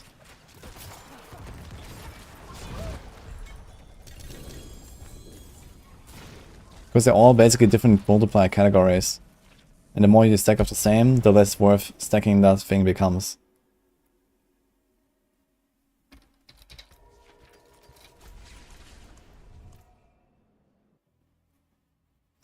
With a Shadow and Necro, you want as much intelligence as possible. But do you? Yeah, it has like some insane like double scaling or something, but do you actually go for all the int that you can? Is there no point where you have too much int and you can get other stats that are better? I mean, yeah, this could be. Maybe this is how Wither Necro works. I didn't do the math now. But yeah, there might be some examples like that. But even in like, for example, let's say an Incinerate Sorc or a Firewall Sorc with the Burning Instinct board where you want to stack int and crit damage and you get like an extra multiplier from it. Or the same with like Precision on Rogue. You get an extra multiplier from the crit damage. Even in those cases, you don't put crit damage on every single item, because it's just not worth enough at some point.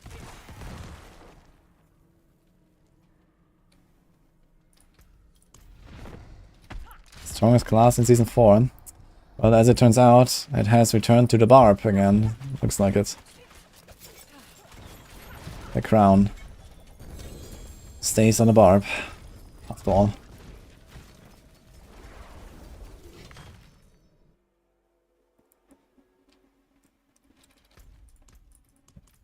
I think basic attack builds like Vinci are overtuned. That depends on the definition of overtuned. If you compare Vinci to some of the other top builds, it's not overtuned. If you compare Vinci to, you know, what would be a reasonable difficulty for the game overall, it's probably overtuned as fuck. Yes.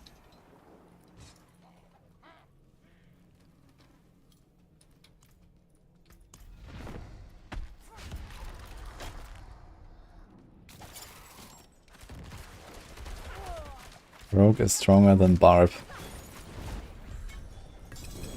I'm not sure if they set that with a straight face. I'll assume no.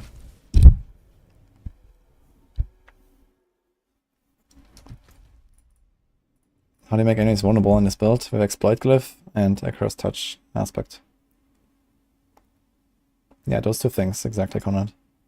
So if Exploit, exactly when the fight starts, you get Exploit, get the immediate 3 seconds vuln. And then there's a longer fight, they will stay vulnerable from the aspect.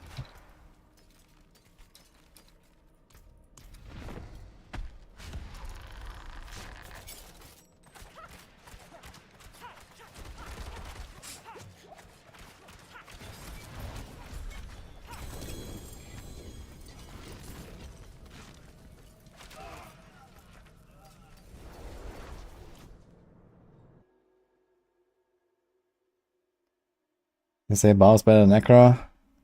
Yeah, it turns out there's a new tech for Bash Barb to go all in on bleed damage, gushing wounds. And seems like that just goes higher than Necros. Because you can do like hundreds of millions of bleed damage per second. And on top of this, you're invincible. And you don't have to worry about your minions dying or doing random stuff.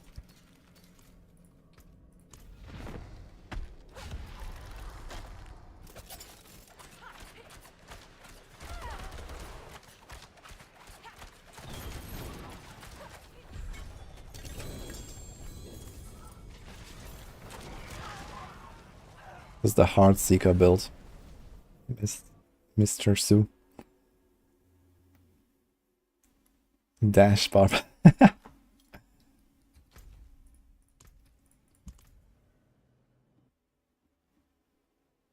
I hope they're gonna update this pit scrolling stuff soon. Sorry, annoying that it doesn't remember the last tier.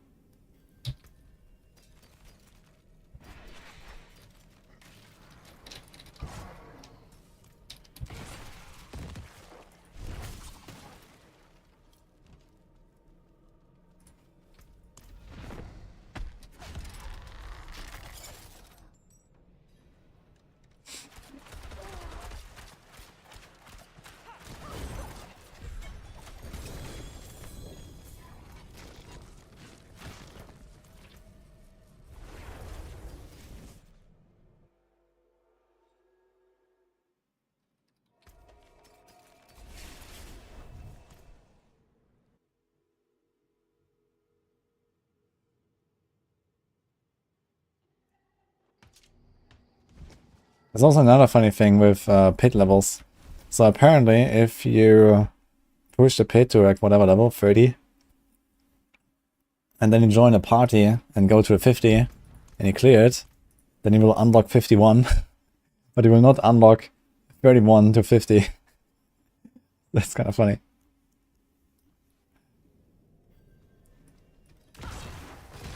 It's just a gap.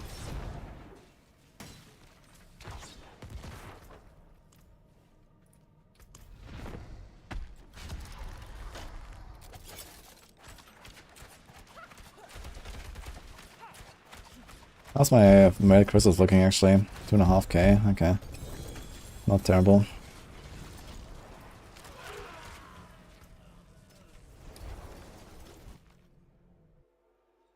Was it same in AOZ?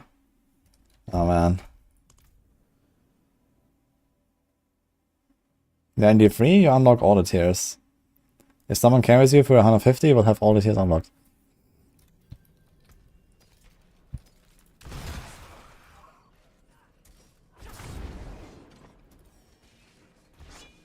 And in E3, when you select a certain tier, and then go to the next run, it will remember which tier you selected.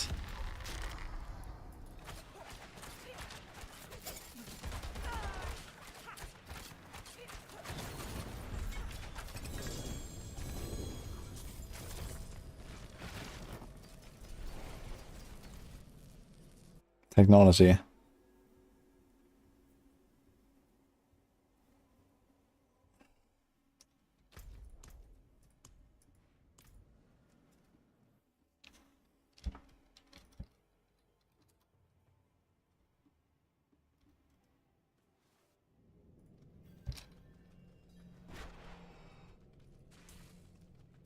What are some new friendly Rouge builds?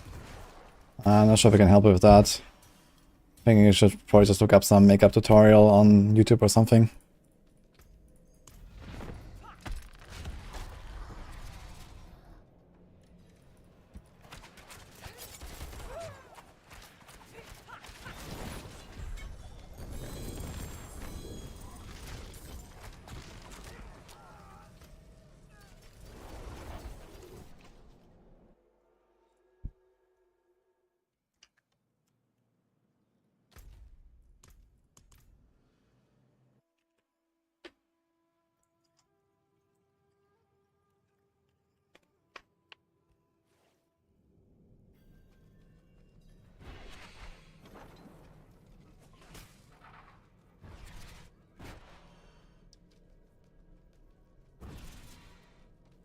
Going to town, are we saying dungeons? So he said dungeon.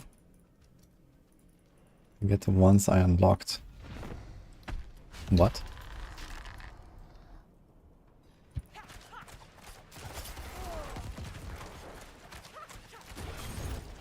Essos don't know how to make a party, since no real social features yet, no like match finder and in-game trading. So things like the pit unlocks slip. Maybe this is actually true. It's our fault, man. We didn't test the game as a multiplayer game.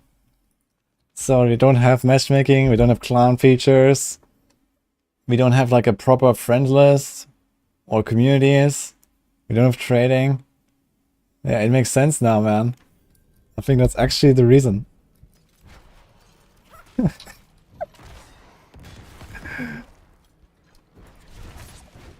You have nothing.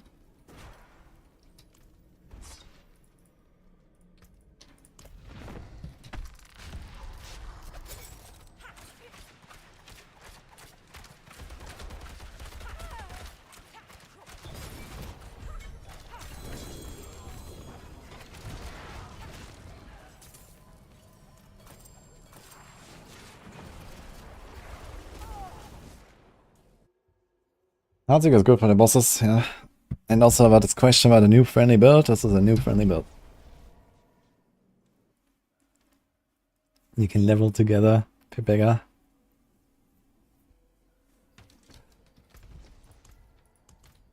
Precious stones. This. Scarlet's Kiss is from Lodzier. Oh, actually, good question. How much does a greater affix rapid fire Scarlet's Kiss go on softcore? That should be worth quite a bit. Since the boss drops cannot be greater affix, you have to find it randomly.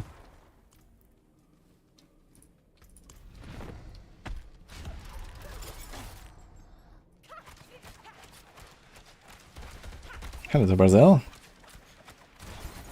I know we have a lot of Brazilians here.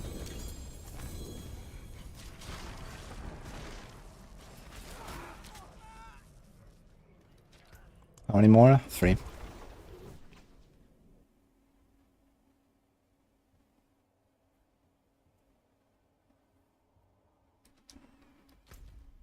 You don't have to scroll to the level of the pit, it remembers that when you leave dungeon. Ah, wait.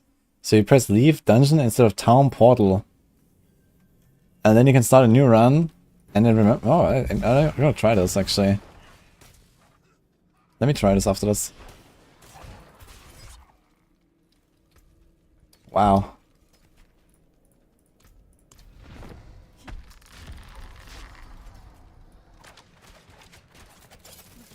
Yeah, I mean, there's no point to TP the town anyway, but since it's right next there.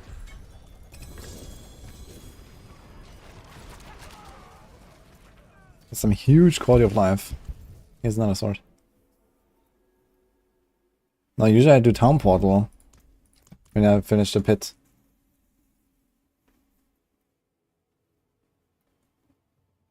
Scar's Kiss are not random, but they have a range. And the boss drops cannot have greater affixes. Like, none of these uniques that you find here has greater affixes, if you notice. I killed like, 300 Grimoires, 200 Vashans. None of these items had greater affixes. Only the legendaries, not the uniques. So you can farm Z as much as you want, you're not gonna get a greater affix rapid fire on the Scoundrel.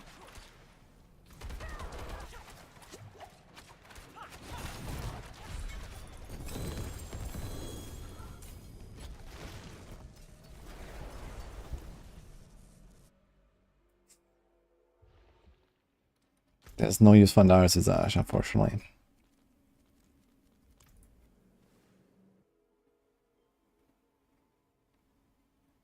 That one's got a greater affix god save with normal Duriel. Really?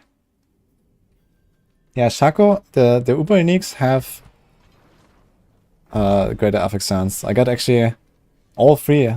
Okay, not all 3. I have 4 Uber uniques now, but 3 of them actually have a greater affix.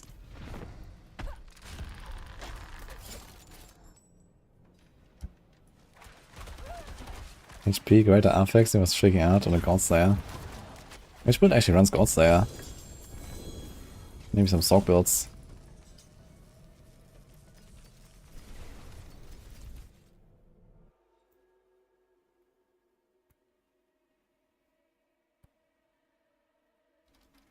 Trying Ubernics on Tormented Durio on Diet on normal. When we tried doing Tormented Grimoire a bunch, and people told me that they don't have the same drop rates as the Tormented Durials, so I think I'm gonna throw our stones on Duriel. This I can sell. Which also makes this whole like egg farming more efficient. Well, got that many shards. Yeah, I got almost 100 shards. Damn, son. And I can do even more here. I still have like a bunch of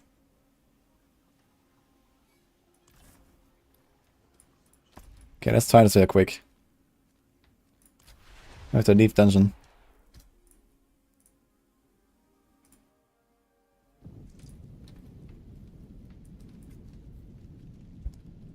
I need to fix my setup actually. There's a bunch of weird stuff, so...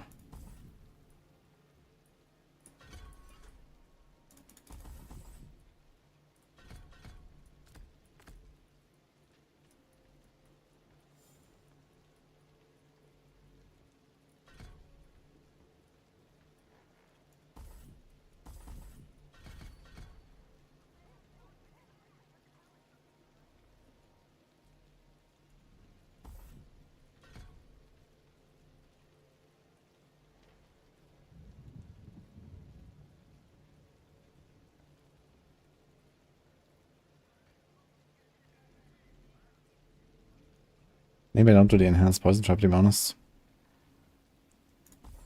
Don't think I cared that much about it if we can do this.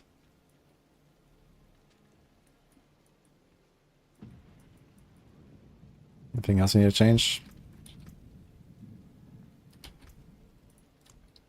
I think we're good.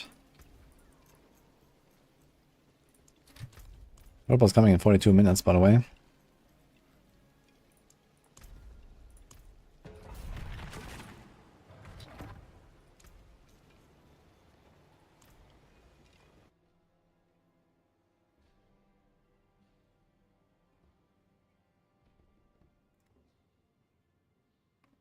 I don't think that Shadow Step build is that great right now.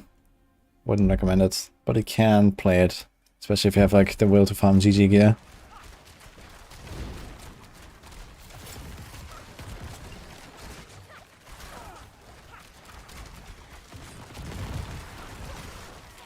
Best rogue landing build is either barrage or pen shot.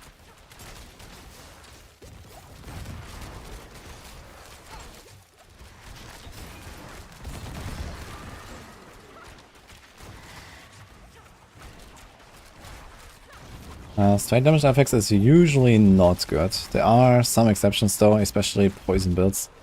Because for some reason it applies twice in poison builds. But most of the time it's not something you want.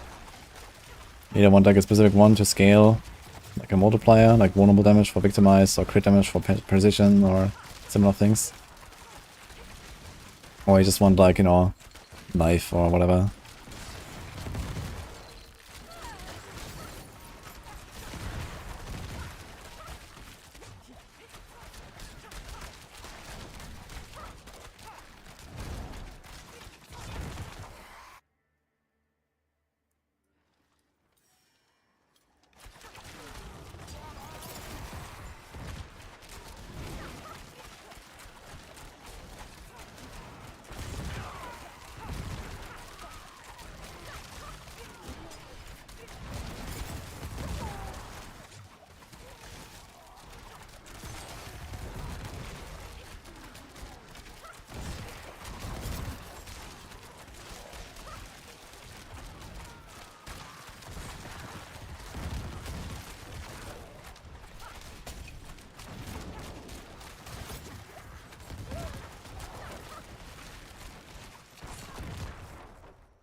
Victimized Explosions can crit if you have a Lethal Shrine, but not otherwise.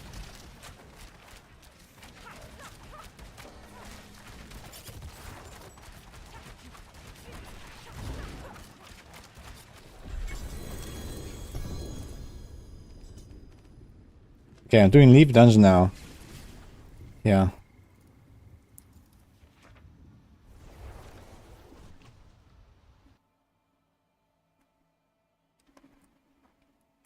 Just got one time by Tormented's swipe on hardcore, or what, Eric?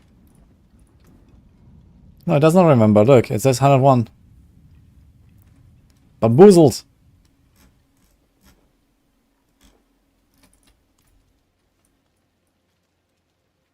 F, Eric.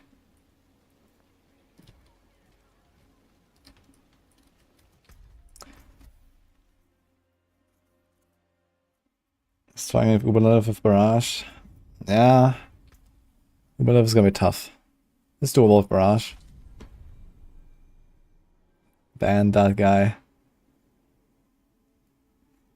Planners for leveling builds, you can find them on the Discord.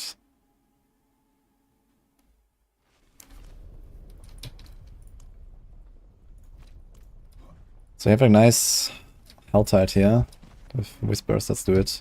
Need to get some gold again. It's kind of fun seeing those chests here about the Helltide thing. Okay. And I'm also almost done with the Helltide grind on this character, so we can start doing pits with the Druid as well. And see if we can like farm those 60 plus.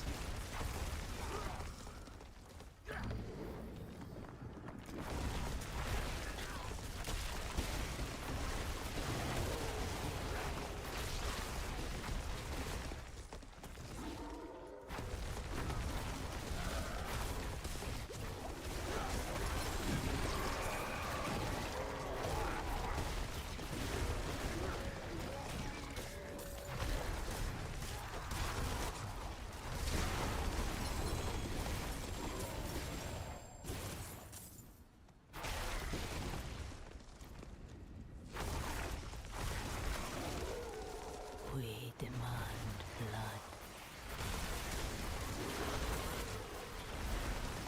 50 HP and a 9 dark shot, etc. Oh shit. And you one-tapped you with that? That's crazy actually. I actually tanked one of the swipes.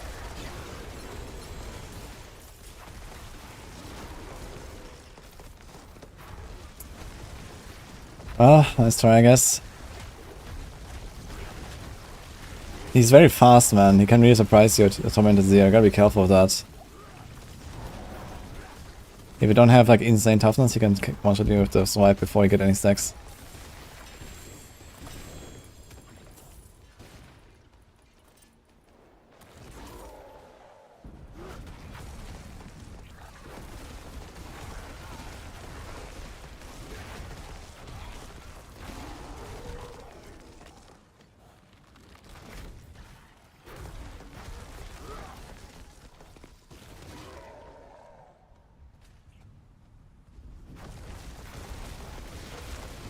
So a lot of damage between level 15 and 21 gloves.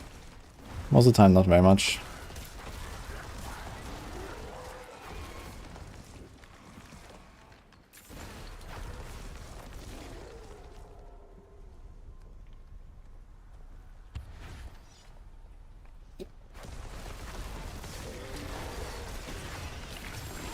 So I think after this Helltide I'm gonna go grind a pit and finish the amulet, guys.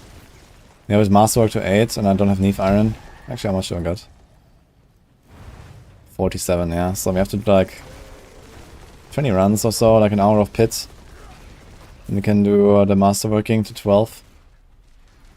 And see what we get on the amulet, guys, the one I crafted earlier. If it hits the exploit, it would be beautiful.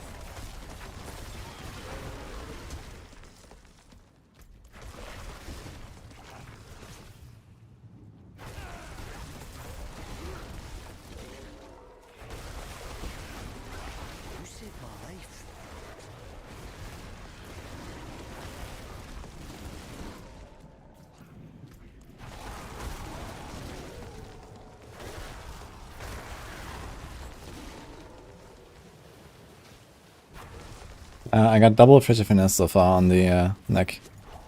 It's rank 8. So it has 2 to exploit right now and 5 to frigid finesse. And the exploit, I think, naturally goes to at least 3, even without a hit. I'd like to hit the exploit if I can. But I wouldn't be unhappy with another frigid hit, I guess, if it goes to 6 then.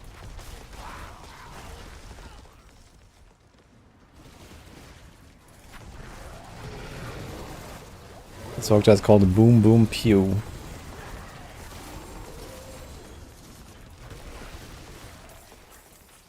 Nice.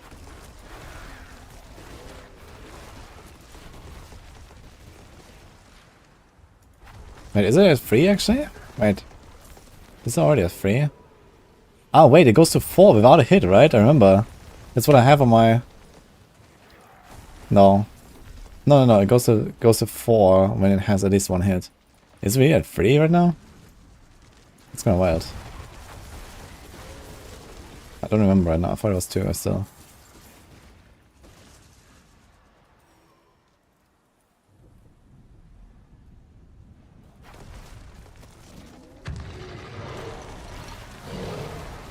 It's normal feeling squishy on mini Necro. Yeah, it's not like the tankiest build, but it can make it somewhat tanky. You can go the good old Shielding Storm tech with Ultimate Shadow.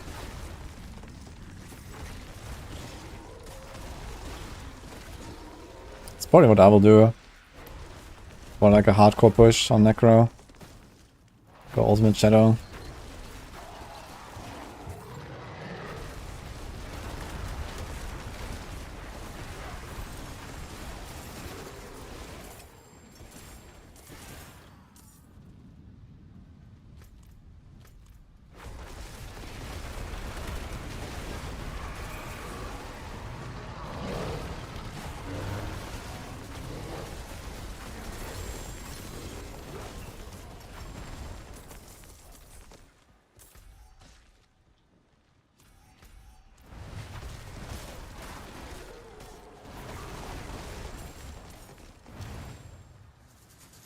There's someone there.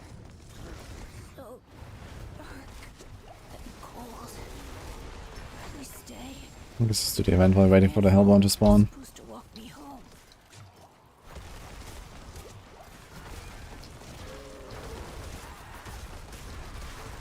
Are you gonna play any other Druid builds this season besides Lightning Storm, Tornado, and this?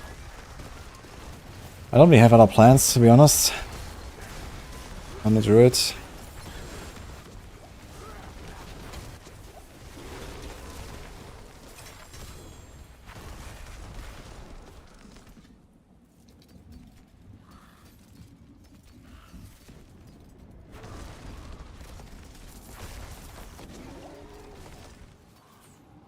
So I don't need normal helms.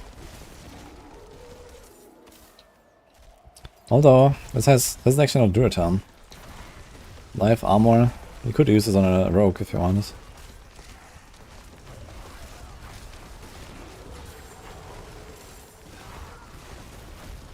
Wait, did I kill a Hellbourne? Where's the Hellbourne? Maybe I killed it.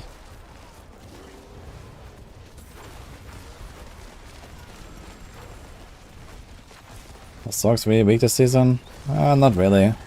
They just don't have like crazy boss damage, which is why people think they're weak. Because you see other classes like melt bosses faster and stuff like that. But they're generally good.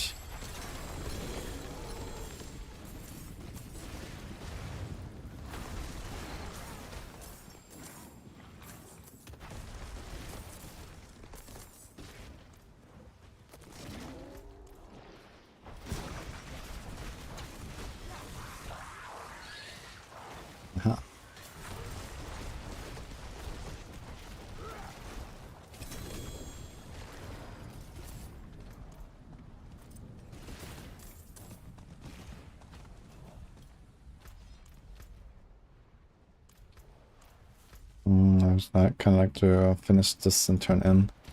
Or we... Wait, is there a chest here? There's a chest.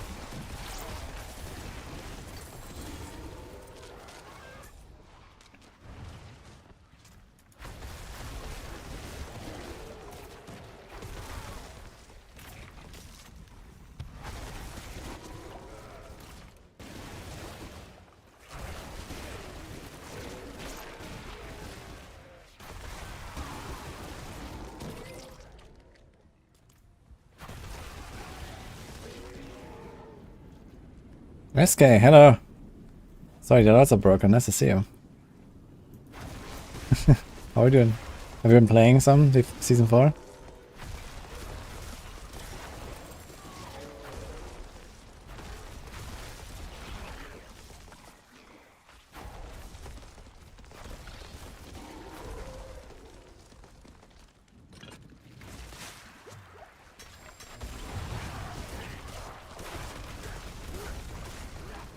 A little bit. I got Tormented in like 5 hours. I was mind blown. It's pretty fast these days, huh? Nice though. Hope you're gonna continue a bit. What do you play? Sorc?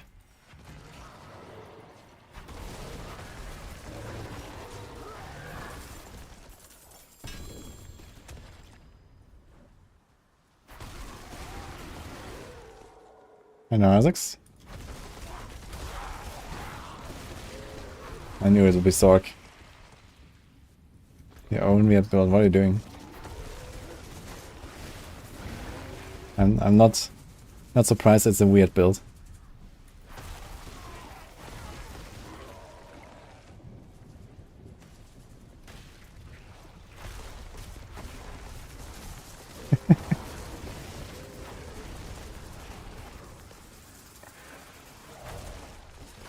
Thanks for Prime Rook.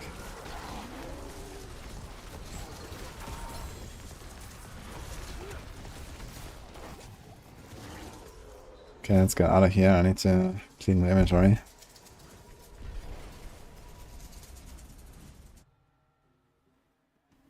Link planner. You mean SK? Meteors and Arclash. Okay, okay. I still haven't tried Meteor Sorc actually. I need to do that this season. With the Meteor size tempo, it's gonna be very fun, I think. Don't ruin all that work.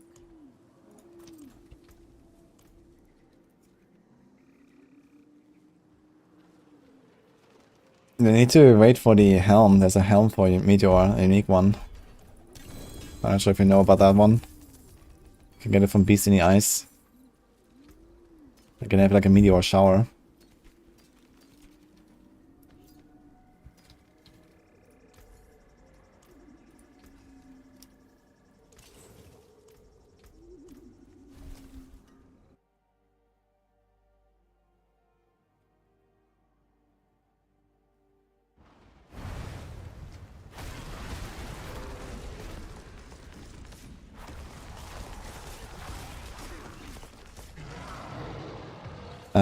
So many people on Reddit are saying scythes are shit. Thoughts, you have a pick but I can't share.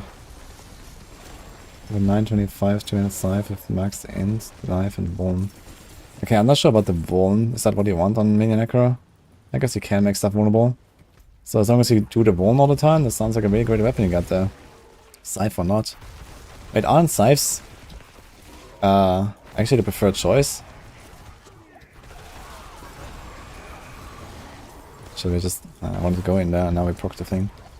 Like, scythes are slower than swords now. So you should be running a scythe in that case, because the minion base damage should go up with a scythe compared to a sword. But even if they have the same attack speed, then... I mean, you still get life on kill. I'm not sure if that applies from minions to you. Does it work? Does life on kill work with minions? I think I put a scythe in my minion build as well, because they're slower. If I remember correctly.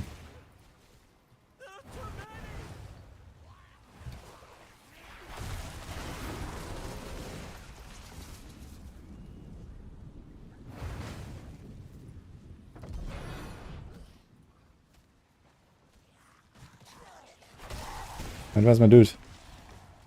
Not following.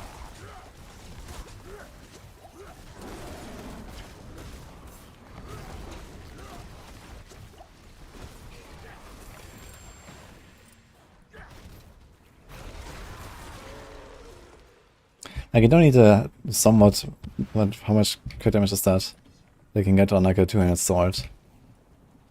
Yeah, scythe is 0.9 per second. Isn't it like the sword like 1.0 or 1.1? Scythe should just be superior. Oh, what the fuck? going on here? When are monsters spawning on me? Anyway. Which one is this one? Demon Blade, right? Yeah, this has 1.0 attacks per second, and Scythe is 0.0. 0.9. Like, Scythe is better. Unless there's some weird scaling going on with attack speed on a weapon, and it doesn't matter. So maybe minions only care about the DPS on a weapon, and not the attacks per second, and the damage per hit. Like, you care about damage per hit, I thought. So Scythe should be better, because it has slower attack speed.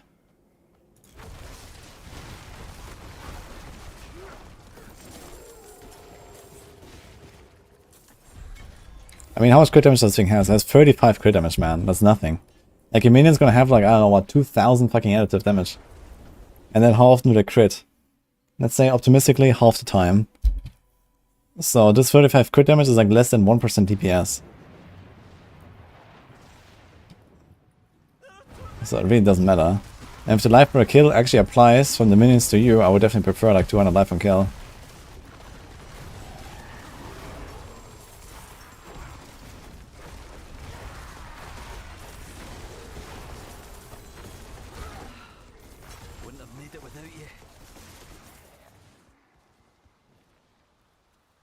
You can check this one if you want.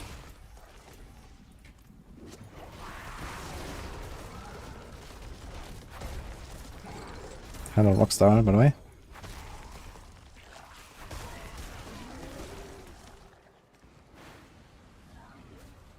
This is one-handed offhand, okay. Now it's running two-handers. What about the Shadow Minion? This is Shadow Minion, okay.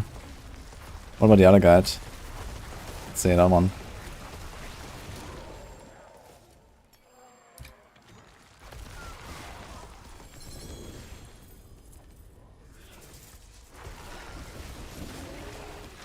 We have only 16 minutes left time.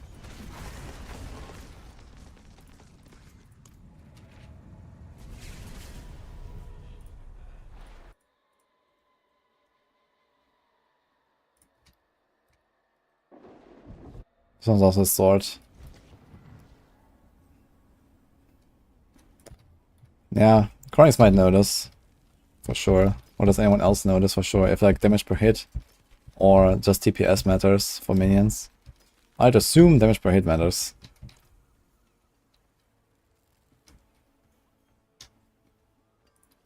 But I guess at least if TPS matters, then there's no direct difference between different weapon types, which is also not a bad thing.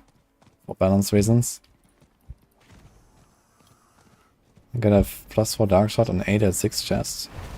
Yes, sounds very good if it has some dex and life or something as well.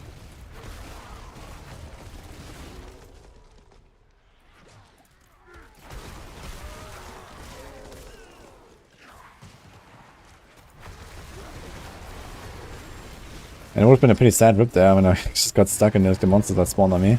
Because I'm like, I don't know, less than half an hour away from the rank 18 on the Iron Wolves. I'll be a very sad rip here.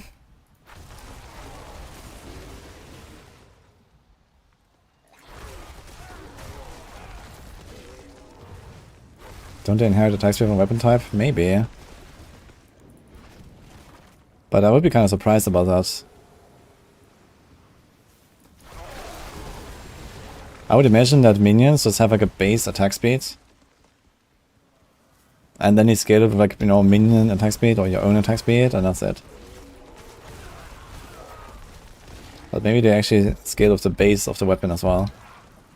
And in that case, I guess technically you can say that sword is a bit better because of the 35% crit damage. I mean, look at this, yeah. I closed it, but you know, this weapon that we just saw had like 460% golden damage. And you're gonna have like another like 200% golden damage on some other thing, and another 200% on some other thing. And then the entire build has like 2000% golden damage. Like this 35% crit really doesn't matter. A sword. So.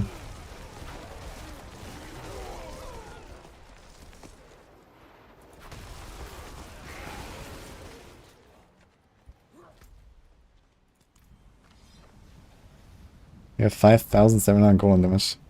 That sounds like way too much. What the fuck? Wait, why do I have 5000? Where does that come from?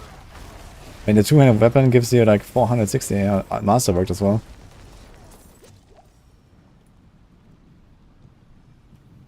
How do you have so much? Is that including the passive? It's like some weird multiplier from the passive and stuff, or what?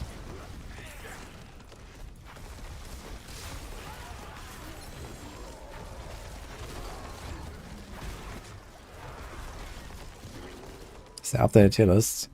Yeah, we did some small updates on the tier list last few days. Going to do a big update on Saturday. I mean, there's not that much that has changed around really. But I guess you're gonna move some stuff into S. I guess Heartseeker and Bash might go into S now. Shadow Step will probably go down.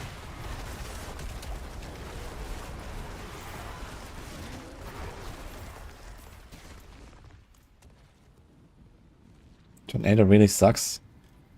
I kind of doubt that.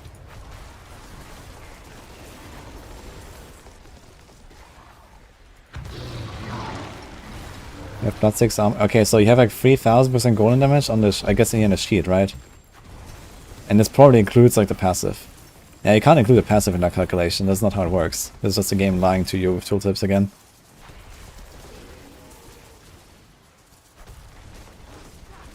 So you don't have 5000%.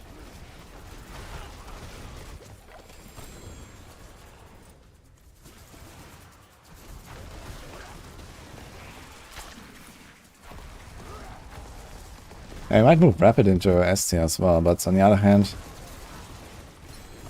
it's mostly like a push build and stuff and bossing builds. But for that purpose, it's actually very strong too, so we'll see.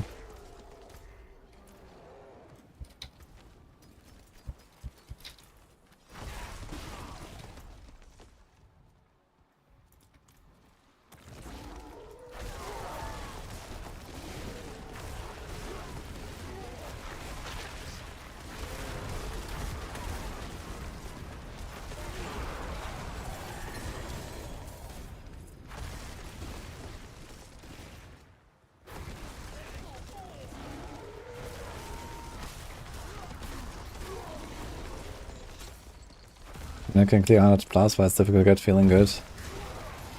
Yeah, I guess so.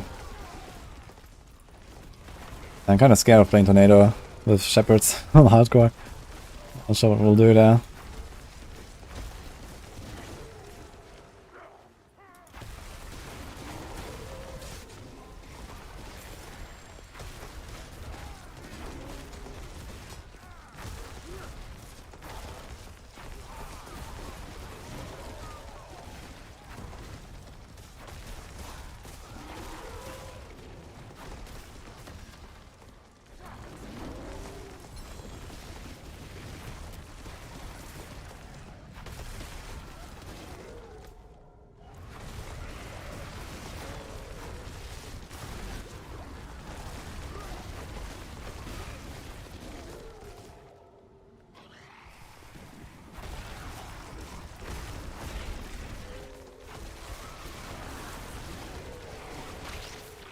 Wait, did it just spawn here? We just got whispers. Well, okay. Let's do it. So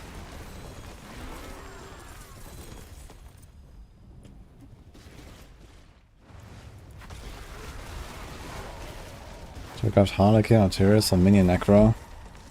I don't think you want to eat out the two, to be honest. Definitely not the Harlequin. Mini Necro is not really affected by those skill ranks very much.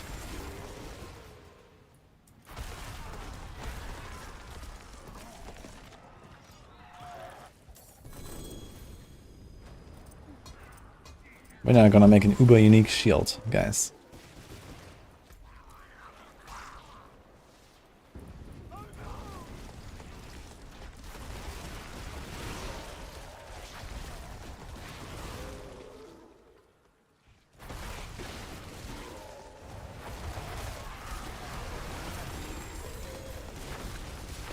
Oh.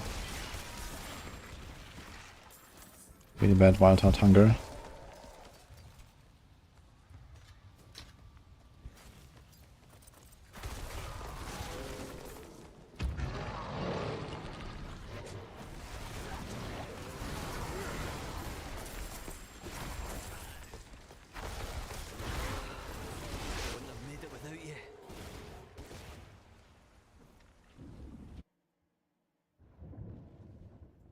What's the reason to go close damage rather than distant on Tornado Druid?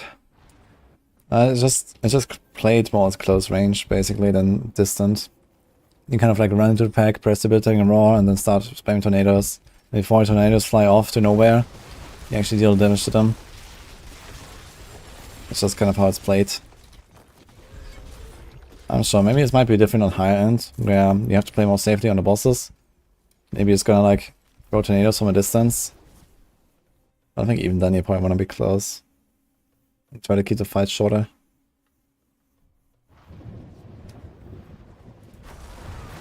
Shaco can go on helmet to drop hulking aspect. That's what Macro is running for minions.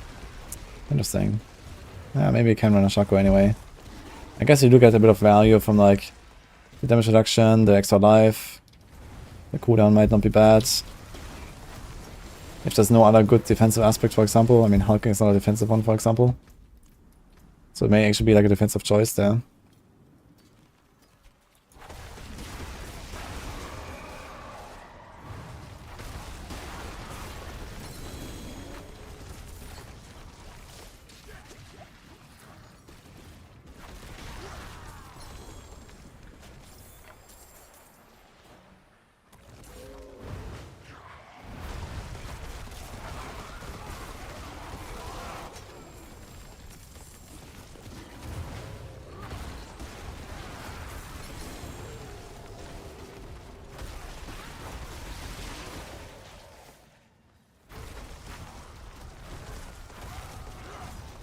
There's 6 minutes left here.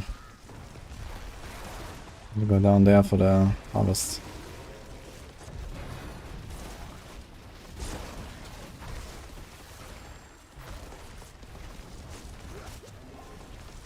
Any other fun standout rogue builds you give it a try? And the Heartseeker build is like the thing right now.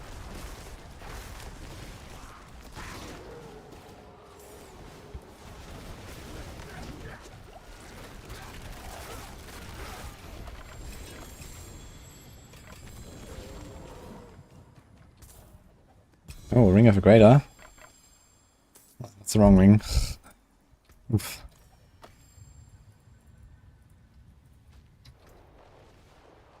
A Mother's Embrace, huh?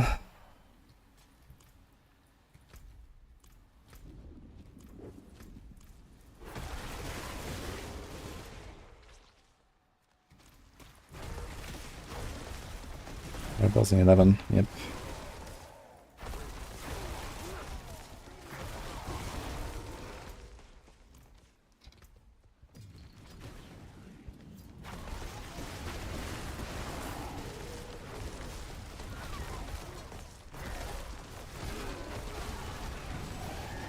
Moxie, are you still here? Have you tried Tornado with Starless Skies? I'd be kind of curious about that one.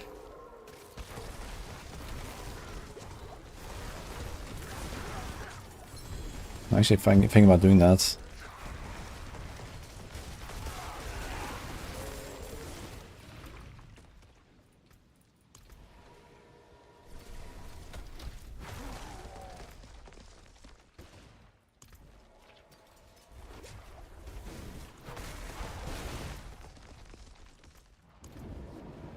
Got a +3 Wolf's Helm there.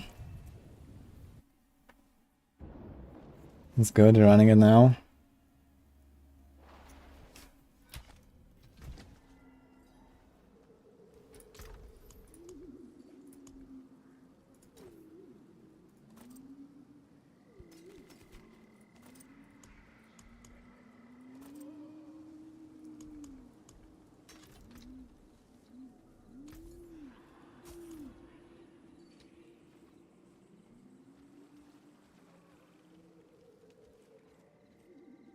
It is done.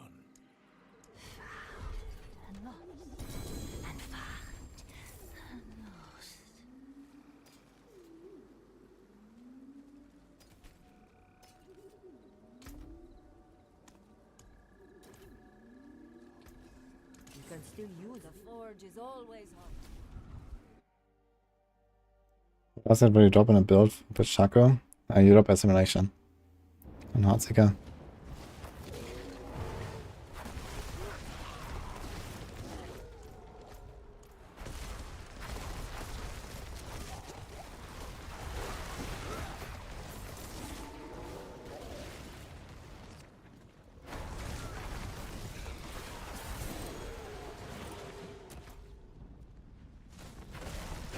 Dude, hobbits is everywhere.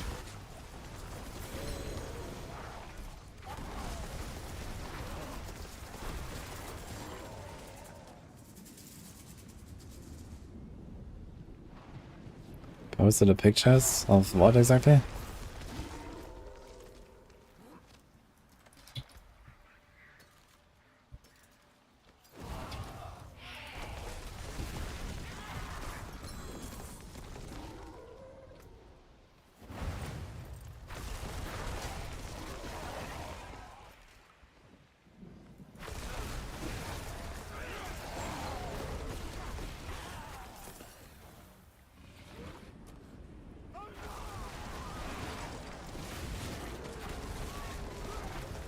One damage 5,800.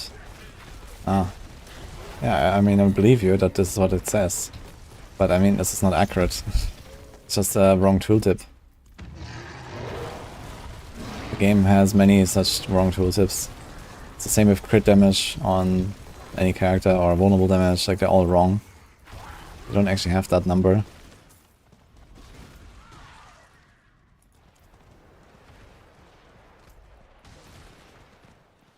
I have like 1.5 minutes left, fuck.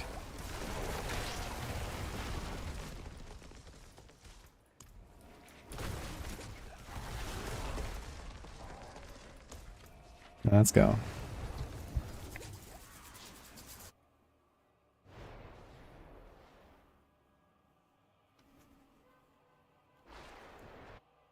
The fire build is up to date, by the way. Sorry, I just saw that craze.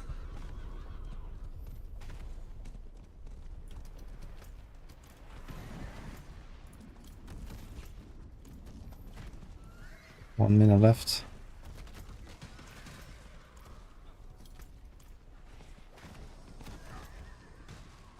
Can do this one, the armor chest, and like maybe one of these here.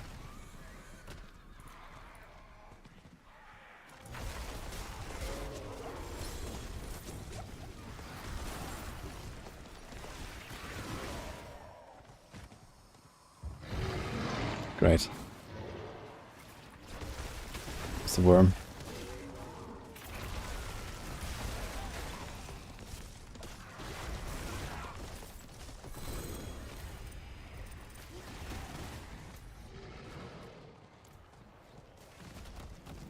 Kicks Earth. I wonder if he despawns actually. Gonna try to kill him. Ooh.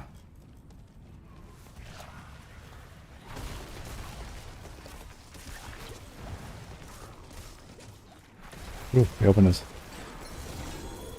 Let's see if he stays. Monsters don't immediately despawn necessarily. But he might also just run away, so I'm not sure where he's going. I think he goes up here. There's still like Helltide demons everywhere, but I think Kickstart is probably gone.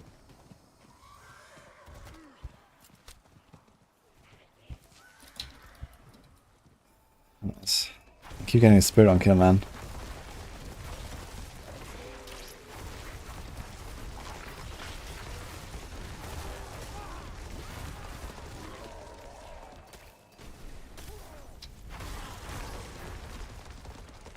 How close are we here? I'm gonna run there.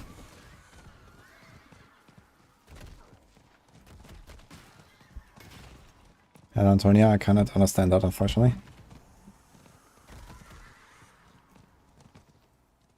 This Border Druid still unplayable. Yeah, I think it's still bugged. It's not new though. It's like half a year old at this point. Okay, how far are we? 6,900, almost there. Alright.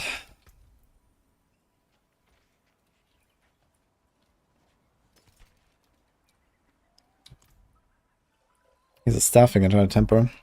For tornado.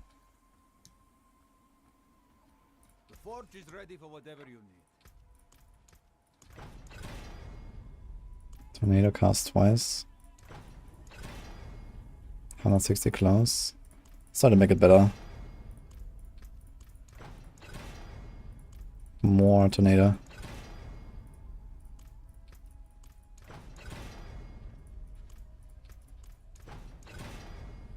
And it's dead. Unlucky. Has wind shear cast twice and close. So maybe we can use it for wind shear actually.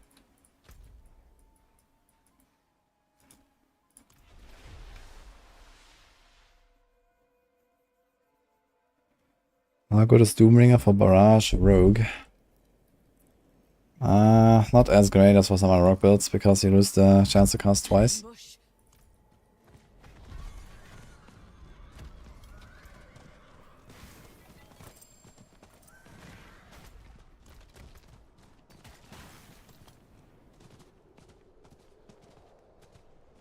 Pretty good wind shear weapon actually. Also has damage over time. Is someone there?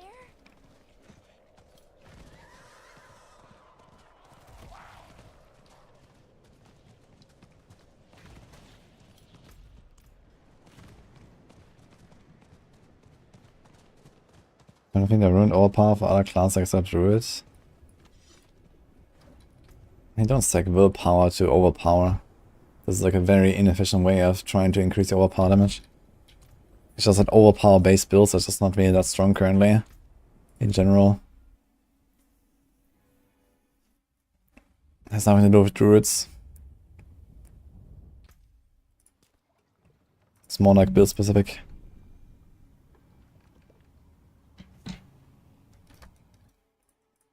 How did you find Folk? Scoundrel's Kiss. Ooh, that's a good one. That'll be worth a lot if you're trying to sell it. Or use it, I guess. I'm gonna try to go on the Druid first, but I only have 1 minute. I'm gonna have to hurry up, yeah. Run down real quick. Knock on the Druids.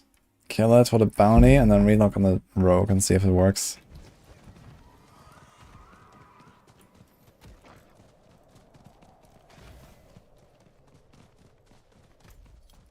$50 is kind of tight, but doable. We're gonna be there with like over 30 seconds left. Knock on Druid.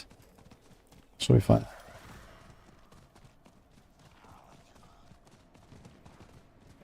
House go brrr.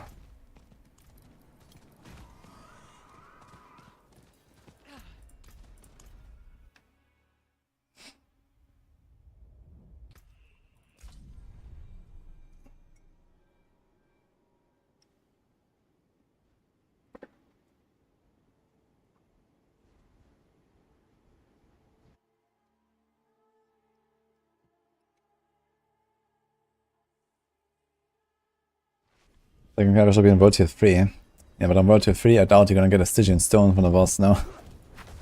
What do you mean World Tier 3? I guess I can do it on, like for this prisons, right? But I don't really need that many prisons either.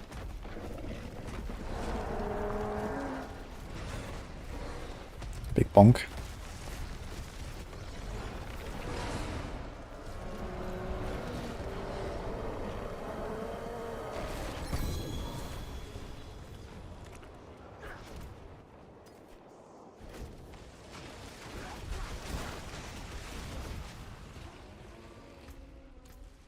You are courting pain and...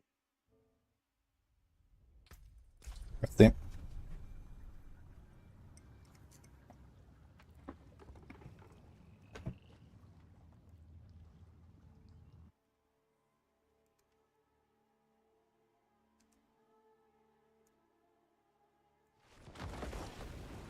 Ah, look.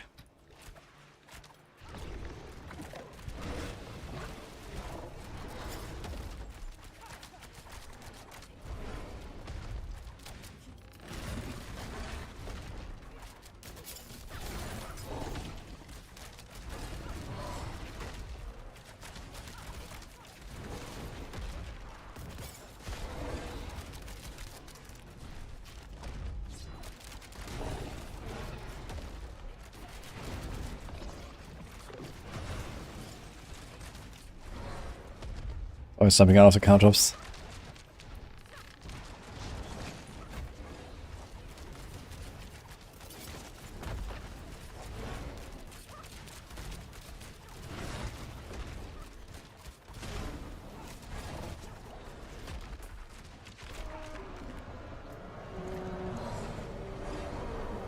Twenty-four prisons. He does stop everything again, including the shackles, look. Thank you. Ring. Oh shit, so close, man. Imagine a greater on this one. That's probably the best one I have so far. Okay, so this actually worked here. And you got a prison too. I guess doing more than 2 characters is kind of rough unless you can like one-tap it. I guess you have to go on your weak character first, and then on a strong character second, and maybe you can do a third one. That's good drop.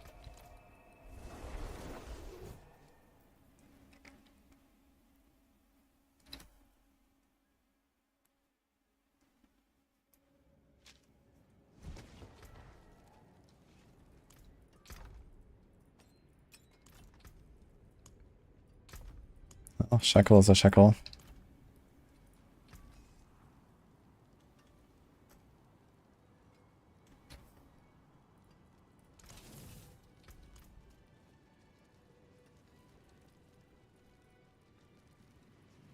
Take a chance. Very. Fair bit of magic in that. It seems your prayers have been answered.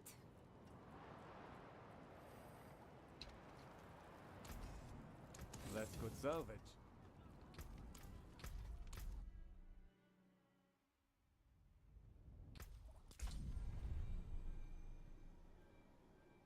Let's finish this.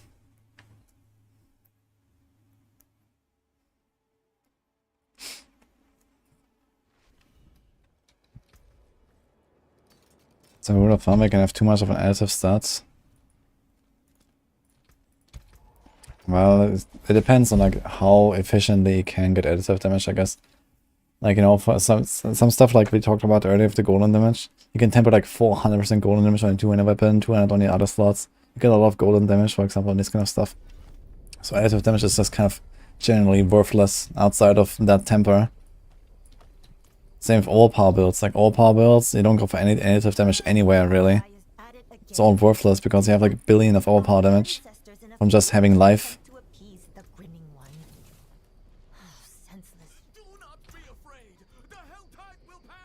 And I mean, even on other builds, even like precision rogue builds or something, like you may just have too much crit damage that you don't want to roll more crit damage on your gear because other stats are better.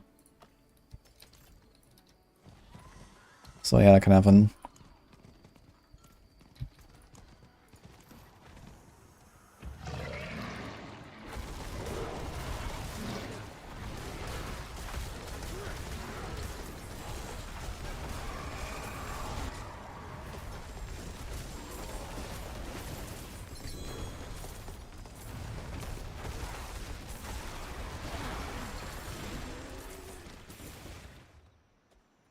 Main stat is not always good, but it's generally good, yes. You can't have too much main stat as well. Like when Rogue has 2k main stat, it's actually a kind of too much. But yeah, getting up to like 2k main stat is alright still. Especially if you get some other benefit from it, like on the Rogue you get dodge, or on Sorcs you get like a res or something. I mean, usually overcut on res on the Sorcs anyway, I guess.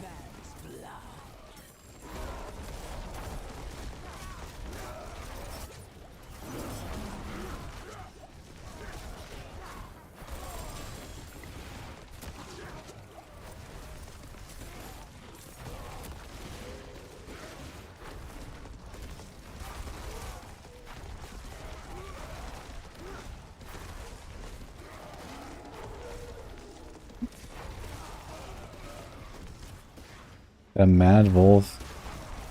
Lee. Easy shred. Mad Wolf is not really such an impactful item, is it? Maybe you're just good.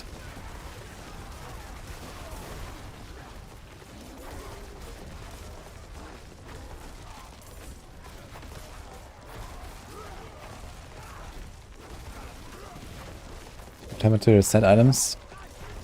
Diablo 3 happened, and then everyone was like, yeah, I don't want to do that again. And actually they listened and we don't have sets now.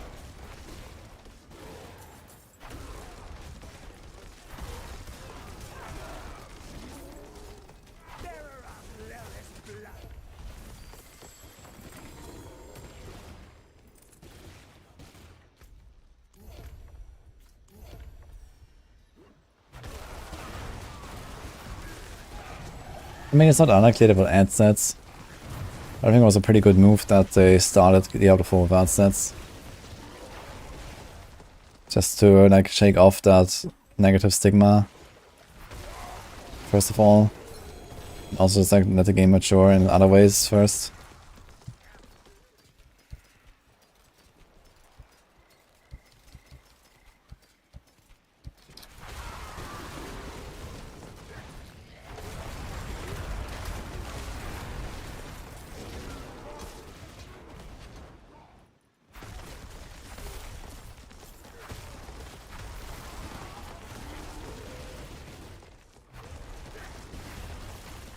Few people in a hardcore trade chat think that Anis is going to save them in the pit. Well, let's leave them in their bliss, I guess.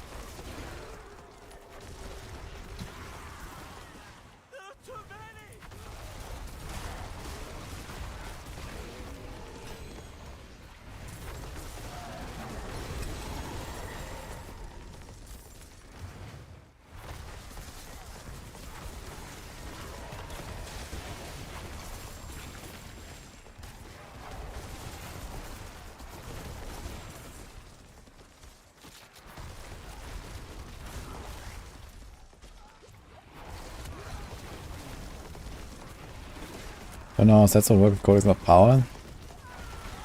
Why? I mean, sets can't be imprinted, but have a set bonus. It's simple as that. It's basically like uniques, but, you know, with... you combine a few. It's very simple now. I mean, they could maybe make some other stuff with sets. Who knows, but... I don't think this would be a bad system. And I think there would definitely be room for sets in Diablo 4 to, like, you know, produce effects that would be like too good for a single item. Or too transformative for a single item.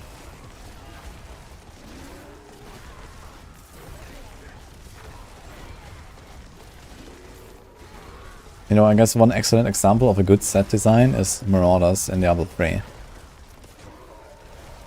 Like, it completely transforms how you can play the game with sentries.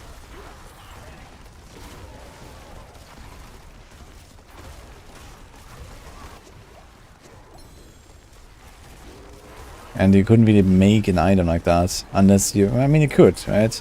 It's all about numbers. You could make an item and you can, you know, make sentries that shoot like, you know, effects that have like, you know, 10% of your own damage or something like that. But then it would kind of feel like, yeah, okay. Very minor, right? If you have like an entire set dedicated to it, you can actually make these things powerful as well, and, you know, it feels different.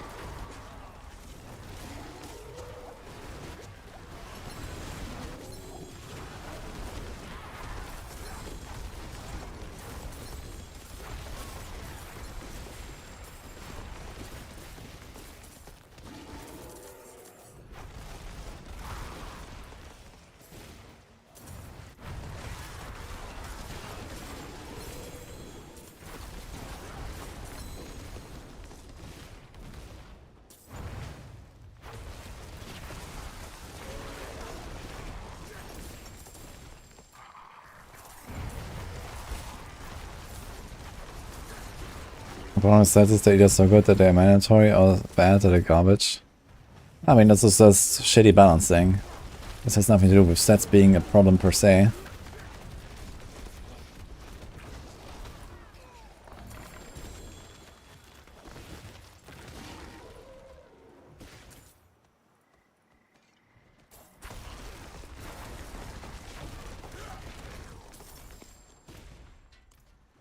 Balancing is always easy to fix.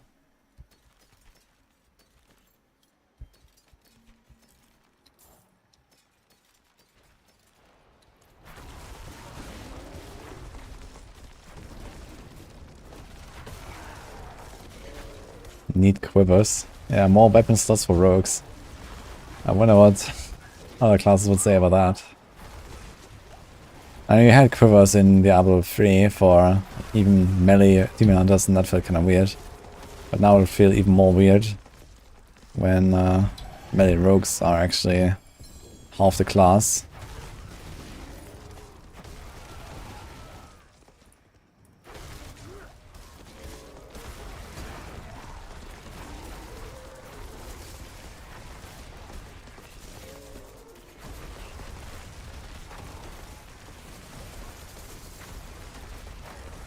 Druid should get handguns. Let's go.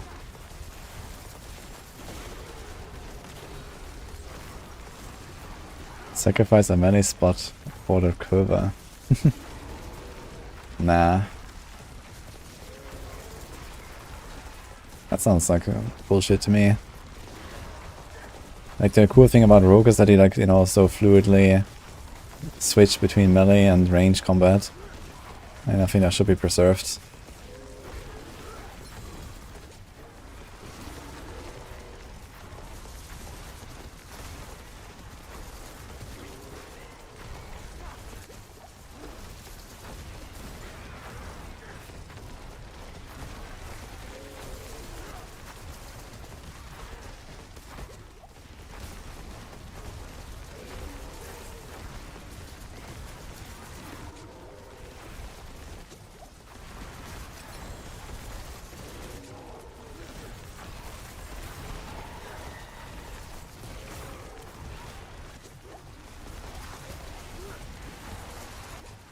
Might be wrong with a cowboy class.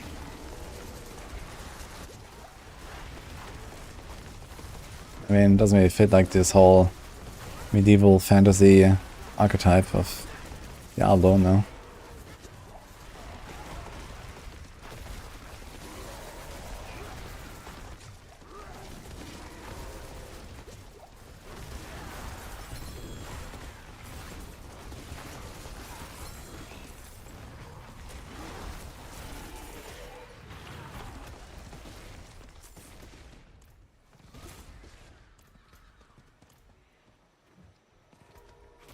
I think I want to salvage real quick. Heartseeker's better than Barrage, I'd say.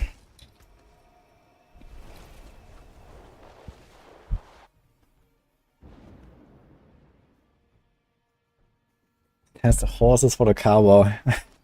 Yeah, half the cowboy is already in the game, man. Good fortune. Oh, stampede aspect. My skill is unmatched. Plenty worth keeping.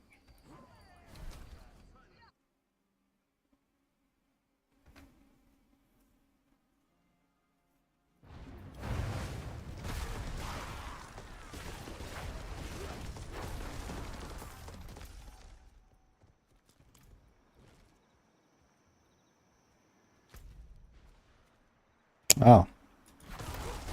One whispers up there.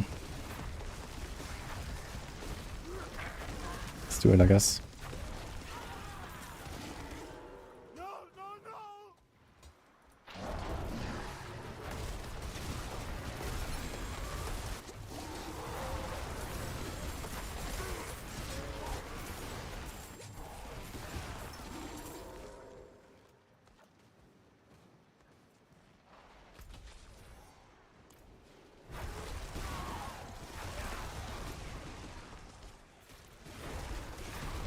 Oops, I walked out of this.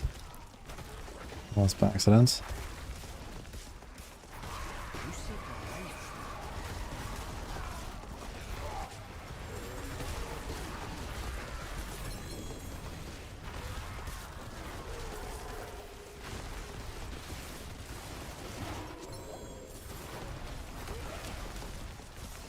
I got Stitch and Stone for a random Nightmare 25 tier.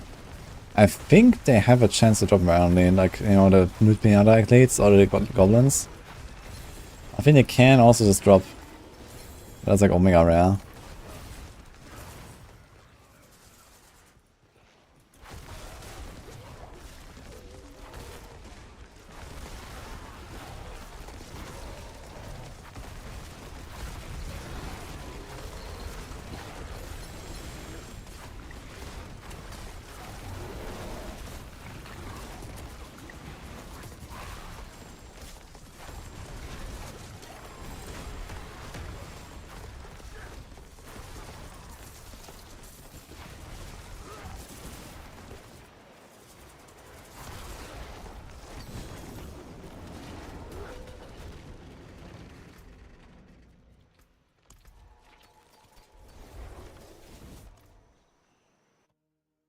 Also Druid.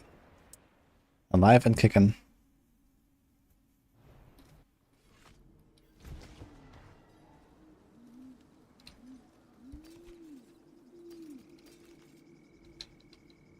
Do we have tornado gloves? We do actually pretty good ones. Precious stones to catch the light. Yeah, Druid is pretty decent.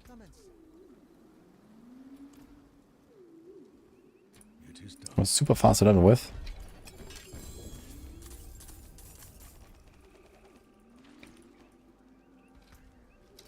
Okay, we're gonna finish the Helltide on the Druid. Almost there. And then we're gonna finish the Emerald, guys. I'm gonna craft the Emerald to 12 later. The big one. We're gonna see what I get. I don't think I'm gonna reset it again. I get what I get, I guess. Unless I hit movement speed, then I will consider a reset.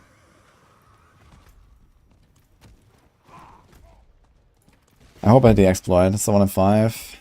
Which would be fine as well. So that's 2 and 5. Guess the 1 would be okay.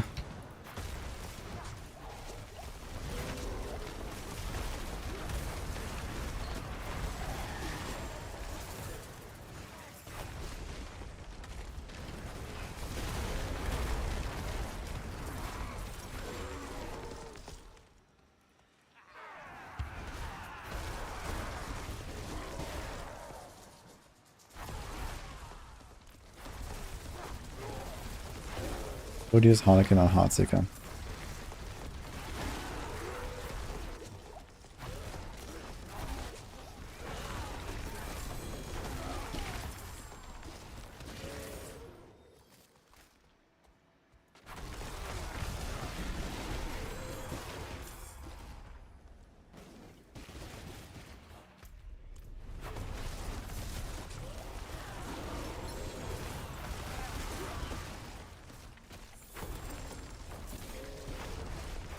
Yeah, so Itemization level gloves at 21.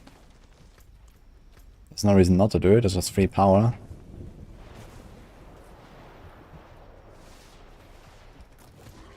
It doesn't take very long either.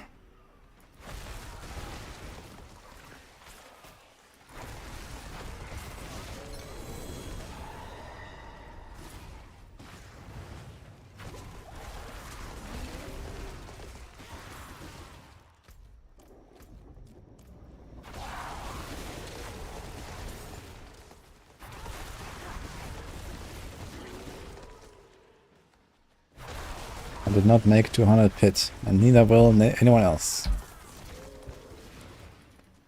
But I did 100, actually. That was fun. I'm gonna go for more soon.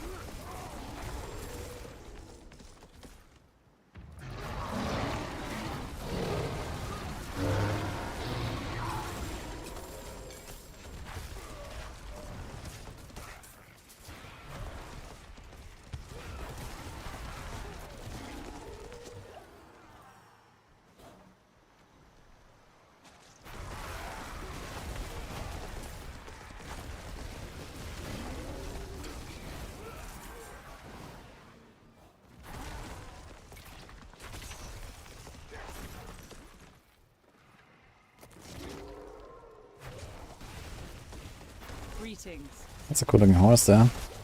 Hello.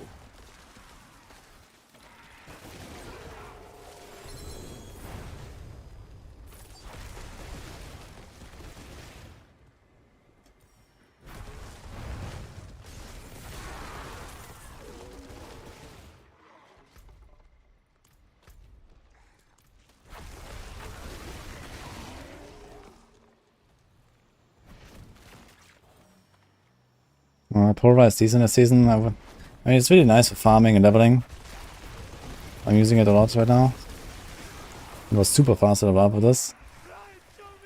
But it doesn't have the boss damage later in the pit, so I would kind of want to stop away from it later.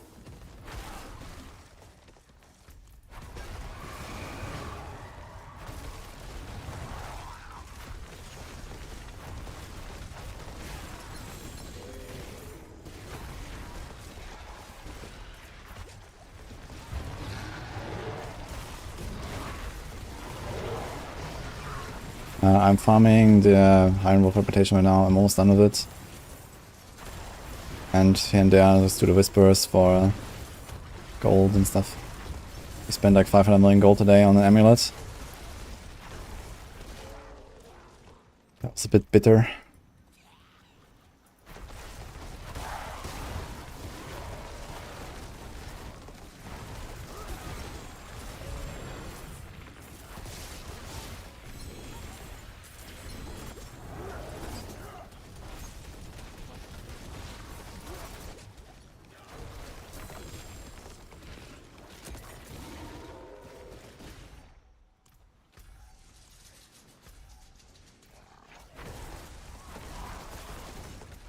So, counter wicked, let's go.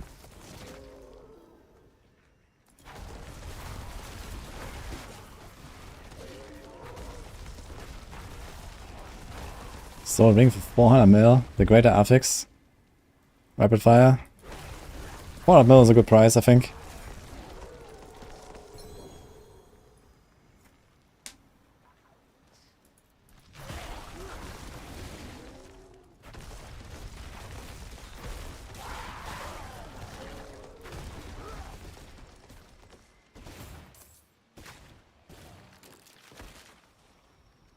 Good luck with the amulet.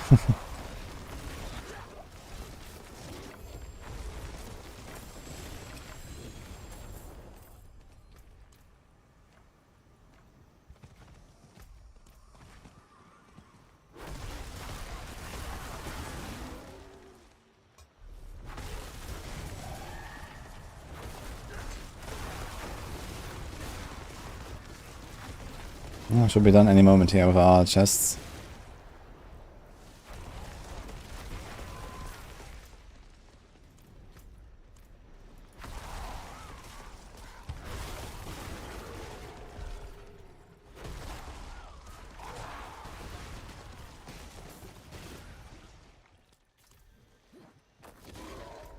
There's another whisper turn in.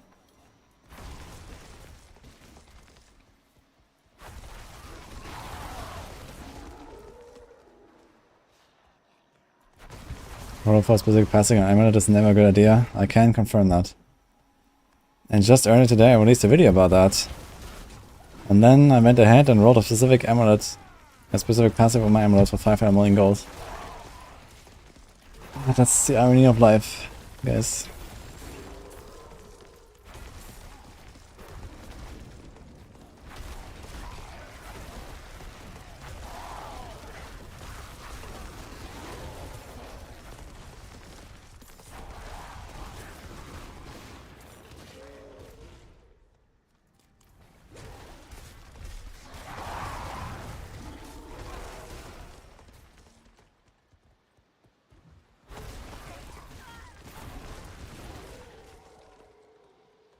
Maybe barrage of Heartseeker.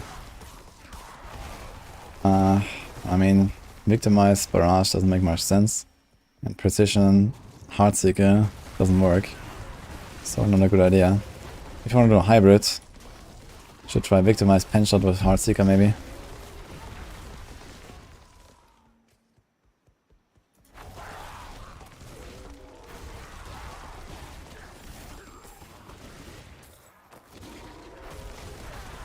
I might try this and just see how it feels.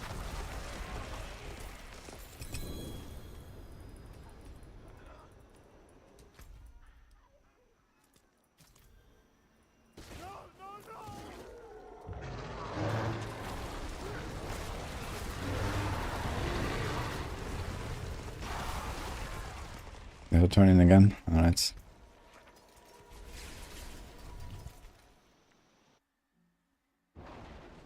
We were able to buy stitching stones on hardcore trade. For how much, Devlin? I actually imagine that a lot of people are selling those stones because they don't want to confront the bosses. I mean, it's not really a reason to do it. Besides maybe one kill.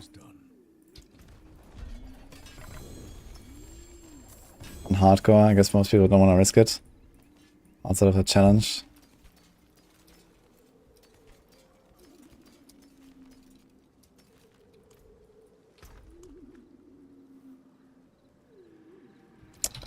I actually have to temper some of these weapons now.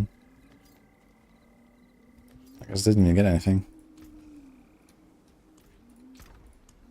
Let's do that later.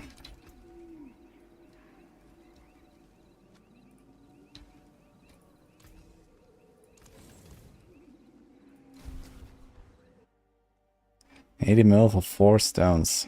Oof. Still kind of pricey, man.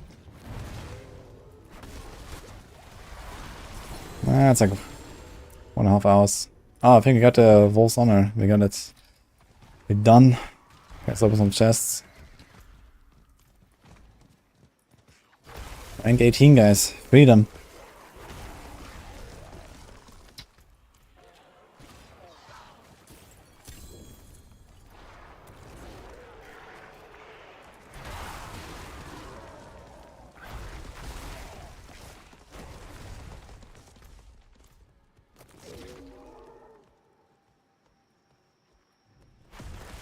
Would have cost me getting another neck. Well, I found the neck.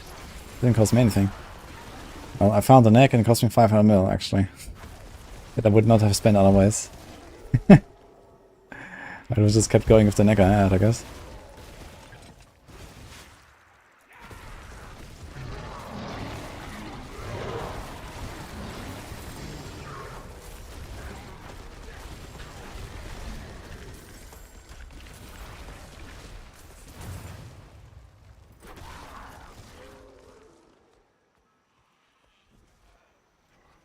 Switch to Blight. Yeah, Blight sounds like a fun build actually. I might try Blight myself. Oh man, I need more chests, man, what? It's not enough chests to open.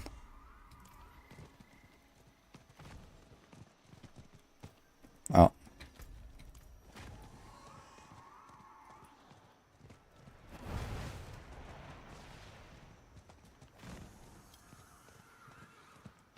I don't have Heaven Pierce, so I'm like, bro. Unlucky. Now you can try to buy one.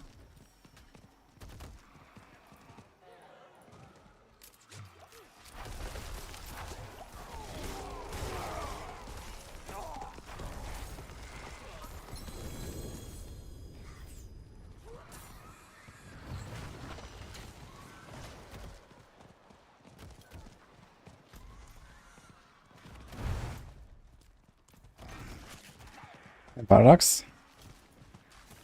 Thank you for the noise.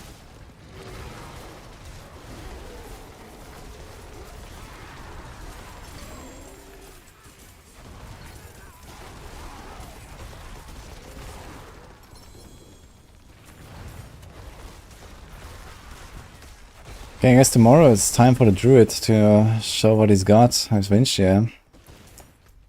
Address the chest. What? The chest disappeared in front of me. The fuck? Like I put the mark here for the chest. It's gone.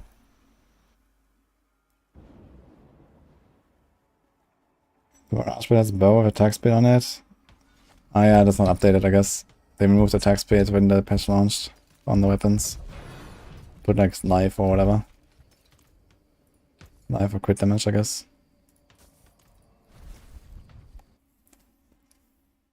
Chest reset at 30. Wait, did the normal chest still reset?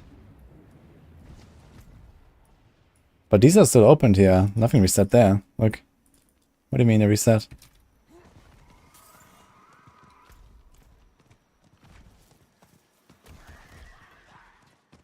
Azarath can proc from Heartseeker. But it shouldn't because it's Azarath. And you can just get a freeze temper on your chest or something. Not run that weapon.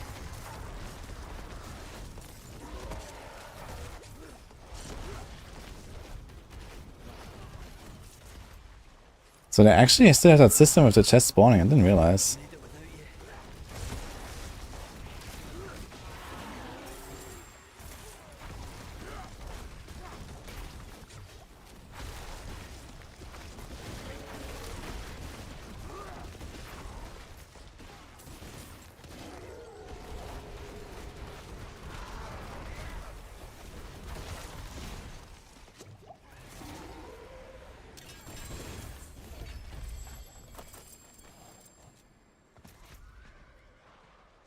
There's only 2 new chests. Let's check here on the other side. I'm gonna go with my cinders and move on here. We're done.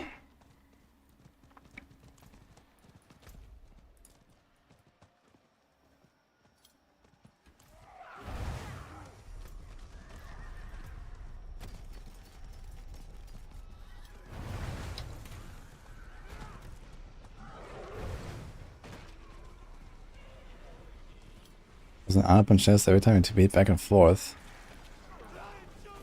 Now the question is, did you open it between the TPs? It's an interesting bug, I haven't heard of that.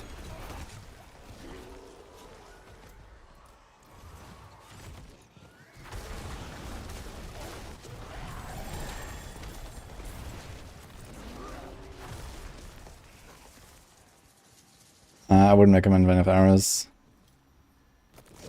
I removed the max roll guide for it too.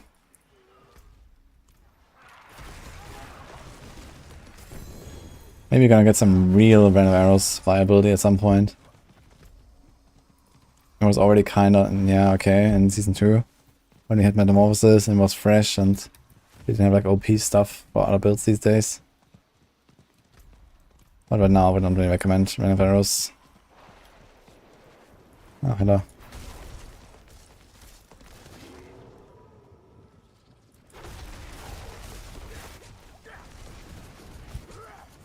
Shots are missing him.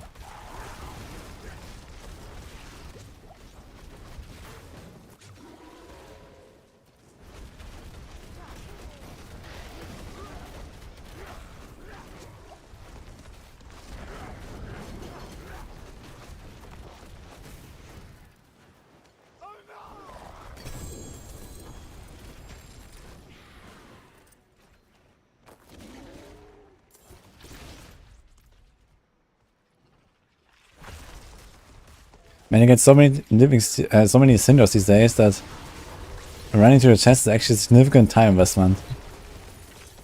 Just to open them. It's crazy. Because you run all across the entire map here all the time. Let's get out of here.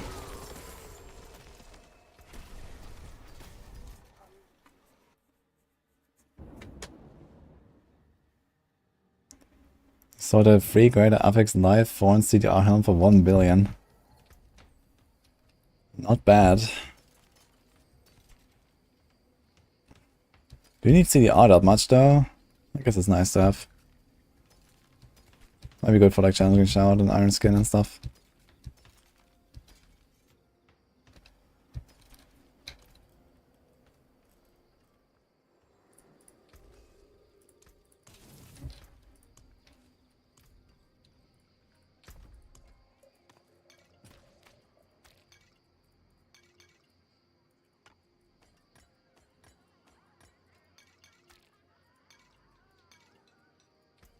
Why do I have so many of these? Alright, finally, 18 guys. And get a spark. Actually, I could just craft a shackle now if you want. But you also have like almost 200 Druid Rogue session prepared. So there's that. You saved many lives today. Rest now.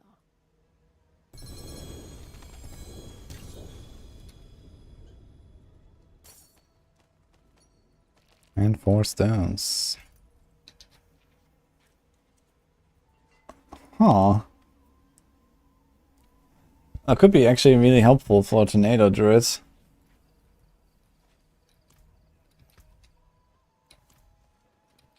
I'm not sure if I really want that down. You have to roll in venom if you want to use that. So that's probably a bad idea. You got this one there. You probably want to just roll resource or crit on it. Probably crit, actually. So I don't think I would use this. But it's kind of like a feels good man, amulet man for like speed farming, Helltides. Just make like some inner side barrage build, equip this amulet and chill. Maybe I'll do that. Let's put the stones here. 4 extra stones. We got 21 now.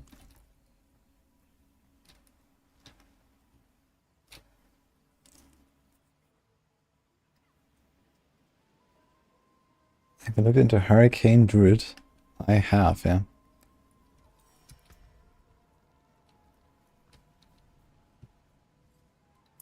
Hurricane is pretty strong. I've played this a lot on the PTR though. It's like the builds I've played the most on PTR. So I'm not really going for it right now.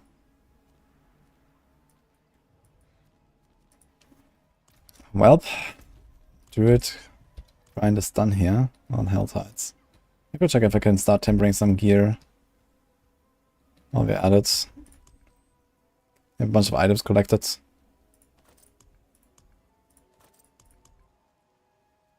Insatiable Fury. I'm gonna try to sell this one. That's a greater affix.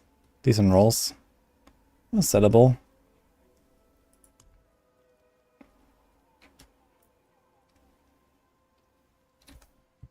quick shift and defiance. They're both fine. It's quick shift and resource and life is kind of bad actually.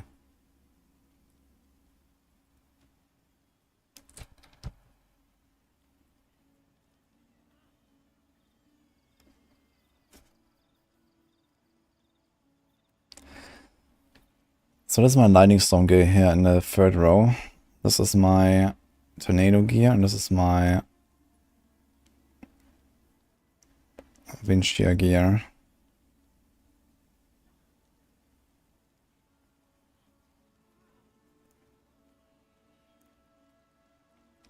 Most of it is already tempered.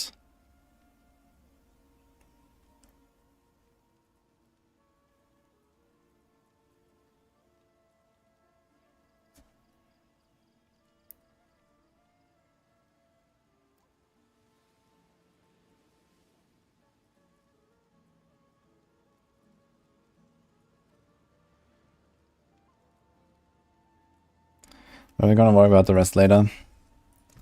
Gonna do this tomorrow. So he's chilling now on the rogue again, I guess. I'm gonna masterwork this amulet to 12 now. Let's go.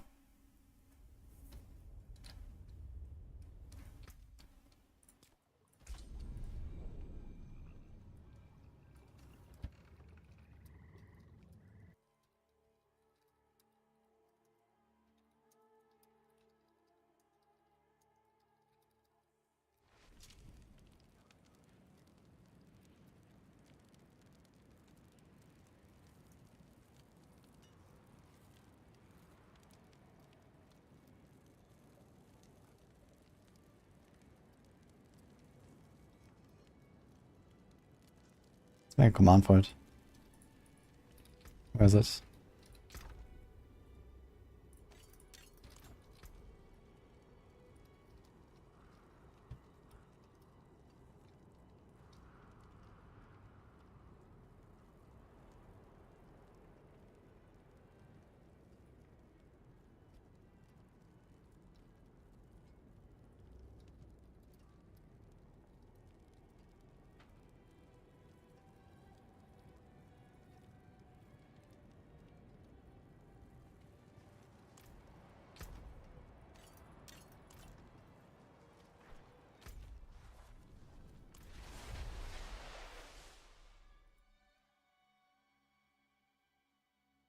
He's kind of rolling an amulet.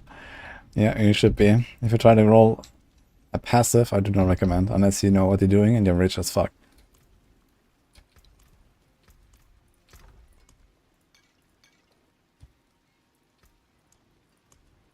Am I getting another stack already of resourcefulness? I am getting another stack. Oh no. Why do these things only stack to 99? I have 87 holy bolt elixirs, man. Okay.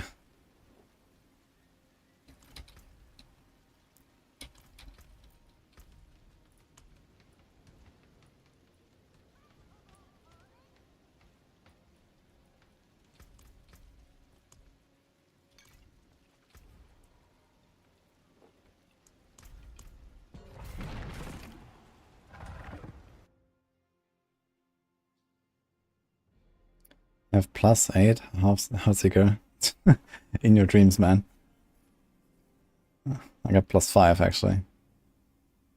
But I want to replace the pants if I can, but I have to get another greater affix Heartseeker. That's probably not happening. Temper is not really great.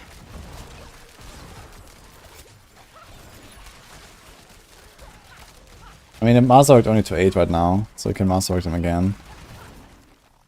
I have not actually hit the Heartseeker a single time either, so we definitely want to reset that at some point and try to hit it once or twice. And maybe I can figure out the resistances somehow. Because I don't really want to poison rest on this thing, but I can't temper it again. So that's 0.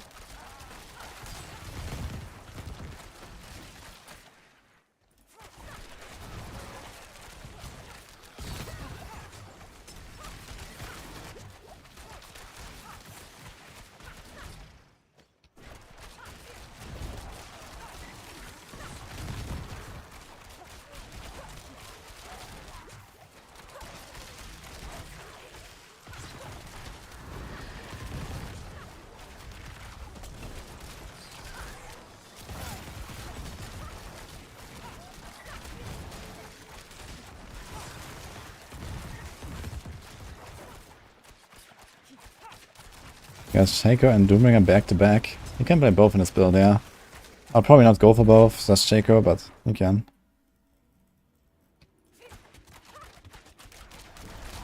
Got 5 to quick shift on Zenith rank, that's insane. Quick shift is such a powerful passive.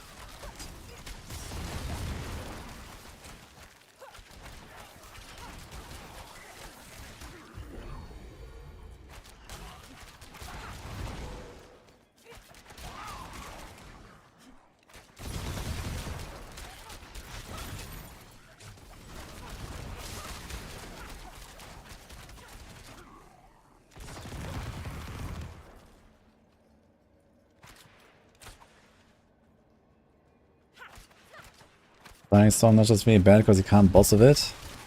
Correct. That's why you're not playing just Lightning Storm, you're playing Lightning Storm with companions. With wolves in particular. Yeah, I noticed that the boss problem on Lightning Storm really badly. On BTR, and then I made the Lightning Storm Wolves combo. That kind of solves the problem.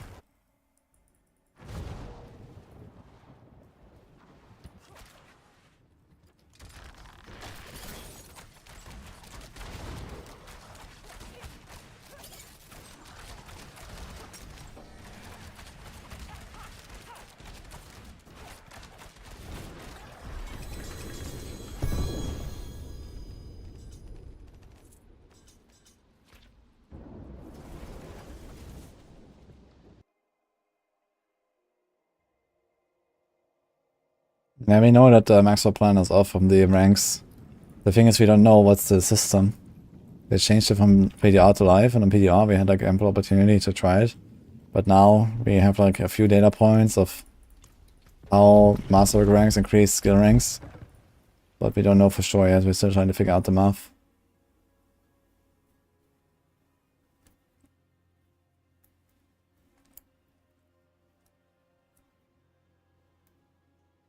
So keep Eminent if it only has 2 exploit ranks and the rest are May? Yes.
Base becomes 4, 6, 8.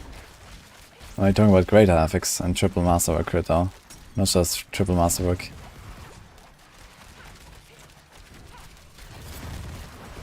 But yeah, we also need to understand at which breakpoints does that happen. Because some of those increases are on small ranks and not on the masterwork crit, for example. We need to understand what's the base value. The base value is probably something like 2.4 or 2.5 or something. And it says 2. And maybe it's something like 3.4 or 3.3 and it says 3. We need to know the number.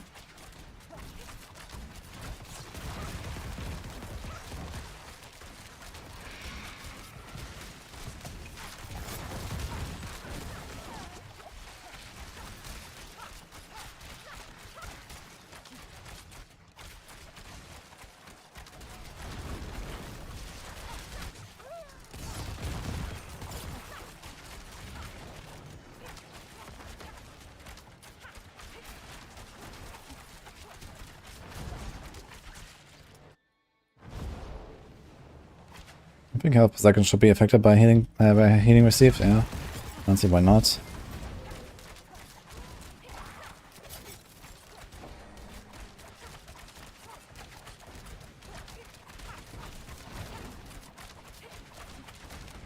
think it was not in the caltrops.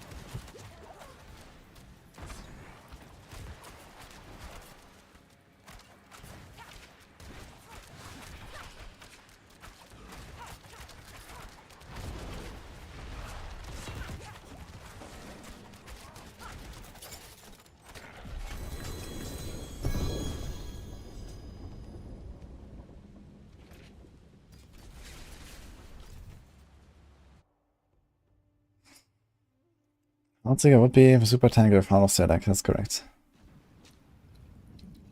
Especially if you spec into Invigoration. Innovation.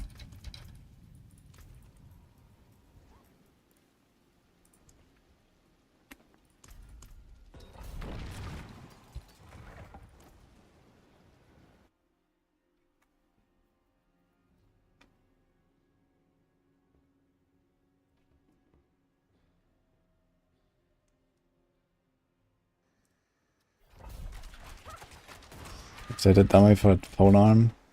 And his weapon masteries level extremely fast. Because they're based on the amount of damage you deal. So the more damage you deal, the faster it levels. So you just take like some endgame build and then equip that weapon, start blasting, you're gonna level it in like 5 minutes.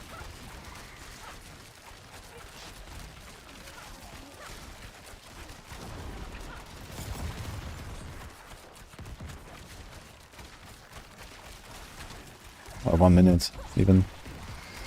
The damage we have these days.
We sold a pair of pain gorges of 1.5 billion.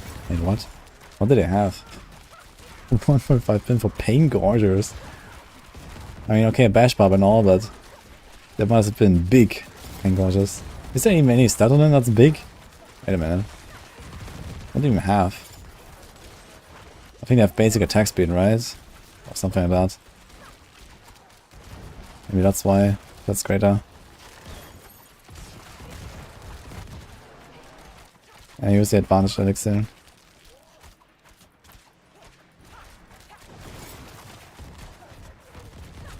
Yeah, I'm still going. It's been 10 hours today.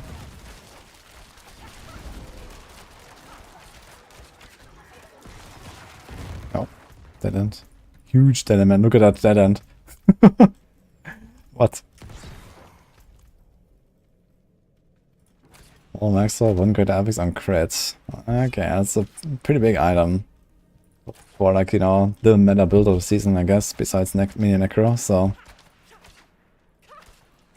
I guess 1.5 billion is in order for this. 1.5 billion though, that's a lot of hours. It's like 30 hours of whispers, man. Yikes. That's a lot of hours. But that's a good drop, so...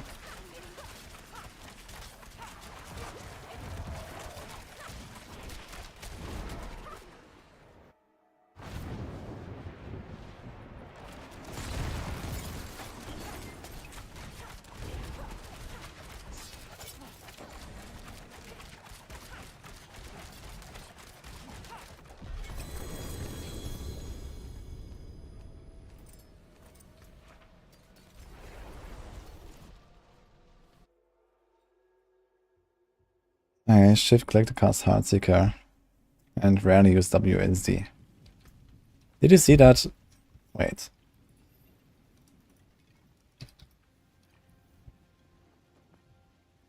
I need to show this.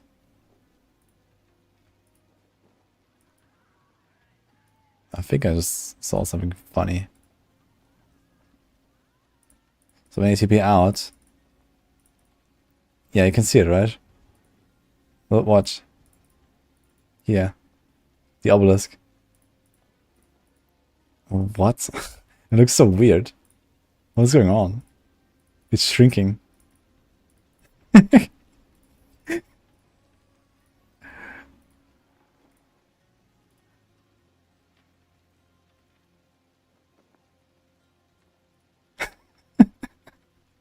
What is this?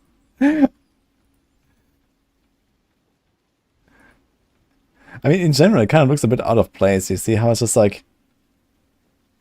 It looks almost like photoshopped into the scene, right?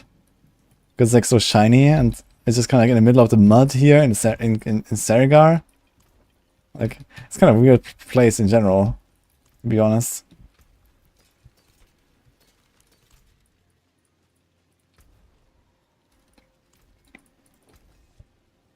My hammer sings on your return. It's very muddy in general. Oh man. Okay, so how many runs do we have to do for the Sneef Iron? We have 179, we need 550. So almost 400. And on 75 we get 34, right?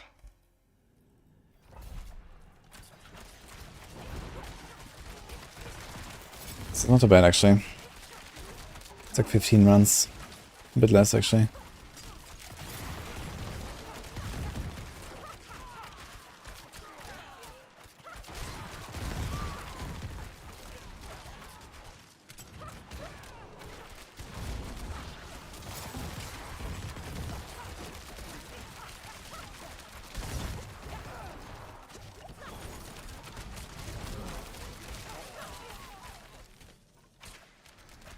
Staff usable on Bernada?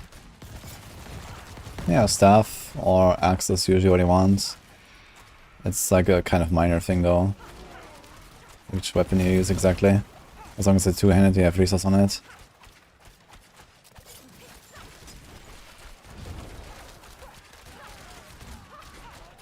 It's more likely that, you know, just having the right tempers on them and a greater affix will probably decide which weapon you run for a while anyway.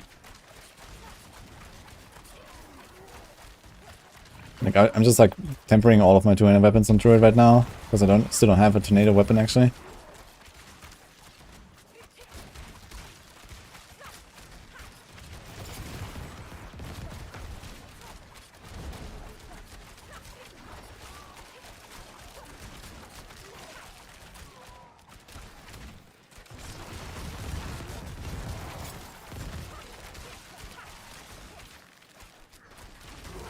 I gotta say, playing with Caltrops feels so much more fun than it used to be. It just increased size Caltrops and increased duration Caltrops is really, it's really what makes the skill finally fun, I feel. And before that was always, it felt so clunky every time to use it. Like, you know, you jump back, it only lasts 7 seconds. It takes the time to ramp up. And all that stuff. And it's like so tiny, monsters do like 2 steps, they're out of it. It actually feels kind of nice now when you have like plus 60% size and duration.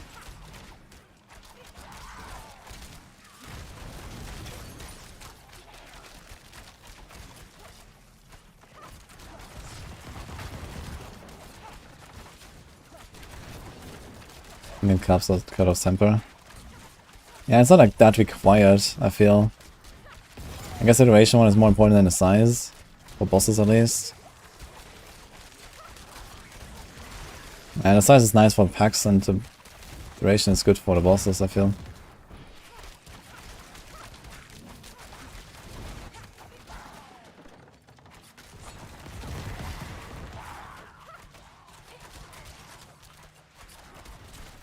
Shows the current Druid build. It's the wind shear pulverized build is in the description.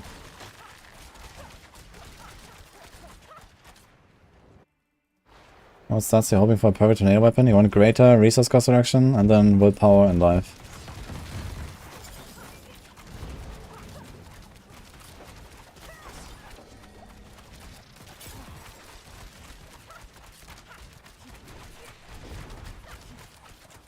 And then like chance to cast tornado twice, temper, and then close, or distant temper, mostly close. That's when you run tornado.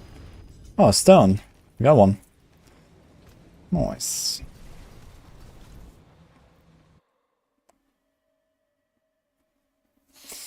Where can I find 3 or 4 greater affixes?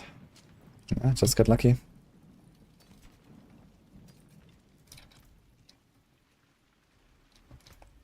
There is a logic in how I buy my skills. I usually have my movement skill on 3. Usually my basic attack on left click and usually my main attack on right click. Which is kind of funny because those two are the same in this case, and I go with left click.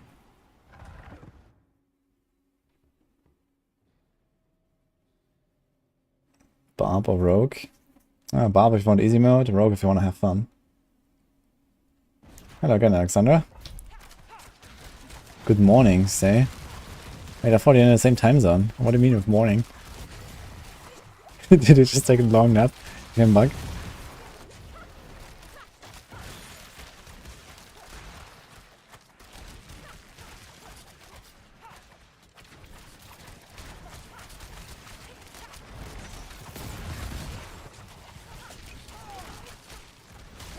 Main attack on tab, movement act on left click, movement on right.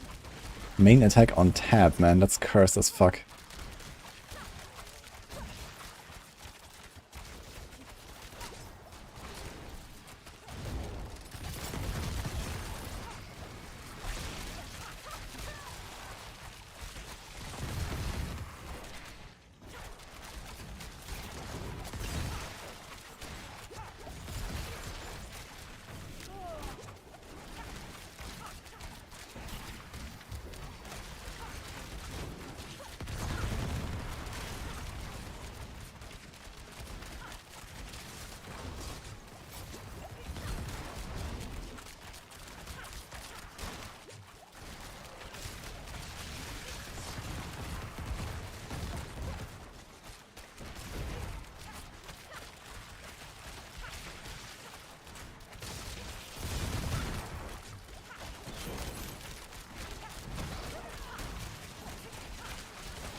Main attack on tap, apparently, by Chummy.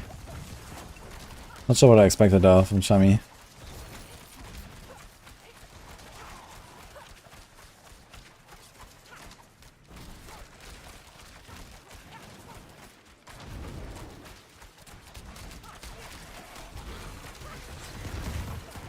Oh, Prime Gamer, thanks much, yeah.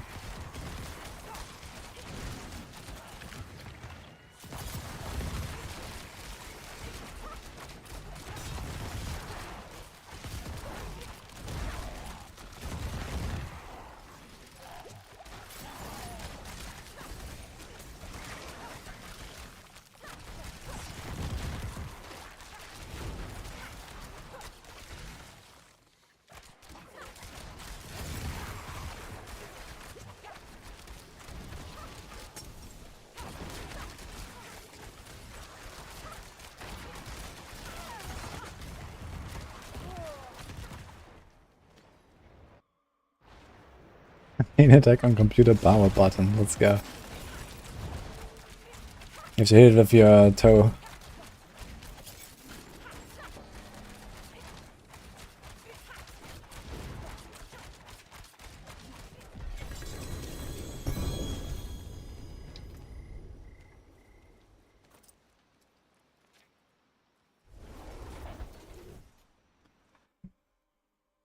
I'm not using rapid fire. We'll go back to it. But for now, this is like very comfy to farm out those Neve Iron mats.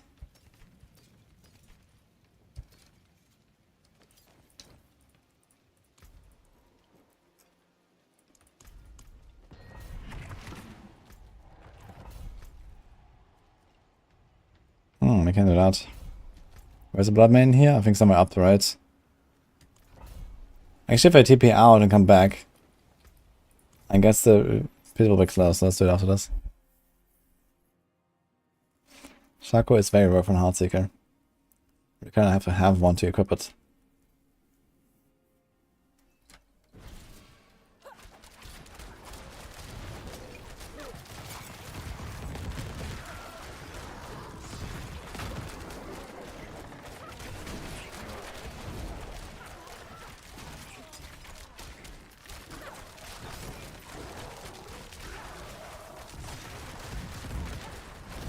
What is this new patch? Someone said new patch.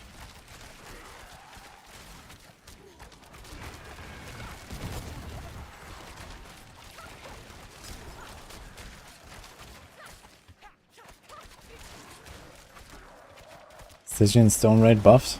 Copium.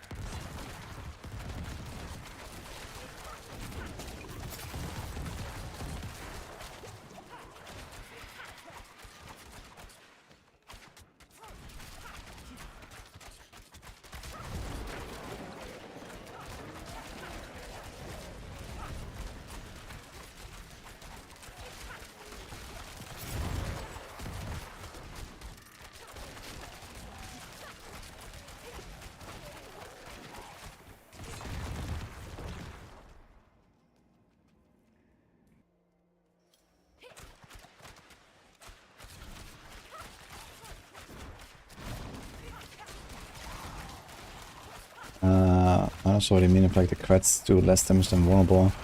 Crit is just an extra multiplier to the damage. And more than usual because of deadly ambush. So you get 50% bonus and you get 23% bonus. And deadly ambush also applies twice to the for victimize. Well actually, does it though? I don't think about it. Victimize explosions cannot crit themselves. So it might not actually.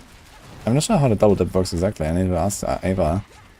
Because victimized explosions usually don't crit unless you have lethal shrine. So it might just play once.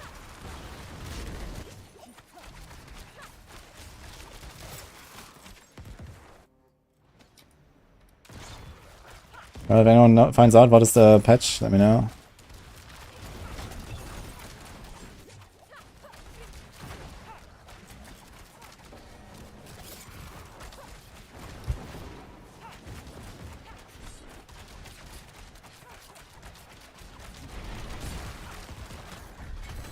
Another stone. Look at that. Maybe I was right. Maybe it's the stones. 50 megabytes patch. Dude, 50 megabytes of Stygian stones? Let's go.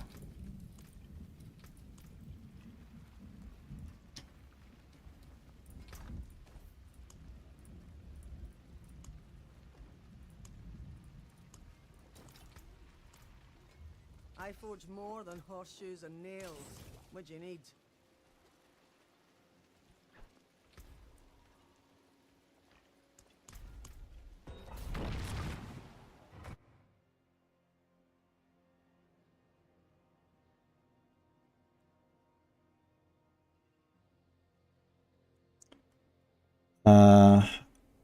Yeah, the shapeshifting stuff on Tornado on single targets, you can do it with Maul. So my plan is to just put Maul into a build instead of Trample.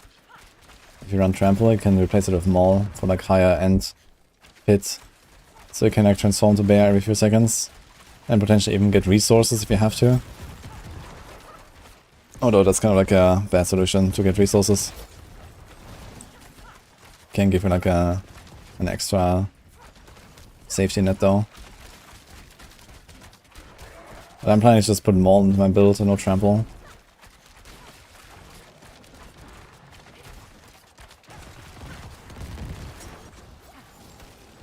Oh.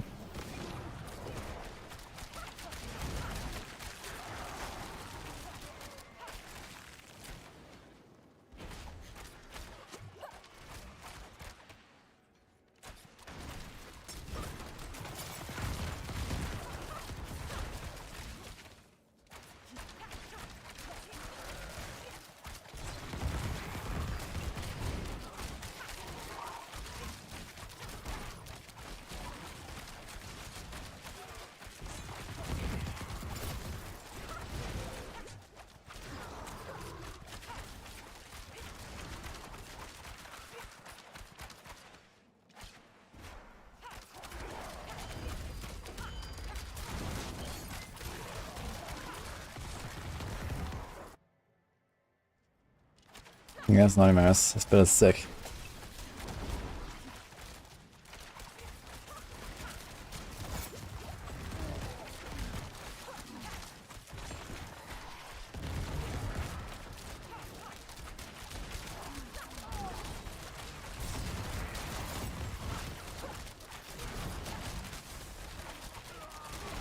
I'm playing this too. There's a Shaco planner, yeah? In the Heartseeker planner, there is set up with a Shaco. It's kind of interesting that so many people don't see that. Always check the planners, guys. If you have it open, there might be multiple setups. I want to take a look.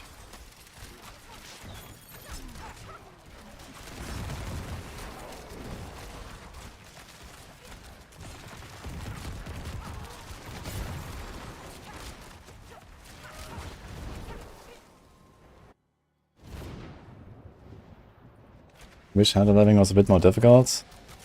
I'll try going to World Tier 3 at level 30. World Tier 4 at level 50.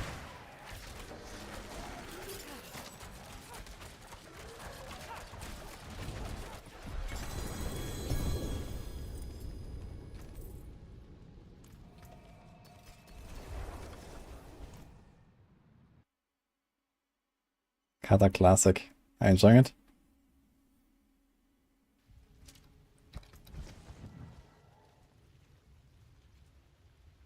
Do I want to save this actually for barrage? Do I have weapons already? Let me check. This is a greater affix. 15% barrage, perfect damage to crowd control. This is kind of crappy here. I'm gonna try to temper this.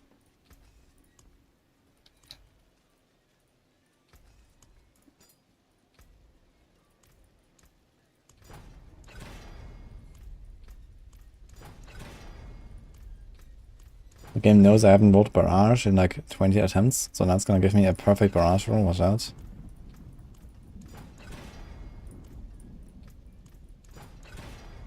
Just like that. 14.5% flurry size.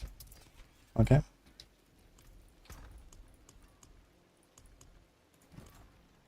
Greetings. How shall I guide my hammer? Not a bad boy. Hello, shining. Shame that. Well. Hello, shining beauty.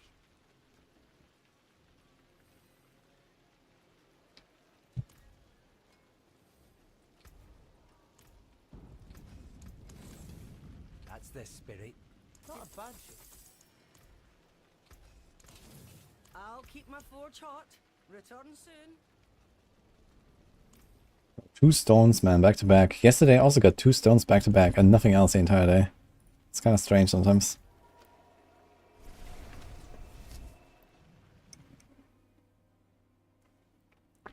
Where's the music? It's on Twitch, Daniel.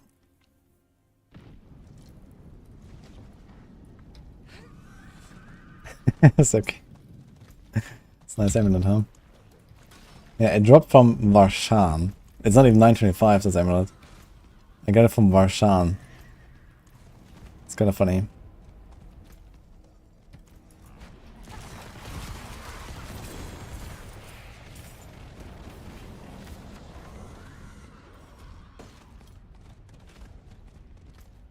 Requirements, web bosses.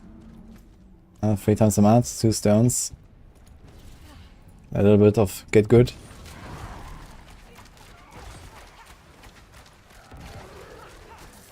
I mean, you mostly need a bit of sustain. And as long as you can play the mechanics, you can, like, you know, do a long fight and kill them.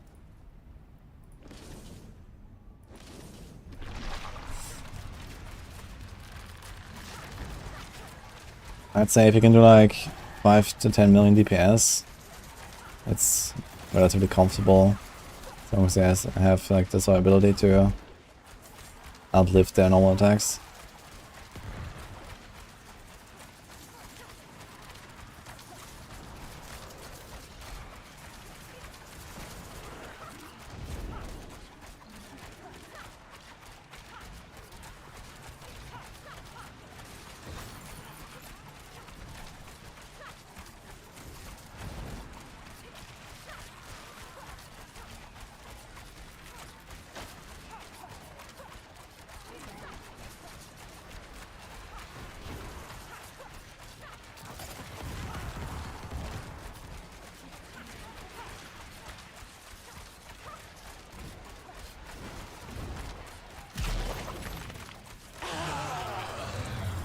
boss.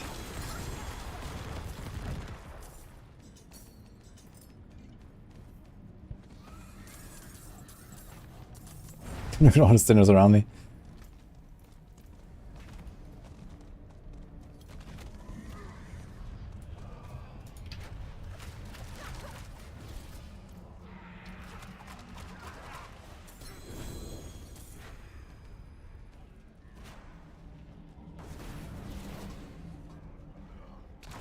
That's a pretty chill build for a rogue build, I'd say. But well, high attack speed, high APM sometimes when you kite and shoot and stuff. Okay, wanna open one chest anywhere else? Let's go this one.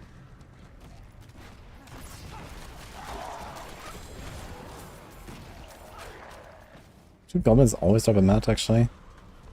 Nearly, I think. Maybe always.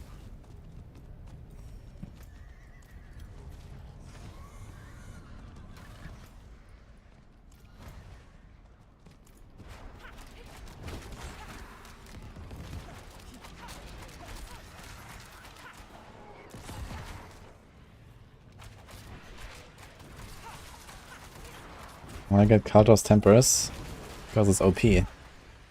No, there is not something else. You already have 100% chance to cast twice. There's something else you can put. You can do Elemental Surge, but Elemental Surge won't really help you when you play Victimize. Oh shit, wait, what? Got a triple there. With overpower, which is kind of useless.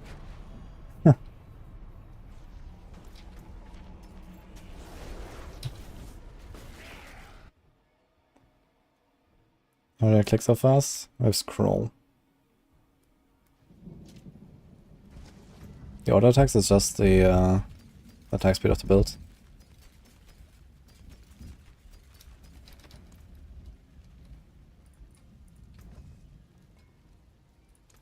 What's still got some good in it?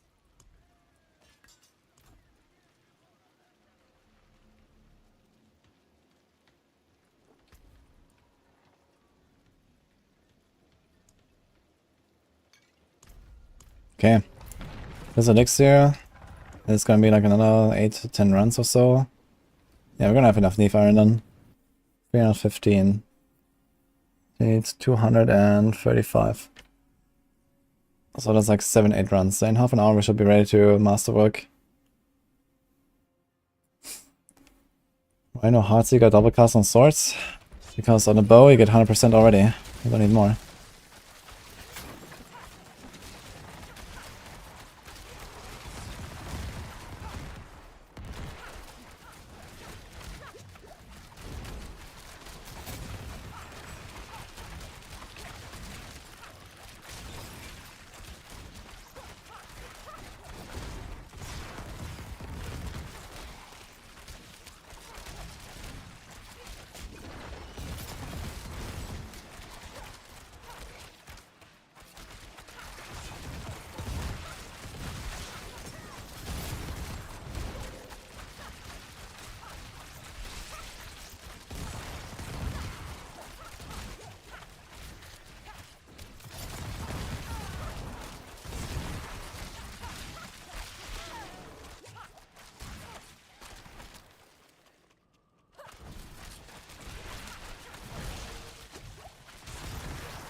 AD fall again.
I'm not using Examination, that's correct. That's because I'm playing on hardcore, I want the protecting aspect. It's either 50% DR and the 8 dodge versus protecting. Protecting is kind of useful. I'm tanky enough to like not get one-tapped here by probably anything. But I can get comboed and this helps me to not get comboed.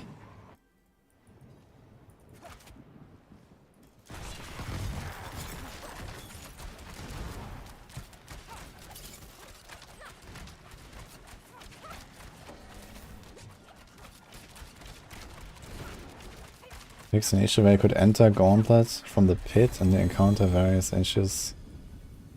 Various performance and stability fixes. Should we try a Scroll of Amnesia, guys? You guys think they fixed it?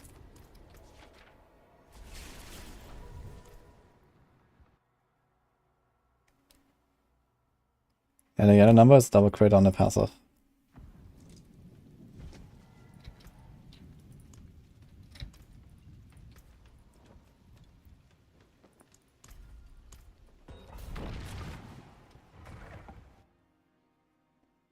Not sure what was bugged. But then I guess going to the Gauntlet from the pit might do some weird stuff. Maybe it scares the monsters or who knows. Maybe it's just like no monsters. I had a bug on PTR where I could enter the pit in some circumstances and I would just not have any monsters in there. There would not be a tier displayed.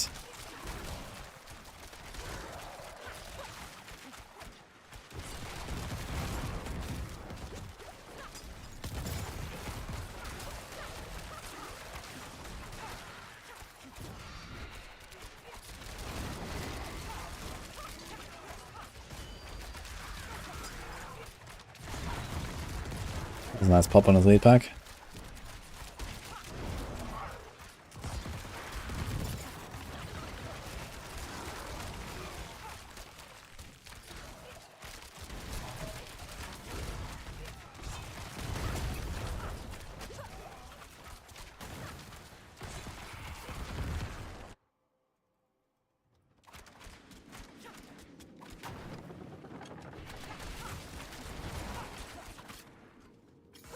Free Tormented Druid in chat, guys. Get it.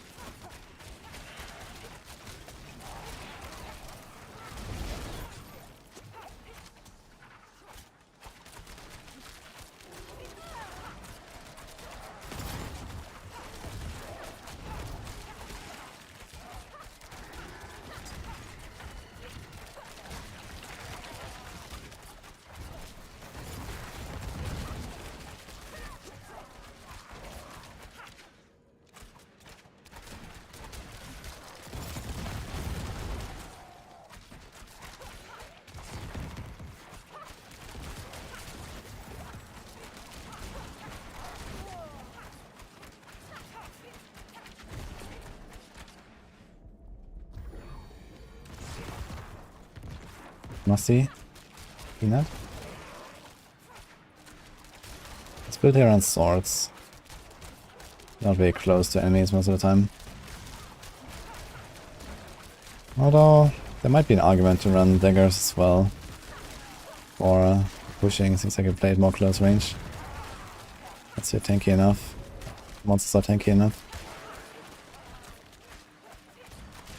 But it's very minor to do that anyway.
Good for Uberlith?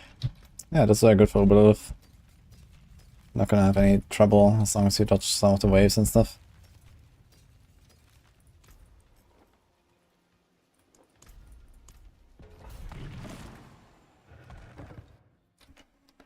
class would like to see added. Oh, for now I'm curious about the new class. I guess you're gonna hear about it soon.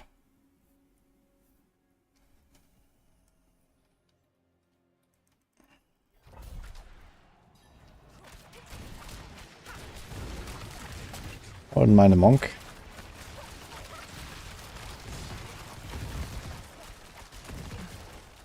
Most importantly, I would like to some holy class of some sort.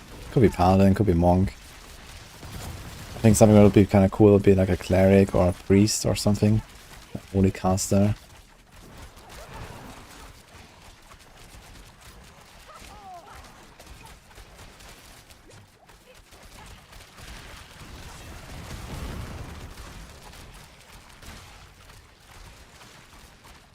Bring back inner monk.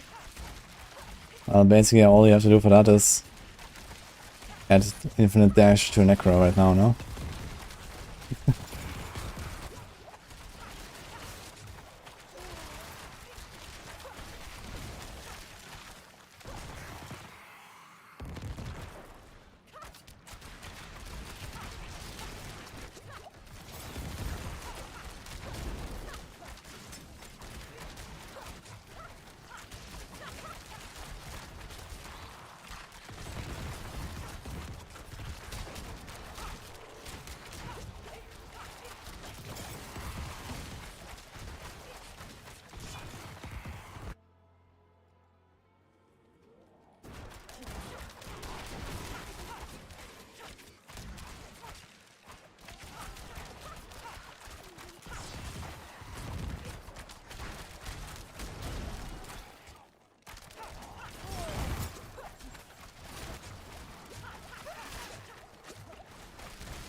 But protecting aspect does not work for one shots. It only works for 2 shots.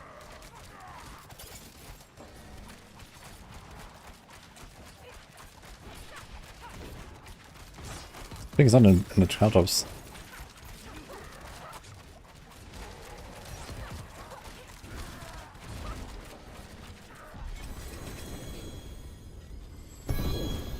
See the damage difference?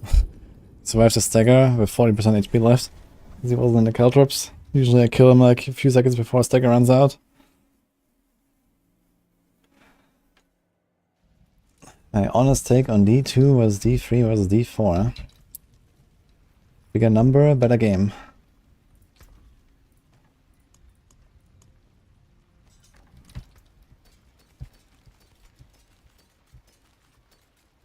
I got a Dark Shroud chest. I'll save that one. I'll keep my forge hot. Return soon.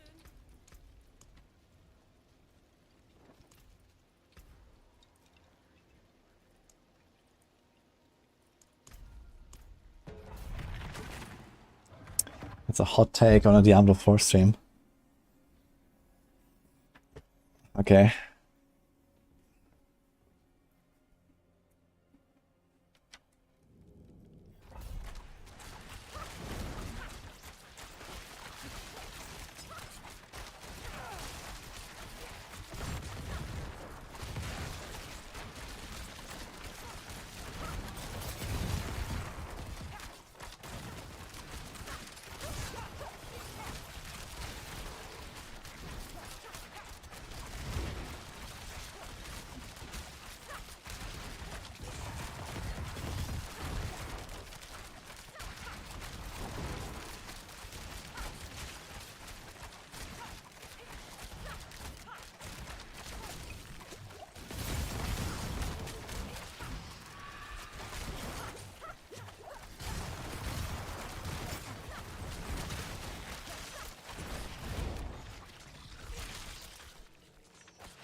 It's 3 concussive.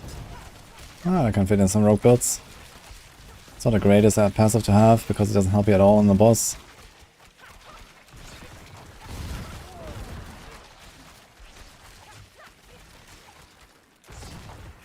Not great for precision builds, I guess. But they are like poison builds. This build here, like I run concussive right now, but not as an Roman amulet.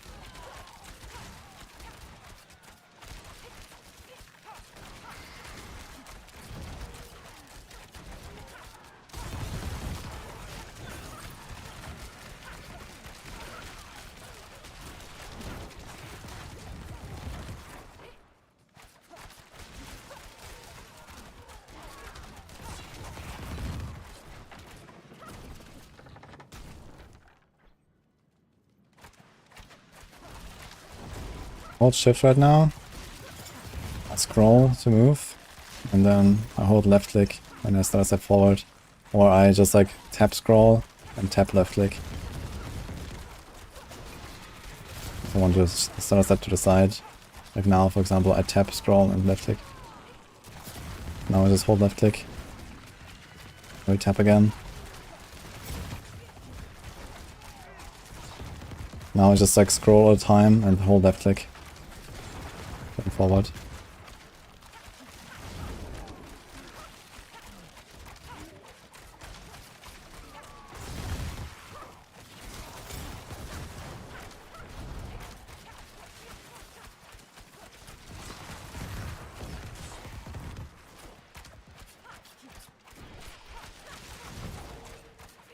Torchlight infinite, greater than Volson, greater than rest. Pure facts.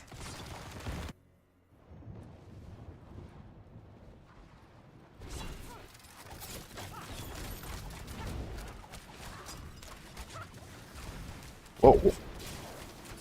That fucking Hive Master, man, every time with a knockback.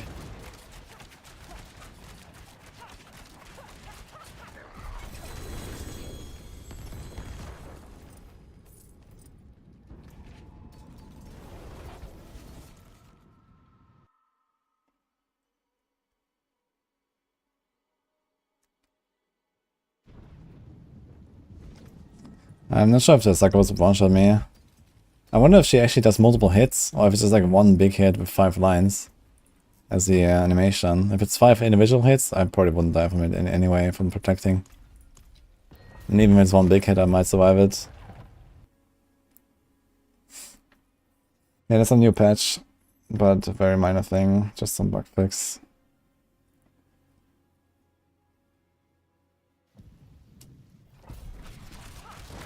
HP and resistances are required if you're not playing hardcore, yes.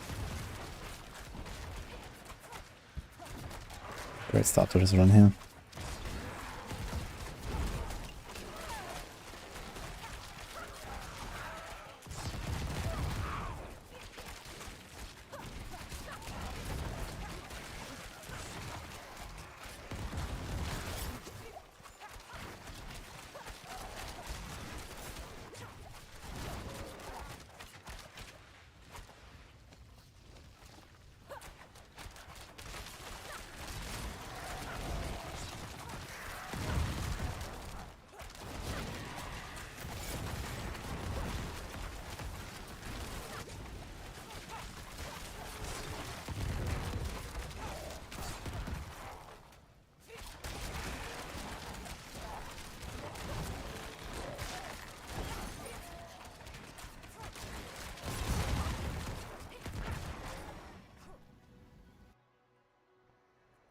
I think ball lighting is still pretty decent, yeah.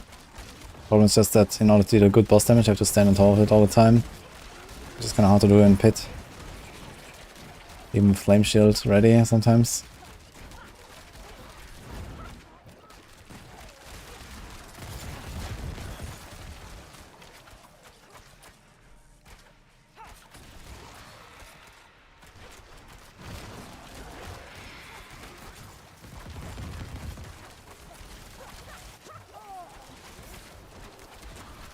Has anyone tested if the new flame shield enchant actually protects you from death if you have like a tiny bit of life regen on a gear?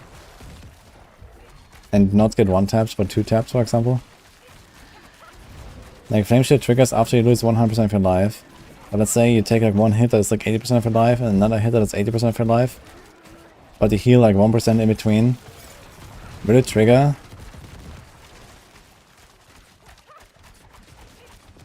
Or are you gonna be dead?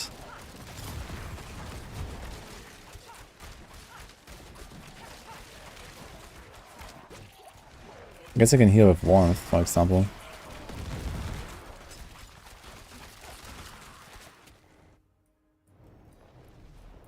Didn't save your Sorc.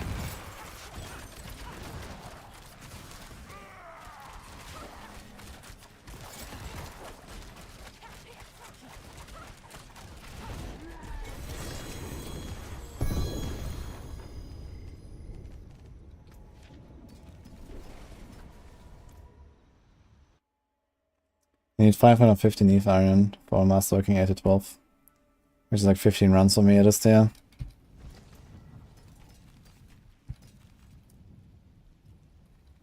You get how much? 36.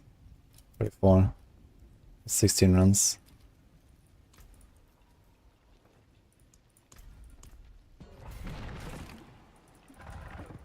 You drop Shroud and take Concealment instead?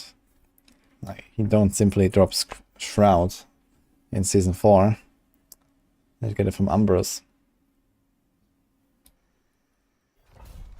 It's just a cheat death when you have the enchantment up. No, it's not. They changed it. It triggers after cumulatively losing 100% HP. So the question remains, does it protect you from 2 shots? It doesn't protect you from 1 shot, I guess.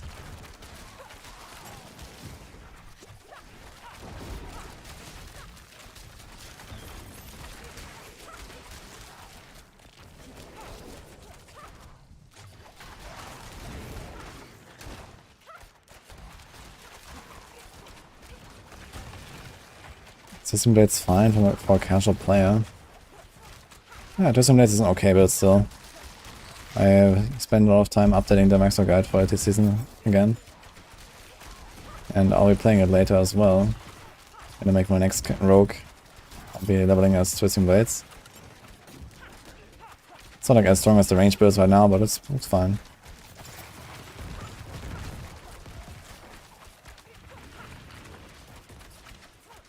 It's especially nice with the new poison imbuement count tempers.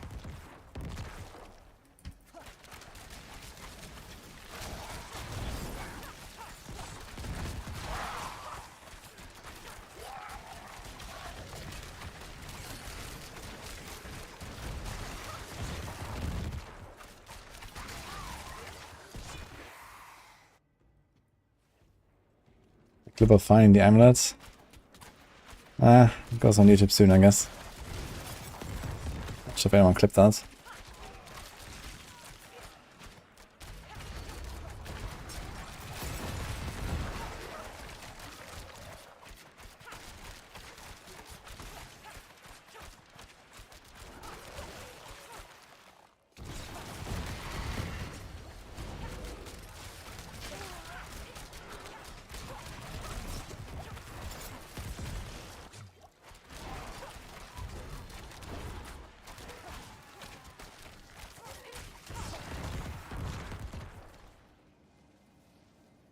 Yeah, if you want to play melee rogue, you go to some Blades.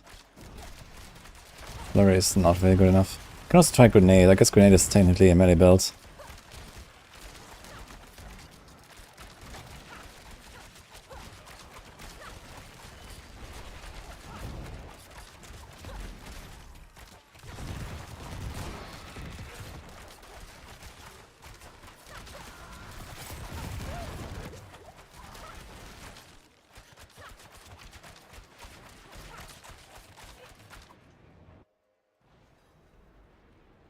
I do have footage of Shadow Step Endgame build, yes. You can check yesterday's stream. Or my video that will go live soon.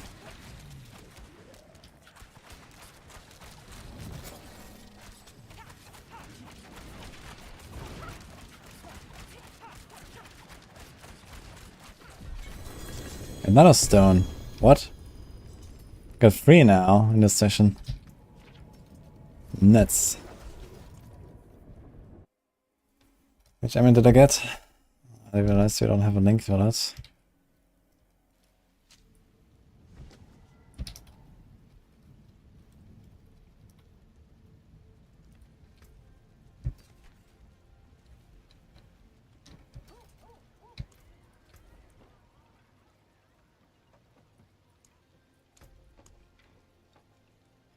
Okay, last one, then we can do it. Pressure matters for Amulet. Pressure is usually a bit better.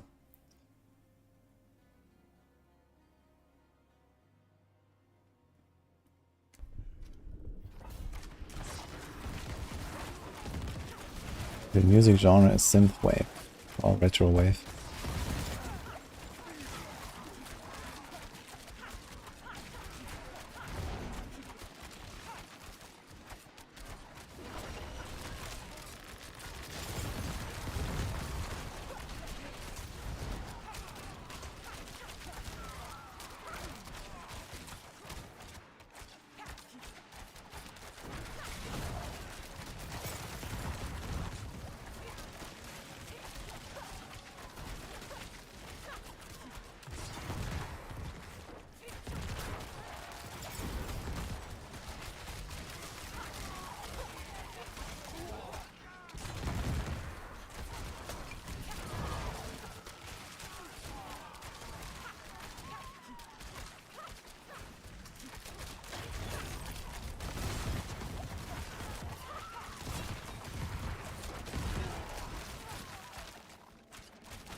Interesting. Should I go entire barrage? Wait. I want to see this again, actually. These cold spiders. Should I get entire barrage? And I got like 1 dodge, but I took no damage. You know, like 5 hits or something.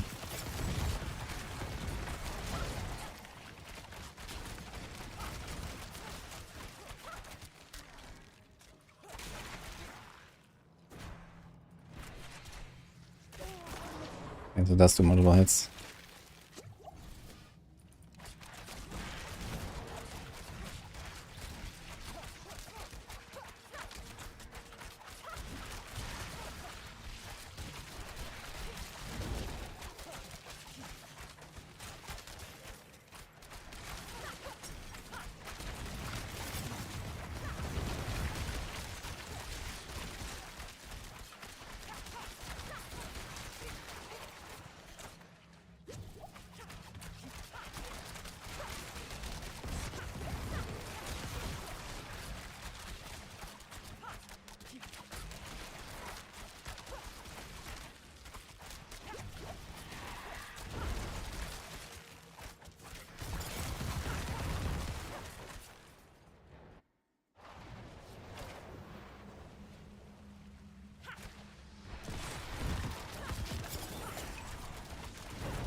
Those The glasses, you mean?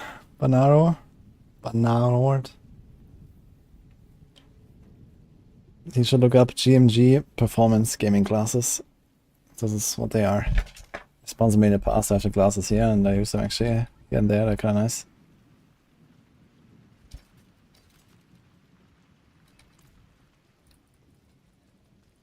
Greetings. How shall I guide my hand? Yo, we got a Ravager's aspect for our Shadow Step build. Wowie. What about this thing? Life on hits. My hammer sings on I'm gonna temper it and see him.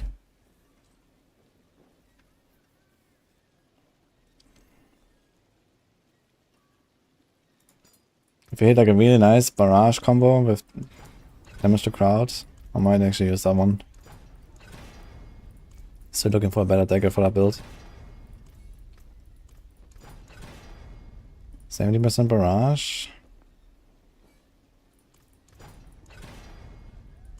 Need to hit crowd controlled here.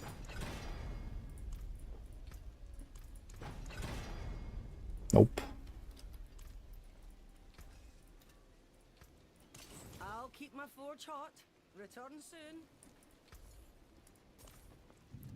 Right, the moment of truth, guys. Let's do it. Like, I've reset this thing a few times already at 4 and 8. I was trying to hit all 3 masterwork crits on either of the 2 passes. So I just found out the Neath Iron to do the 12th, which is 550 Neath Iron. That's roughly 1.5 hours of grinding at 75s that I'm farming currently in like 3 minutes. So it's quite costly, and also it's like, I don't know, 35, 40 million gold or so, plus the reset. So I really would like not to reset it again. But we spent like 500 million gold rolling the exploit passive, which unfortunately I rolled 5 times, 4 times with only 1. Until we hit a 2. Like my dream roll would be the exploit, I think. Followed by frigid finesse.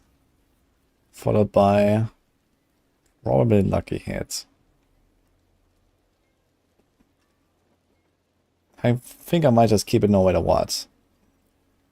I would like to not hit the movement speed though. Let's see. Also, I'm kind of curious if like we hit any breakpoint where with the 5% upgrades we're gonna get an extra rank on any of them. We should not. But let's see. Some solid bits here. Oh, actually, wow. It actually did 5 to 6 on Frigid. From the small upgrade. Alright.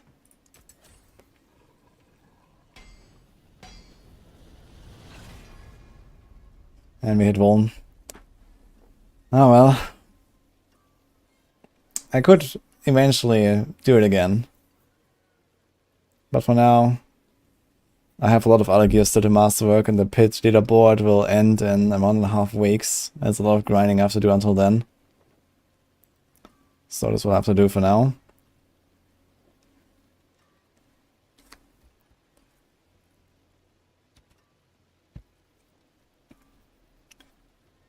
Too bad it didn't exploit. I would like to get the exploit.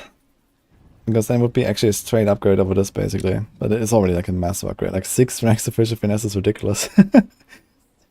60% extra damage to Frozen, man. That's insane. And the lucky hit is also nice. We don't need a crit really that badly here. We have a lot of crit. So right now I'm still farming with this one.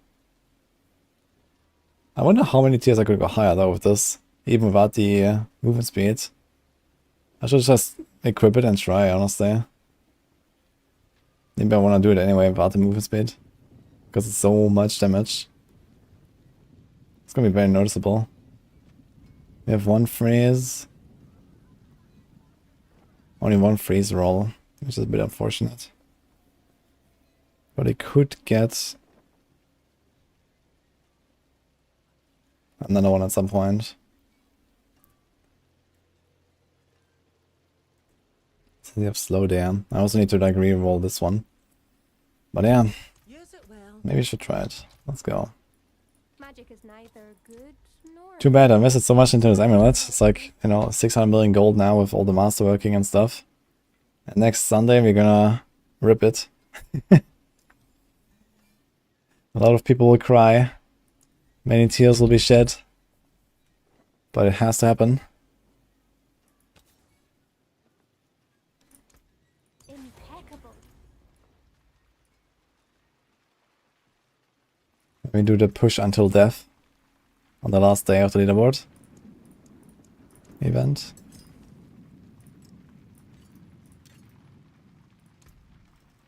So you just saw me running the 75s. Let's just do an 80 and see if we like still smoke the boss in the same time. Stars guide you. I'll be kind of curious.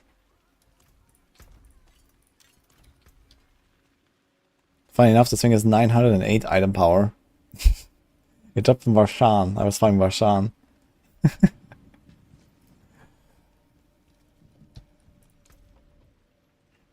The loss of the crit is noticeable, but they still have like over 50% crit if the enemy is in the caltrops. And we have Dark Shards up. This is 10 and 8. So I hit reach 50.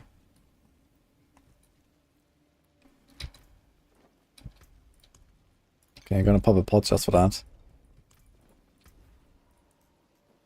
80 reset. I wonder if we're gonna feel the movement speed very much. Probably though. For farming. We have 162. That's 72. We're gonna notice that.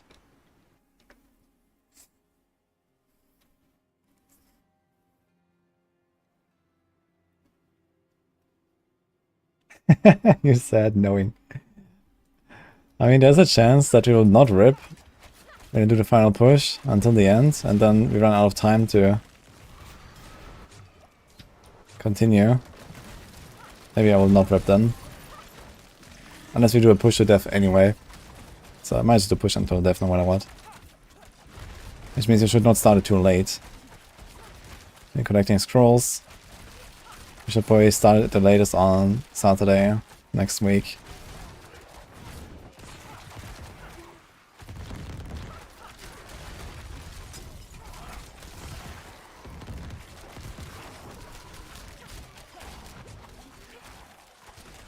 Yeah, honestly, damage feels the same, probably better actually. I wonder how the boss will be once we stagger him.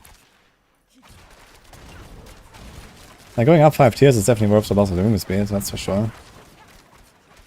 So maybe just keep running with that and swap to the amulet on like farming occasions if I go like a Blood Maiden kill here and there. I don't really do much farming on this rogue right now, besides pit anyway.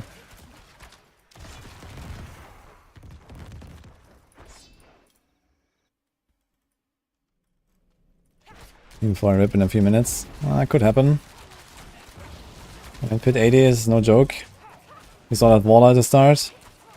There's a lot of stuff going on. I at least have to scroll out. I could destroy the wall. Sometimes there's wallers that he can't destroy, and sometimes he can destroy them. It's kind of weird. This one didn't have a wall I could destroy. So they just walled me in.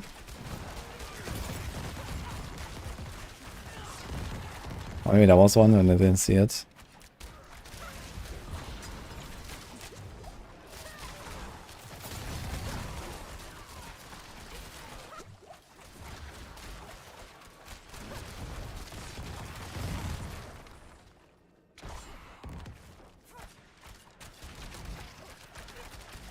It always does, but sometimes it spawns in a real wall. And then it just doesn't appear, I guess, or what?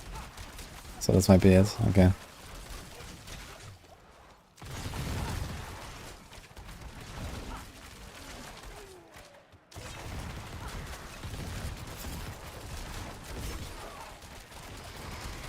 And damage is noticeable with this amulet, man. 6 francs to Fish of Finesse is kind of a joke.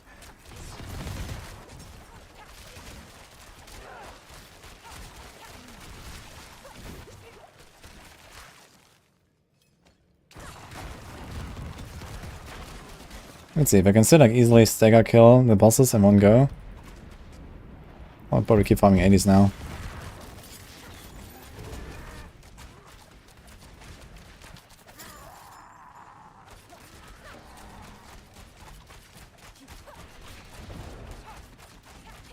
Yeah.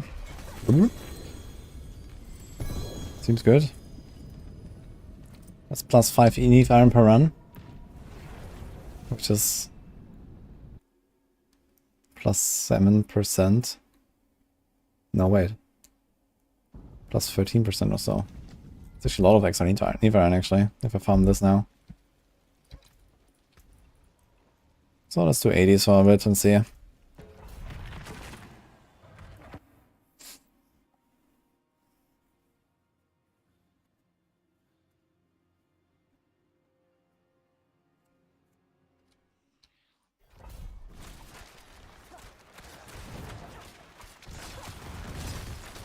And one pit is spawn spot right now. Yeah, I guess that will be trumped by Bash soon with the new bleed tech.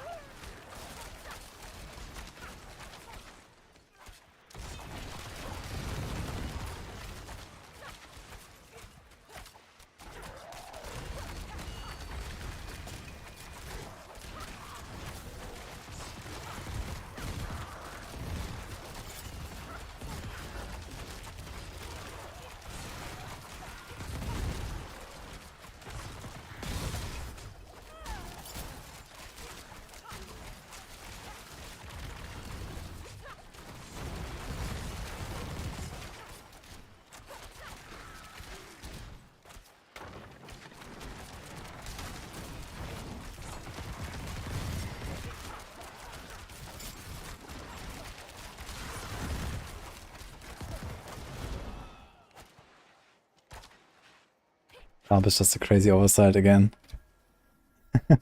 Yeah, I heard some Barb theory crafters talk about this before. It just became such a big thing now. The Gushing Moon stuff. Seems like it's actually turning out to be really powerful after all.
I can't wait to get a Shaco in his build.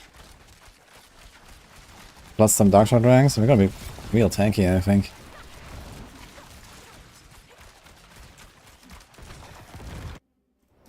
Probably farm even higher than this. Okay, let's see here as a true test for one stagger kill.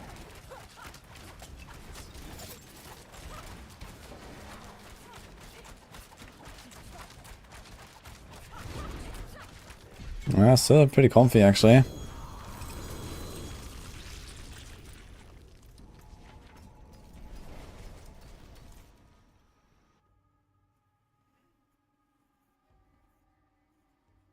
Plus auto Shaco does not buff passives. That would be pretty wild.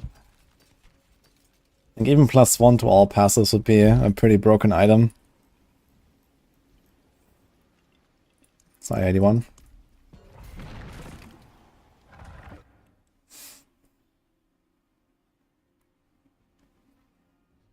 How much Blockade is ideal on Heartseeker? Yes.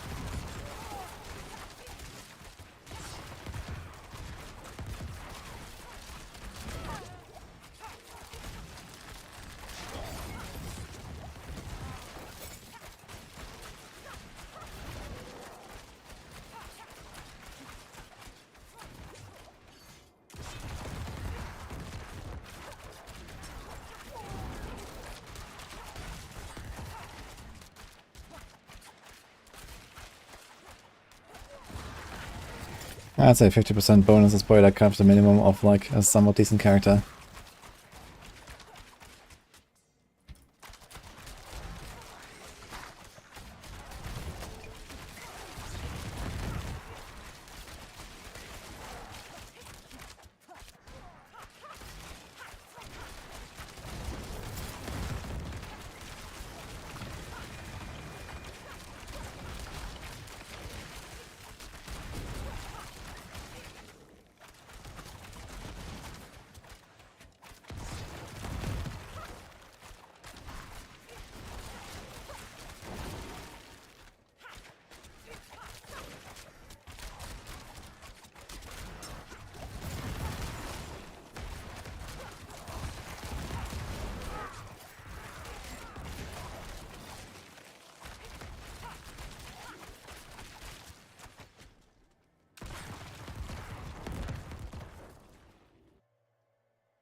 I mean, you don't need like a hit on literally every single slot, but you should try to get it. Gloves for sure. Ring for sure, but yeah. Helm. Helm, if you don't have Shaco, you want a helm for sure. I guess if you have Shaco, you want to try to get for more lucky hits. It's actually good. I have a lot of lucky hits here everywhere.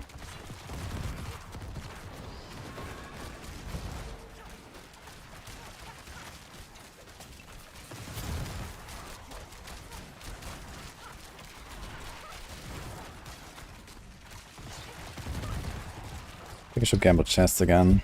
Try to get Dark Shroud ranks. It just doesn't even have any.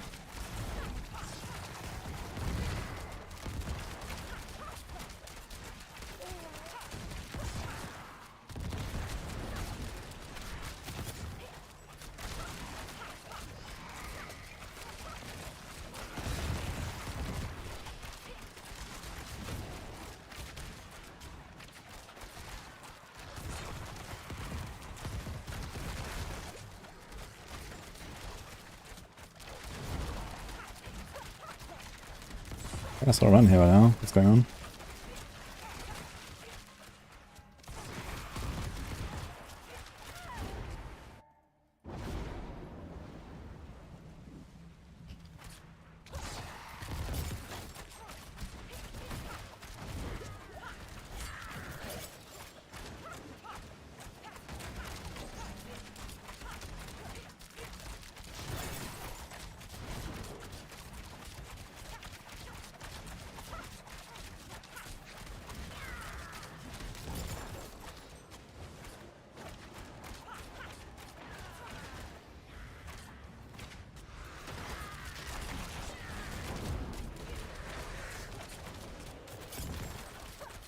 I find it's the squishiest boss, but it takes the longest because he's like going in stealth and whatever.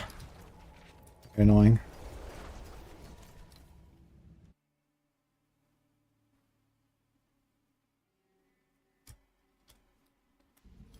I get better items of greater affixes. And they just drop. Look, there's one. 90% overpower damage, man. That's...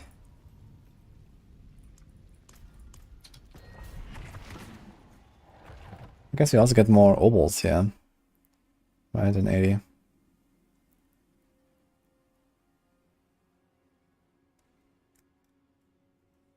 Yeah, what was that? Trying to use the banish was talisman for rapid fire. That only makes sense if you go for the boss one-shot setup. And it only really makes sense if you try to kill as many bosses of it. It's not like a good choice under other circumstances for rogues. You don't spend enough resources for that to matter really on this build.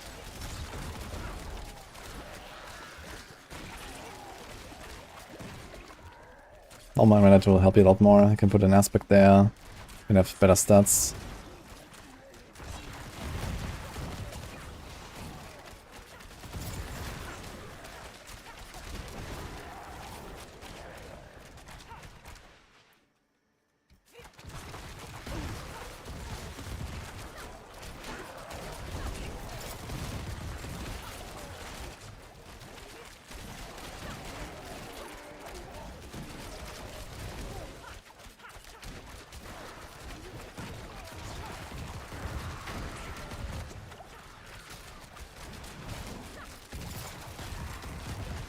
What? Okay. Kind of funny, these stealth guys, actually, you can see the Alphix under their feet. I didn't realize. I thought, what is going on?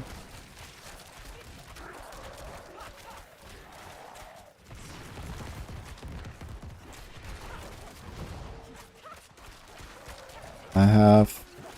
Actually, I have more luck than before now. I should have like 60 something now. I'll check in a second.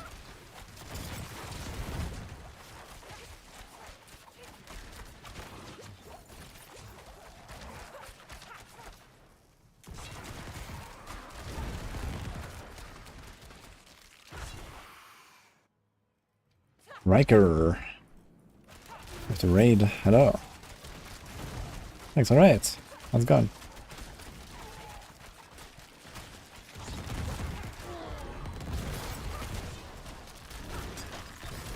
Hope you had a wonderful time. Everyone enjoying season 4. Made a big amulet earlier that I am enjoying right now. Trying to feel new power.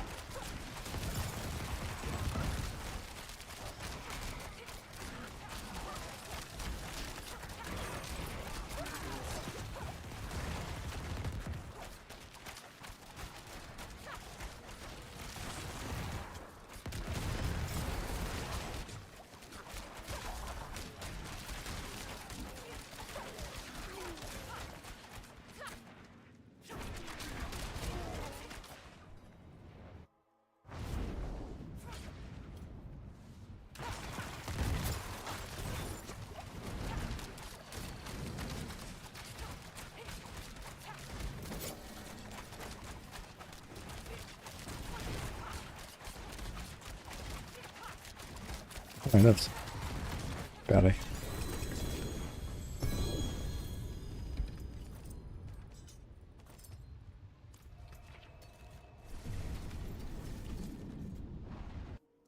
give him a shout out, guys. I love to Riker. Is he here? Hey Border, how's it going? Did I update the I don't think I updated the command, right?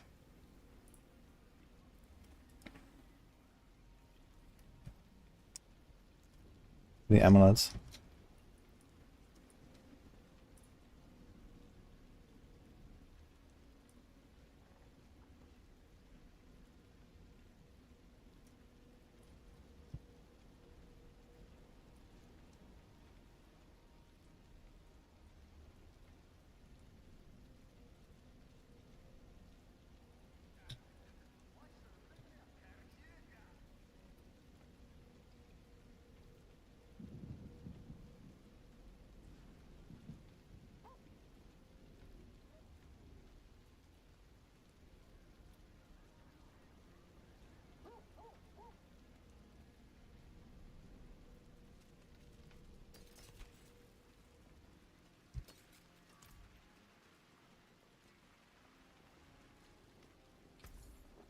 You can build just solo Andariel.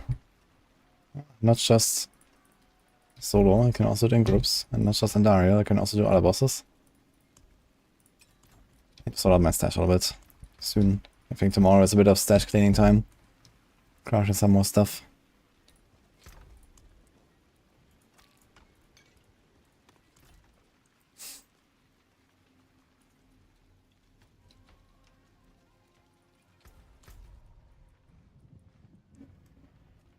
I found out a Blood Maiden. Should we do it real quick? We still have the Hellborn thing. 9 cage. Oh, I can curse is good, yeah.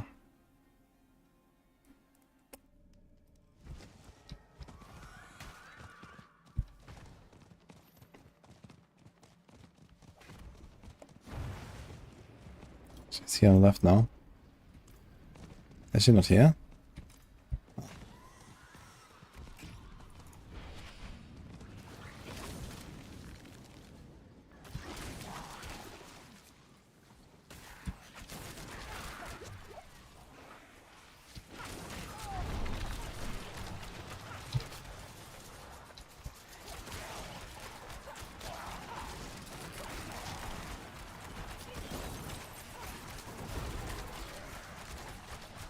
Never pick Druid guys, the worst class by far.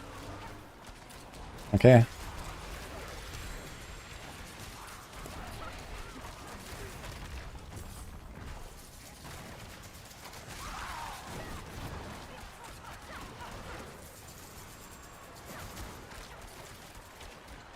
Let me tell you a story about the Druid.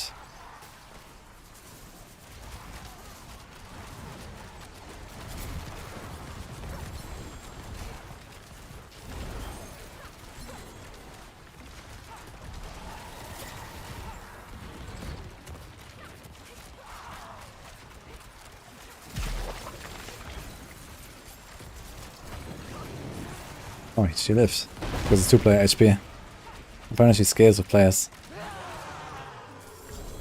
Not wrong amulet, I guess. If I had my other amulet, I should have died, because Fidget Finesse does nothing right now.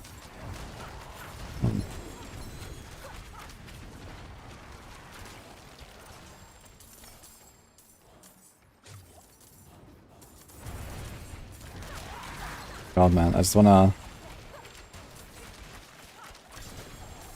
get out of here.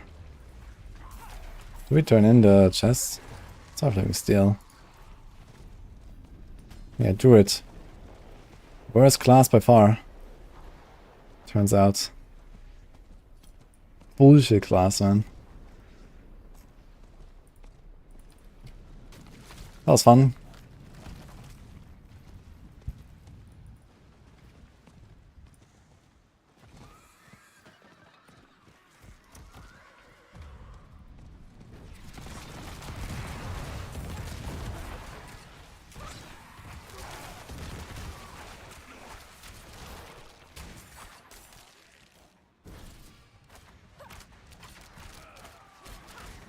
I wonder if the Bloodlane gets like plus 100% HP for each player or what. Kinda interesting, like not even World Boss is scaled with player count. But the Bloodlane does. Huh. I wonder how it works exactly. This is like nearby players. Maybe they finally have to unlock the technology to also scale World Bosses at some point. I'm not sure why they're not doing that. Same thing. Like, what's the difference?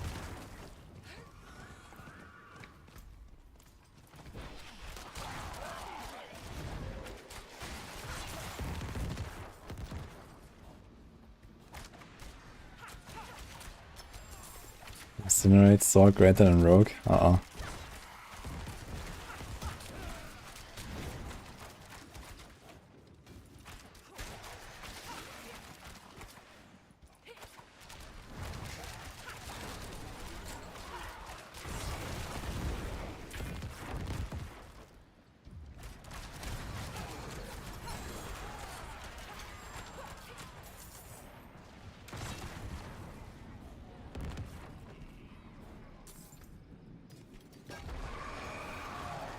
Oh no. I can just trigger the thing. Now this Obels is... Oh. Dude, I just wanna get out of here. Let me out. Can you actually relock to other characters these days? And not lose the Cinders, or is that still happening?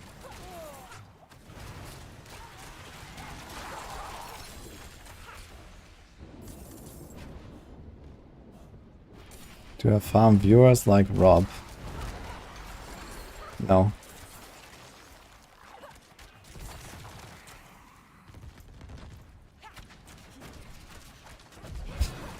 It's a very direct question from a first-time chatter.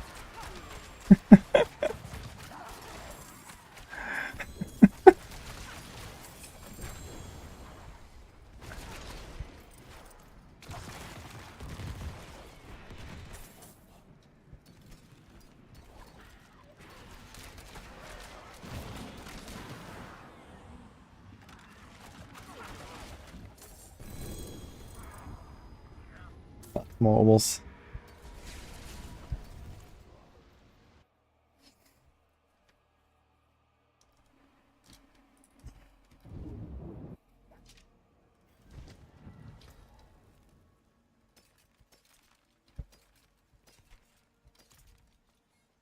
40 million for a Lilith kill. That's a lot of gold for a Lilith.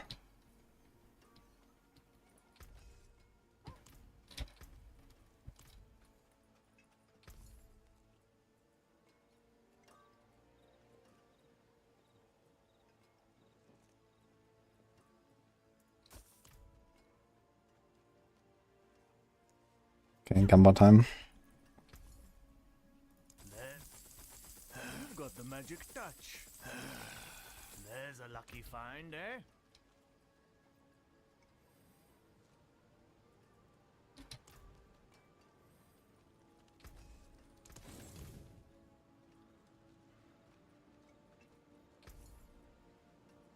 You've got the...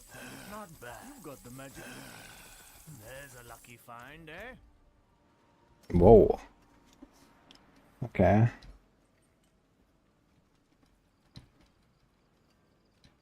Auto concealment. Damn it. That's the wrong skill. I'm kind of tempted to try rolling this thing a little bit.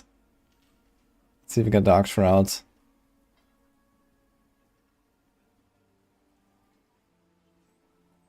We have to put armor somewhere though. I mean, this can be rolled to armor, or just get another pair of boots that have armor.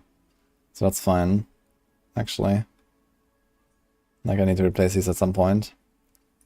Okay.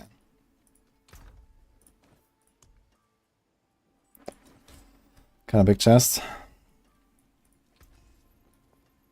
Water concealment for energy per second. Water concealment could be funny for PvP. Just be stealth all the time.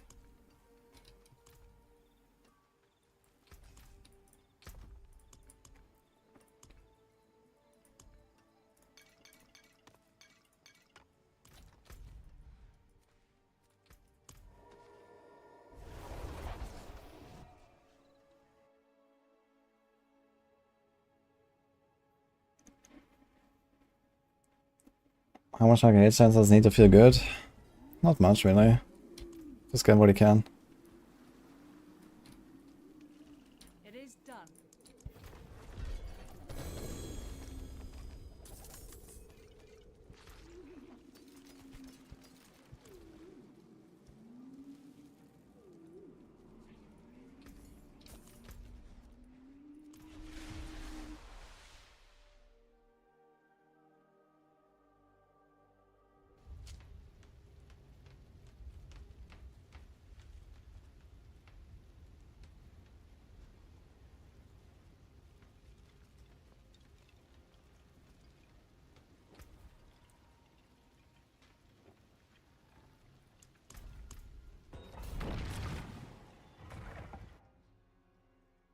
Boy, you do videos a day.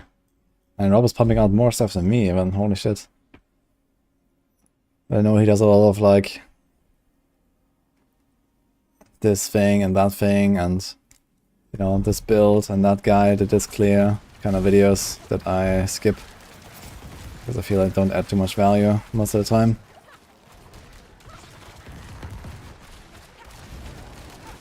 So, maybe he actually does for a day. That sounds kind of crazy though.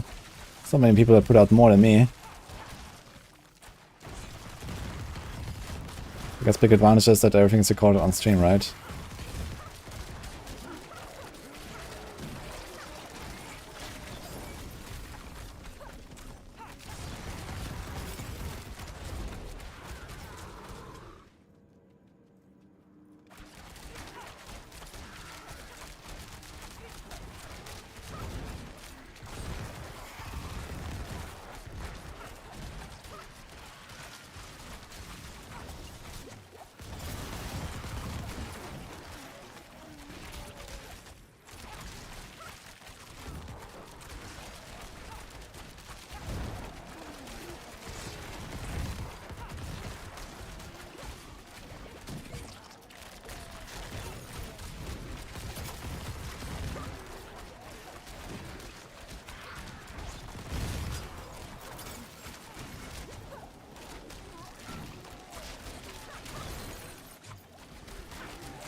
Can they spend 350 mil?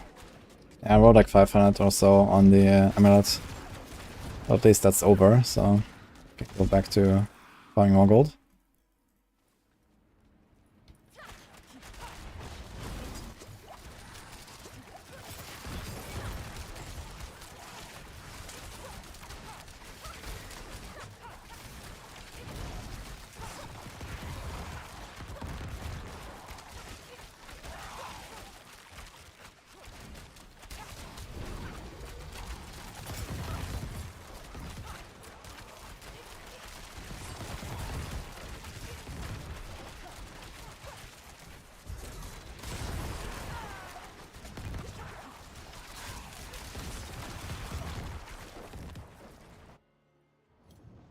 We reached 80 of tornado, should I quit the game now? No, I'll go for the 100.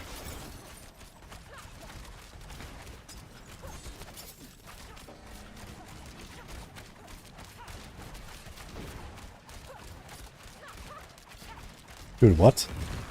Damage?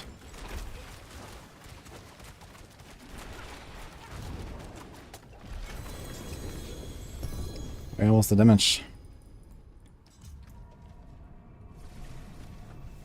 Okay, hit chance, huh? What amulet did I roll? Probably the one that's being spammed in chat every 2 seconds.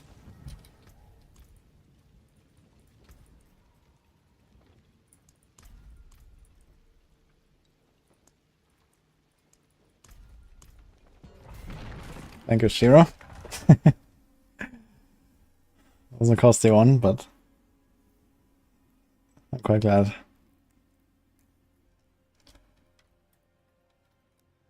Do you know why Leap does not activate the Walking Arsenal key passive? Yes. He did not select the right weapon for your Leap. You have to change the weapon. Pull up the skill bar, then press... Well, on PC it's like mouse wheel click on a skill. You can change the selection. By default it always goes for your strongest weapon.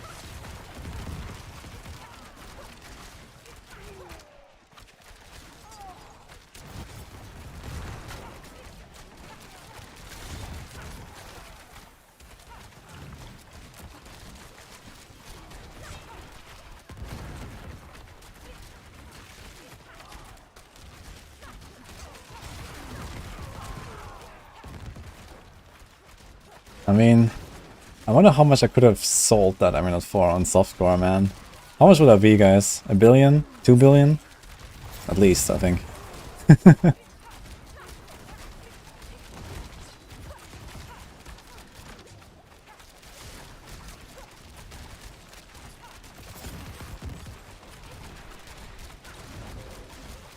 Four?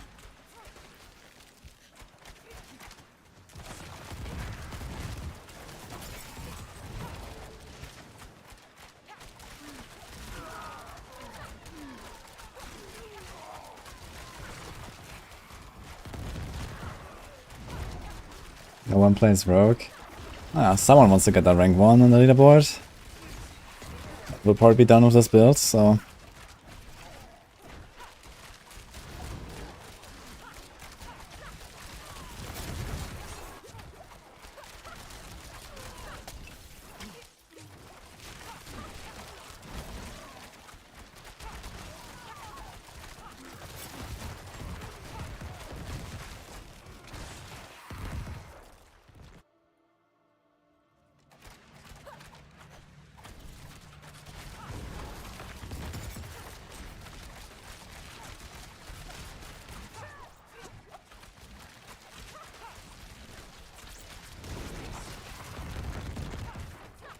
Really want to facing those spiders, man.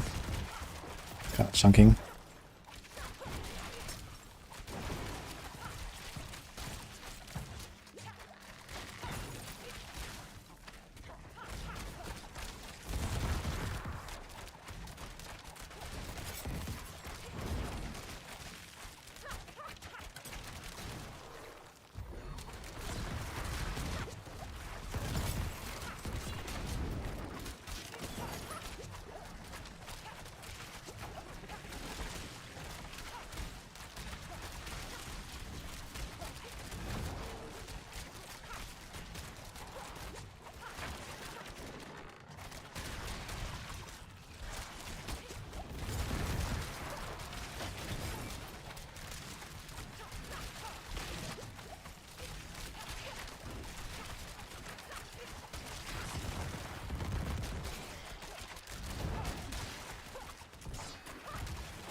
Yeah, sometimes they are too tanky, I'm not sure. Like other boss fights were like super chill and they just died. And sometimes they're too tanky, I'm not really sure why. Maybe I'll go down 1 tier and see how 79 feels instead of 75.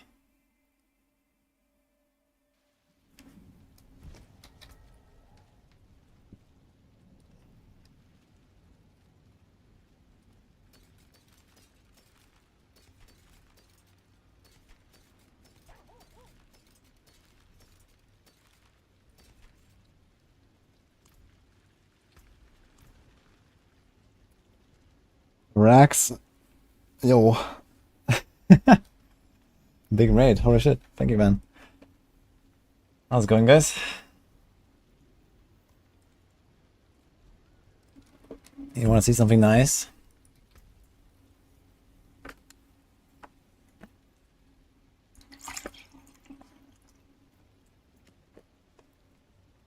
What am I doing for gold? I farm whispers all day.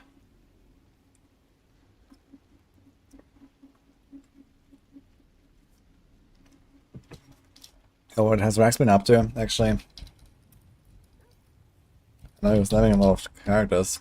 Are you also prepping for some pit pushing? We need some people on the hardcore leaderboard, man.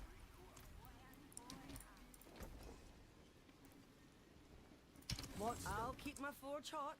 Return soon. Need the necklace on the rogue. Oh really, you do? Where did I put that from? It's a 908 item power necklace, guys.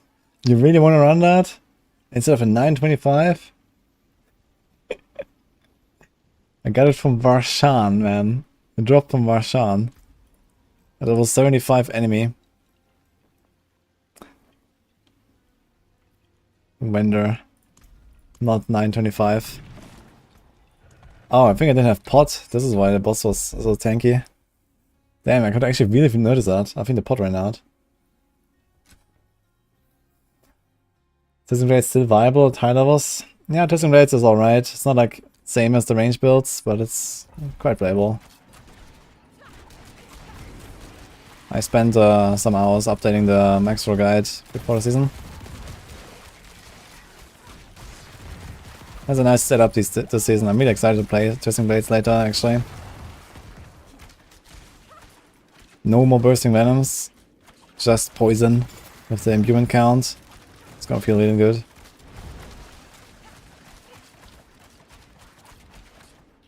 Or there might be some other text we can include there with Bursting Venoms, we'll see. I'll be experimenting.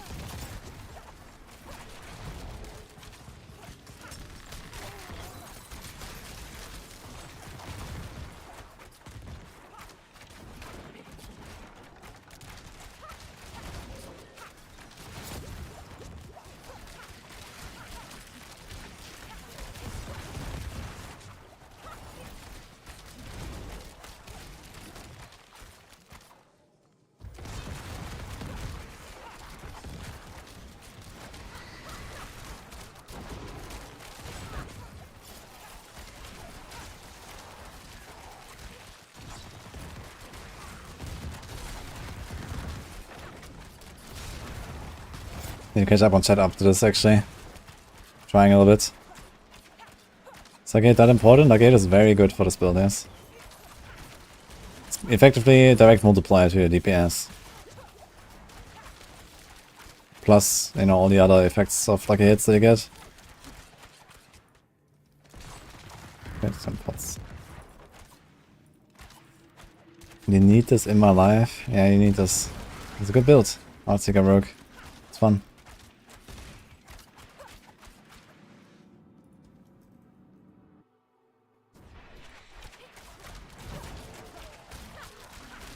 Trying to catch up what Raxel's doing. What is he doing? More speedrunning? Has he like leveled all the classes by now? He's doing a lot of leveling, I know.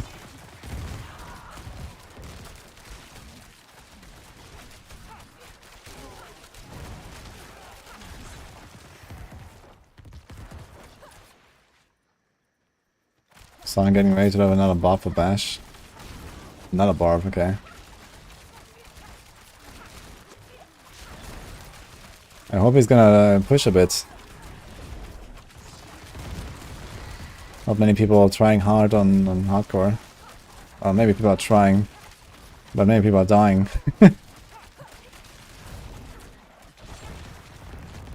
Need some blasters on the leaderboard.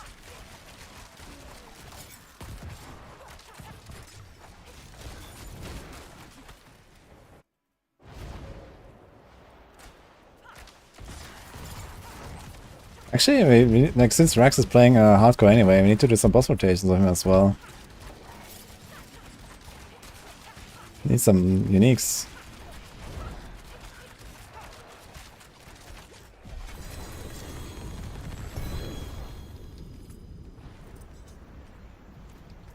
Already got like most of my Ubers actually. Just need a Shaco. Missing a Doombringer and a Grandfather and Shaco right now. But Grandfather and Doombringer are not really high priority currently. I could craft a Shaco. Well, if they ever fix a little spark, I guess, or establish my Andy. But they have a lot of mats. I have to convert this Arshan stuff. I can do a 200 Duriel Rota. That's a long Duriel Rota actually.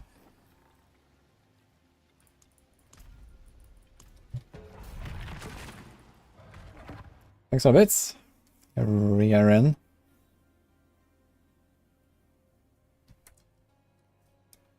Rapid fire build is decent, yeah. But for farming, I recommend to just respec to Barrage if you want to do like Helltides and stuff, because it doesn't feel very comfy there. Just get another ring, get Shadow Imbue and Barrage. Pretty much same Paragon and stuff, you can just keep it. And then if you do Helltides, you do that instead of the Rapid Fire, because Rapid Fire is kinda clunky for speed farming like that.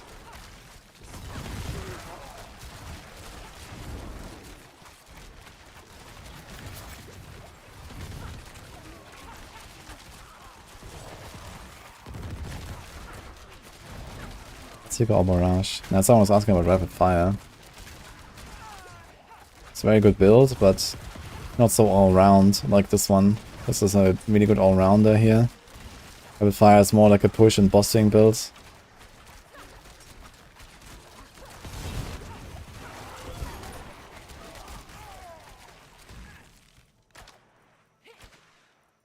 Yeah, that's why I recommend if you play Rapid Fire, you should have like a secondary setup.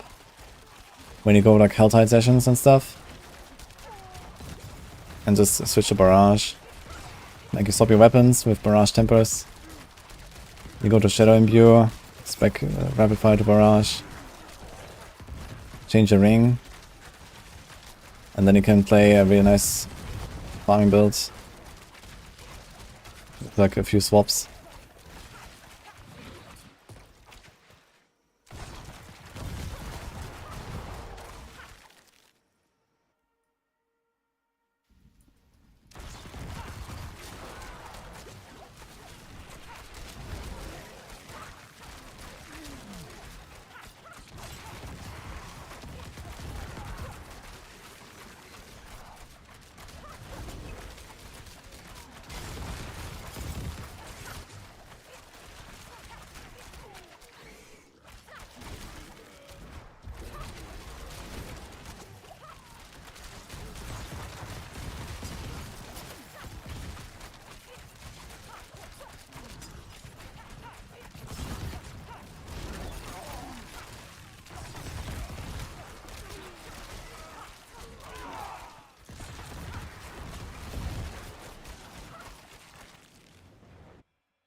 Oh, he was out of range.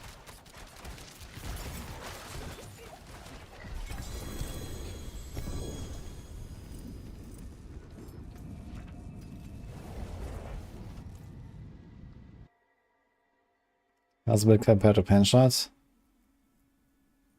I mean, speed farm probably a bit lower, but otherwise better.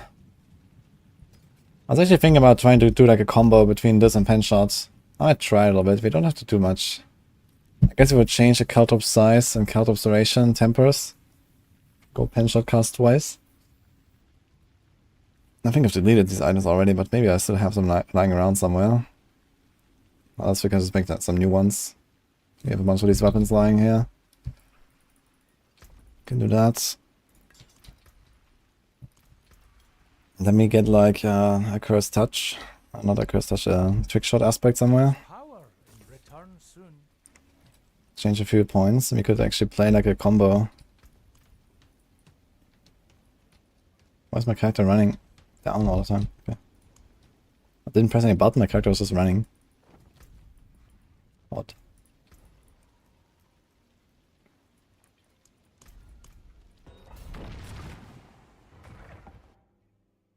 A tips and tricks guide to attack move in d4. I keep getting a lot of questions about this. I'll make a video how I do it. I'm going to make a guide for more glass cannon for softcore. Nope.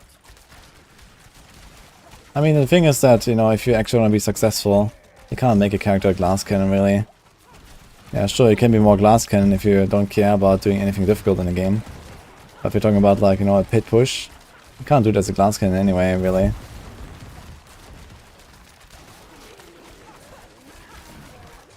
There's only that much you can change anyway. You can, like, just, you know, roll less life on a gear, basically, get more attack speed, or whatever. You can do that. Most of the stuff are still the same choices you would make, and just run less life and have a bit more damage instead. Maybe change an aspect. If this build doesn't run a defensive aspect on the neck, for example, we run offensive. But in fact, we run a resource aspect on the neck. But don't tell that to Blizzard, it's the resource aspect. Not an offensive one.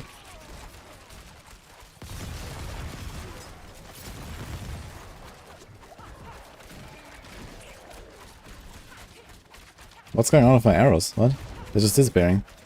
What? I can't shoot through this door. Hello? That was weird.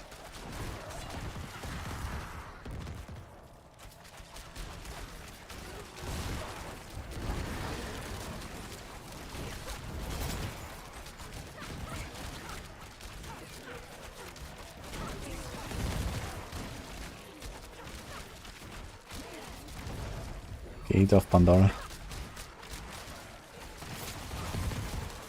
Double Shrine right now. It's a perfect combo as well. Protection lethal. That's what you want.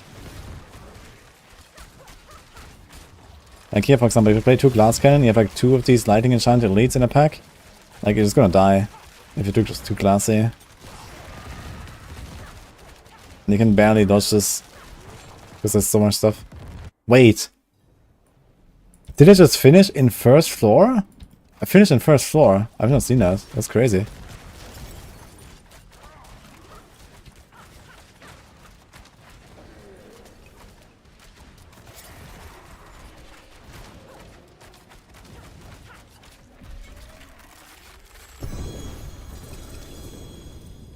Can I go back? There's no portal, right? To go back.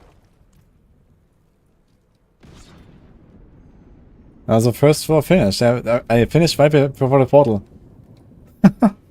Wow. And this was the drowned monster type, not a spider monster type. Interesting.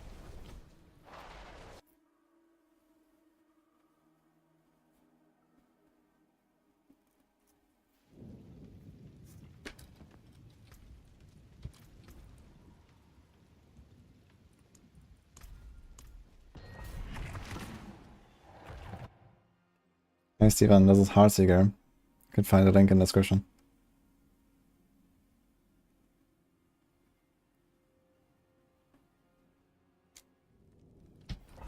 You put Undying on your helm, haven't seen your health go down. Yeah, Undying is very comfy. But I don't think it's really worth it on this build, because you don't really take that much damage all the time. And when you do, you can press potion. If you don't like doing that, sure. But really, I would probably put a defensive aspect there, and then put like 1 life per hit roll on the gear, which is not as effective as Undying. But it's not terrible when you have like big packs of waste. And you can save the defensive aspects for something else.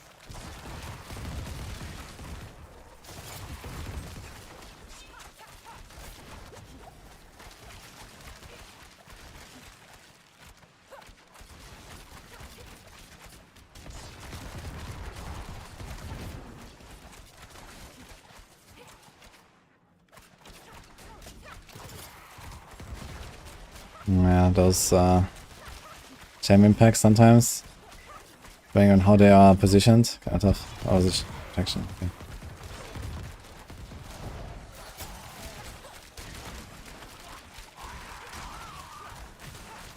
Oh, ghosting, thanks for sub, man. Appreciate that, welcome.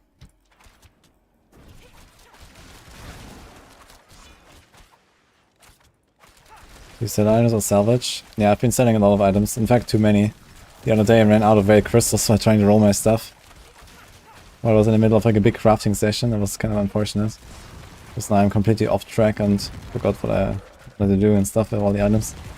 Tomorrow I have to do another crafting session with the red crystals I got now.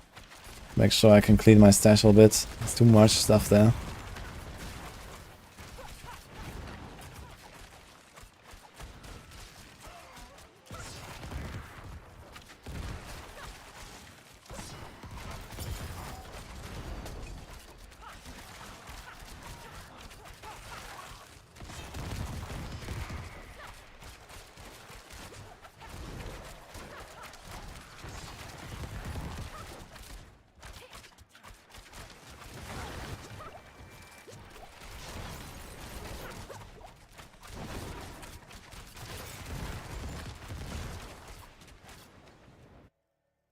Is it difficult to find rings with int crit attack speed?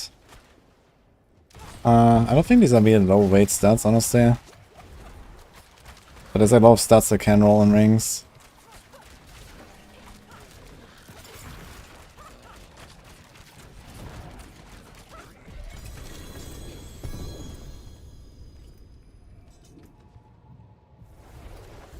Not bad.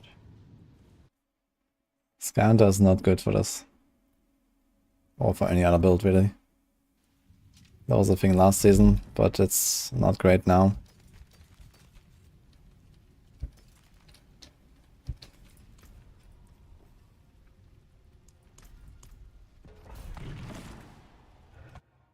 Appreciate ghosting.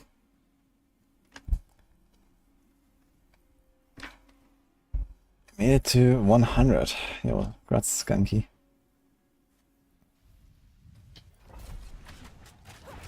So stash the load of items. That depends on how many builds you want to play. If you play many different builds, it might be a bit of a struggle. But yeah, like a few builds, you can handle easily with the stash out.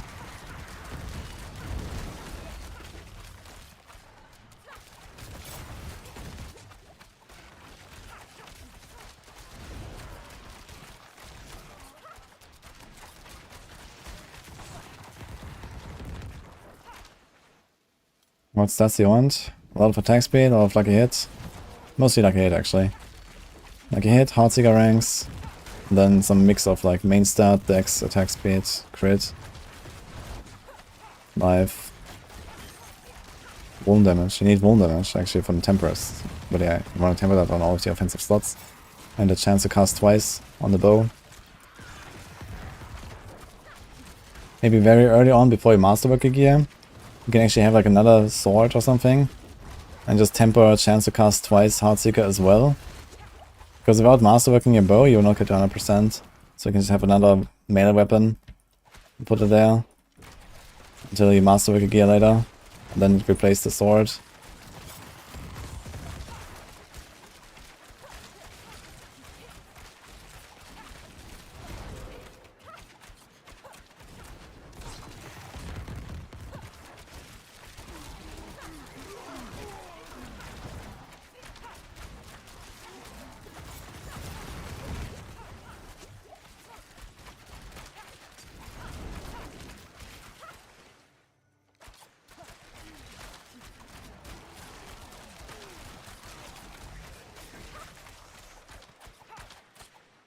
What do I recommend for rogue leveling? Barrage or Penshot? They're both really fast. I played Victimized Penshot, it was actually really good, turns out.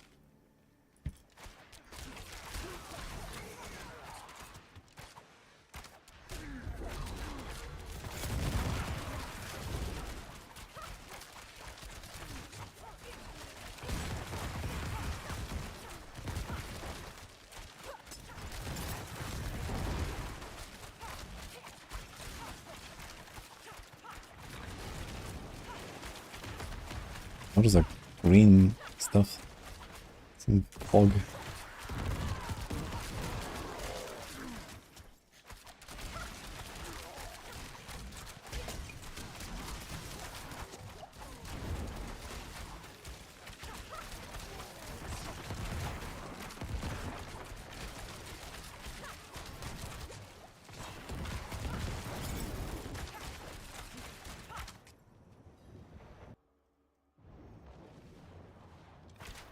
Dungeon level gets the max level items now. Not very low. 40 or something.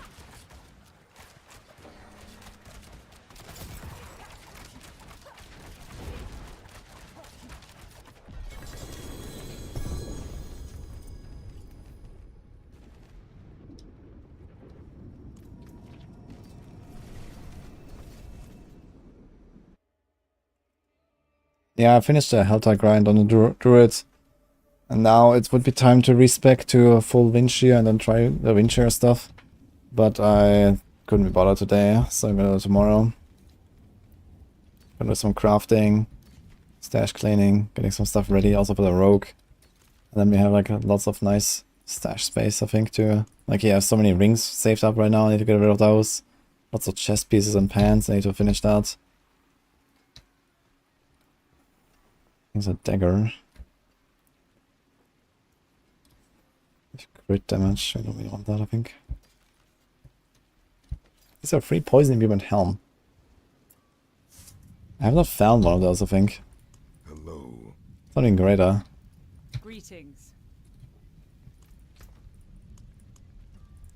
That's getting a bit full here.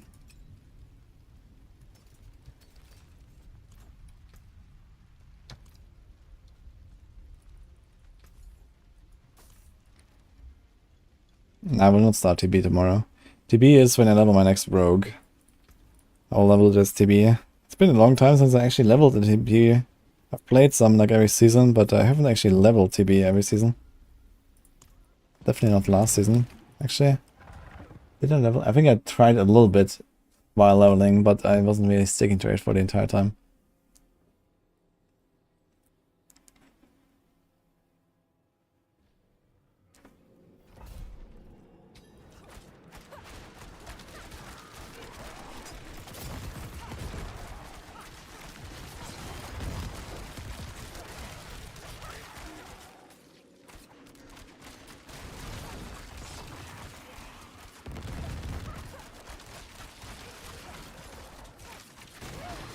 Whoa.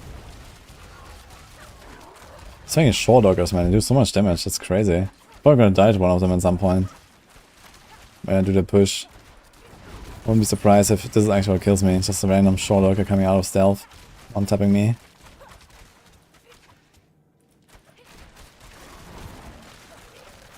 I wonder if they only go invisible when you're far away from them. Maybe if you're like more in melee combat, they don't do that. And that's gonna be safer.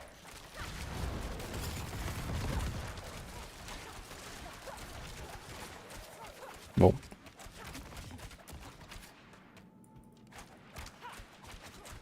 Yeah, little spark is still bugged.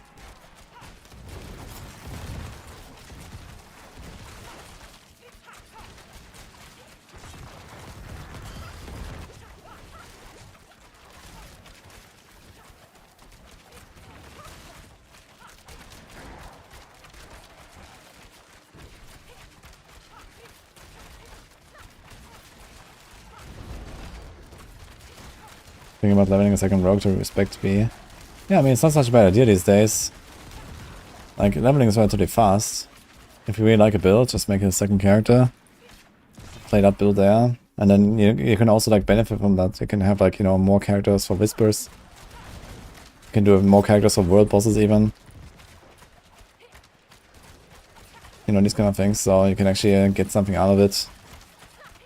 Whenever there's, like, a good combo of, like, you know, whispers, you can just go do them with both. Otherwise, you can like use one character for like the Helltide grind, one for the pit grind or something.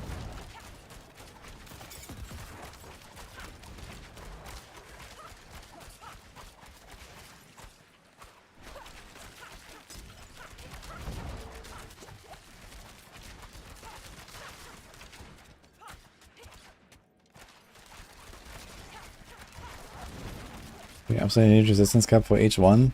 Yes. 6% is not okay.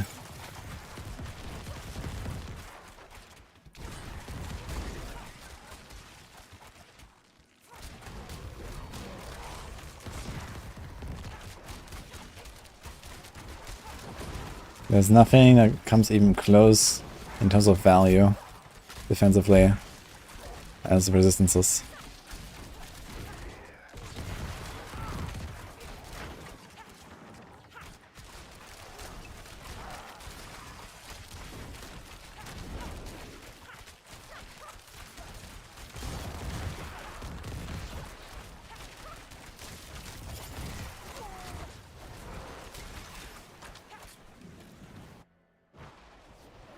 I can run Doombringer on this build if you want.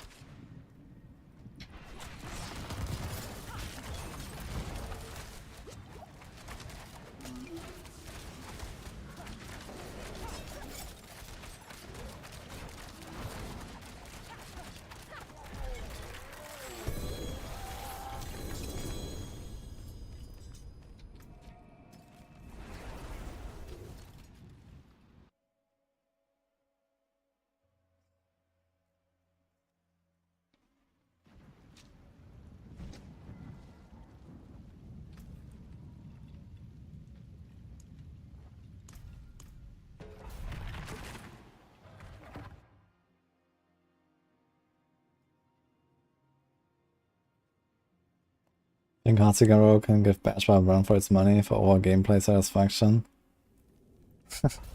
It is very fun to play build, to be honest. I feel like Bash is a bit too simple because it's just like invincible. Like just face tank